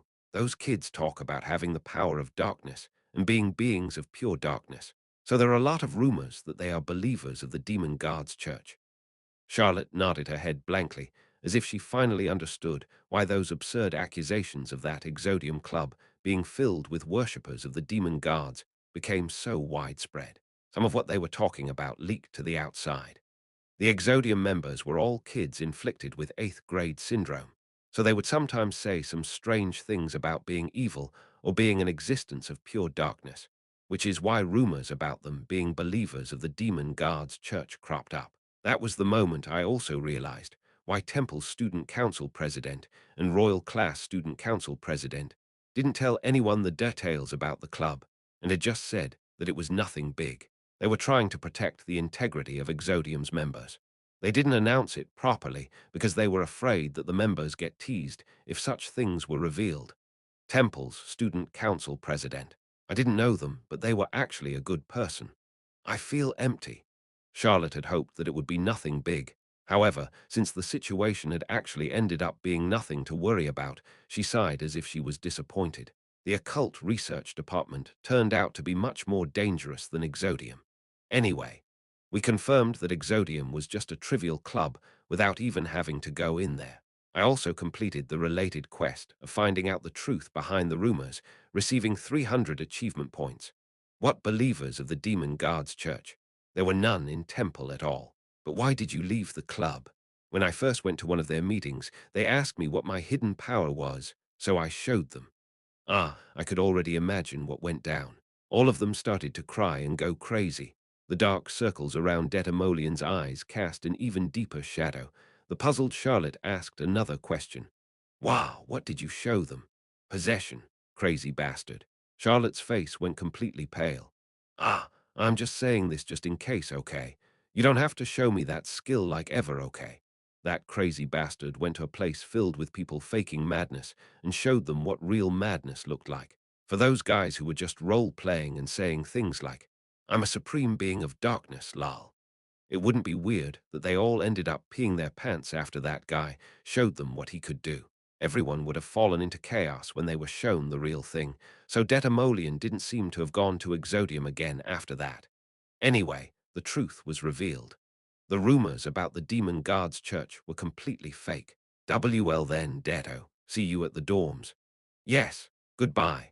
However, Charlotte learned about the existence of the occult research department, which seemed to require some countermeasures to be taken against. After leaving the club building, Charlotte and I walked towards the tram stop. Sigh, I'm glad, but I also feel pretty empty. What is this feeling? Charlotte sighed deeply. If there really were believers of the Demon Guards Church inside of Temple, that would have been a huge deal. But just like Siri said, they were nothing more than some role players. The older they get, the less they would be afflicted by such mannerisms. Charlotte was relieved, but she seemed to also feel disappointed and weirded out that it had amounted to nothing more than that. Why the hell are they doing such things? WL. Charlotte didn't seem to understand why people would do something like that, never having heard of something like that her whole life. She didn't understand because she had never caught that disease before. I didn't even have such a bad case of it. So what did cause people to get afflicted by the 8th grade syndrome? Although I thought about it, I had no clue. And then my thoughts wandered to a completely different place. Come to think of it, actually, I think I heard about those Exodium guys before. You heard of them before. When I had listened to what Detamolian had to say, I remembered where I had heard about people like them. Yeah, when I took my supernatural power test, we did some experiments using my power. Yeah, I know about that. I didn't know what Charlotte's supernatural power was, but she nodded her head as if she knew what I was talking about. She probably went through a similar test. However, the teacher in charge was a little worried about something. Mrs. Rolandria. Yeah, Charlotte and I were part of the class taught by Mrs. Rolandria, who was in charge of anything related to supernatural powers. Perhaps she also knew about Charlotte's supernatural powers. Because my ability is self-suggestion. She said that if I was that type of person, things might get really dangerous. What kind of person was she? After thinking a bit about it, Charlotte seemed as if she came to a realization. So if you believed that you were some kind of dark being, that's what you become. So something like that. The corners of her mouth twitched as she spoke, as if she found it just too bizarre. No, it didn't have to be some dark existence, just something really great. That was how it was. To be exact, she worried that I would actually become a god if I believed myself to be one. But it was useless to worry about that because my ability didn't turn out to be so omnipotent. But why would she worry about something like that? Mrs. Rolendria had clearly told me about a group like that. Well, some kids seriously and wholly believe that they are some great beings. For example, they believe that they are dragons who lost their memories just for the sake of acting out a character. Some kids are just like that. She had asked me if I was that type of person because that might have led to a lot of trouble. Well, sometimes there are some second-year middle school kids who believe they are gods, seriously. And if it isn't gods, it's some great evil beings. There was one who thought he was a dragon who lost his memories. It's surprisingly common. Mrs. Rolendria had certainly said that. Charlotte listened to me with her mouth slightly agape. Ah, then what you said. Yeah, teacher. Just what kind of fight had you been fighting in the background? We headed to the tram stop, praying for Mrs. Rolendria's mental health. Because it was so late at night, only a few people returned after finishing their club activities. The silence of three people was permeating the tram station. One belonged to me, another one belonged to Charlotte, and the last one belonged to Redina, the small senior. She was a second-year student with a magic talent. We didn't exchange any words. We didn't even act as if we knew each other. However, when I saw that her face was red with her expression practically begging me not to talk to her, I knew what went on here. She was biting her lips, and I could even see some cold sweat on her forehead. She had said that she was 15, right? There were 15-year-olds who'd get afflicted with 8th grade syndrome, right? I didn't ask her anything. However, there could only be one reason why she acted like that, right? Is that what one meant by, a guilty conscience needs no accuser? Right. They were wearing robes when they went to the gathering, but when they were going back, it would be less suspicious if they just wore casual clothes. So was that why she wasn't wearing it at the moment? I could see from behind her that there was a piece of black cloth sticking out of her bag. That made it 100% sure. As I continued to stare at her, her neck slowly turned towards me, moving like a rusty tin doll. Juju. Junior, ahum, HM, what are you doing here, so late at night? Is there something wrong? Redina was on her way back from her club activities, feeling ashamed. Then she encountered her junior, who shouldn't have been there. She must have been thinking something like, "What the hell is he doing here?" Put it into other words. It was like meeting a friend from school after coming back from shopping in Akihabara when she was pretending to be a normie in school. It was a rather awkward situation. "Oh, you were here, senior. Hello." Before I could respond, Charlotte responded to her first. "Ah, PP Princess, Thytheis is our first meeting, isn't it? Nice to meet you. Why are you so nervous?" No, it's nothing. What should I do? To tease her or not to tease? To tease her or not to tease? So what's your setting? A dragon? A devil? The answer was to tease. Redina almost collapsed. Did you maybe start thinking that you were actually a dragon because you have the no-casting ability? It looked like I hit the nail on the head. Chapter 146, the dragon role player I heard Mrs. Rolendria talking about. They were closer to me than I had thought. Even though she did nothing wrong, Redina, who had become my prisoner, went back to the royal class dormitory, stuck between Charlotte and me. Redina didn't say a single thing, and her face was as pale as a ghost's. She didn't even ask me how I had found out. Her expression seemed to convey that she had no other choice but to die. Charlotte looked at Redina, whose soul seemed to have been sucked out when she heard my words, and then she directed her eyes at me. Why did you have to say something like that to her? Charlotte seemed to admonish me with her eyes. Well, that's just what kids your age do. I was like that too when I was younger, yeah. No matter how much I comforted her, Redina, who was completely crushed, didn't return to her former self. I mean, just Charlotte and I know about this. I'll keep it a secret, I swear, okay? Redina was moving like a broken doll. My words didn't seem to reach her ears. That kid who was smart enough to skip grades actually went to a middle school club for people with 8th grade syndrome and did some role-playing. Just imagining that scene made me burst into laughter. Peeved. Ah, no. Sorry. I just laughed because I suddenly felt something tickle me, not because I find this whole thing hilarious. So, even while I was trying to comfort her, a stupid grin kept returning to my face, which had the exact opposite effect on Redina. Charlotte didn't understand why people would role-play such bizarre things, so she didn't know how to comfort her either. Hence, she just stood there, frozen. Upon arriving at Royal Class dormitory entrance, Redina turned her head towards me. Her face was red, and I could see some tears around her eyes. Don't tell anyone." The expression on her face looked so desperate that Charlotte and I had no other choice but to nod our heads. After that, Redina went into the dormitory as if she was running away from us. That was when Charlotte and I made eye contact. "I'm tired." "Yeah." While investigating the rumors about the Demon Guards Church's believers, I came across some completely useless information that one of my seniors had a serious case of 8th grade syndrome. My early morning workout with Adriana was still going on. However, that day was a bit different from usual. Huff, huff, huff. "Why are you having such a hard time with this?" Redina was taking part in Adriana's early morning training with me. Just as all the students with magic talents had a hard time working out, that girl was no different. However, for some reason, she had decided to go exercise with Adriana. "Let's take a break." I was surprised when Redina asked me to train with her so suddenly. We took a short break, sitting on a nearby bench because of Redina, who couldn't keep up with us at all because her physical strength was severely lacking. Redina stared at me, completely exhausted. "Don't tell her, don't tell her." Her eyes kept signaling this at me. Since she knew that I was doing my morning workout with Adriana, she got worried that I would tell Adriana about the thing I had found out. I didn't really mean to tell her, but would she still continue to follow us during the workout? Could she even survive that? "Drink some water, Redina."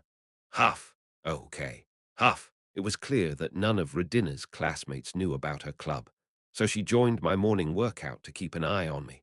But wasn't she more or less Year 2 Class A's mascot to begin with? Even if her classmates found out, they probably wouldn't look at her strangely. Rather, they would say this trait made her even cuter. Of course, she herself kept on putting pressure on me with her eyes so that I wouldn't even think about spilling it. After all, having 8th grade syndrome wasn't so bad as long as it wasn't so serious. Most of them knew to some extent that they were just role-playing. Redina wasn't so deep into her role-play that she needed intervention. It was only a temporary condition, after all. She would be healed after some time passed. There was a problem. "Why do you keep following me?" Even though I finished my morning training, that kid didn't even think about stopping there. As soon as breakfast was over, she came down to the first floor to monitor me closely. As it was Sunday, there were no classes, so she watched while I sparred with Ellen and Cliffman in the training room. "Jay, just do whatever you usually do. I'm just here to watch." She was sweating so obviously. If she was going to be that embarrassed by it, why did she join that kind of club?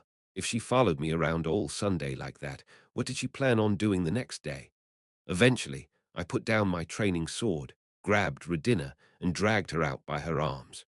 After confirming that no one was in the hallway, I looked down at Redina. "I'm not the only one who knows your secret. Charlotte also knows, so why are you only chasing after me?" I don't think the princess would tell anyone. "So you think I'm a cheap bastard that would just blab around, huh?" That's not it." It looked like she didn't believe my words because of what I had done. It was me, after all, who started teasing her about it. I regret it now. If I knew what a hassle it would be afterwards, I would have just ignored her. It was all my fault, after all. "I won't tell a soul. You get it? I won't tell anyone, okay? What would I get out of spreading weird rumors about you?" Redina flinched when she saw me glaring at her. "And do you actually think it's such a big deal for others to find out about that? Those kids over there would just say something like, 'I see,' and go on with their life if they found out, you know." She wasn't as amazing as she thought she was. My classmates, who bore much greater secrets, wouldn't be interested in that at all. Even if they found out that their second-year senior was a role-playing junkie who believed herself to be a dragon, anyone would have a period in their lives where they thought something like that. There wasn't much to it. Except for that, it was incredibly weird. "Ah, really? You won't tell anyone?" Redina looked up at me with a desperate expression on her face. Usually I'd say it was cute, but it seemed more annoying than cute at that moment. "Just get lost, kid." "I won't tell anyone, okay?"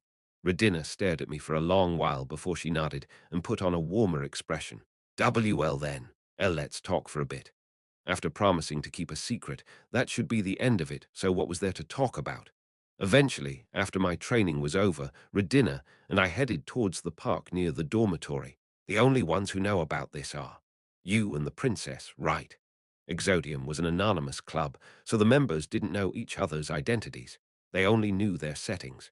Doesn't your club president know? Didn't the club's president know every Exodium member's identity? At my question, Redina turned red. I'm the president. Ah, so she wasn't just a regular member, but had made that den herself. That little Redina, who skipped some classes, seemed to do a lot of strange things. Her face was completely red. Hey, actually, I know this is nonsense.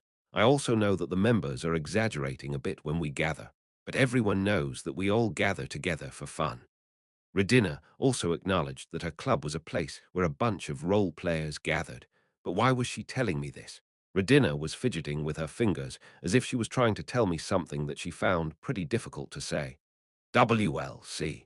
I've been seriously thinking things like, aren't I really a dragon? Things like that. What was she saying? My mind went pure static at her sudden words. Had she already surpassed the stage of role-playing? Of course, she seemed to be aware that her thoughts were a little strange. She wasn't proclaiming it proudly, after all. She didn't seriously think that she was a dragon, but still seriously questioned whether she actually was one. Wasn't that an incredibly strange thought to have? Did she have a severe case as well as a minor one? Was it even eighth-grade syndrome that she was afflicted with? Redina's face was so red that it seemed like even her tears would turn red if this went on. She seemed to know that what she was saying was ridiculous and nonsensical. Of course, I could also see that she was pretty serious about it in her own way. She seemed to be really struggling with that idea. She wasn't just joking around or role-playing. At her gatherings, she would probably say something along the lines of, I'm a dragon, lol. But she seemed to seriously want to consult with me about it. Of course, the topic of the consultation was, I think I'm a dragon. Any normal counseling wouldn't be possible at such a point. What the hell made you think like that? This. Redina stretched out her hand and summoned sparks, lightning, and some wind. The ability to realize magic spells without casting. No casting. That was Redina's talent.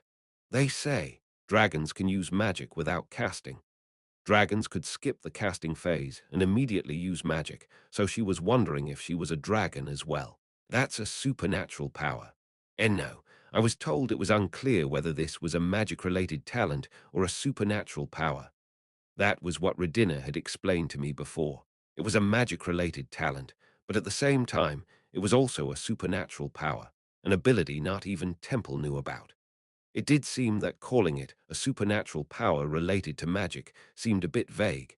It was a supernatural power that wouldn't manifest unless one learned magic. And also, it said that one awakens supernatural powers when one is put in a difficult situation. It wasn't like that for me. Just, as soon as I learned magic, I could just use it without casting. In most cases, supernatural powers awakened in extreme situations, but there were exceptions to that rule. In Liana's case, she could naturally use her supernatural powers. Did Redina also make up such an exception? Redina seemed to doubt that her no-casting ability was a supernatural power, but was instead a racial characteristic of a dragon. However, just because of a single thing, she suddenly started to believe that she was a dragon. Is that it? You don't have a lot of mana, right, Senior? Dragons should have a really large magic pool, right?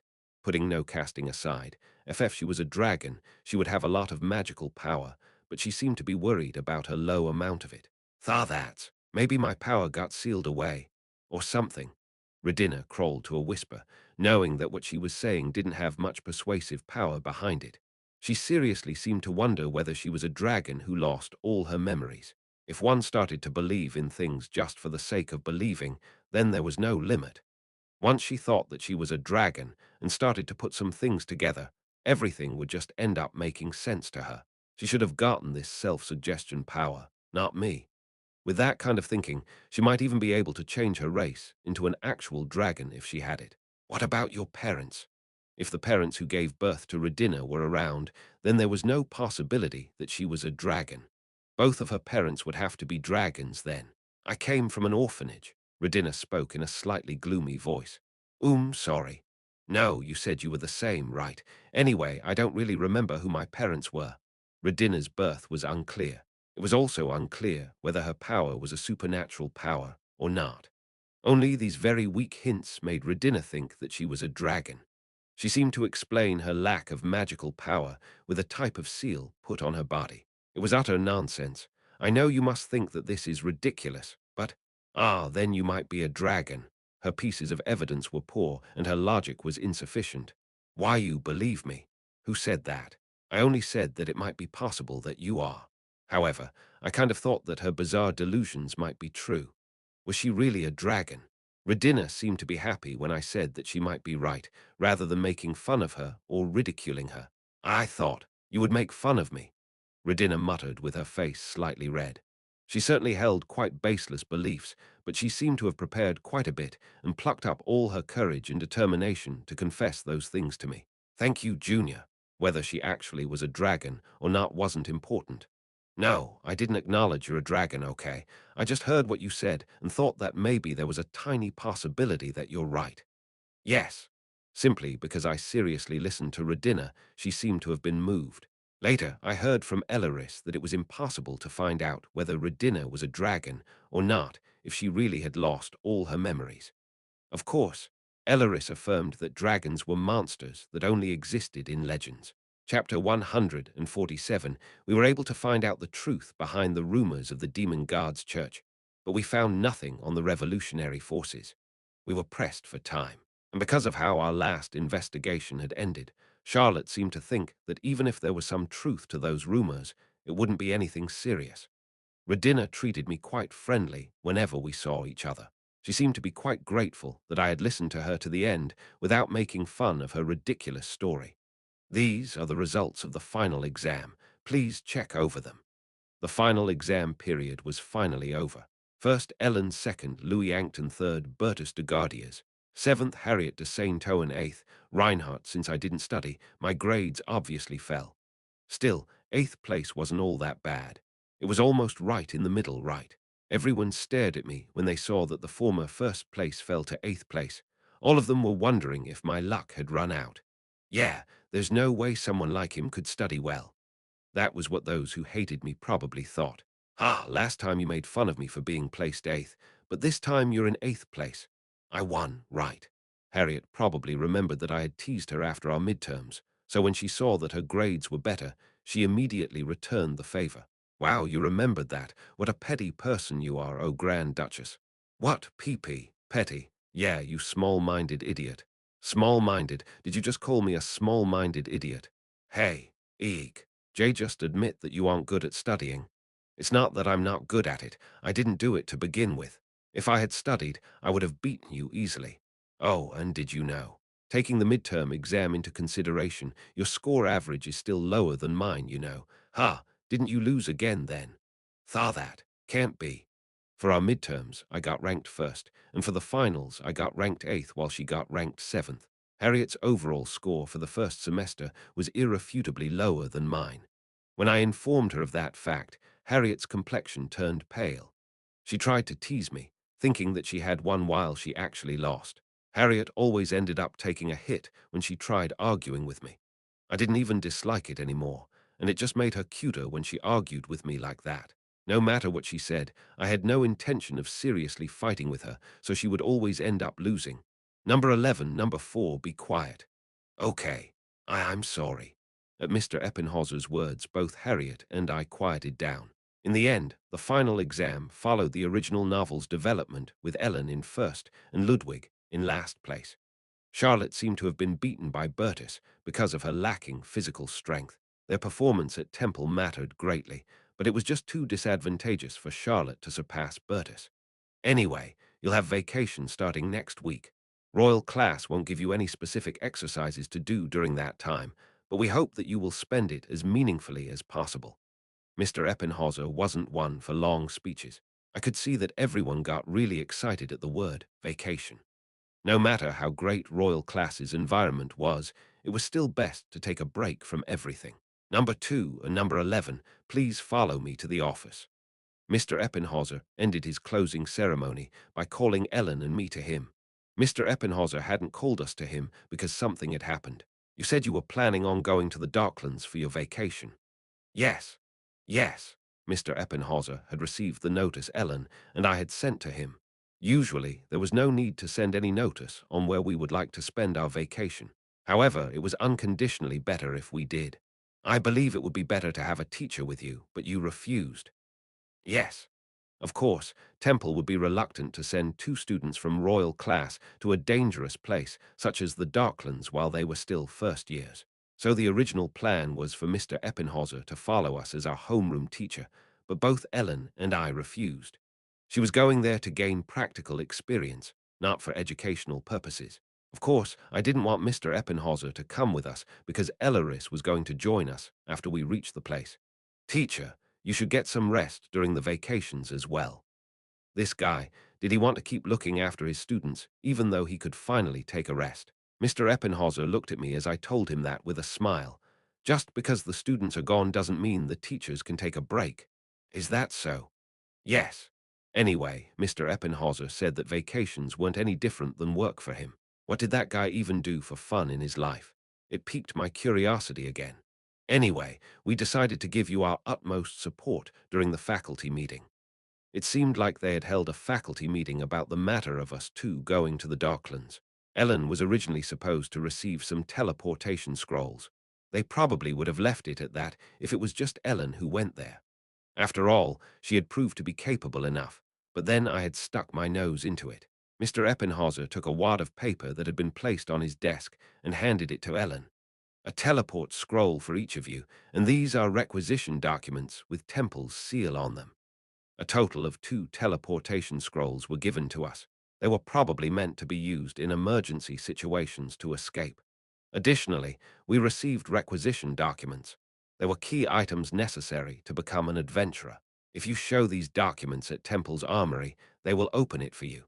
Make sure to not requisition something useless. All requisitioned items are Temple's property, so be careful not to lose them. They weren't just some slips of paper, but documents with which we could requisition weapons and equipment for practical use. They were weapons created by Temple, which received tremendous support from the Imperial family. They certainly were on a very different level from the items one usually found in the Al Liga district, which was full of cutthroats. That was royal class majesty. They provided us with such great support, it almost felt strange that he handed those things out to us after just saying a few words. That wasn't all. Mr. Eppinhauser took out a bag filled with gold coins as well. These are 50 gold coins for your travel expenses. I don't believe you would do something like this, but don't spend the coins on nonsensical things. In addition to the requisition documents, we also received a subsidy equivalent to about 50 million won. He told us not to spend this on nonsensical stuff, but he would never find out if I decided to do just that. Of course, I wouldn't do that. You will work through the Adventurers Guild, so there is no need for you to prepare separate reports. We will check their records later. Of course, that meant that they would find out about our actions anyway if they checked the Adventurers Guild's records later. Since our vacation would start the next week and our final exams were over, all individual courses had been completed. Except for Mondays and Thursdays, the days when we had common classes, we had no classes at all. It wasn't actually that much different from having vacations, even before they started. That's it for the briefing. Mr. Eppinhauser looked at Ellen and me. Don't get hurt. I was really surprised because I didn't expect him to say something like that. Our summer vacations started at the end of July and would end at the beginning of September. During that 1 month, Ellen and I would go to the Darklands.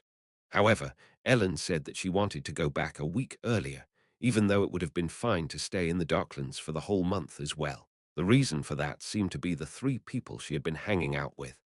Liana de Grants said that she would travel between her various villas during her vacation, with her end goal being the Edina Islands, where she would stay for a week.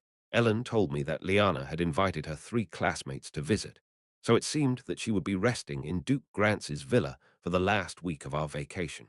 Of course, if the situation wouldn't allow it, she also wouldn't be able to go there. Are you really leaving? You think I'm bullshitting, then?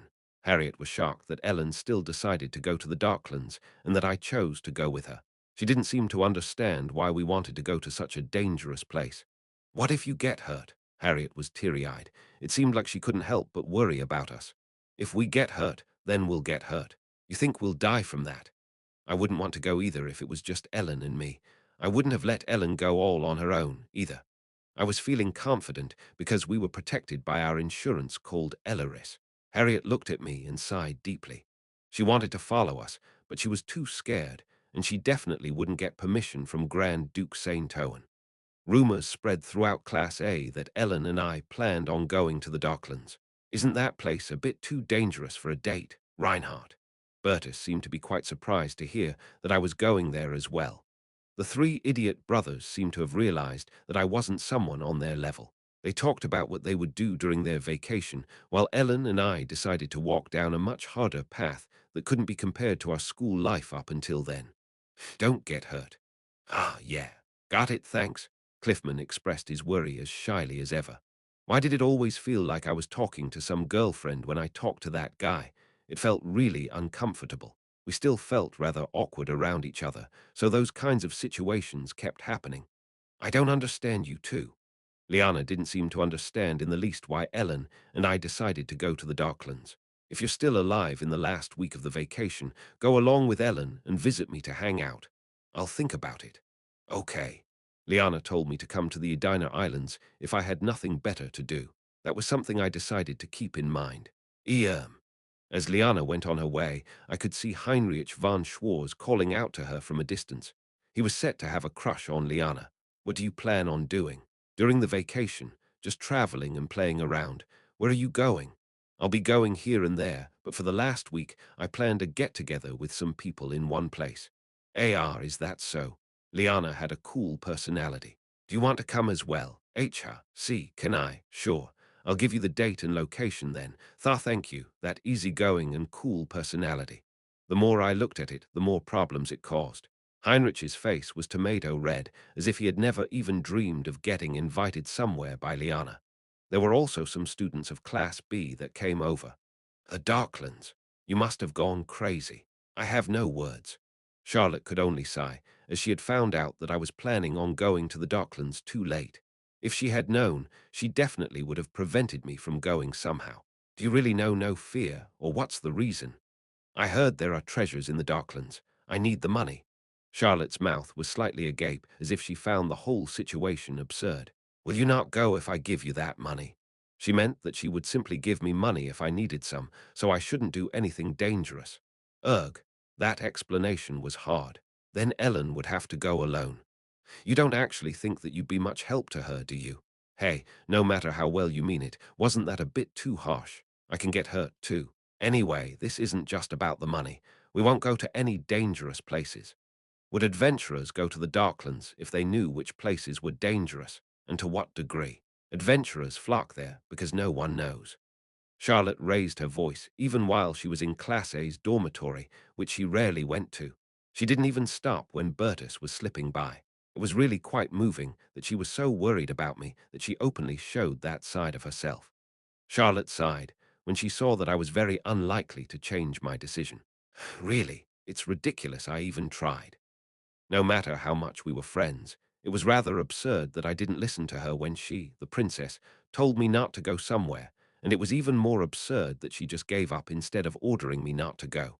Come to me before you leave. I have something to give to you. Charlotte stared at me for a moment as if I went completely crazy and then turned around, going back to her dorm. Reinhardt, is it true that you're going to the Darklands? Ludwig also appeared before me. Yeah. Will you be okay? Isn't it dangerous there? I'm going with an almighty weapon by my side, so what could happen? When I said that I would have an almighty weapon by my side, he burst into laughter, thinking that I meant Ellen. Of course he would think I meant Ellen, but I was actually referring to Elleris. I'm going to Delphin's hometown for the vacation. Is that so? Yeah, I decided to take their ranger training. It's going to be fun. Reinhardt, do you want to receive their training with me sometime? If I have the time. Like in the novel, it seemed like Ludwig would go to Talprad, Delphin's hometown, to train as a ranger. It sure was strange, seeing so many people saying they were worried about me. I kind of felt like I became quite popular. Anyway, rumors about me going to the Darklands spread throughout the whole first year, so things were pretty noisy even before the vacations even started. Monday through Tuesday. Junior, I heard you're going to the Darklands. Adriana talked to me during our early morning training. She seemed to be worried. Yeah, but I'm not going anywhere dangerous, so don't worry. I'm sure you'll figure things out on your own, but I wish I could go with you. Adriana seemed to think that it was a little much to only send Ellen and I to such a dangerous place. Come to think of it, Adriana could cast recovery spells, so it would have been nice if she went along with us. She was also skilled enough. Adriana sighed. I decided to go back to the monastery to receive training during the vacation. However, it seemed that Adriana had planned out her vacation already. She hadn't given up on the path to priesthood, although she did struggle with her own faith because of Olivia and what the Knights Templar had done. I smiled when I saw that she felt sorry for not being able to accompany us. It's okay. If you ever plan on going there again, let me know in advance. I'll make sure to find some time. After that, Adriana had been nagging me throughout our whole workout session, telling me not to get hurt and never to wander off to dangerous places. Chapter 148. Although our vacation would only start after our common classes on Thursday, Ellen and I went to the armory on Tuesday. Temple had enough practical weapons in stock to equip all students who had combat majors in case of emergency. Actually, that rule only existed in theory, as they wouldn't send Temple students into battle. However, after the gate incident, all Temple students would be called to action. So the fully stocked armory in Temple was kind of an additional setting to give enough justification for how all students of Temple managed to go to battle during that gate situation. In fact, I actually set up Temple's armory when I wrote about the gate incident. Before that, there never was any mention of something like an armory, and I never even thought about Temple having something like that. After all, I had set it up after the end of the school life part. Why would a school need an armory with enough weapons in stock to arm all its students? When I thought of myself back then, I sure was an absurd person. Although the armory was one of Temple's main facilities, it was a place students didn't usually have to go to. So when we stepped out of the tram, it was the first time for both of us seeing the facility, even after we had spent a good amount of time in Temple. I thought it would be like a warehouse. Ellen seemed a little dazed. Temple's armory looked more like a huge museum than a warehouse, though. Although it was pretty much deserted, we could still see quite a few guards guarding it, as it still held a great number of Temple's weapons. We showed our requisition documents to the manager at the guard post outside of the armory. It's B-class. After he looked at our documents, he exclaimed and then nodded slowly. B-class. What does that mean? Was there some kind of setting I wasn't aware of again? The manager started to provide answers to my mental questions. That means that you can even borrow B-class equipment. Access to S and A-class equipment is restricted, but you can borrow anything below Class B. Ah, okay. It seemed that Temple organized its equipment by grades. Still, we were part of Royal Class, so even if we couldn't access S-Class, we couldn't even get a class equipment. I thought that was a bit of a shame, but the manager just crossed his arms. Even just seeing B-class equipment on the market is extremely rare. A class equipment is already treated as a county's treasure, not to mention S-class equipment. These types of equipment can't get transferred carelessly. I didn't know anything about the rating system, but it seemed to be true that Temple's armory was full of weapons on the level of artifacts. No matter if you're a royal class student or not, they couldn't give out that kind of equipment so easily. There wasn't even any type of crisis at the moment. S-class equipment was probably items that were slightly inferior to Alspringer, which was the hero Artorius' weapon or Ellen's lament. I wasn't sure if Alspringer was kept in Temple at that point. It was probably kept in the Imperial Palace. History had changed a lot, so I didn't know if Ludwig would be able to get it as he did in the original. Ellen and I had a guide next to us. Is there anything you want specifically? I think we would need some kind of weapon and armor, I answered the guide's question. Yes, understood. Then I would ask you to come this way. The inside of the armory was so incredibly vast that one would probably get lost without a guide. As we had B-class requisition documents with us, the guide took us to a place where B-class equipment was displayed. Ellen stared blankly at the endless sea of weapons, armor, boots, and various other items in front of us. The guide started explaining while we were walking. Most of the B-class equipment found in Temple could be called antiques. They are expensive items, so you have to return them after use. Their quality was one matter, but that was just the intro. The word antique immediately made an item even more expensive. In Al Ligger's shopping district, there were only a few of those types of items, but they were lined up endlessly in the armory. Even if one went to buy something like that in Al Ligger, it would pose a troublesome challenge. However, we could requisition them in Temple just because we were royal class students. There was no need to bargain at all. That was the majesty of Temple. Let's look at the weapons first, shall we? The guide stood in front of a display box filled with weapons. My eyes were practically flashing. The box was divided into sections for swords, spears, axes, bows, and blunt weapons. However, the swords were also divided again. Short swords, long swords, bastard swords, two-handed swords, as well as that hellblade thing. There were a ton of different weapons on display. I had a really hard time choosing. There were so many that I had no idea what to pick. May I hold the swords? Go ahead. The guide opened the display box containing the swords. It seemed like Ellen didn't plan on using lament. Ellen tried to check the weight and balance of the swords as she held them. Oh, it seems that this sword has hardening magic on it, and if one activated it, one could temporarily use it as a blunt weapon. Oh, this one's good as well. It has fire magic enchantment on it, so it could be used in place of a torch. It's useful in many ways, especially when one needs to make a bonfire, but the mana stone intake. This would be a good choice. But do you have the strength to handle a two-hander? Wow, you're stronger than I thought, aren't you? Ellen examined the dozens of swords, while the guide informed Ellen about what kind of enchantments were placed on the weapons. What the fuck? How did that guy memorize what enchantment all those swords had? And why did it take her so long? I thought she would choose one after looking at a few. Ellen, who was very serious about weapons, was completely engrossed in shopping around, while I was blown away by the guide explaining the sword's details without getting tired. After looking around for a long time, Ellen chose a simple-styled longsword with an automatic restoration function. There are many other weapons that look really good.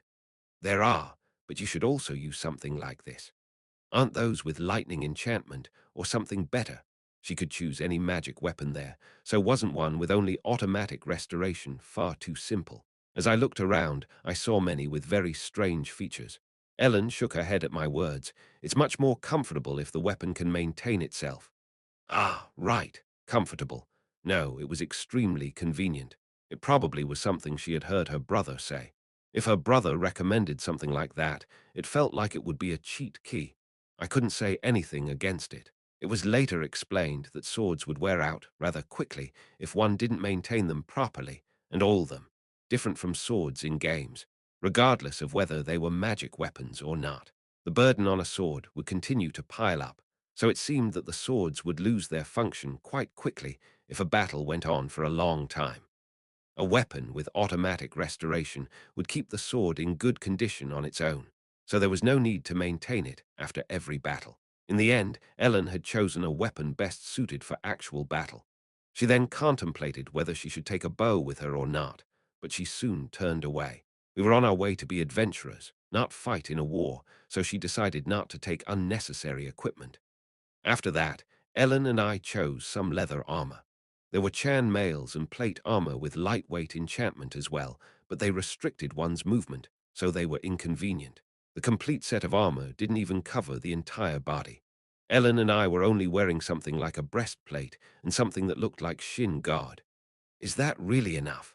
Our neck, arms, and thighs were completely exposed, so I didn't get the sense that it would protect us well. It's summer. Right, she was more or less saying that if we wore more than that, it could be seen as asking for death. It was actually pretty frustrating, though. Of course, I couldn't feel the weight of the armor at all, because all parts were enchanted with lightweight magic. The guide also added that the armor could sufficiently protect us because it was fire-resistant, acid-resistant, and had hardening magic enchanted on it in addition to the lightweight magic. After choosing 2 backpacks with weight reduction magic cast on them and some boots suitable for long-distance travel, I felt ready to start our journey. As we were picking our armor and weapons, I finally realized that I was walking into a very dangerous area with my own 2 feet, no matter how many safety measures I took. After we chose our gear, Ellen and I packed all of it into our backpacks. Do you think we should take some horses with us? I don't know how to ride a horse. I knew how because I had taken some horseback riding classes, even if I couldn't say that I was that good at it yet. Ellen didn't know how to do it at all. However, if she decided to learn it, she would do so really quickly. And we won't be able to afford to take care of those horses. I couldn't help but agree with Ellen's words. It would be really hard and troublesome to take care of those horses in the place we planned on going to. We would depart on Friday, right after the Thursday we had our last classes on. After we chose our basic equipment, we were basically done there. Let's pack everything up and leave. Yes, it was time to plan our schedule. We are going to the Darklands. That statement was pretty vague. Put in different terms, it was the same as saying we would go to the northern hemisphere of the Earth. The Darklands referred to the eastern half of that huge continent. We had to meticulously plan out which region of the Darklands we would travel to and which paths we would take when we were there. Ellen planned on recklessly going to the Darklands after registering as an adventurer, wandering here and there. However, the story changed after I decided to join her. As Charlotte said, it would be suicide to just wander around thoughtlessly without knowing what dangers hid inside the Darklands. There are a total of 3 major outposts built in the Darklands. Loya spoke while examining a huge map unfolded before her. Ellen and I had left Temple and gone to the newly created headquarters of the Rotary Gang. Not too long prior to that, I had given some instructions to Loya. I'm going to the Darklands with Ellen. Yes, get some information from the Thieves Guild. Some information on the Darklands that humans would have. Yes, and I bet you have some things memorized as well, right? Like places that we could safely go to. Yees. Why the questioning tone? If your boss tells you to do something, you have to do it, you know. Yes. If we had a map of the Darklands made by someone from the demon realm, we could avoid doing all the troublesome things, but getting something like that would usually be impossible. Instead, I ordered her to retrieve a map of the areas of the Darklands that had already been explored from the Thieves Guild. This area is where most adventurers are active, the Exean Outpost. That outpost was built by humans during the Demon World War. The outpost was furnished with a super-large warp gate. That was also the area from which the Allied forces reached the Demon Realm during the Demon World War, and the point from which they returned to the Empire. Before that, bases and warp gates were shirked for supply issues and various other reasons. And because most humans had withdrawn, most of those bases got destroyed. It seemed to be pretty hard to install and maintain bases deep in the Darklands. Therefore, except for the abandoned bases, the only outpost left on the front lines was the Exean outpost. Because the Demon World War had ended, the outpost had transformed into a base for adventurers who craved the treasures the Darklands held.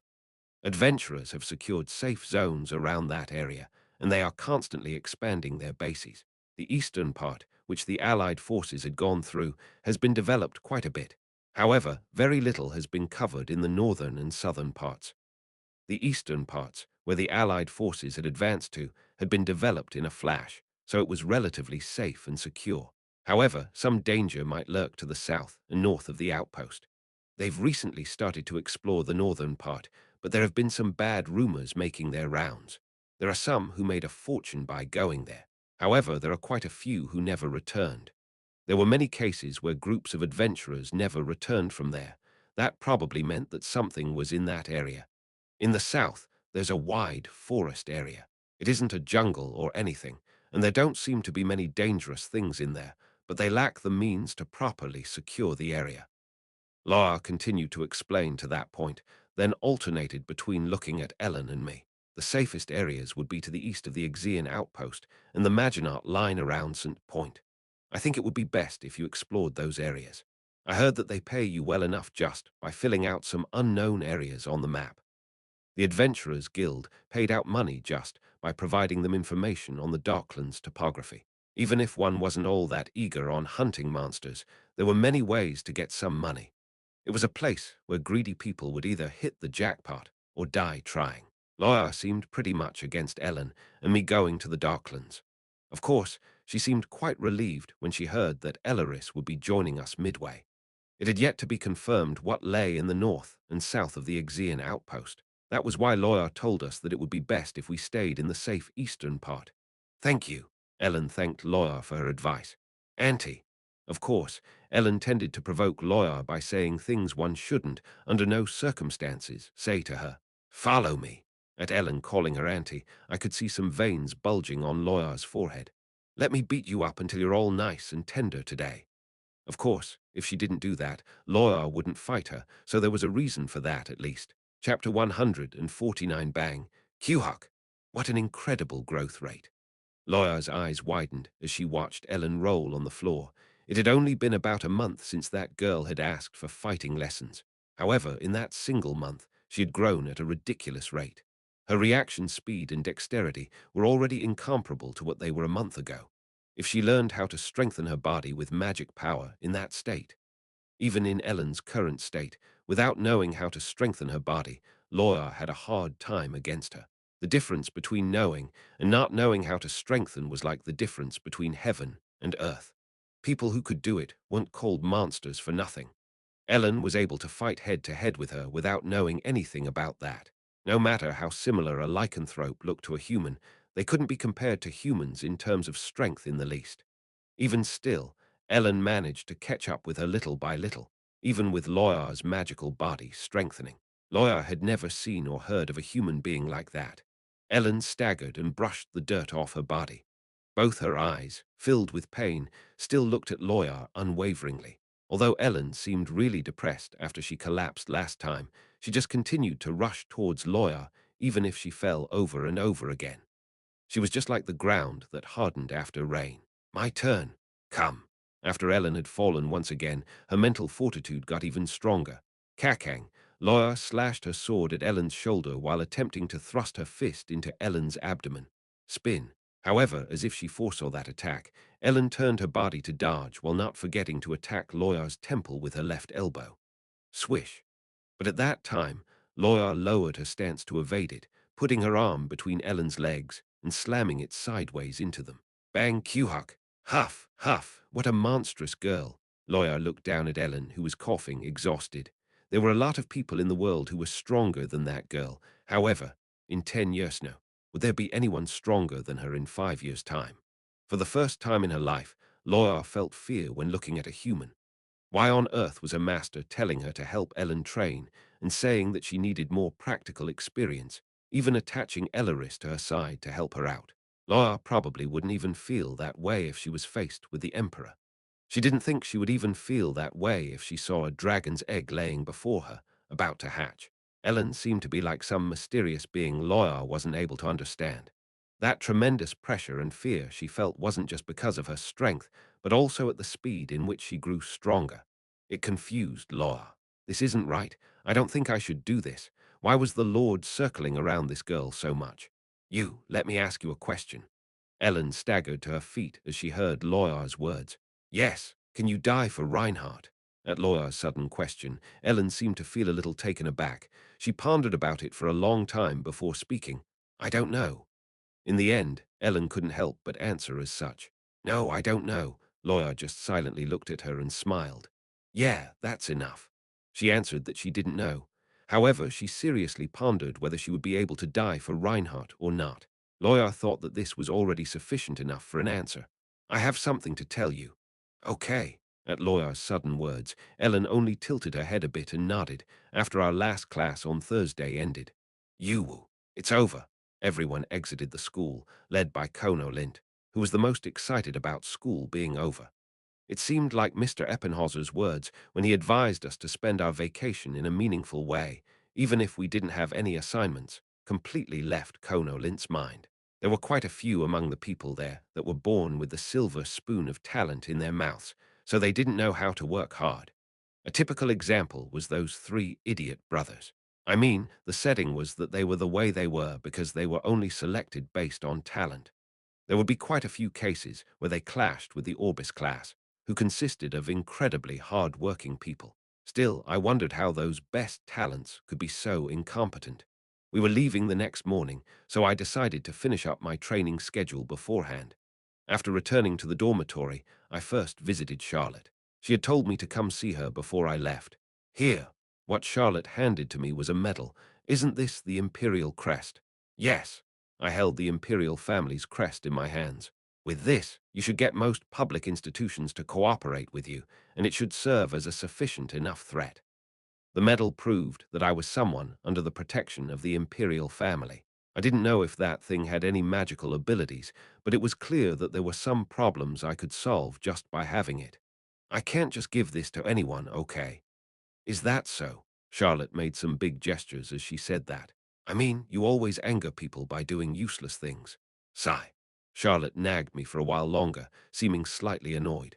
No matter how strong Ellen was, if I continued to lose my temper as I had during that kidnapping case, things might turn ugly. There was a good chance things wouldn't end so well next time.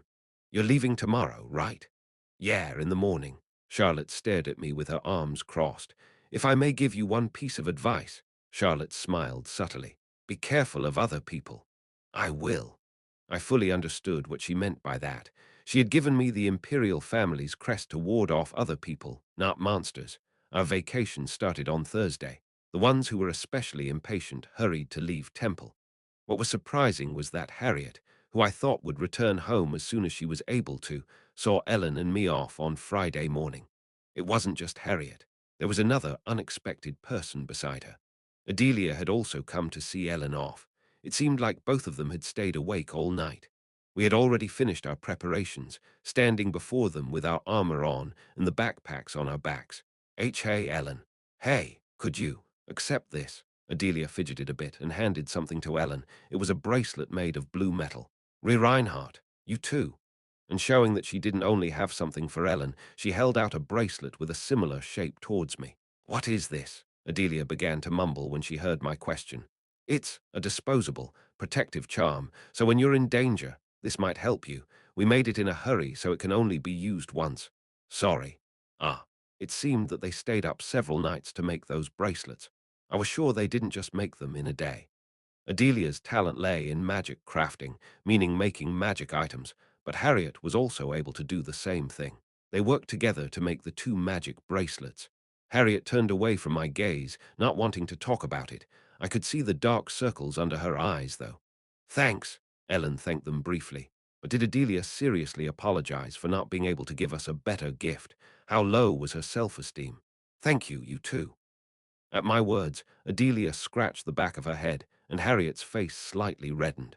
Then she muttered, acting as she didn't hear me. Don't forget to come to the Edina Islands. Yeah.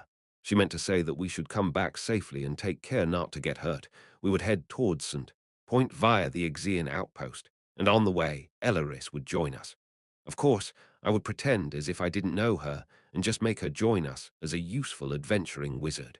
She would just act like a novice wizard who wasn't that adept in using her magic, and if we were met with danger, she would reveal her true skills. That was the plan.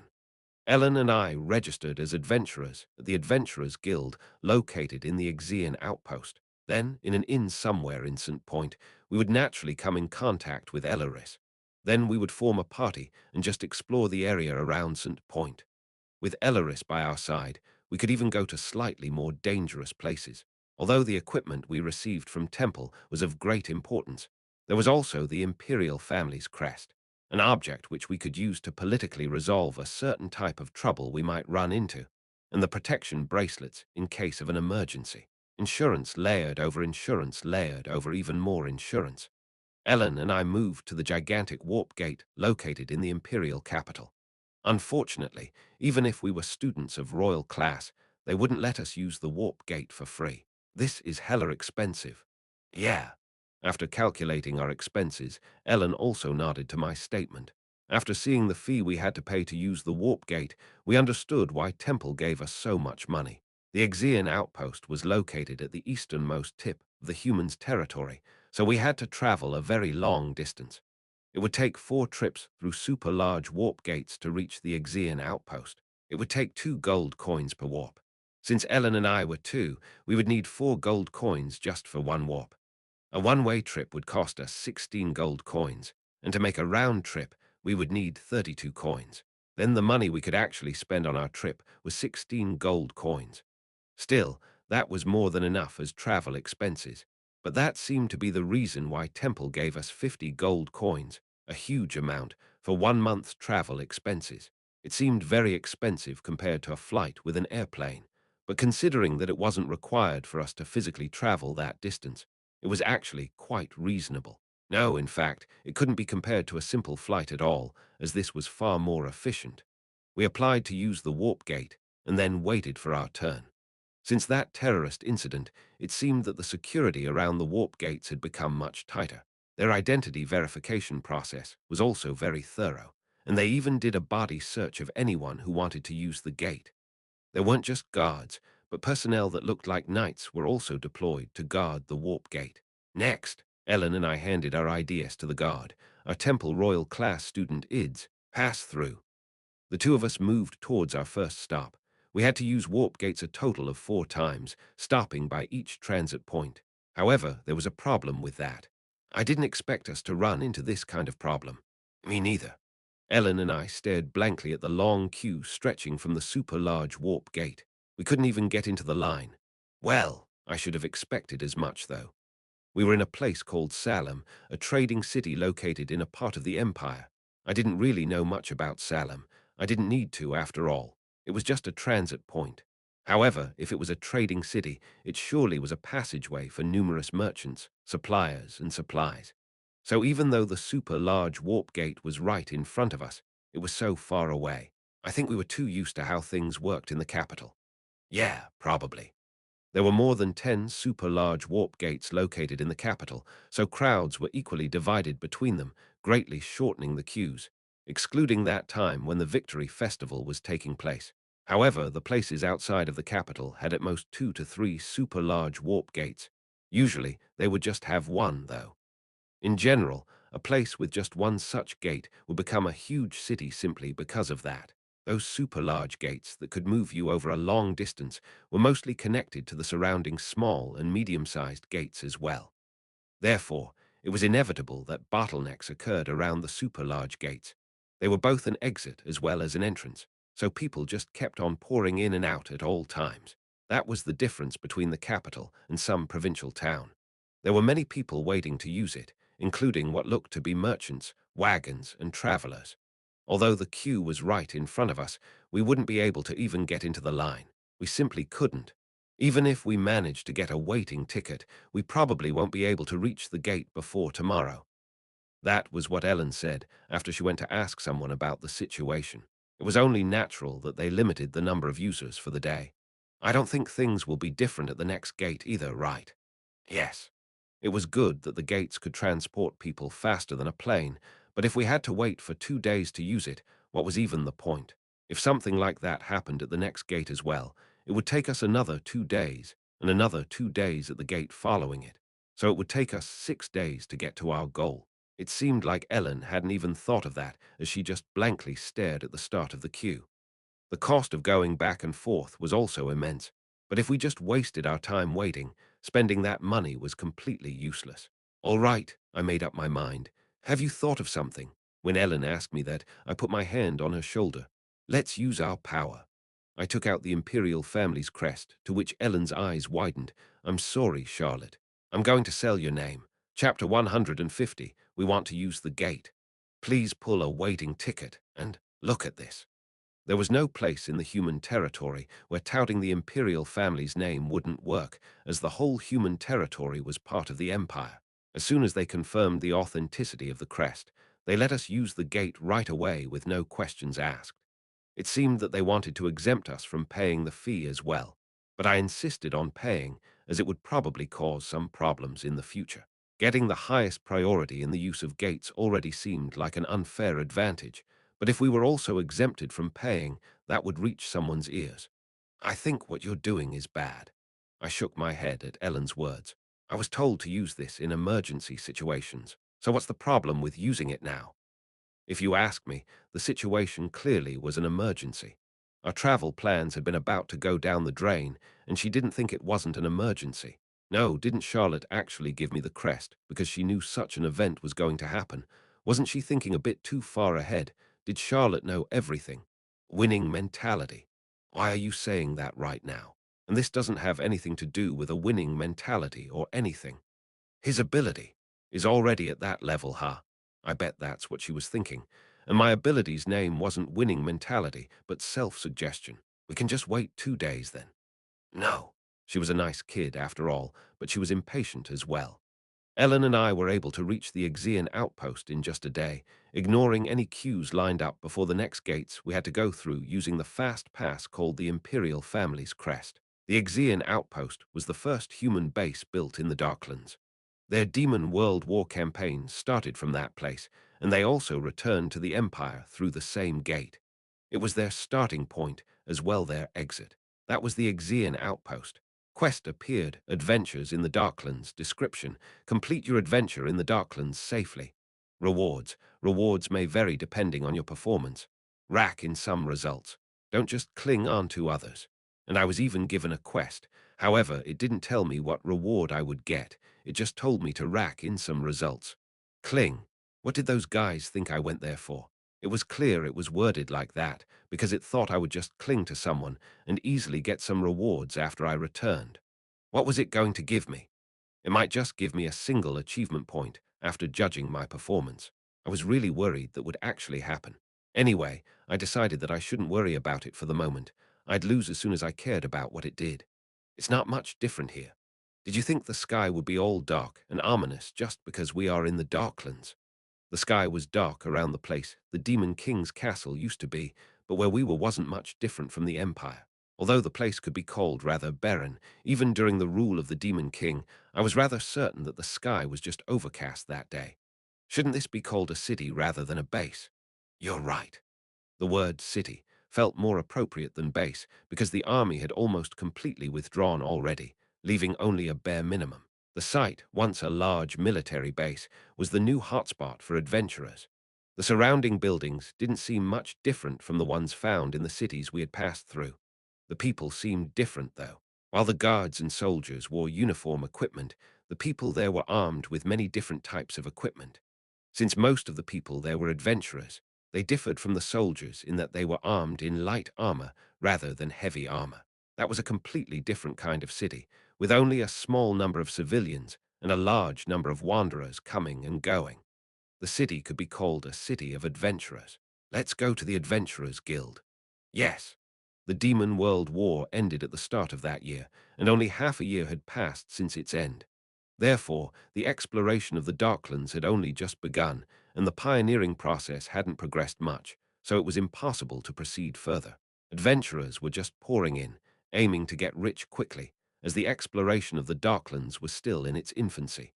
That was why both veteran adventurers and newcomers who were just about to become adventurers flocked to the Exian outpost. As there were a lot of wandering adventurers pouring in, it was only natural that the inn businesses, providing their accommodations, flourished. Merchants selling equipment and supplies flocked towards that place as well as entertainment businesses for wealthy adventurers. The shadowy forces who planned on devouring that quick money also grew by the day. There would be gambling houses as well as many thieves. Seeing the number of people coming and going and the countless new buildings being built every day made it clear that the rapid expansion of the city was tremendous. As such, it was only natural for those who wanted to become adventurers to visit that place's branch of the Adventurers Guild. One didn't need any qualifications or have to fulfill any kind of requirements to become an adventurer. Anyone could become one. However, they had a grading system in which one would start at the lowest rank, F rank, and improve it through their performance. Naturally, F rank adventurers couldn't receive any support from the guild. At that level, adventurers' licenses granted one neither rights nor proved one's qualification, so it was fine to just give it out.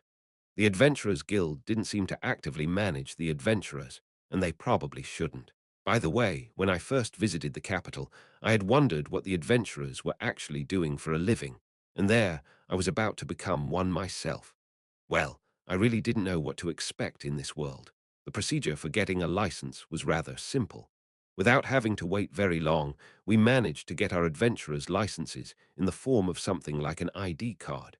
Both Ellen and I were then F ranks. Ellen stood blankly in front of the crowded Adventurers Guild counter. Although our business was over there, she didn't take a step from where she stood. I had an idea for why she was doing that. At the end of Ellen's gaze, there were some hanging pictures, huge paintings hanging high above the counter. Names were written below them. Adventurers Guild Hall of Fame, Ragnar Alfie, Shadden Ragan Artorius, Muller Caesarea. There were pictures of 5 people. The middle picture showed Ragan Artorius. It was the party consisting of the 5 heroes that had defeated the Demon Lord. They were adventurers as well. They had even reached the SS rank. After the Demon World War, the Adventurers Guild raised their rank to such a legendary level.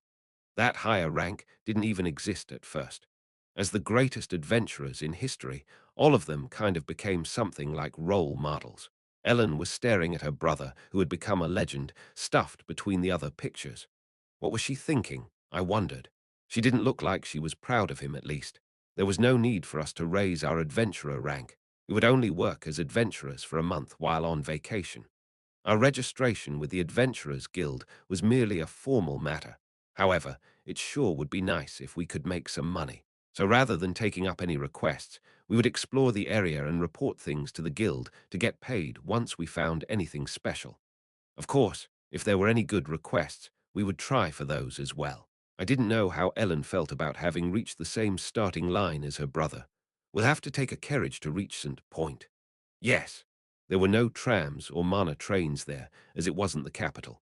We would have to rely on primitive means of transportation, like carriages from then on.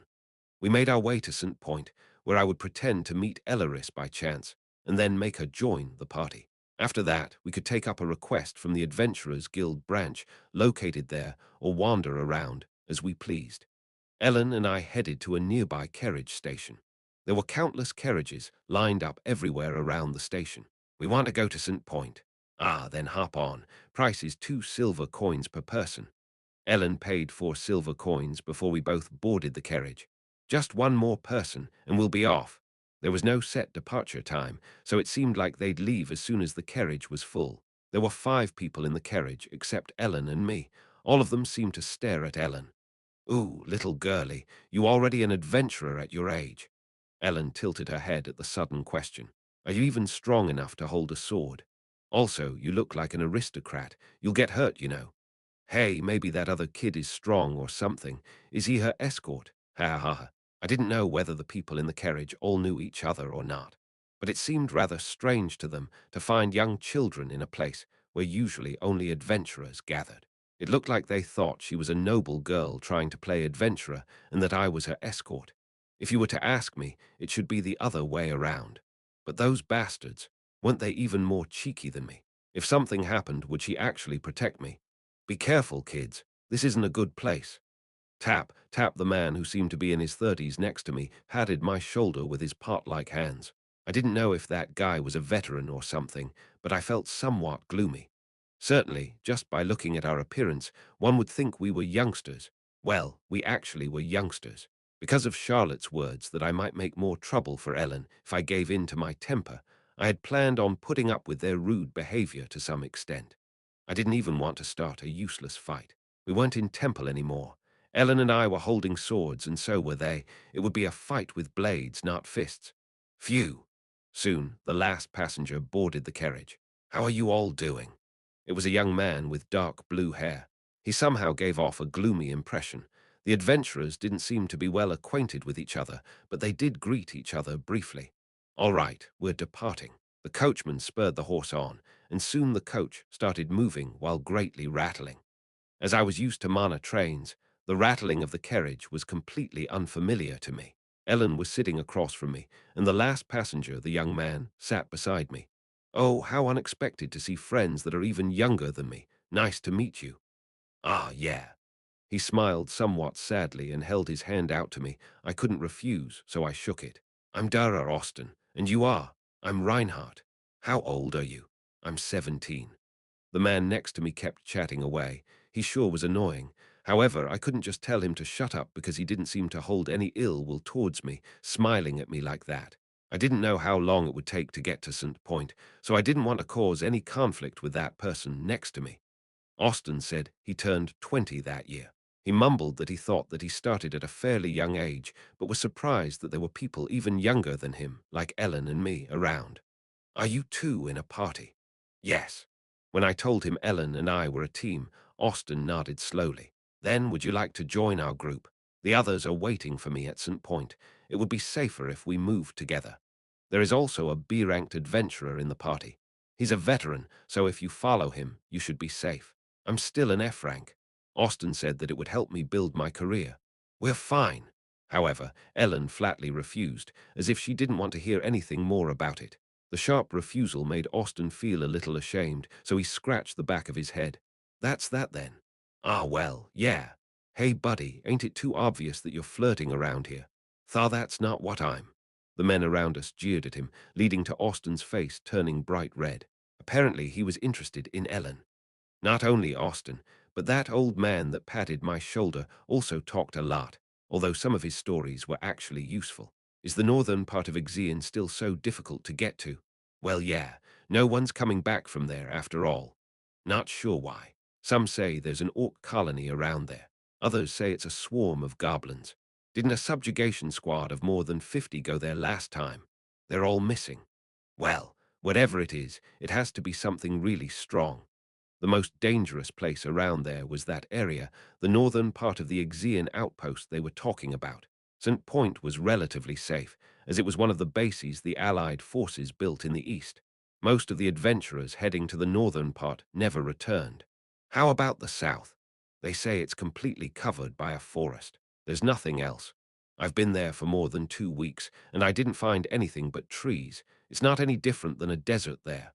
There are rumors that it isn't a forest actually, but something like a barrier. A maze, maybe. Why would there be a barrier in such a place? I don't know.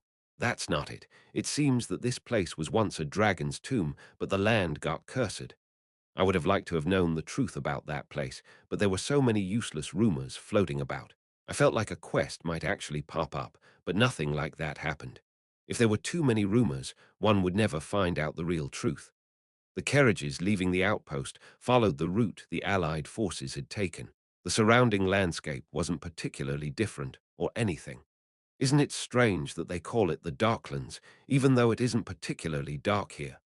Austin muttered absent-mindedly as he looked out, watching the scenery outside of the carriage.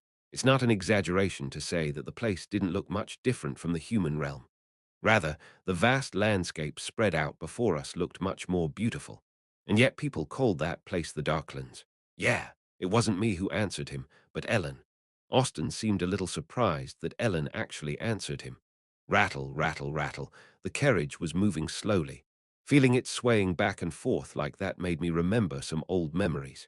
It felt like riding in a deuce and a half back in the military. It was kind of uncomfortable, but I somehow felt like I could sleep very well in there. Reinhardt. Right when I was about to fall asleep, Ellen called out to me in the softest voice. As soon as I looked at Ellen, I couldn't really explain what it was, but I could feel something. She seemed calmer than usual, a determined look.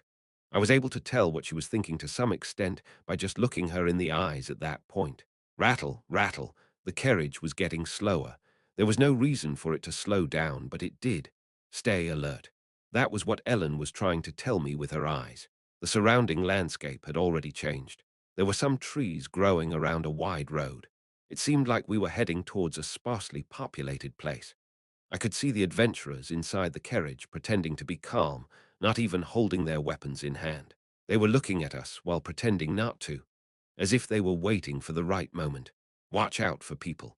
That moment had finally arrived. Were they actually watching us as they were pretending to talk about banal things? I had goosebumps all over my body. Bam! Kurg! The next moment, I could see Ellen mercilessly slamming the hilt of her sword into the person sitting next to her. Wow, what? Before they could even try anything, Ellen began her attack. They didn't know this was going to happen, so it seemed like the adventurers were greatly surprised. Austin, in particular, was startled by the unexpected situation. That made it clear. Austin was not on their side. I activated my supernatural power to strengthen my body. Close combat type. Bang! Q-Huck! I also hit the person next to me with the hilt of my sword. I didn't know what those guys were planning on doing.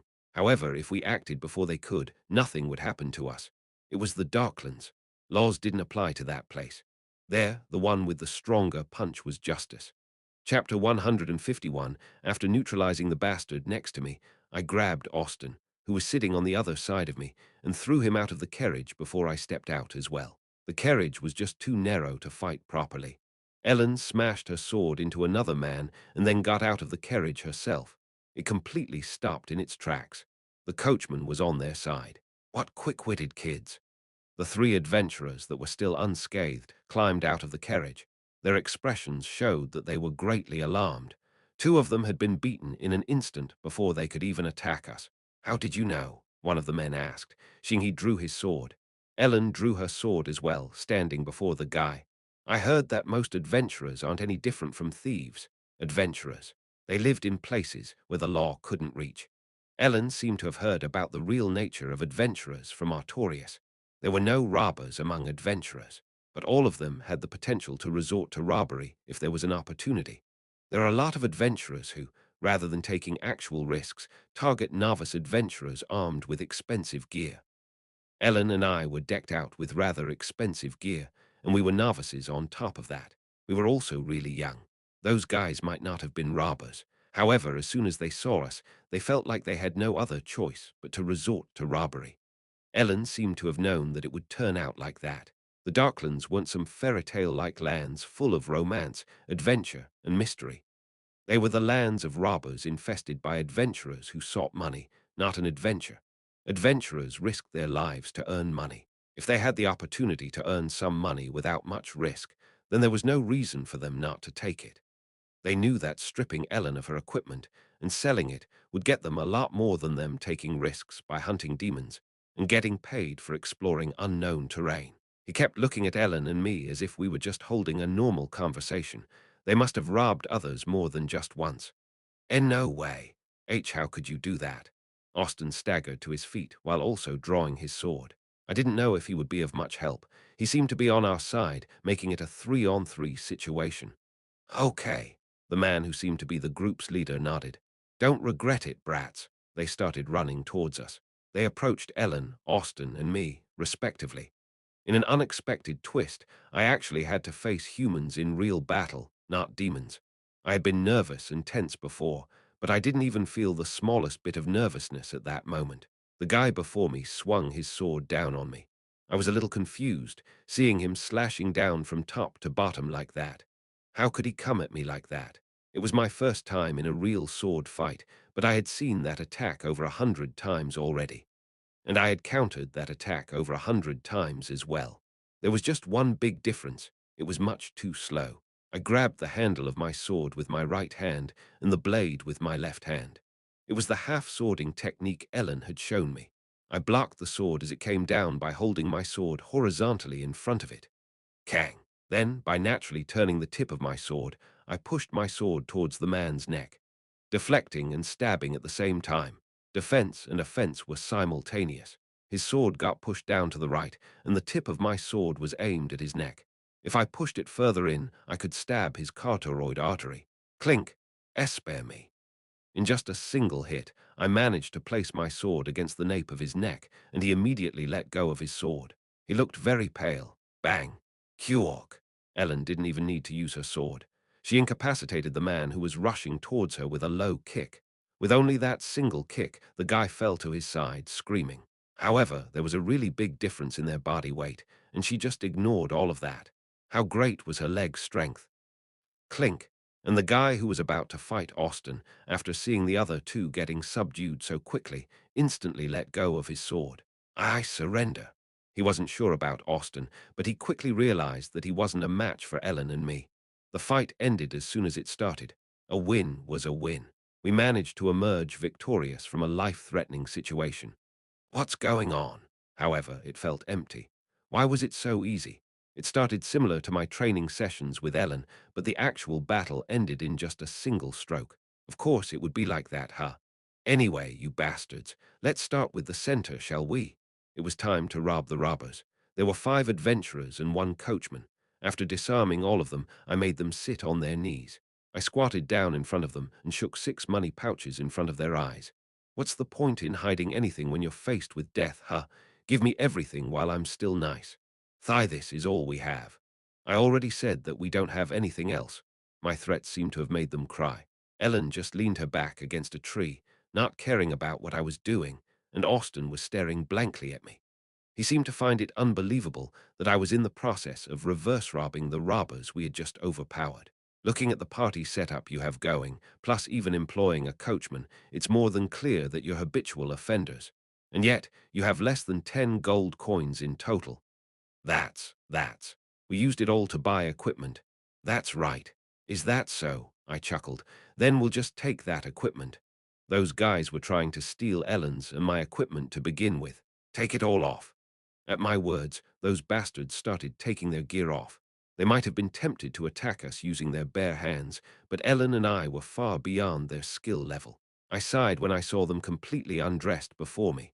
Oh, yeah. The expression they displayed when I glanced at them was really a sight to behold. They probably never expected to be treated like that by someone so much younger than them.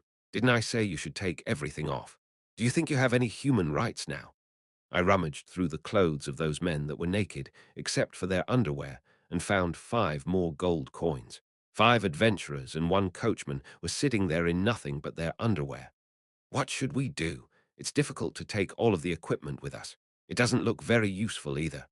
We would get some money if we sold them, but their quality wasn't anything to write home about.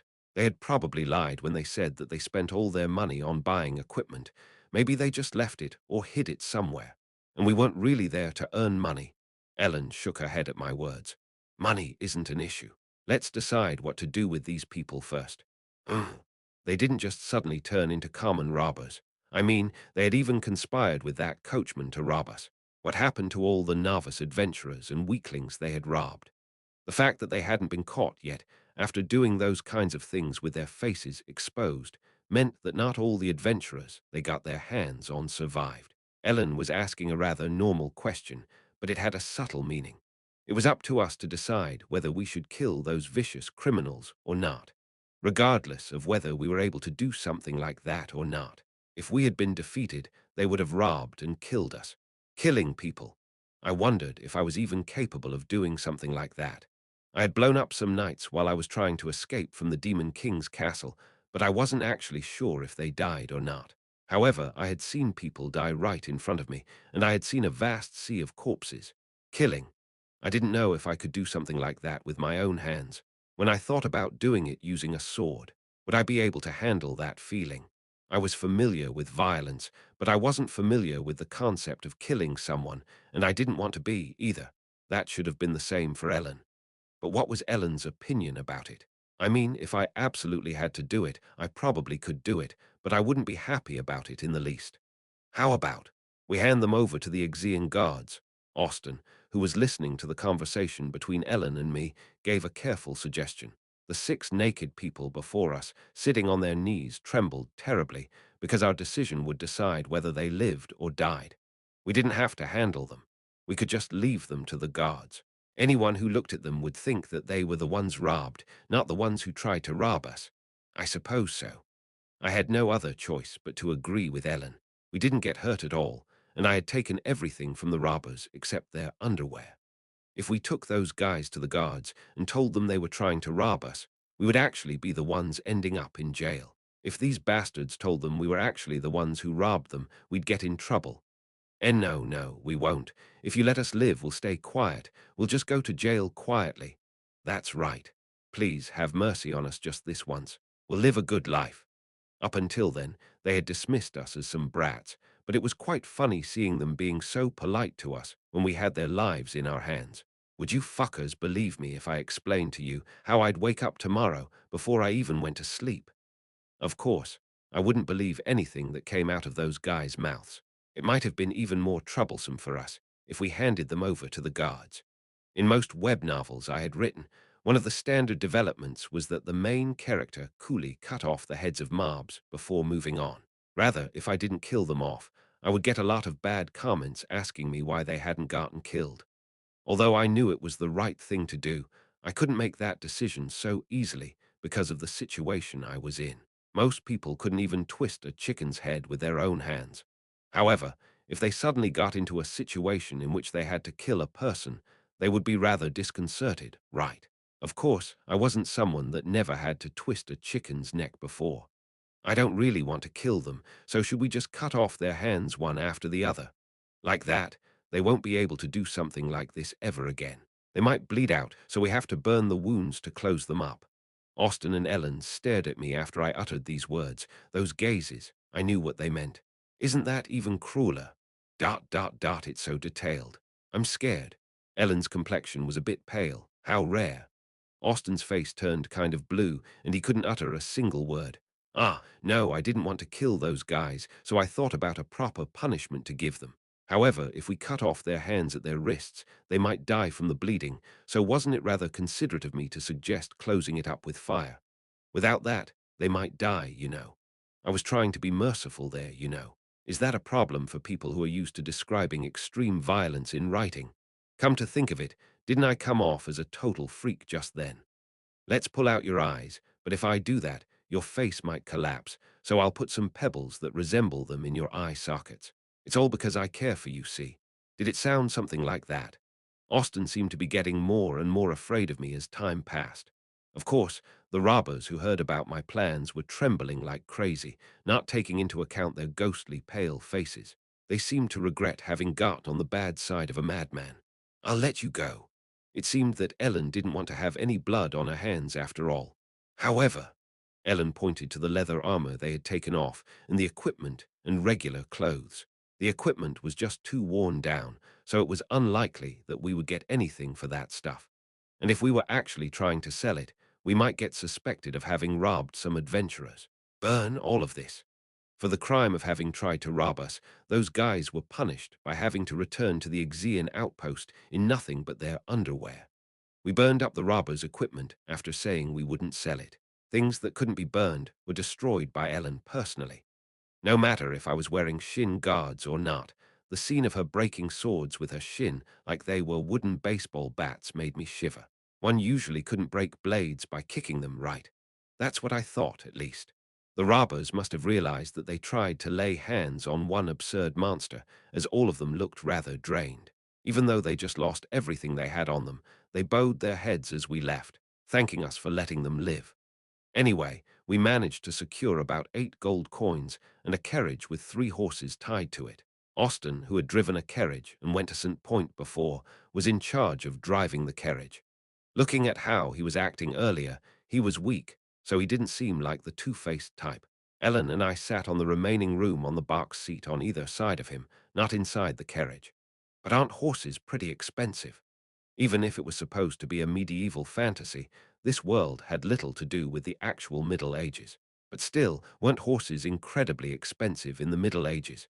No, they were pretty expensive, even in modern times. I felt like we earned a lot of money just by having stolen those robbers' horses. I was just talking to myself, but Austin still answered.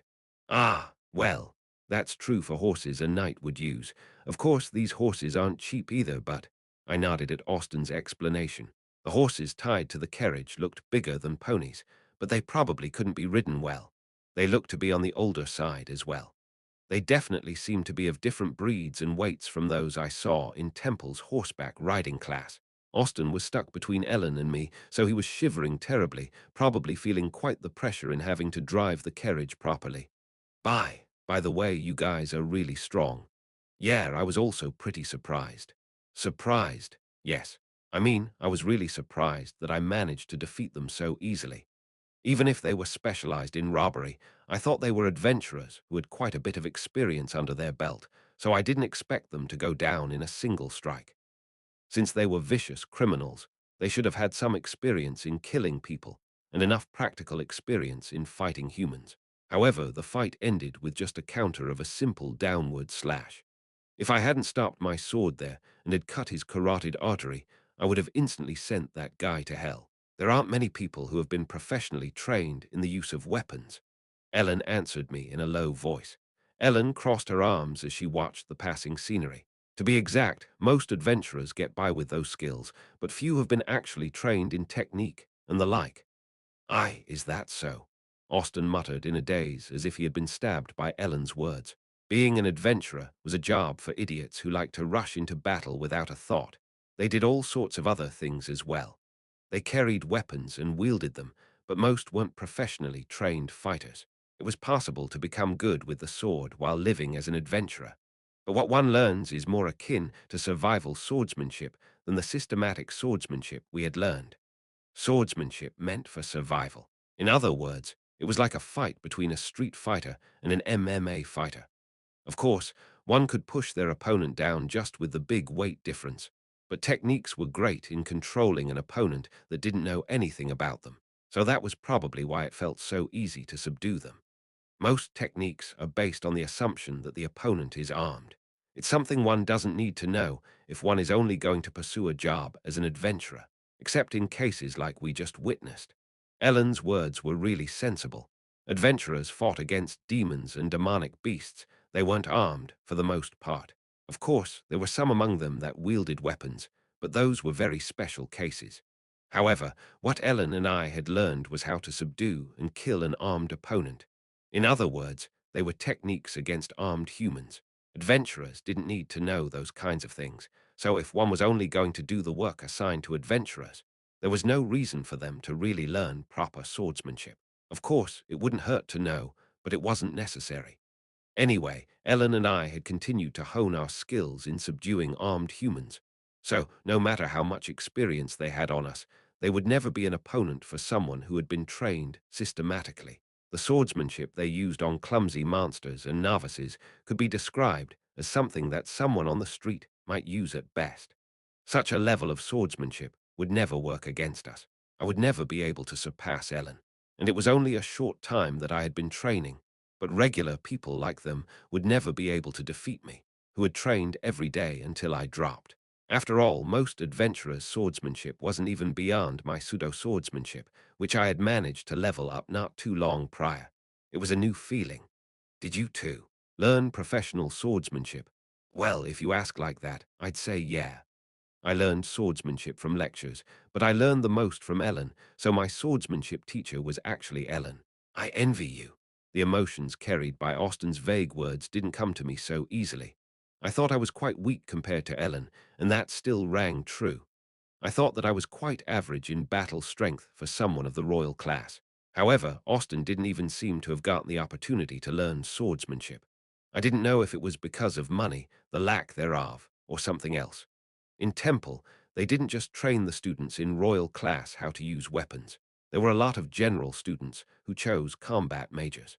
Those guys would be treated like amazing talents in places like the Darklands. After thinking about it, I understood what it meant to be a student of royal class, which could only be visited by a select few. I had even practiced daily and sparred with the strongest person in that place. It would have been weird if it wasn't that easy. It would have been rather strange if I hadn't overpowered them so easily back then. Before I knew it, there was already a big gap in combat capability between me and the general public. Even life-threatening fights felt pretty easy. Chapter 152, The Trip to St. Point, was rather uneventful. Austen had asked us how one could become stronger after he found out that we learned swordsmanship systematically. Perhaps he got curious after that. All you need is a genius close to you. Her. It's her. How to become stronger. All one needed was to stick to some ridiculous genius and make them teach you every day. If one did that, no matter how ordinary one might be, one would get stronger, even if not to the level of that genius. It could only be achieved if the genius was kind enough to give up their own progress to teach someone ordinary. After thinking about it, Ellen was a real angel, wasn't she? No matter why she started teaching me, she still took good care of me. I thought about what I should do. There was nothing I could do to repay her, or was there? Anyway, I pointed at Ellen, and Austen looked at her with a sickly expression on his face. Are you such a genius? I don't know. Ellen didn't casually answer that she was, a way to get stronger.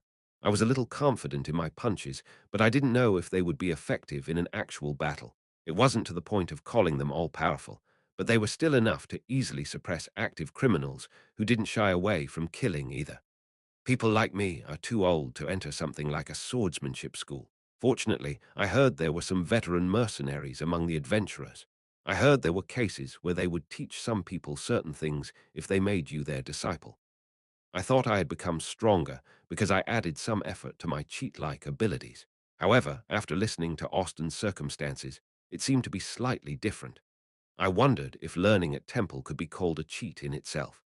It seemed that one of the few ways Austen could actually get stronger was by becoming the disciple of a retired mercenary and learning their swordsmanship, which they may or may not share with him. He couldn't even become an esquire of an active knight. Getting to train in Temple's environment could already be seen as a cheat to the general public. Not only did we have teachers with outstanding skills who were enthusiastic about their students' education, but there were also a lot of monsters among our peers. Austin talked about learning from some retired mercenary as if it was a life-changing opportunity. I got taught by teachers who far exceeded the skill level of regular knights, and I could practice as much as I wanted every day with the strongest prospects in the world. Being able to make use of that environment truly was incomparable to the lousy cheats I had. "What are you going to do when you become strong?" I asked Austin out of curiosity. I was doing it for my own reasons, but for most people, it was supposed to be the start of a peaceful era. The Darklands had already been completely defeated. What reasons did someone have to become strong in a world that didn't require one to be strong? It seemed that most adventurers were gamblers and crooks with the goal of making a fortune quickly. Austin didn't seem to be that type of person. "I want to be like Artorias." At that, both Ellen and I fell silent. Artorias was one of the most popular topics in the world, but it was a topic that was rarely brought up between Ellen and me. Artorias had become a legend among adventurers. For those adventurers who weren't greedy for money and still dreamed of romance and adventure, Artorias inevitably became their role model. Ahaha, I mean, of course, I'll never be like him, but it's something like a dream for me to be similar to him. Austin laughed awkwardly, saying that he could dream at least. "Then, do you even want to die like him?" Ellen spoke quietly. "Huh, is it your dream to die like him as well?" She spoke quietly, but her tone was as sharp as a knife. Austin's expression hardened slightly at her sudden words. "Do you want to be like Artorias to the point that you were willing to die while killing the Demon King?" The question was rather aggressive coming from Ellen. WL. If I could give my life for a great cause like Artorias, it would be an honor for someone like me. Of course, it's much too presumptuous for me to put this in words. Austin apologized wildly, asking if he was too presumptuous, as that might be a bit unpleasant to hear for people who greatly admired Artorias. People who respected Artorias were always very vocal about their feelings on the topic. Ellen didn't say anything for a while, but then she opened her mouth again as if to spit something out. "Do you have a family?" "Family? Ah, I have a sister and parents at home." Austin's family composition was very similar to Ellen's. Ellen seemed to ponder for a long time. The guy was probably wondering why she was asking something like that. One could tell that a multitude of words were running through her mind. Austin was a novice adventurer. He wanted to be strong, but he wasn't. If he hadn't met Ellen and me that day, he would have already been a goner. She probably wanted to tell him to just go home and stop dreaming about such useless things. However, Ellen was indifferent to the lives of others, and she probably also thought about if she even deserved to say those words to him. Telling him to go home just because he was weak would certainly hurt Austin. That was why Ellen was thinking so deeply. In the end, she said nothing. The trip to St. Point took a total of 4 hours. We lost some time between using the gate and getting here, so the sun had already set. But I'm glad we made it. Otherwise, we would have to camp outside for the night. Austin smiled happily as we drove the carriage through St. Point's entrance. This place really felt more like a base than a city. If Exir was a big city, that felt more like a village. Those points, which acted as supply bases for adventurers, were spread out along various parts of the Allied forces' old route. With such momentum, if their exploration progressed just a little more, a large urban area might be born with the Exian outpost as its center. It was night, but there were still quite a few buildings in St. Point that still had some lights turned on. Even if it was not that big, it still felt like a place where people lived. But what do we do about this carriage? The carriage didn't belong to us. Because we had reached our destination, we had to do something about it. "Take it," Ellen said, such as if she didn't really care, and I felt similarly, as I didn't really want to have the carriage. Is that really fine? With these 3 horses, one could earn more than a penny or two. They were stolen goods, but the horses didn't even have name tags on them. Whether you want to sell them or get rid of them, you can do whatever you want with them. Is that so? Thank you, you too. Just go back home with the money you get from selling. Well, never mind. Ellen was about to say something, but stopped herself mid-sentence. Austin was an adventurer with an uncertain future.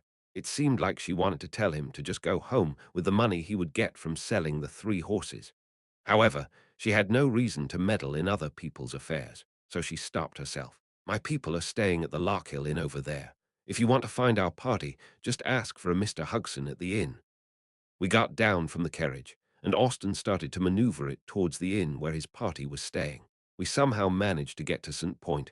Let's rest here for today, then we'll make our schedule and leave tomorrow. Yes, it was time to look for Elaris, the inn House of Giants. Elaris was supposed to come across us there by chance and join our party. Since she was a wizard, she had plenty of arguments to persuade Ellen to let her join. That was the plan, anyway. Noisy, however, as soon as I entered the House of Giants, I had to admit that I hadn't considered something very important. Hey, miss, come with us. Hey, didn't I ask her first? If you come with us, I'll make it 50/50. The five of us would take 50, and you alone take the other 50. How about it? This bastard has no business ethics. How could you try to win her over with money? We'll give you 3 gold coins in advance on top of a 50/50 rate for all later proceeds, even if we don't get much. See it as an opportunity to unconditionally earn 3 gold coins no matter what. We'll even pay you more, okay? The first floor tavern of the inn was in total chaos. Ahaha, Tharthats. Well, there, amongst the countless recruitment calls of various people, there was a woman who was probably Elaris. Her face shape was completely different from her original one, perhaps due to her disguise, but her facial features stayed the same. Her stature had gotten slightly shorter. Her changes were rather subtle, creating an effect of only seeming to resemble herself, but she was still really recognizable. What's going on? Yeah, but what the hell was going on? Thousands of people around Elaris were begging her to come with them. There were some who said that they would give her money, and then there were some who said that she just had to take care of their performance as she would take everything they made.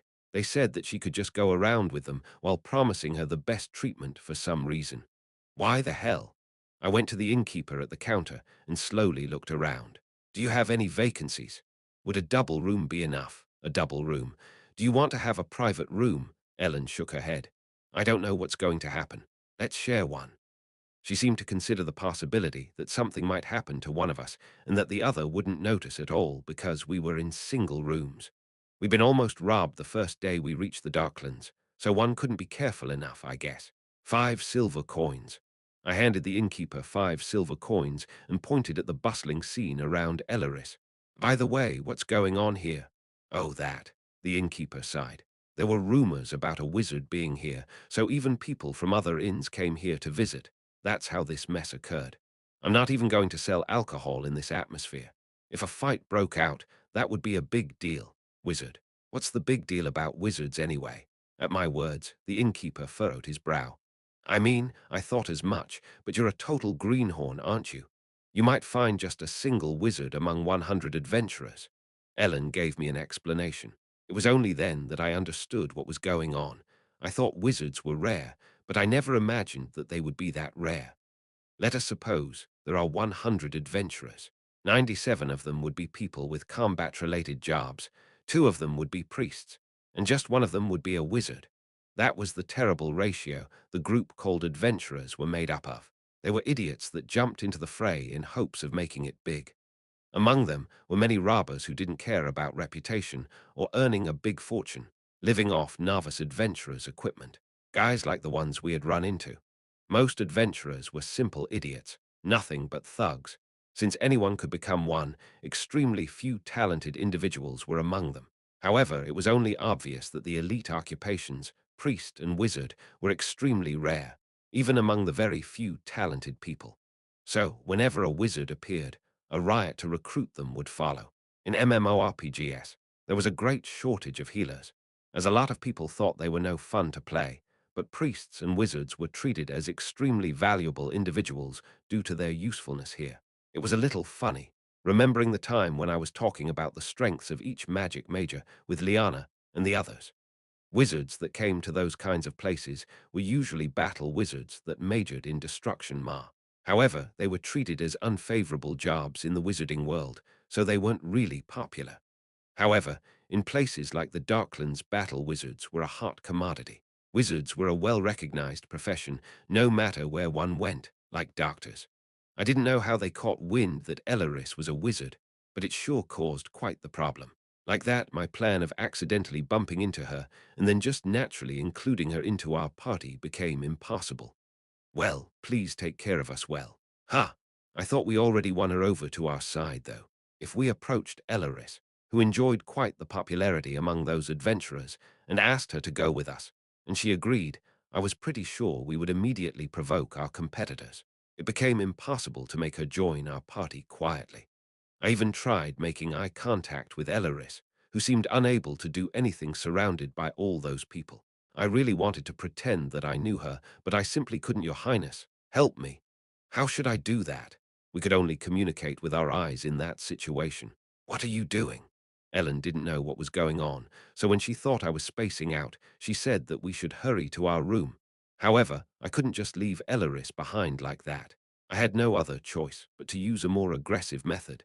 Wouldn't it be pretty good if we had a wizard with us? Ellen tilted her head at my comment. I hadn't figured out how I should go about inviting Elleris to our party with all those people around, but I had to persuade Ellen first anyway. Why? Ellen tilted her head to the other side, as if she had no need for more people to join the party, even though there was a wizard right in front of her. No, I mean, it wouldn't hurt, right? That's true, but we won't be able to meet the conditions, though.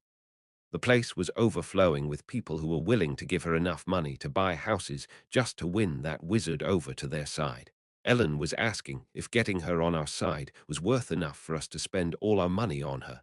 No, she wouldn't really need any of our money. I couldn't explain that to her, though. I mean, it won't hurt if we asked her once, right? Okay. Ellen went up to the room first as if it didn't concern her. She probably seemed to think that I wouldn't succeed. I somehow had to push through that crowd to get to Elleris, who was exploding in popularity. If Elleris, who had rejected all proposals, suddenly accepted mine, people would probably think it was strange. But I had to endure just that much then, just when I was about to push through the people that were causing an uproar around Elleris. Bang! The door to the inn opened quite violently, and someone came in. Everyone who had been shouting turned to look at the person who came in after they heard that sudden loud noise. They say there's a wizard here. It was a man with an axe strapped to his back. He gave off a sharp, rough impression.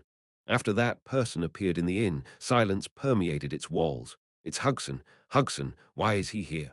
He's the only B-rank around. That's him. People were whispering in quiet voices. Hugson. Austin had said there was a B-ranked adventurer in his party.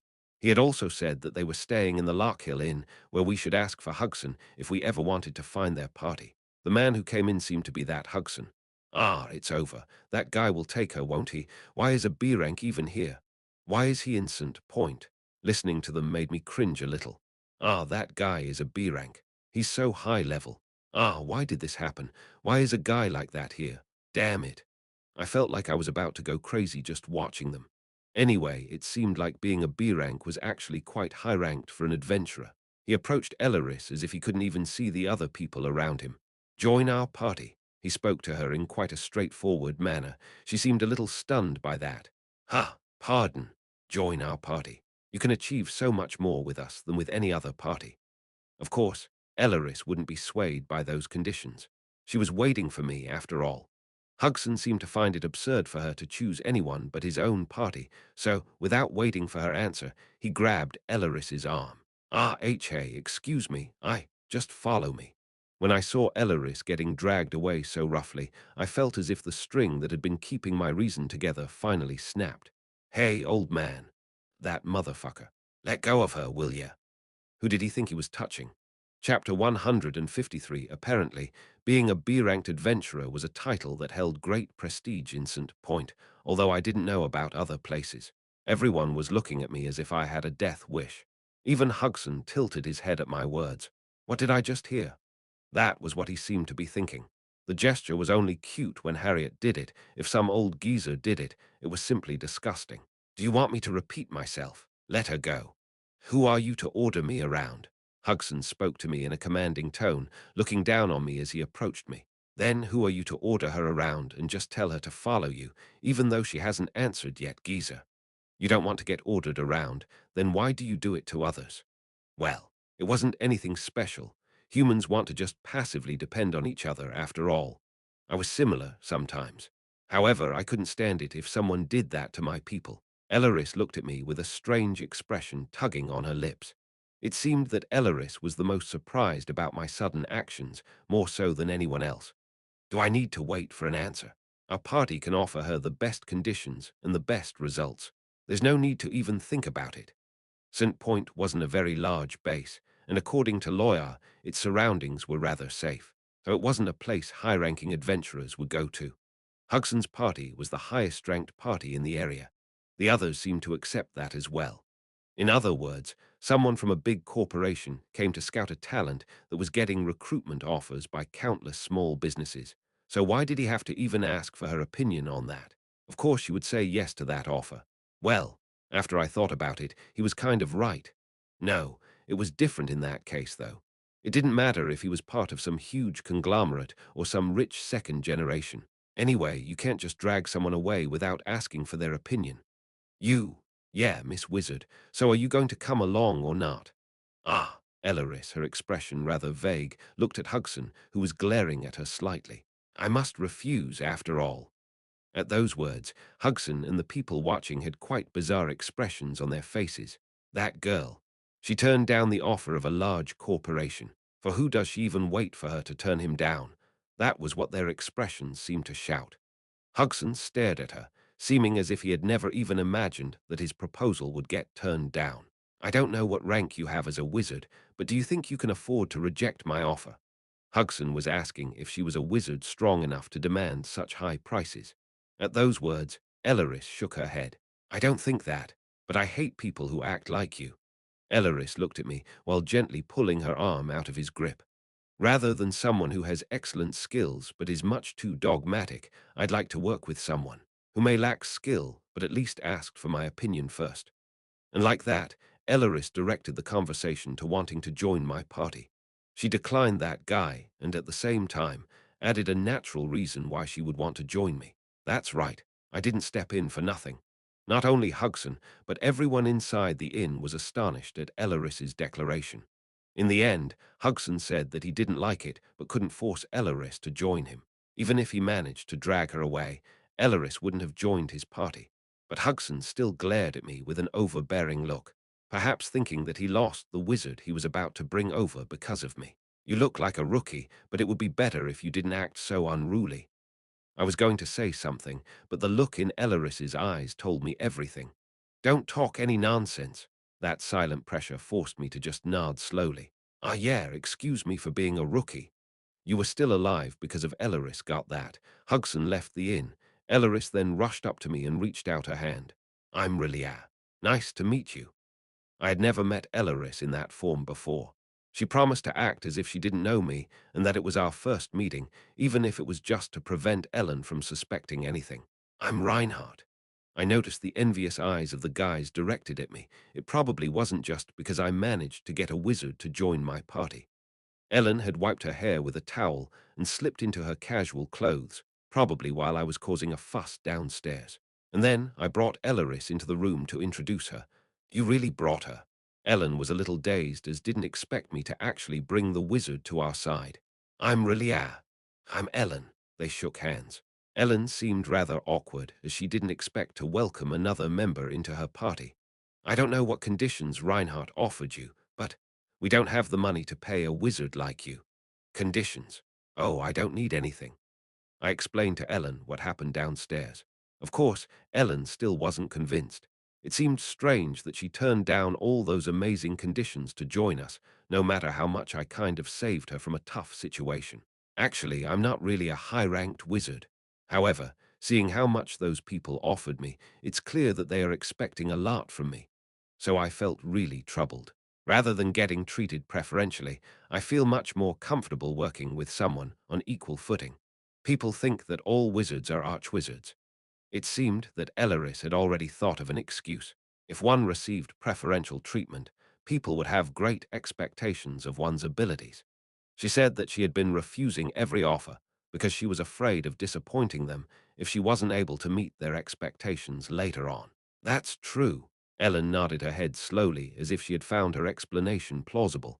Of course, she probably hadn't fully loosened her guard yet.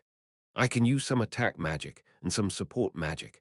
Elleris didn't specify what magic spells she could cast. She only used vague expressions like some, a little, and to a certain extent. Anyway, Elleris ended up joining us, so I could stop worrying so much about unexpected situations occurring. By the way, how did you end up in that difficult situation anyway? I was most curious about that. Wizards didn't have wizard written on their foreheads, nor did Elleris wear a robe or show off her magic. How did people get wind that she was a wizard? On the surface, I was just asking her, but it was actually more like an order. Elleris scratched her cheek with a vague smile on her lips. Ah, well, there were some people that had been bothering me, so I punished them a bit with my magic. So, that's all. I didn't know it would turn out like this. It seemed like she used some magic to get rid of some guys who kept on hitting on her. She succeeded in driving them away, but when it got out that she was a wizard, things became even more troublesome. Even Elleris didn't seem to know that wizards were so sought after. Do you have any plans on what to do from now on? Elleris changed the subject, perhaps because she didn't want to talk about that anymore. She seemed to feel great shame reporting these things to me. She told me to not get led by my temper, but she couldn't even keep hers in check, and even ended up using magic. Ellen shook her head when she asked if we had any plans. We were going to make our plans tomorrow. How about we come up with something together? We sat around the table in our double room. We came to the Darklands because we needed practical experience, so we chose St. Point, which was the safest place around there. Do you have a map? Yes. Ellen and I opened up the map of the Darklands we had gotten from the Thieves' Guild. Most areas were left blank, but they would continue to be filled out depending on how much progress the adventurers made. The Exean outpost was located in the westernmost part of the Darklands, and the eastern part was gradually getting explored. The adventurer bases spread out like spiderwebs around the route the Allied forces had taken towards the east, with the Exean outpost being their starting point. If I had to use a different simile to describe its shape, it would be a tree root. St. Point was one of the places seen as relatively safe. The further north one went, the more dangerous the areas would get, and the deeper eastern parts were also very dangerous. Higher-ranked adventurers were probably pioneering those areas at the forefront. Of course, there was no reason for lower-ranked adventurers to go to those places, so there were some who went there so that they wouldn't miss out. Ellen and I also did some preliminary research, but Elleris definitely knew more than just the basics, and she obviously also knew more about the Darklands than any other adventurer. St. Point was located to the south of the eastern advance route, so the area we would mainly explore was the south, not the north. Actually, the exploration of this area is almost complete, so it would be difficult to obtain any new information. There are no particularly dangerous areas, and at best, there are only requests to make a more detailed map of the area. Do you know how to draw maps? No, not at all. Elleris knew more detailed information than us because she got there long before us, which meant she understood St. Point's situation a lot better. St. Point was safe, so the only requests available were creating detailed maps of the area. However, none of us knew how to draw maps. As you know, this place is just a waypoint before Klitz Point, which would be a day's journey going south. It seems that a lot of the area has already been pioneered, but there are rumors of demons appearing in its vicinity. There were quite a few eyewitness reports, or so it seems. Of course, there weren't any casualties, though. A full day's trip going south. Then we would reach Klitz Point. St. Point was just a waypoint, preparing one for the journey to Klitz Point. The area around Klitz Point had been explored, but not completely. It seemed that there were some eyewitness reports of demons appearing in the area. And further south from Klitz Point, that's where problems had been cropping up from recently. Problems? Elleris nodded at Ellen's question. The points were base-like constructs built by humans as they explored the Darklands that acted as supply bases for adventurers. St. Point wasn't too far east from the Exean outpost, so they were still pretty close to each other. St. Point was located south of the eastern advance route. Since its purpose was to enable adventurers to explore the south further, new points would be built when they found appropriate regions for those bases as they continued south.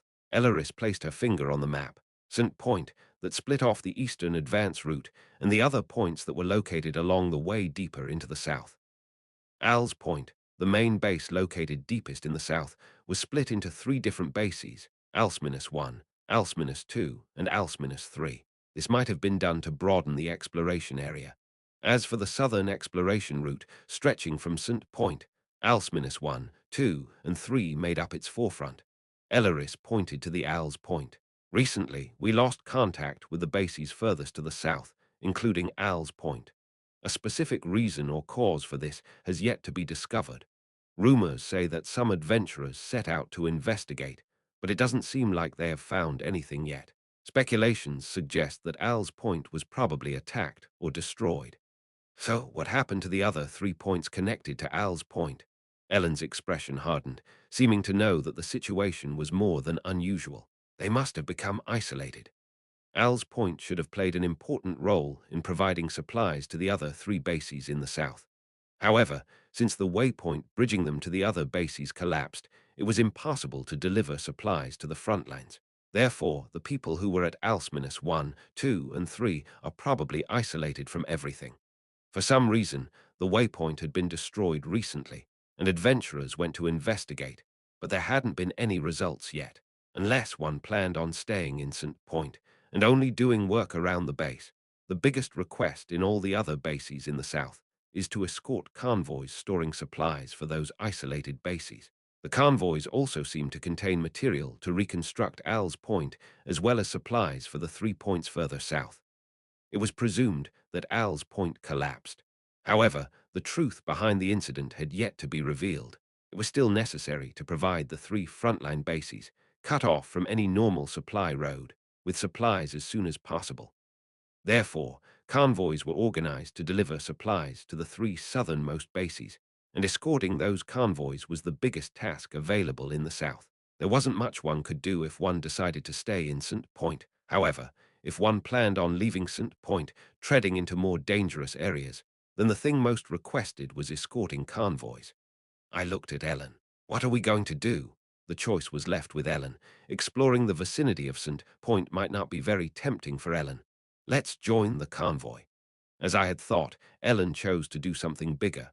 Chapter 154, Al's Point had collapsed, and the 3 bases further to the south had been isolated. If the situation was left alone, then the destruction of that 1 point could spread to the other 3 as well. Therefore, the guild intended to put together a convoy to restore the waypoint base while also providing supplies to the isolated bases. A large-scale supply convoy would soon start its journey. It was probably supposed to be quite large as well. Ellen, and I went to the Adventurers Guild branch in St. Point to apply for the corresponding quest. That was where we received some pretty bad news. The convoy escorts are no longer accepting any new members. We already have the required number of members.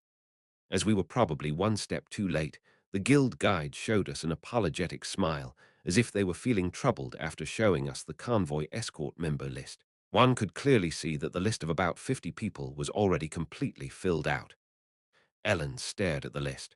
The names and ranks of every member of the convoy escort team was written on it, and the top name was quite familiar, although Ellen didn't recognize them. Written there in clear handwriting was B. Rank Hugson.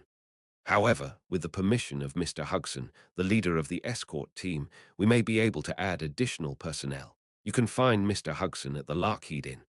What? That B-ranked adventurer was in charge of the convoy escort team. It was only then that I understood why people couldn't go against anything Hugson said. He was not only a B-ranked adventurer, but also someone who had some form of authority. Did the guild give him this authority because he was the highest-ranked adventurer in St. Point? I didn't expect for this to happen. Elleris did some research, but she also seemed puzzled that Mr. Hugson was someone with such authority. What? Elleris and I turned pale, while Ellen just tilted her head, wondering what was going on. Hugson is the guy we had trouble with earlier. Ah, Ellen nodded her head, seeming as if she got the gist. It was more than obvious that our request to get accepted as additional members wouldn't get approved. We went back to our inn and gathered together again. We could just go down there by ourselves, couldn't we? You're saying that we should go investigate the situation at Al's Point ourselves without the convoy, right? Yes. There had been a team of adventurers that went there before us. However, there had been no news of them yet. It wouldn't be such a bad plan to go to Al's Point ourselves, to investigate and report our findings to the guild, separately rather than joining the convoy escort team. Making money is good and all, but there's no harm in moving on our own. We finally decided to give up on the convoy mission. To think that a B-ranked adventurer is someone so great. to be given enough authority to take on the role of an escort team leader. Elleris seemed quite surprised that the B rank was actually higher than expected. Honestly, I was surprised as well. After I thought about it, it was a pretty high ranking, wasn't it? Ellen just mumbled with her arms crossed. He just became a big fish in a small pond. I tilted my head at her quiet comment. What do you mean? The road to St. Point is safe, so escorts or something wouldn't be needed. This escorting job had to have its origins in St. Point. Right. It's actually a request only available in St. Point's guild office. However, there aren't many well-paying requests in this place, so there aren't any high-ranking adventurers around.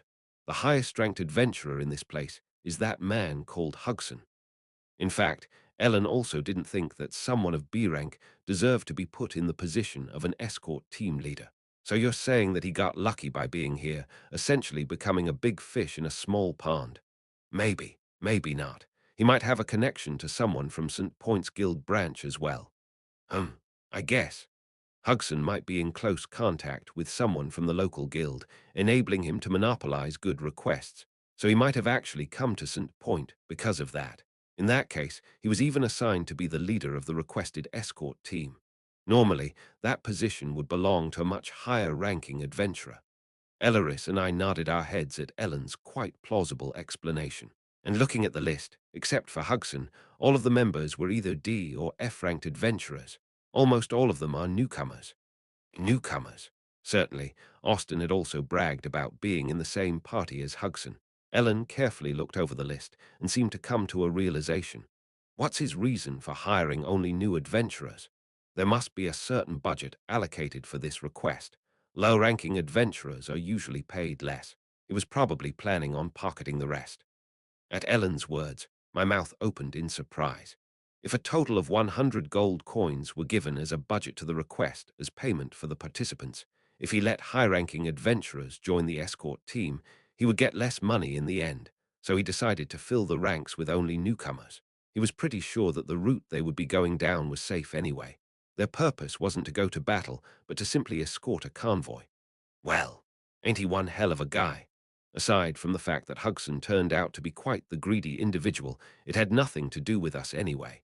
We had already decided that we didn't want to take part in the mission, after all. We wouldn't have any more business in St. Point after we left. We decided to head towards Al's Point, regardless of the convoy. Since we hadn't had dinner yet, Ellen and I went somewhere to eat. After telling us that she had already eaten, Elleris went back to her room. Of course, I already mentioned it before, but it seemed like it wasn't completely impossible for her to eat our food. However, she said that she wouldn't eat with us to avoid suspicion. Although it had gotten quieter as the wizard recruiting frenzy had ended, the first floor was still noisy because of all of the drunkards making merry. Is that him? Ha! Why did she decide to refuse to join a B-ranked party and go hang out with some kid like him? Maybe she wasn't as good as she seemed to be. Well, even if she isn't skillful, a wizard is still a wizard. From time to time, I also heard some people talking about me appearing from out of nowhere and stealing away the wizard. I didn't really care about them. I would have to stay in St. Point for more than a week to deal with all those guys. Ellen added 3 hamburger steaks and a lot of potato salad to her order, while I only ordered 1 steak. Do you plan on eating those huge amounts here as well?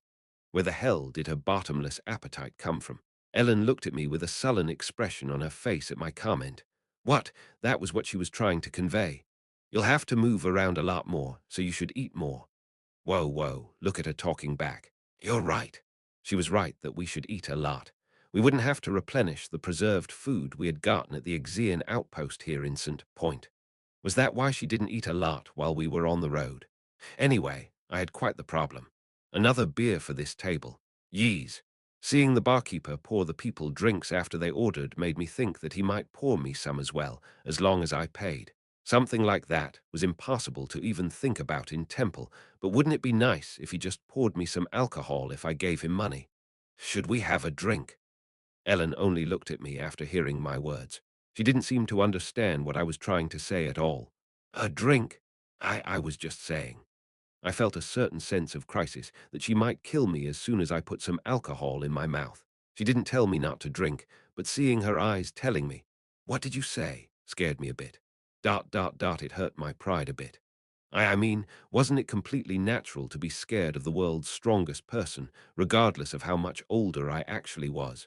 Was it much uglier to make excuses for being pathetic? Still, I was just afraid of Ellen sometimes, in a different sense than Bertus and Charlotte. I was always getting beat up by her in the name of training. That was what one called a bully. Have you drank before? Ellen asked me something as she ate her hamburger steak. Of course, I had drunk. I had drunk a lot in the past. However, I only had a single drink after I possessed this body. It was some unidentified sour drink that the beggars of the Rotary gang drank. However, alcohol was alcohol. Why can't I? At my timid attempt at protest, Ellen shook her head. It's not that you can't. But not today, she said firmly while shoving the hamburger steak in her mouth. I can't drink. If you're going to drink some, do it later. So I can't have any, with me. She said something completely unexpected after I was about to feel really disappointed. I understood why one wouldn't want me to drink, but she had actually asked to drink with me later. I want to have a drink as well. Ellen was probably curious about the taste of alcohol. To be honest, Ellen was sincere in everything she did, but she wasn't the type of person that advocated for people to live a righteous life. She did her best with a given task, but she wasn't someone who pursued absolute justice. It wasn't so out of character for her to want to try drinking once. I suddenly became very curious about what would happen if she were to become totally drunk. While I was still surprised at Ellen's surprising words, bang! Suddenly the inn door swung open, giving me some serious déjà vu. What was with this? Not too long ago, something similar happened. Just like that time, the inn fell completely silent. Stomp, stomp, stomp, and unlike before, it was a group of people that came into the inn. They were a group of uniformed people, fully armed. The beer-ranked adventurer, Hugson, was among them. Austin was also among them, shaking and completely pale. He pointed to me without a word, and those armed people came to the table where Ellen and I sat. I then realized what uniform that was. I'm St. Point Adventurer Guild Officer Zayla. It was the uniform worn by the Adventurers Guild staff. Reinhardt and Ellen, am I right? Yes. Good. The cold-looking officer confirmed Ellen's and my identity before speaking to us. I have received reports that you both are suspected of having partaken in robbery. What? Hugson grabbed Austin by the shoulder. Austin's complexion turned blue. Austin, tell me what you saw. That's fucking hell. If you don't tell me the truth, your carriage will be taken away from you, you know. I pretty much understood what was going on. Hugson was threatening Austin right in front of me. Though those two attacked the adventurers and the coachman when they were in the carriage. They extorted the wagon and their equipment from them. Austin was trembling with fear. The man who introduced himself as a guild officer came forward, pointing his chin towards Austin, and then looked at Ellen. We've already got witnesses. Are you going to cooperate? What kind of? Reinhardt. As I was about to go mad, Ellen called out to me. Was she worried that I'd flip out again and get dragged away to some place? Ellen whispered, take that out, that. I immediately knew what she meant. Oh, right. It wasn't really some magic tool, nor was it some great relic. Russell. It was an invincible cheat item limited to humans. The Imperial family's crest was in my hands. Ellen also took out her Temple student ID. Temple students. The Imperial crest and the Temple student ID, which guaranteed our identity as students of the continent's most prestigious educational institution, Temple. Without even looking at the officer, Ellen muttered as if they were just a passing nuisance while eating her hamburger steak. If you can afford it, by all means, take us. How could she say, get the fuck out of here, so gracefully? The inn was completely silent because of a different reason that time. What are you doing? Those are definitely fake. Hugson, who opted to simply watch the situation before, broke the silence. Who Hugson? Those items are something that would cause all 3 generations of your family to get executed if someone dared to create counterfeits of them. The officer called out to Hugson, who was suddenly coming towards us. This wasn't always the case, but it would be incredibly troublesome and dangerous if it was found out that someone dared to do something like that. They couldn't have grown so bold that they resorted to something like that. That bastard was the type of person that would shout around with a bright red face if things didn't turn out as he wanted. Ah, you bastards, I only thought you were robbers, but you were actually traitors. Faking the Imperial family's crest and impersonating Temple students. You guys will be executed immediately. Thud, thud, thud. He began to stride closer to us, axe in hand, seeming as if he had lost control. "If you move just a single step closer," Ellen muttered in a cool voice. "You die." "What? You're going to die." Ellen got up from her seat and stared at Hugson, whose face had turned even redder. I had never seen her like that before. Silent anger was raging in her expressionless face. It seemed even more expressionless than usual. Even though that rage wasn't directed at me, I still felt a chill run down my spine. In fact, Hugson, who was about to draw his weapon, also backed away unconsciously when Ellen stood up. "What? You want to have a duel, then?" Ellen stared at Hugson with a steak knife in her right hand. "This is all I need." No one even dared to laugh at Ellen's ridiculous statement that she would take on that axe with a steak knife. The pressure she emitted made everyone think that she could really do it. "If you don't, then get out of here." That time Ellen wasn't as elegant as before. The imperial family's crest, the temple student ID, and that mysterious confidence she was showing at the moment, they were more than convincing. However, if they were to touch her, they might get sent flying far away. No, she might send them flying even before they could do that. "Let's go back, Hugson." In the end, they made the wise choice before taking that last step towards their death. Chapter 155. Even after Hugson and the men from the Adventurers Guild left, the silence had yet to subside. Of course, the reason for that was Ellen and me. The people who had watched the scene were slowly retreating to their rooms, cutting their drinking party short. "It seems that the St. Point Adventurers Guild is in that guy's pocket." It looked to me that the guild officer was treating Hugson as if he was his master or something. I had already finished my food, so I was watching Ellen as she finished eating the leftovers. "Either way, you sure have a temper." I was quite surprised because I didn't expect Ellen to tell them that they would die. I had never seen her say such harsh things to anyone before. "It's better to simply scare him away than actually kill him." "Your words certainly were scarier just now." If she left Hugson alone, he certainly would have given in to his temper and started attacking, which meant that she would have had to kill the guy, so she did this instead. She put enough pressure on them to make them think they might really die, which made those guys actually withdraw. It was quite unbelievable, even though I had witnessed it with my own eyes. "He was threatened, wasn't he?" Ellen seemed to be thinking about Austin, who had stood beside them, trembling and pale. "I guess so." Austin was a fresh F-ranked adventurer at most. He belonged to that B-rank Hugson's party, but that didn't change the fact that he was still a newcomer. Austin had probably bragged about what happened earlier without knowing that we had some conflict with Hugson. He had told him about two rookie adventurers who had almost got robbed, but ended up turning the tables and managed to rob the robbers. He probably told them about the sudden appearance of the carriage as well. When Hugson heard that story, he seemed to have realized that one of those two rookies was me. One could infer as much if one heard a detailed description of my appearance and character. So he must have put pressure on Austin when he realized that he could actually charge us with the crime of robbery. He would have said something like, "If you don't testify against them that they robbed those adventurers, then you'll be charged, and your carriage will be taken away." So if he wanted to use it, he probably was told that he had to testify against us. Through an Adventurers Guild officer who was in charge of rewards and punishment, they tried to get us arrested or tried for the crime of robbery. They probably didn't even imagine that they would get into deep trouble if they touched us recklessly. Fucking hell. He tried to accuse us of some crime just because I managed to get the wizard on our team. The biggest problem is that something like that would have been actually possible to realize. If it weren't for those special items we had, we wouldn't have been able to defend ourselves, even if they treated us the way they did. I realized once again that we were in a lawless land. Adventurers who could easily turn into robbers. There were people who could even control other people's lives by having connections to some mildly powerful people. Seeing the lawless behavior displayed by the humans there, it finally sunk in that I was in the Darklands. This atmosphere actually had nothing to do with demons. I was told that the humans were the scariest in places like this. That must have been something her brother told her as well. Although it was Ellen's first time getting involved with adventurers, she was well informed about their behavior. She'd probably heard a lot from Artorius. It was Ellen who first noticed that we were about to be robbed when we were in the carriage, and it was also her who solved the conflict with Hugson. It seemed that Ellen had already been well aware that the ones she should be most wary of weren't the demons but the humans.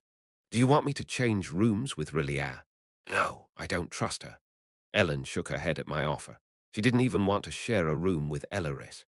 Ellen wouldn't trust a person she had just met, after all. So she decided that it would be better to share a room with me. However, there weren't enough beds for both of us to sit or lie down. I noticed that before, but had decided to not say anything. I thought I might get in trouble just by mentioning it. The innkeeper had said it was a double room. However, it obviously wasn't. I don't think the innkeeper actually knows what a double room is. Yeah, just because the bed is slightly bigger, he labels the room as a double room. There weren't two beds in the room, but one bed that was large enough for two people to lie in. However, because it was time to sleep, I didn't really know what I should do about it. How about sleeping on the floor? You don't have to make yourself uncomfortable because of me. Ellen muttered softly at my words. No, I wasn't talking about me. I was talking about you. Ah, I didn't know any more. Like that, I just lay down on the bed. Ellen looked down at me with a cool look on her face. Piece of trash. That was what her eyes were telling me.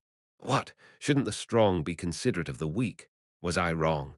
It was only obvious that the strong should take care of the weak. She was the strongest there was, so she should be sleeping on the floor. Ellen pushed me with her feet as Elle was lying there. Get lost. Bam. Ouch, you crazy. Ellen pushed me to the edge of the bed, then lay down on it herself. Did she just say something as hateful as get lost? Really? My efforts to calm the atmosphere by spouting nonsense were in vain. When we were lying next to each other like that, I felt uneasy. There was no reason for me to feel so uneasy, but we had a long march ahead of us the next day. I had to sleep.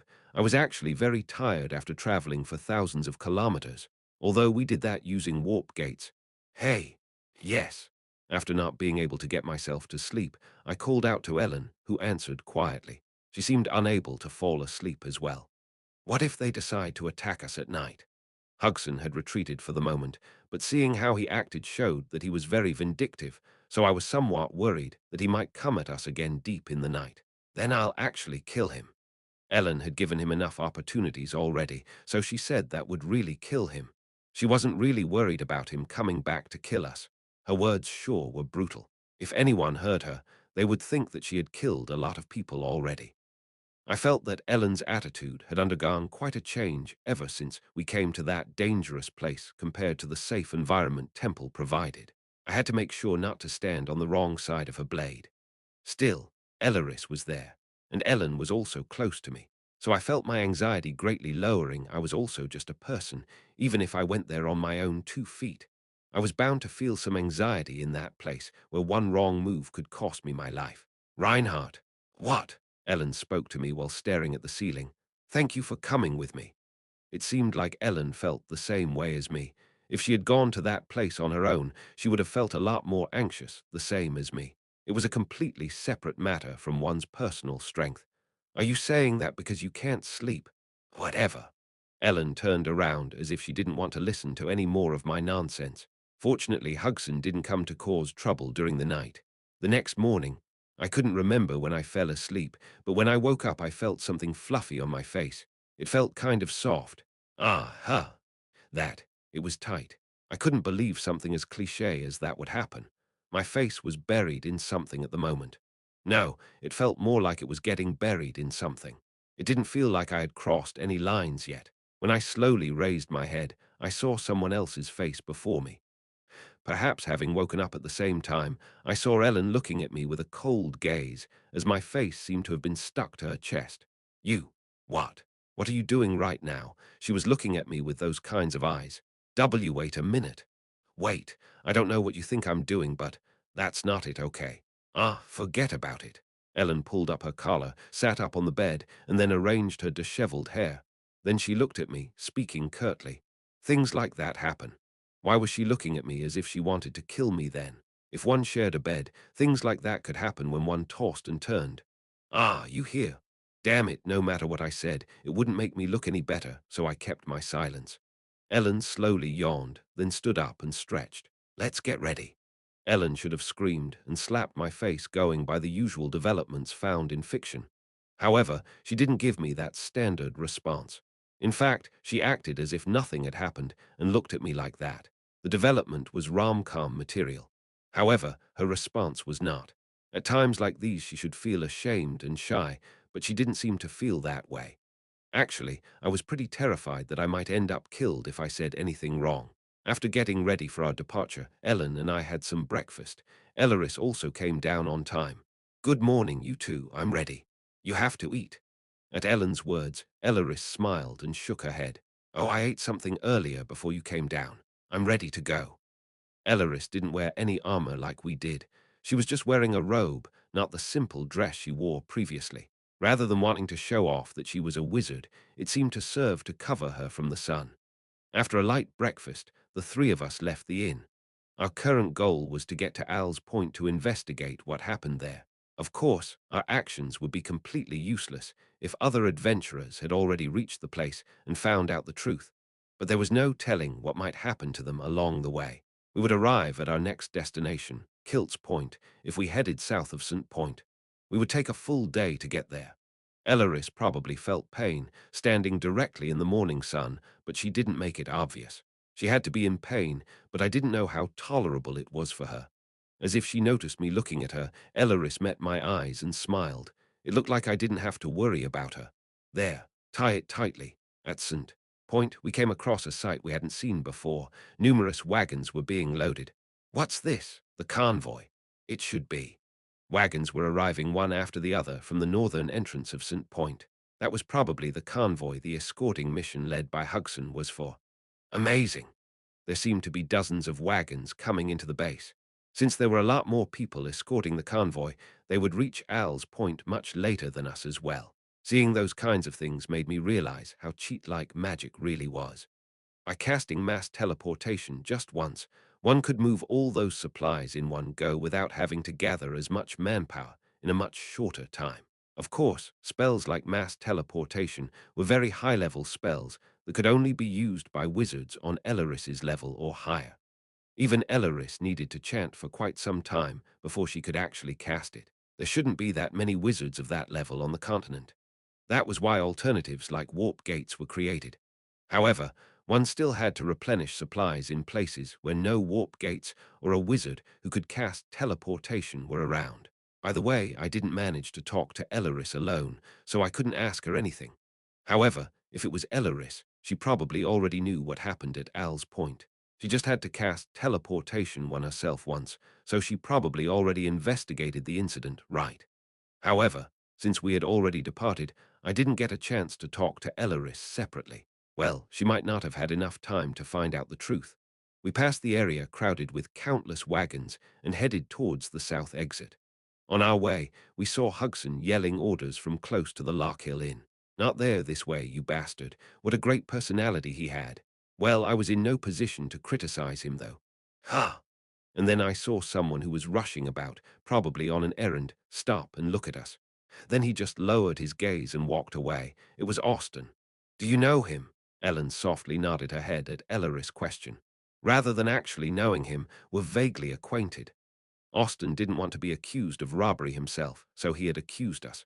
He probably did it due to Hugson's threats, but in the end, he was still his accomplice and accused us of things we weren't guilty of.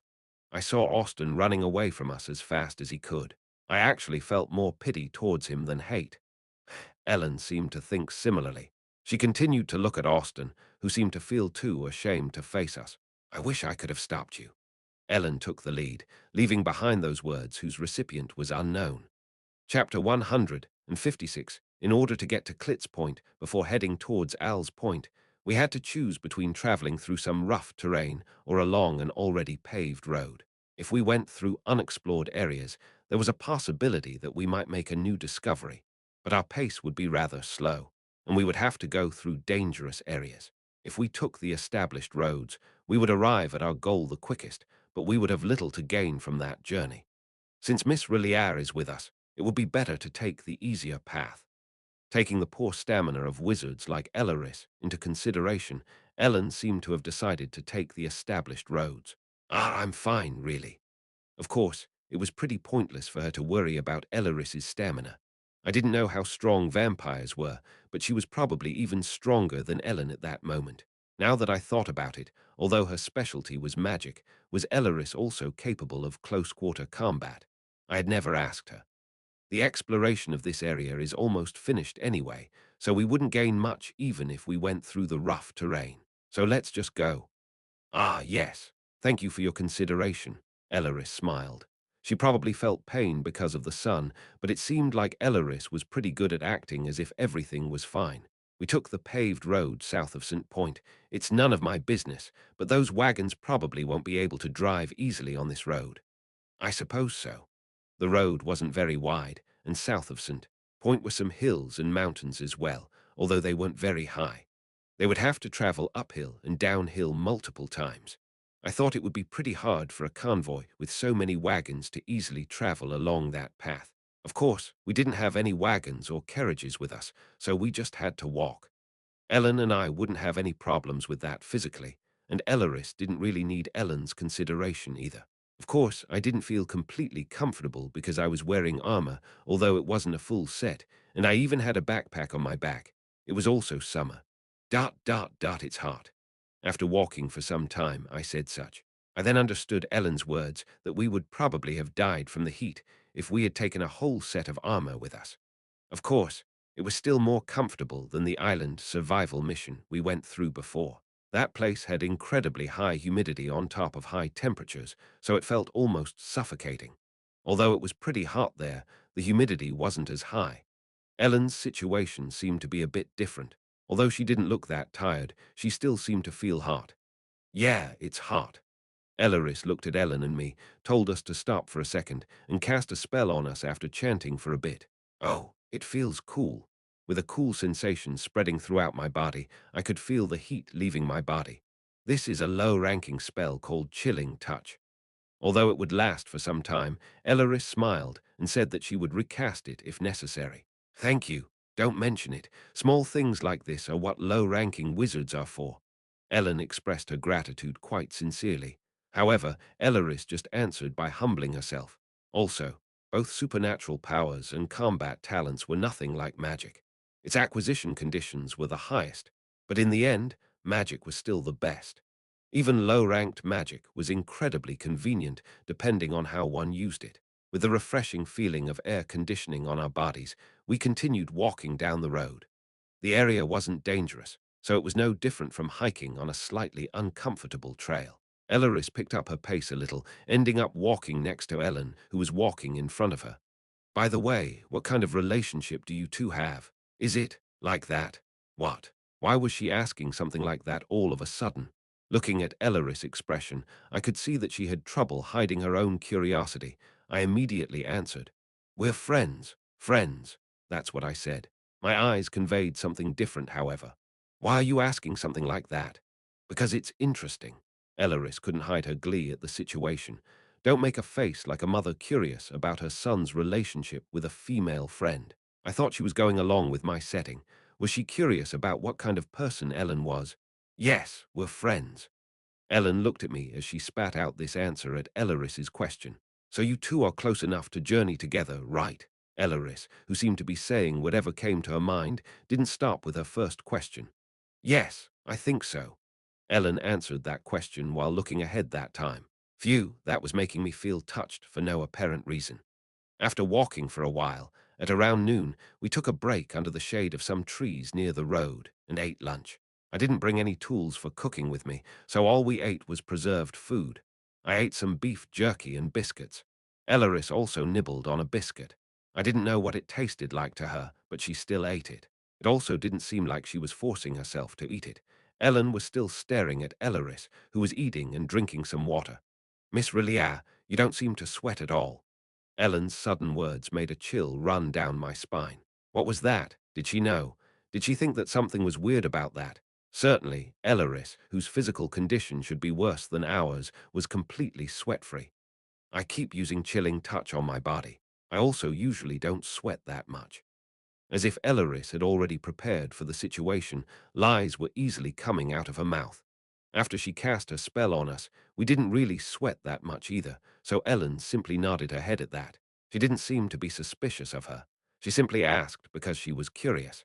Ellen didn't eat as much as usual because she wanted to ration the food. Of course, it wasn't really delicious enough to make one want to eat more of it. It probably is usually like this, but there sure aren't any people here." Ellen murmured softly as she looked from one end of the road to the other as far as she could see. "It's a road one usually wouldn't have to use, except for a few people." "I guess so." Although it was a road, it was only used by adventurers. It was probably quite natural that there were no passers-by around. Elleris tilted her head. "By the way, the Adventurers Guild sure is amazing. I can't believe they keep on building and maintaining these small towns and even rebuild them once they get destroyed." Elleris seemed to greatly admire the power of the Adventurers Guild. Ellen replied to her words. "The Adventurers Guild is an organization run by the Empire." "Ah, is that so?" That was why that Adventurers Guild officer was able to speak the way he did yesterday. The Empire only supports its foundation. The exploration and pioneering are carried out by those individuals called adventurers. Both risks and rewards are very much individual matters. The Empire granted them financial support. However, the individuals called adventurers actually took on the risk to step into those kinds of danger zones on their own 2 feet. The territory in the Darklands secured that way would become a new village, depending on necessity. It seemed that one could also purchase powerful magical artifacts from the guild as well. Anyway, the original backer is the Empire, while the Adventurers Guild was like a subcontractor, and that subcontractor's subcontractor would be the adventurers. "Let's get going." We would reach our next destination, Klitz Point, if we continued to walk all day. The sky has suddenly become really cloudy. Elleris looked up at the sky and uttered those concerned words. Eventually, after we set off again, it began raining an hour later. Shah! It wasn't just raining, it was raining quite heavily. The three of us continued walking, wearing raincoats we had prepared in advance. The road became very muddy as it wasn't a very well-paved road to begin with. Rumble. Elleris continued to let out such noises as we walked, perhaps because of the bad weather. No, it didn't seem like it was simply because of the bad weather. "What's the matter?" As Elleris kept acting like that, Ellen asked if something had happened. "And no, I was just wondering if the convoy's departure would be delayed because of this weather." She seemed to think that the massive convoy wouldn't be able to cross those muddy roads. "It doesn't have anything to do with you, so why do you care about that?" That's true, but—" Elleris scratched her cheek, a vague expression on her face at my words. "If the supplies arrive late at those 3 isolated bases in the south, it might be quite troublesome for them." It seemed like she was worried about those other people because they might not get the supplies in time. The roads would be muddy as long as it rained, and the convoy might get delayed. It seemed that she thought that the people and adventurers in those isolated bases might travel too far south and possibly die. "For how long have they been isolated?" As far as I know, for more than 10 days. We would take 1 day to walk to Klitz Point. To the next base, Al's Point, we would take 3 days. Additionally, the branches Al's 1, 2, and 3 were located in places that would take 4 days to get to. In other words, it was quite obvious that they suffered from a major food shortage.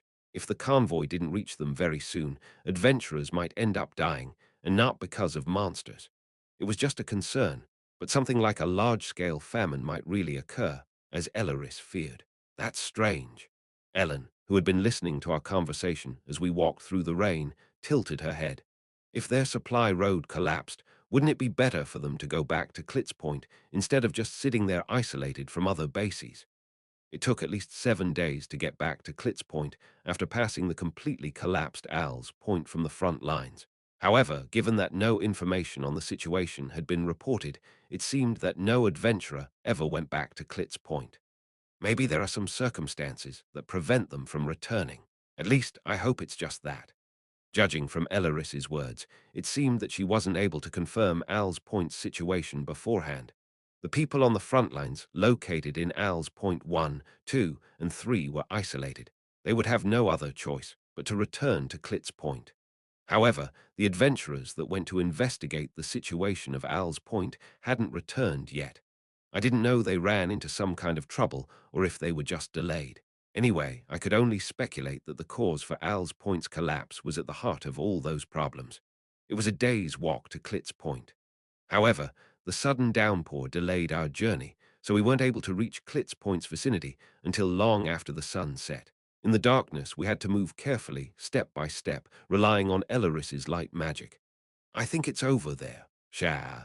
Standing on a hillside, I could see a dim light shining in the rain. Ellen pointed to that place. Fuck, I can't wait to get some rest.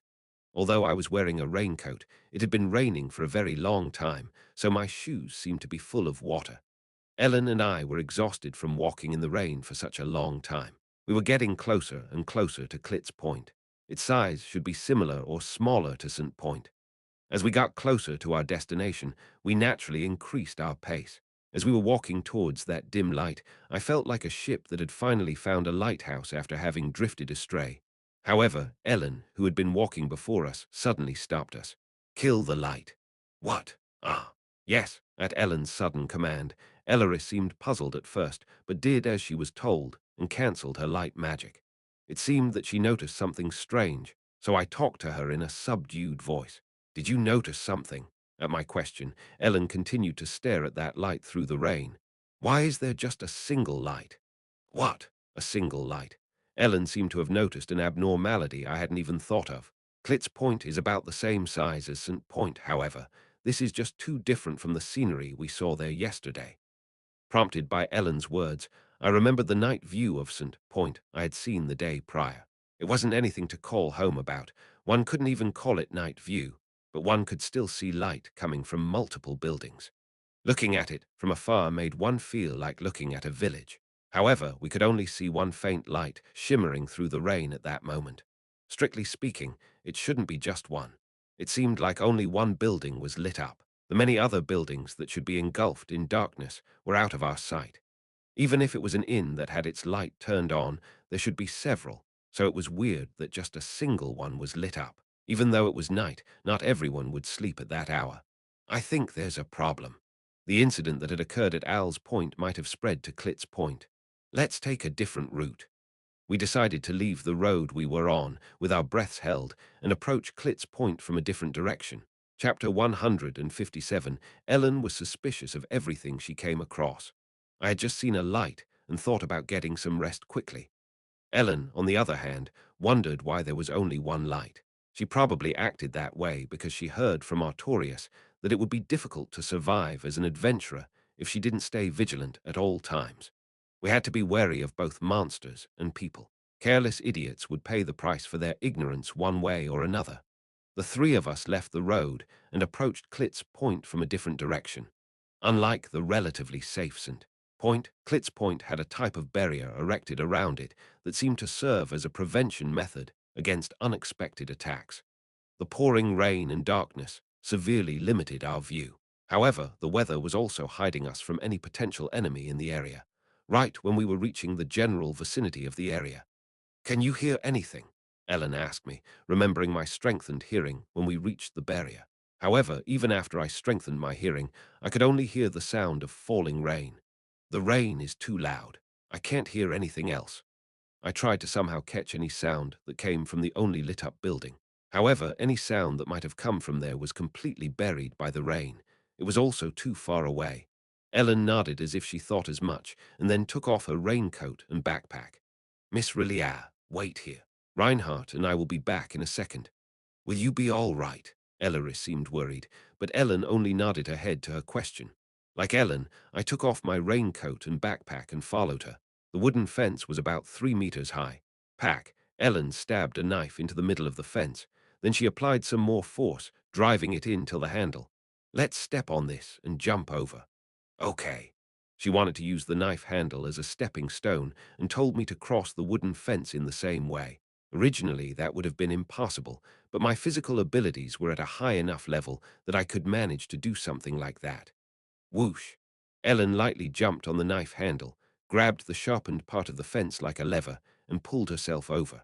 One could never know what might await us on the other end of that fence. A fight might break out. Ellen had already crossed over. However, Elaris was just silently holding my hand still. She didn't say anything, but I fully understood what she was thinking. Jump! I lightly jumped on the knife's handle and crossed over the wooden fence as Ellen had. The rainy weather was quite in our favor in that situation. Any noise we would make would get drowned out, preventing anyone from spotting us like that. However, we wouldn't be able to discern objects except for those that were close to us. All I could see was the light shining from that building located in the center of Klitz Point. We didn't approach it immediately. Let's move slowly. Okay. Ellen and I moved in a lowered position. Even in that darkness, there were still even darker places, so Ellen and I moved slowly, little by little, taking advantage of the darkness within the darkness. Shara, mumble, mumble. And as we moved further in, I started to hear something through the rain. It seemed that it was only audible for me after I strengthened my hearing, as Ellen was about to move forward again. I ended up grabbing her. It sure is raining like crazy. A mumbling voice. It was a person. I whispered to Ellen after that person had gone by. It's a person. We were in Klitz Point, in which most buildings were drenched in darkness. Then there was a person who walked through the rain without a lamp or anything with him. With that, we couldn't really find out if it was safe or not. On the contrary, things had gotten even more suspicious. Ellen whispered to me, telling me that we would move even more carefully. Let's not get too close to that area yet. It seemed that Ellen wanted to investigate the dark buildings rather than the lit-up building for the moment. We continued to move slowly because we couldn't even see if someone was walking around in front of us. We reached a wall of one of the dark buildings. Not to the door, the window. Ellen whispered quite curtly, leading to us following the wall of the building to one of its closed windows. She carefully tried to open the window from the outside. Luckily, it wasn't locked. Ellen grabbed the windowsill and slipped inside the completely dark building, and I followed after her. We couldn't see a single thing once we jumped inside. However, it didn't take long for us to realize something. Hup! Up! We covered each other's mouths reflexively. We didn't even try to cover our own mouths but each other's. We both felt like we'd be fine, but were afraid that the other would start shouting. After we realized that, we slowly reached out to each other. The reason was simple. Although we couldn't see anything, we could still sense it. This, I nodded in the dark after hearing Ellen's voice. It smells of blood. It was a smell I knew. Back when I was in the Demon King's castle, horribly disfigured corpses were strewn about everywhere. The air was pregnant with this smell. We were inside that building, where we couldn't even see our hands before our eyes.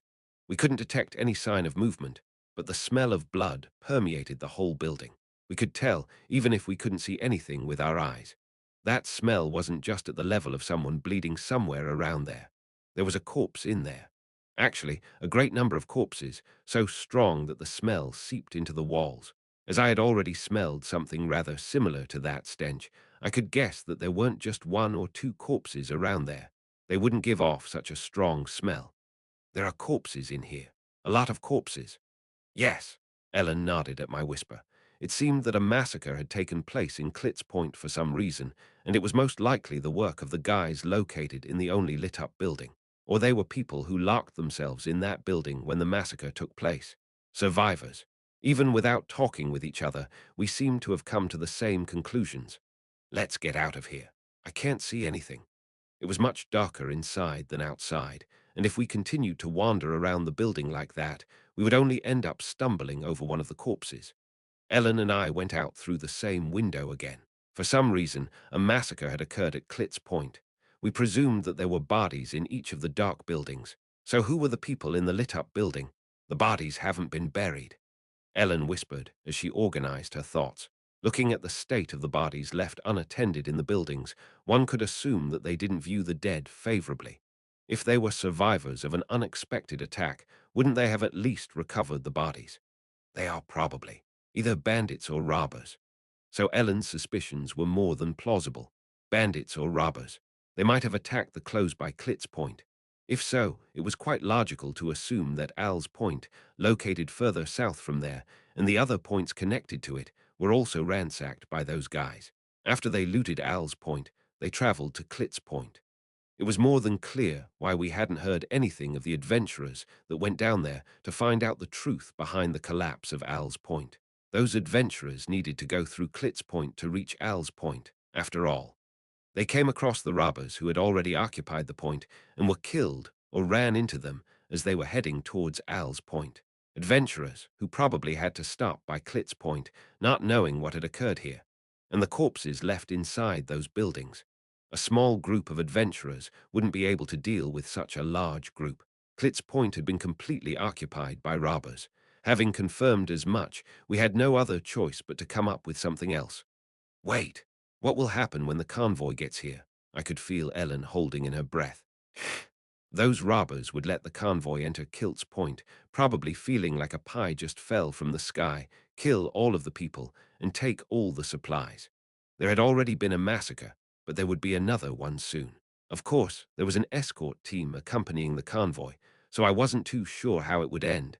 But it was rather obvious that a big fight would take place no matter what. We have to warn them. I could only agree with Ellen's subdued words. Hey, hey, hurry up and get a move on. Then I could hear a loud voice penetrating through the rain. People were coming out of the lit-up building.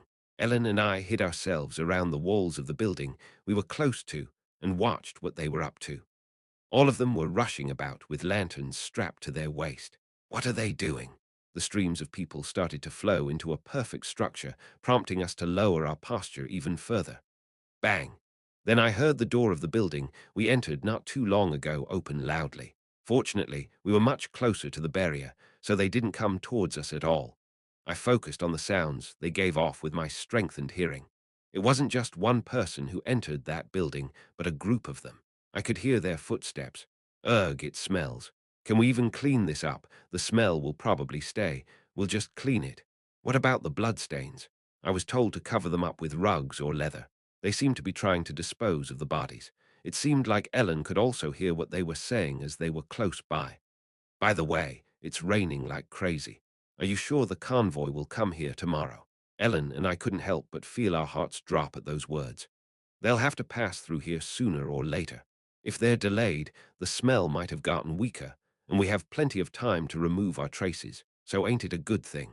You're right. Those guys already knew that a convoy was on its way. We couldn't help but understand why they decided to remove the bodies.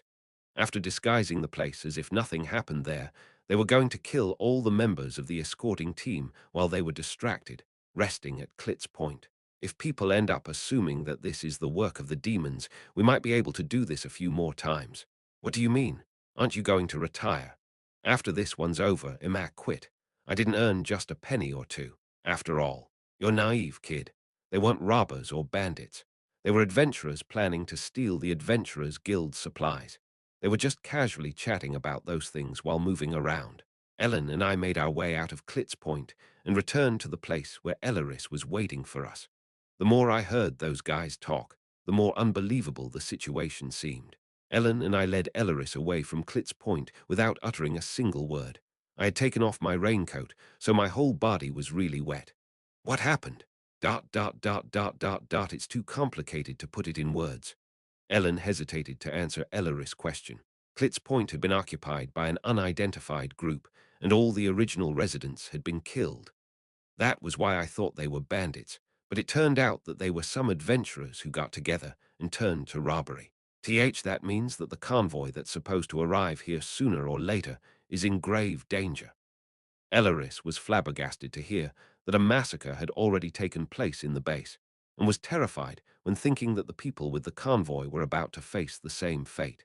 They already knew that a convoy full of supplies would come here. They had already predicted the actions of the Adventurers Guild.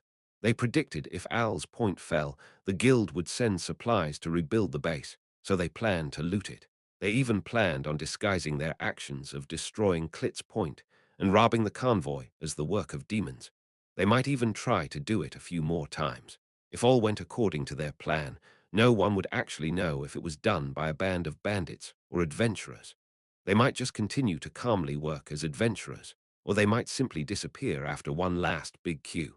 It was unclear if they would keep on being adventurers. They would have to live, hiding that they killed countless people like that, and after some time, the memory of that incident might also just fade away. This is just ridiculous. Elleris was so flabbergasted that she was unable to close her mouth. So it seems like all those who weren't part of their group that previously occupied Klitz Point have been killed. Those guys wandering around the base seem to keep a lookout for adventurers going to that place in order to catch them.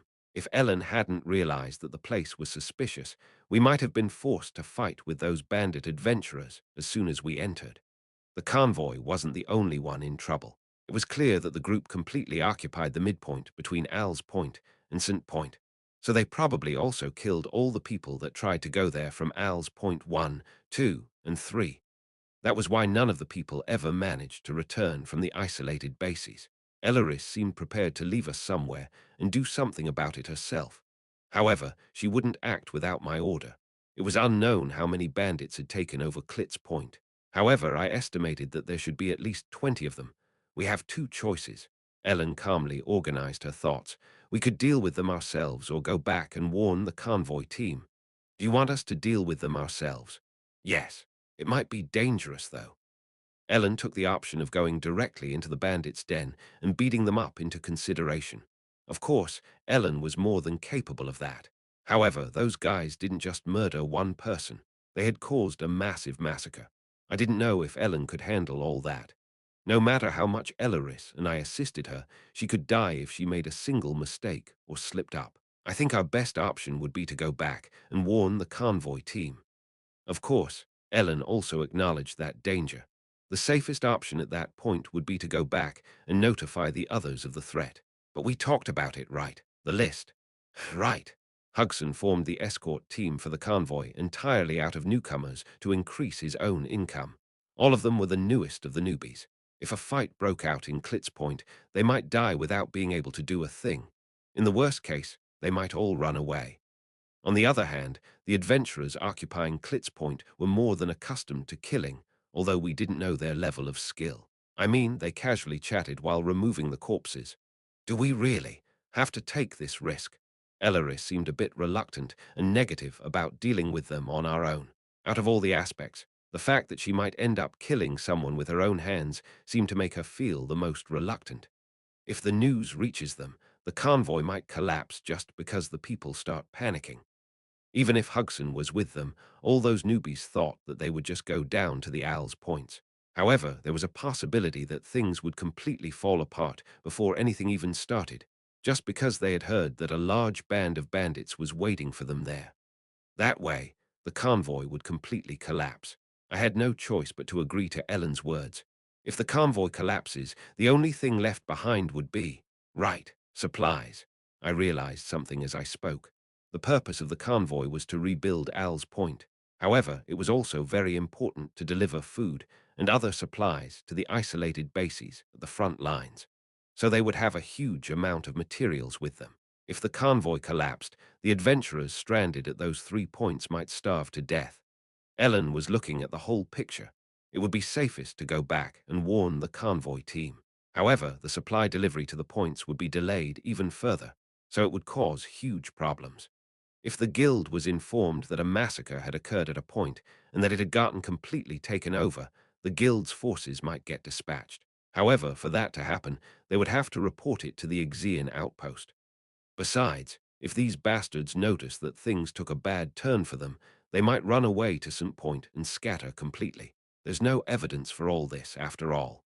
When they united, they became a band of bandits, but when they scattered in all directions, they were just individual adventurers.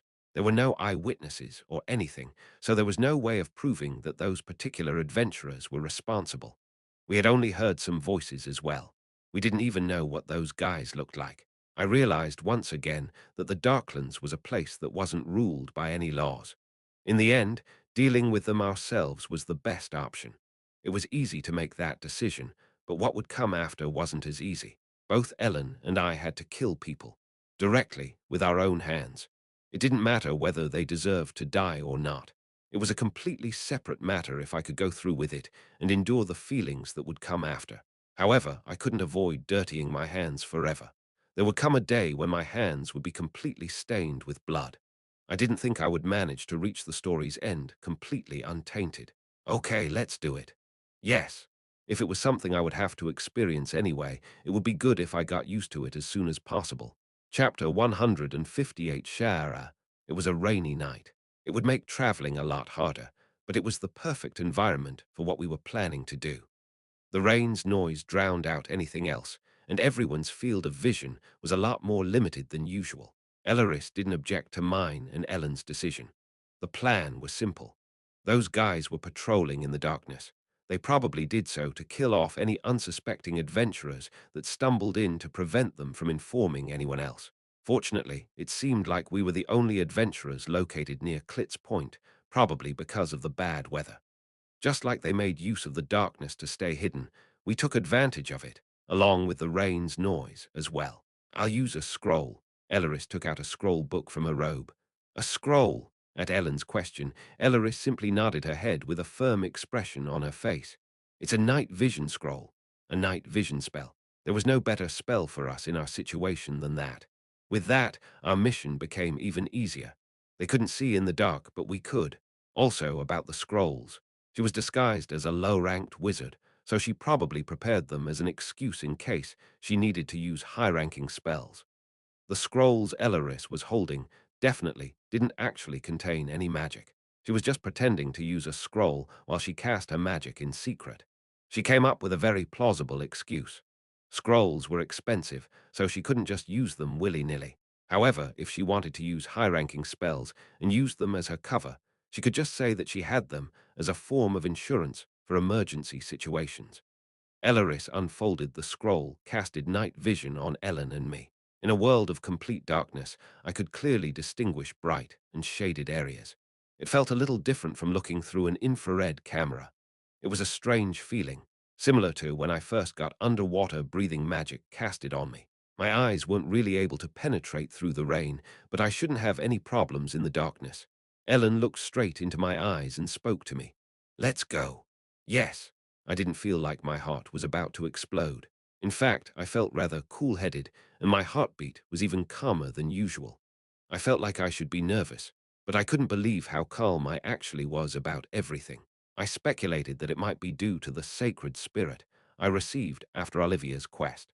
The description read that it would give me very high mental strength as well as resistance to mental magic. I wasn't sure whether it had anything to do with it or not. Anyway, I didn't think I'd make any mistakes due to tension or excitement in the state I was in. Elleris decided to watch the situation from the rear. Once she had sorted out her internal struggle, she would join us. When I looked back, I saw Elleris staring at me with sad eyes. It was a gaze someone would have used to send off a loved one to a dangerous place one didn't want them to go to. While feeling rather complicated about it, Ellen and I used the knife stabbed into the fence as a stepping stone earlier that day and infiltrated Klitz Point. The situation was different from before.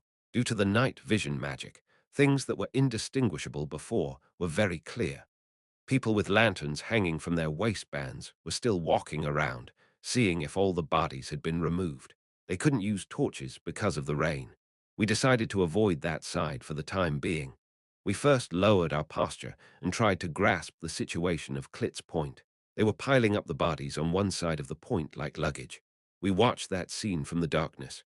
Just how many had died? There were about 15 guys walking around and a total of 5 digging the ground.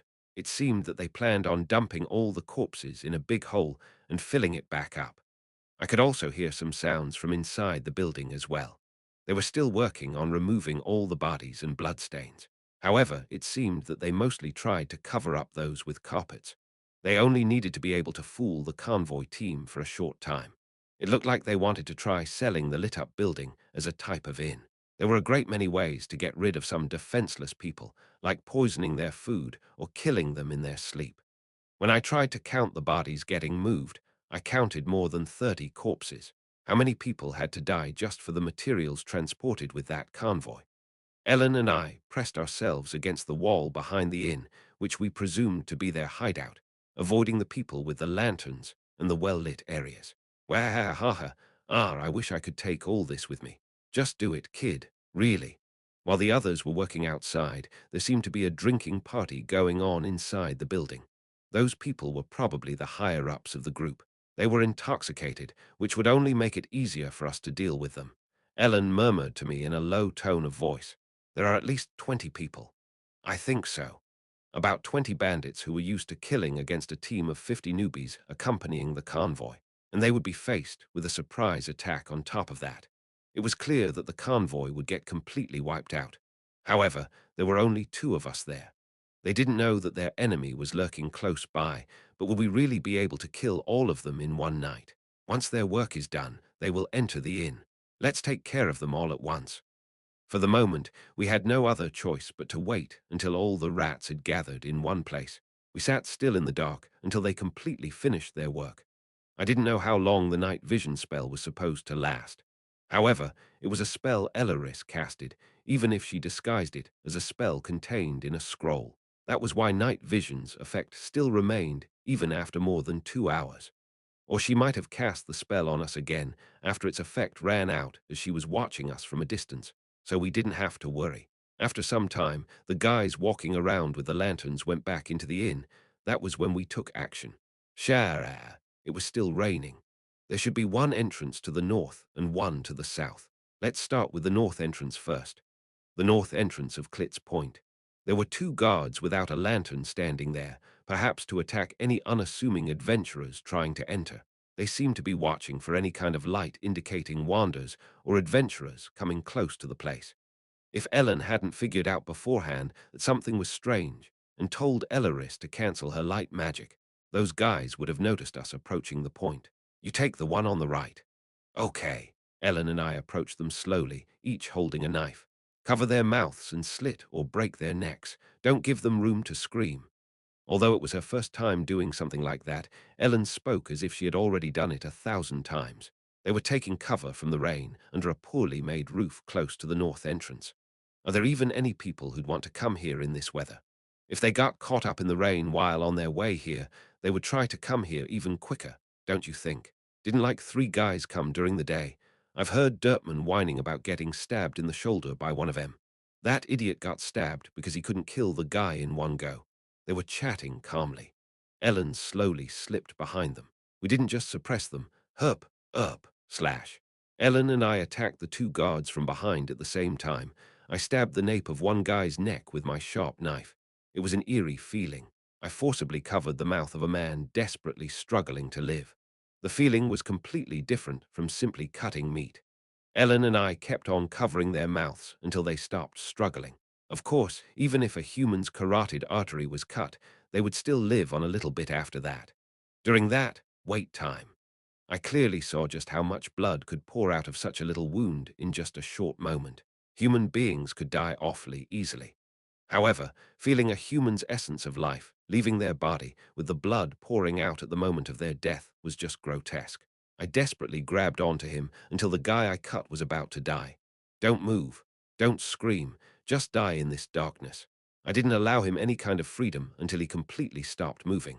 As soon as I confirmed his death, I could just feel it instinctively. I would never forget that feeling.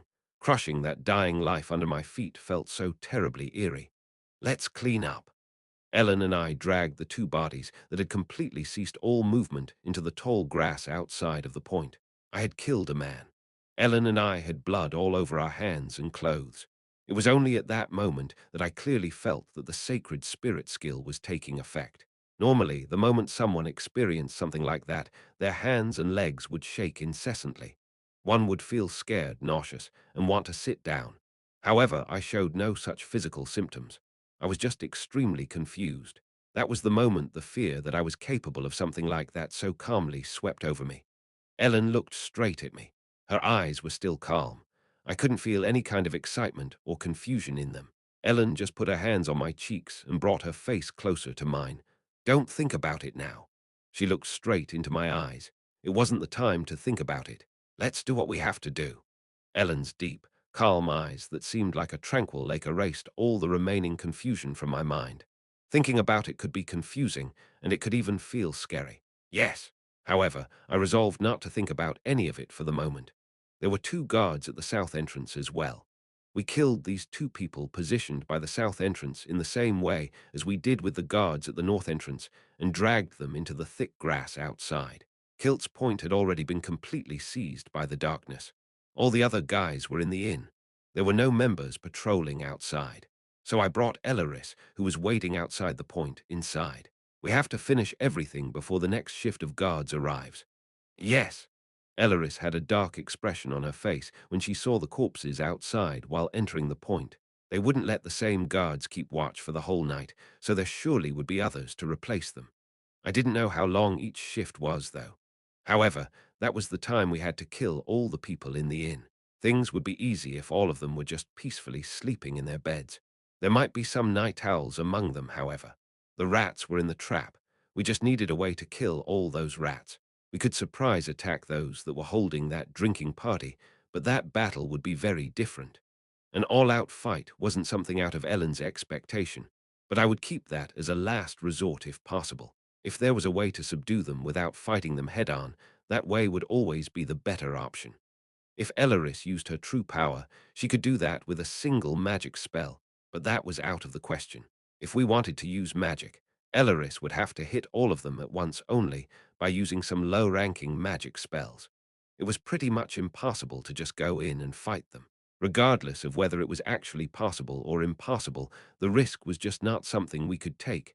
Elaris gave us a fairly simple answer. Why don't we just set the building on fire? Set the inn on fire. It's raining, though. Ellen tilted her head as if it wasn't really possible. Due to various circumstances, almost all the buildings in the points were made out of wood. However, it was raining at that moment. The most dangerous thing in a fire isn't the fire itself but the smoke. That's true. People usually died in fires not by burning alive, but by suffocation due to the smoke. Couldn't they just run out of the door? That time it was me who posed that question, and Elaris shook her head. That's what I'm aiming for. Elaris pointed at the entrance of the inn. Among the low-ranking magic spells, there is one called Dig. It's a spell used to dig the ground quickly. Dig. A spell that enabled the fast creation of holes in the ground. I'm pretty sure they will try to escape through the front entrance if we set a fire. We'll just have to make a big hole before the door. They would try to escape if they noticed the fire. They should be completely out of their minds and just run out the door without looking at where they set their feet. Elaris dug a huge pit in front of the inn's only entrance. They would all end up falling into that pit while trying to escape.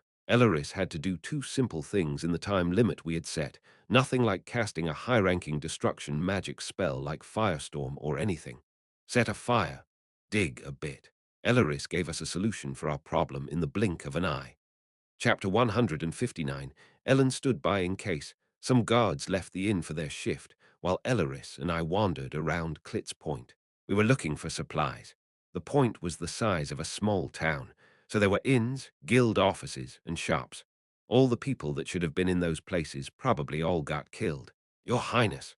Yes. Ellen was speaking more comfortably without Ellen around. Are you disappointed in humanity? Elaris chose humans over demons. However, she was asking me if I was disappointed in it after I had seen some of the ugly sights of humanity. Elaris already knew a lot about that ugly side. That was why she seemed to feel a little despaired taking in those sights. She had gotten angry during the slave trade incident, but it didn't seem like she just suddenly gained awareness of that side of humanity at that moment. Elaris seemed highly concerned that I lost faith in them after I saw that form of humanity.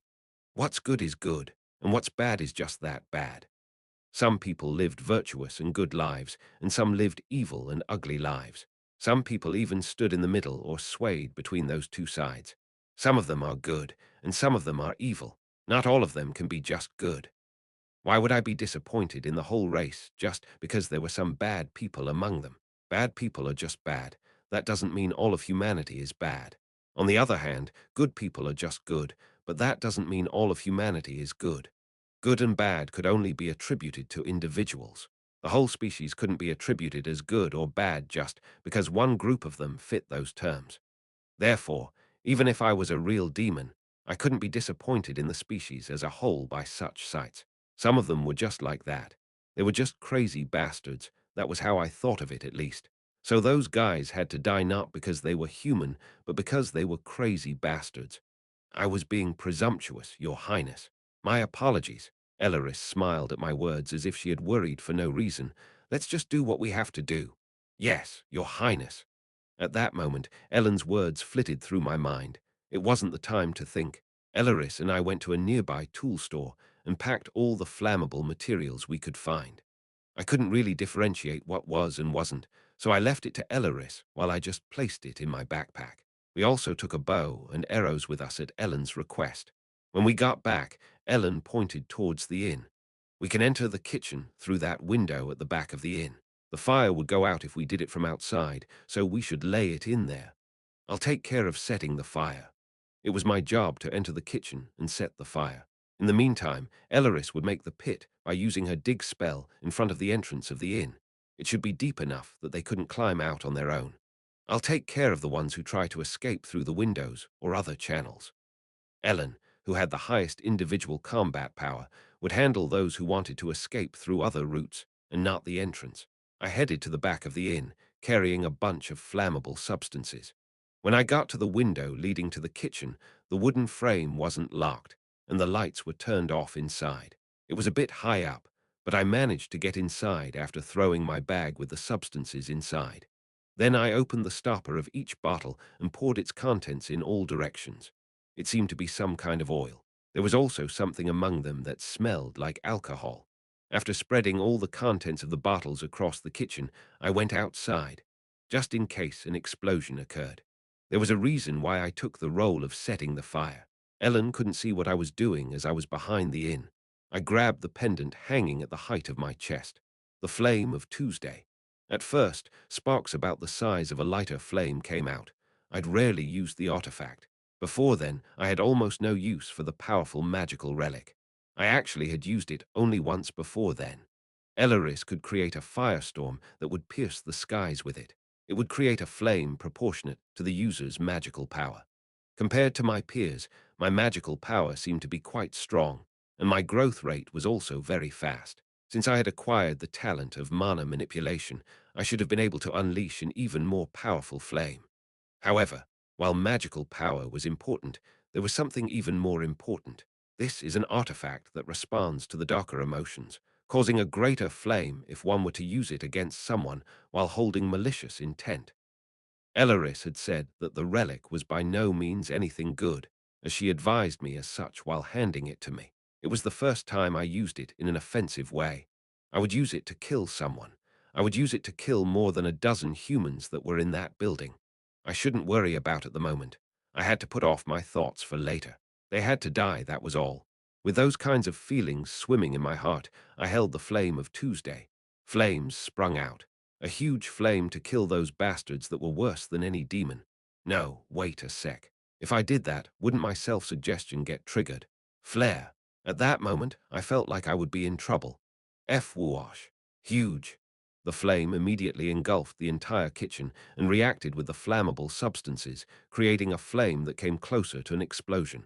I instantly sprinted backwards and rolled on the floor. Ugh!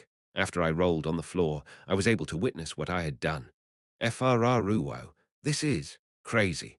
One side of the entire inn was completely engulfed in huge flames. I didn't know if it was because the flame of Tuesday exerted a lot more power than I expected, or if it was the reaction with the flammable substances that caused it. Or maybe it was the synergy between my supernatural power and the flame of Tuesday. Maybe all those aspects led to that. What's happening?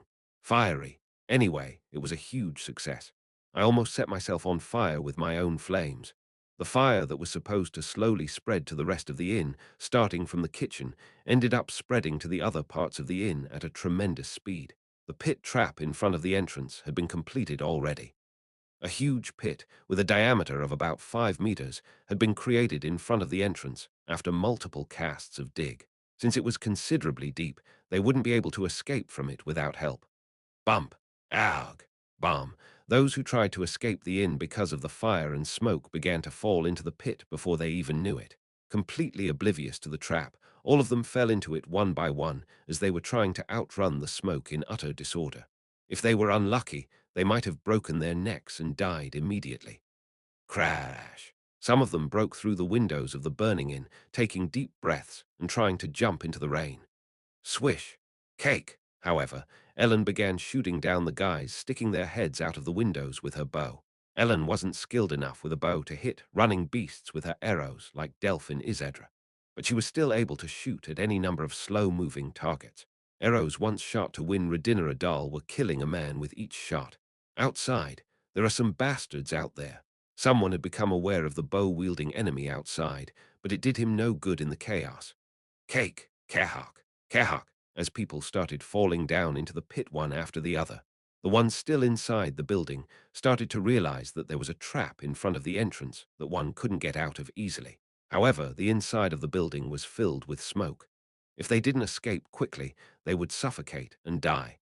But if they wanted to go out using the entrance, they would have to jump over a huge pit of 5 meters in diameter. They were stuck between a rock and a hard place. The windows, leave through the windows.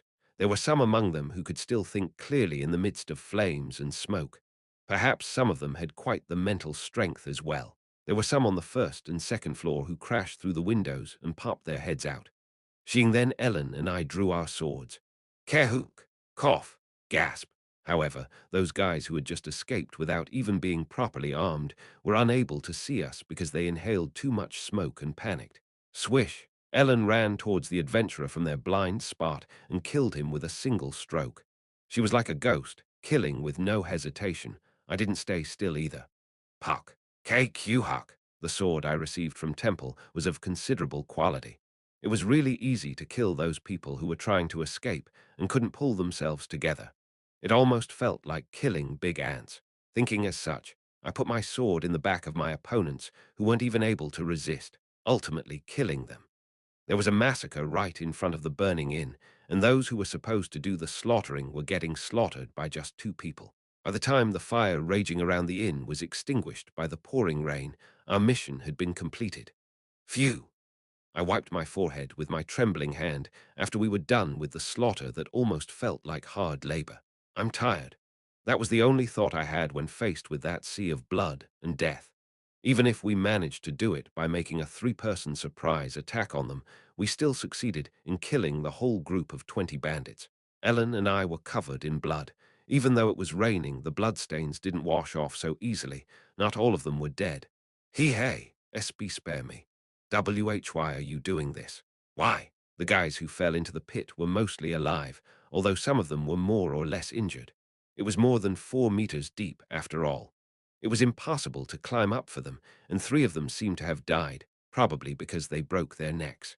Ellen and I were peering into the pit.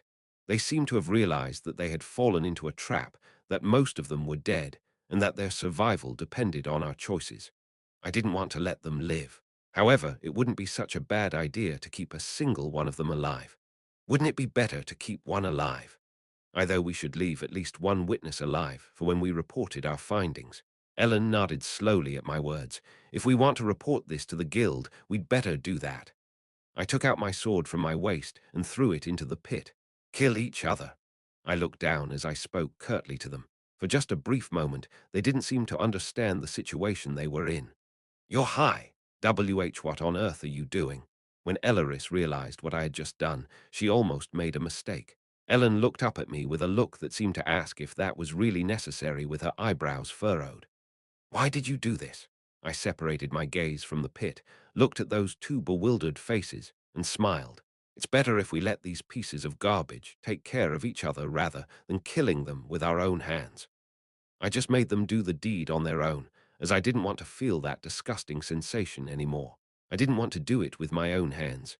Those who understood what I was trying to convey started groping around the dark floor, looking for the sword I had thrown in there. Puck, puck, puck. Arg, why, you bastard? How dare you? Help me, spare me. They seemed like incompetent bastards. In the end, I was able to confirm that there was no such thing as camaraderie or companionship among those guys. After some time, I, I'm, I, it's me. I'm still alive. I'm alive.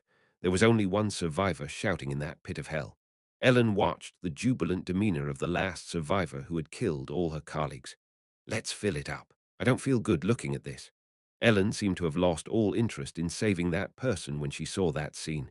Her eyes held disgust as well as contempt. Why you promised. That's different from what you promised. Crush. Elleris filled up the pit she had dug up. The survivor was immediately buried alive, so I couldn't hear her anymore. Reinhardt. Ellen was still looking at me. Then she suddenly grabbed my hands. Don't do things like this. Ellen and I both had hands miserably covered in red blood. Her statement had no subject, but I knew well enough what Ellen was trying to say. The madness brought about by slaughter, violence just for the sake of relieving one's own anger. Ellen seemed to be afraid that I might fall for such emotions. From how I looked, Ellen seemed to feel that I was about to fall for that madness. Shara! The fire was extinguished, and everyone but us died. Okay. I nodded while holding Ellen's cold hand in the rain. The situation was settled. However, there was not a single witness left alive to testify to the bandits' actions. If we reported to the guild that something like that had happened, and we were the ones to clear up the situation, they might recognize it as an achievement. Of course, they would probably impose private sanctions on us, but it could be said that the situation was rather unavoidable. If we report this and something goes wrong, we might get blamed for this. Of course, there was enough evidence scattered everywhere, but there was still a possibility that we covered all of it up. I still had the imperial family's crest, but I wasn't sure whether I'd be able to solve this situation with only that. Ellen pondered, and as if she had just come to a decision, she alternated between looking at Elleris and me. Let's go back to St. Point. Going back to St. Point. There's something I want to check. Ellen didn't tell us what she was thinking. However, since I had met her, I never had a problem with just listening to Ellen. Ellen began to rummage through the corpses. What are you doing? Adventurer IDs. Ellen didn't destroy the corpses, but began to retrieve their adventurer IDSTART. Gather all you can find. Ellen, Elleris, and I began rummaging through the corpses and the burnt in out of the blue. Chapter 160. It rained all night, and we had to return on a much more muddy road. I was absolutely tired, but I couldn't sleep because of the rain. We took turns compiling a rough outline of events that we would report to the guild. It had to be those guys who attacked Al's Point. They knew that if they attacked Al's Point, an important supply base, the guild would organize a large convoy to support the points at the frontier. Ellen nodded. The adventurers at the front line had no idea what was going on because they went up to Klitz Point after destroying Al's Point. And the adventurers who traveled down here to investigate what happened at Al's Point, and those from the isolated points who decided to return, probably were all killed. Anyone who went there, whether they came from the south or the north, were all killed. So no one knew what actually happened. Adventurers had no other choice but to use the route going through Al's Point and Klitz Point to be the most time-efficient, so they would helplessly fall into that trap, not knowing that bandit adventurers were waiting for them. Just how many people did they kill, only for the sake of money? Elleris lamented and muttered quite spiritlessly. They destroyed 2 points and killed all the adventurers that were in them or came to them. No matter how many supplies they would have been able to acquire, would it really be worth the countless lives they robbed of others? Ellen shook her head. They didn't just do it for the supplies. Were they aiming for all those adventurers' possessions as well? I suppose so. I noticed that they kept quite a bit of their loot in the inn. Not all were burnt, so we could use that as evidence. There were no witnesses, but the loot remained as evidence. Ellen seemed to think that if we used that stuff, our report wouldn't be seen as a complete lie at least. As we had been walking all night, we could see the sky gradually getting brighter. We're almost there. We returned to St. Point around the same time we started our journey the previous day. There were numerous wagons waiting at St. Point, as one could see from afar. The rain probably prevented them from leaving. Let's go to the guild office immediately. Ellen said that she had something she wanted to check. We went to St.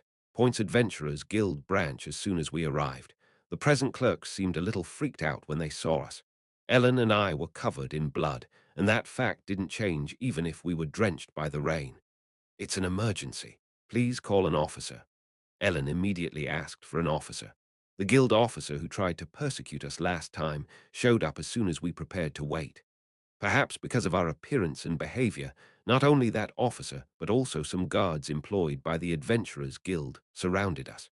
What's going on? You said there was an emergency. The uniformed officer looked at us with furrowed brows. It seemed that he believed that we just came back after going through something outrageous. Ellen shook her head. It's a matter concerning the convoy. I think Mr. Hugson should also be here. Mr. Hugson? Yes. He had already seen that we were in possession of the imperial crest. With that in mind, the officer pondered for a bit and then ordered someone to call Hugson. After some time, Hugson came to us as well. Who are you to order me to come here? Unaware that it had something to do with him, Hugson looked at us with a very displeased expression. Because of the weather, the schedule of the convoy had changed, so he still seemed to be very annoyed about that. Ellen slowly began to explain. Our group left St. Point for Klitz Point yesterday. Hugson's expression twisted slightly at those words. Yeah, what about it? Why'd you come back? Klitz Point had been occupied by a gang of about 20 bandit adventurers, and all the people originally living there had been killed. What? Their faces looked as if Ellen's words had struck both Hugson and the officer over the hand. Everyone inside the guild was very quiet as well, completely speechless in astonishment. Not only Al's point, but Clit's point as well. What's more, robbers? Ellen spoke while looking at Hugson with a slight smile. We killed them all last night, then we decided to come back to St. Point to report about it. There was a gang of bandits, however, they were all killed. What? What are you? By small brats like you. What nonsense!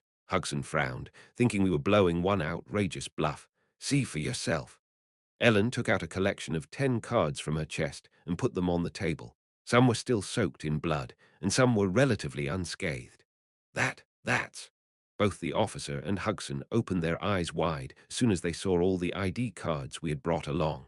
I couldn't retrieve all of them, but these are some of those bandits' adventurer IDs. I was wondering why she suddenly started searching their bodies, so it was to have some evidence backing us in case people didn't believe us. She didn't get all of them, but she still had more than 10 of them. So you guys really? Yes. The officer's eyes were shaking violently. Just hearing that we took care of such a huge bandit group was ridiculous. However, there was evidence backing that absurd story right in front of him. Evidence that our group of 3 had really exterminated all those bandits. Ellen said that she came to St. Point because she had something she wanted to check. You don't seem to be very good at controlling your facial expressions. What? Ellen stared coldly at Hugson, pointing at the various adventurers' ids. What? Do they look familiar? It seemed that Ellen got her answer. An accomplice. Ellen suspected that the convoy leader, Hugson, was the bandit's accomplice. Everyone was startled at Ellen's unexpected words. Wow, what? What nonsense is this? They knew when the convoy would be leaving today, on the dot. Ellen noticed something very suspicious in those words we had overheard. Of course, the convoy schedule isn't exactly a secret. They could have heard it from one of those adventurers that wandered into their arms and got themselves killed. Yes, the fact that the bandits knew the convoy's schedule wasn't any conclusive evidence on its own. However, there was one more suspicious part. By the way, all the members of the convoy, except you, are all E or F ranked adventurers. Most of them are people whose skills aren't worth considering. You must have had some purpose behind this. The composition of the escort team. When Ellen and I first saw that list, we had thought that he was doing that to line his own pockets even more. We had both agreed on that. However, if we were to add the information that bandits were waiting in Clit's Point, Ellen began to suspect something else. Wasn't he just filling the group with easy-to-kill guys? They would be very easy to kill if the whole group was only made up of newbies who couldn't even be compared to those bandits. He didn't even feel any remorse about getting the dozens of convoy members, the escort team included, completely eradicated by that group that had already committed massive massacres. There were 2 suspicious aspects, and the look on your face after you saw that ID. Ellen pointed to Hugson's face, revealing it to be the last piece of evidence, which was the thing she wanted to check. I'm sure you're their accomplice. Hugson was unable to retort to her words. The guild officer's lips were trembling. Mr. Hugson, that's your brother, Hudson's ID. But the guild officer's face seemed as if he was hoping that the puzzle pieces swirling around in his head wouldn't fit together. Seeing that scene, it seemed like the officer wasn't in the know regarding it. I'm going to kill you bastards. Hugson stuck out towards Ellen with the axe he was carrying on his back. Crash. Right. Ellen closed the distance between her and Hugson, avoiding his attack. There was no way that Ellen would get hit by such a heavy and slow weapon. I knew you wouldn't be able to bear it. Ellen had already realized that Hugson wasn't very patient after only meeting him once. He was easily agitated, couldn't control his emotions, and acted impulsively. He accused us of robbing adventurers because we had won over the person he was trying to get on his team. He didn't manage to get us in trouble, so he tried to hit us. She deliberately provoked him because she knew that he wouldn't be able to remain calm when faced with evidence that we killed his colleagues. His aggressive reaction towards the situation was already evidence enough. Bam! Kuorok! Ellen didn't even unsheath her sword and only punched that giant's solar plexus. Bam! Laliit Goo! Ugh! Ellen then grabbed Hugson's hair, making him bend his back and struggle. Pool! Ellen grabbed his hair in such an awkward way that she was able to pull it out just by holding it like that. It's not because of your strength that you can act superior to others, but your cruel nature. Kuorok! Bam! Ellen smashed Hugson's head onto the floor. Like most adventurers who were easily tempted to commit robbery, he only came that far because of his cruelty, which he mistook for actual skills. That was the kind of guy Hugson was. In the end, he couldn't even touch a single of Ellen's hairs. Don't mistake something like that for skill. Ellen looked down at Hugson with contempt in her eyes. The three of us had to rest our completely exhausted bodies first. I noticed that Ellen was still reluctant to rest because she thought we weren't over the hill yet, but she was already close to her limits, both mentally and physically. She eventually fell asleep at the inn. It almost seemed like she had fainted. It was only natural that we got a triple room, just in case of any unforeseen situations. No matter what happened, I thought things would somehow turn out well as long as Elleris was with us. So I just evacuated to the sidelines and decided to watch the situation. Hugson was detained in the temporary detention cells attached to the guild office.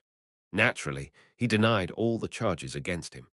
The guild officers were busy moving about, sending reports to their headquarters in the Exian outpost, as they didn't know that Hugson was planning something of that extent. If they didn't deal with Hugson properly, it might be their heads that got cut off. We woke up around noon. After reorganizing ourselves over meals and drinks, the guild officer came to us. He said that we should be part of the investigation as important witnesses. We told the investigator, who appeared to be a high-ranking officer who came there from the headquarters as fast as he could, everything we had seen, heard, and done. He seemed to have nothing to do with St. Point's affairs. It's rather difficult to call this self-defense when you actively murdered them. Of course, given the circumstances, you might think that you've made the best decision. However, it was dozens of them, not just one. You can't be exonerated for killing all of them, so you'll need to be arrested. Before he started to go off on some long rant, I took out the Imperial crest and my Temple student ID. He looked down at both of those items in silence and sighed. As Temple students, you have a clear-set identity and are protected by the court, so we don't have to be afraid that you'll run away. There's no need for restraints, huh? He added that he wouldn't place any restraints on us. Murder was common, but in the end, it wasn't fine to just kill people. Those who killed someone and hid it could get away with it. However, those who killed people that absolutely should be killed would be judged, not rewarded, if they revealed their deeds. Hiding our actions was the correct answer, but Ellen chose to report everything to the guild to catch Hugson. As a result, Hugson would get investigated, but we would also be held accountable for our actions. How absurd. However, I wasn't particularly dissatisfied with how the situation panned out. Anyway, I'll just conclude that your actions were completely justified in that situation. That'll do. It was an absurd situation, but we were even more absurd. Murder, whether one deemed it good or evil, was ultimately wrong. However, we were part of a privileged class that could get away with something like that, to a degree. If one covered absurdity with even greater absurdity, no harm would be done to oneself. That was all that mattered.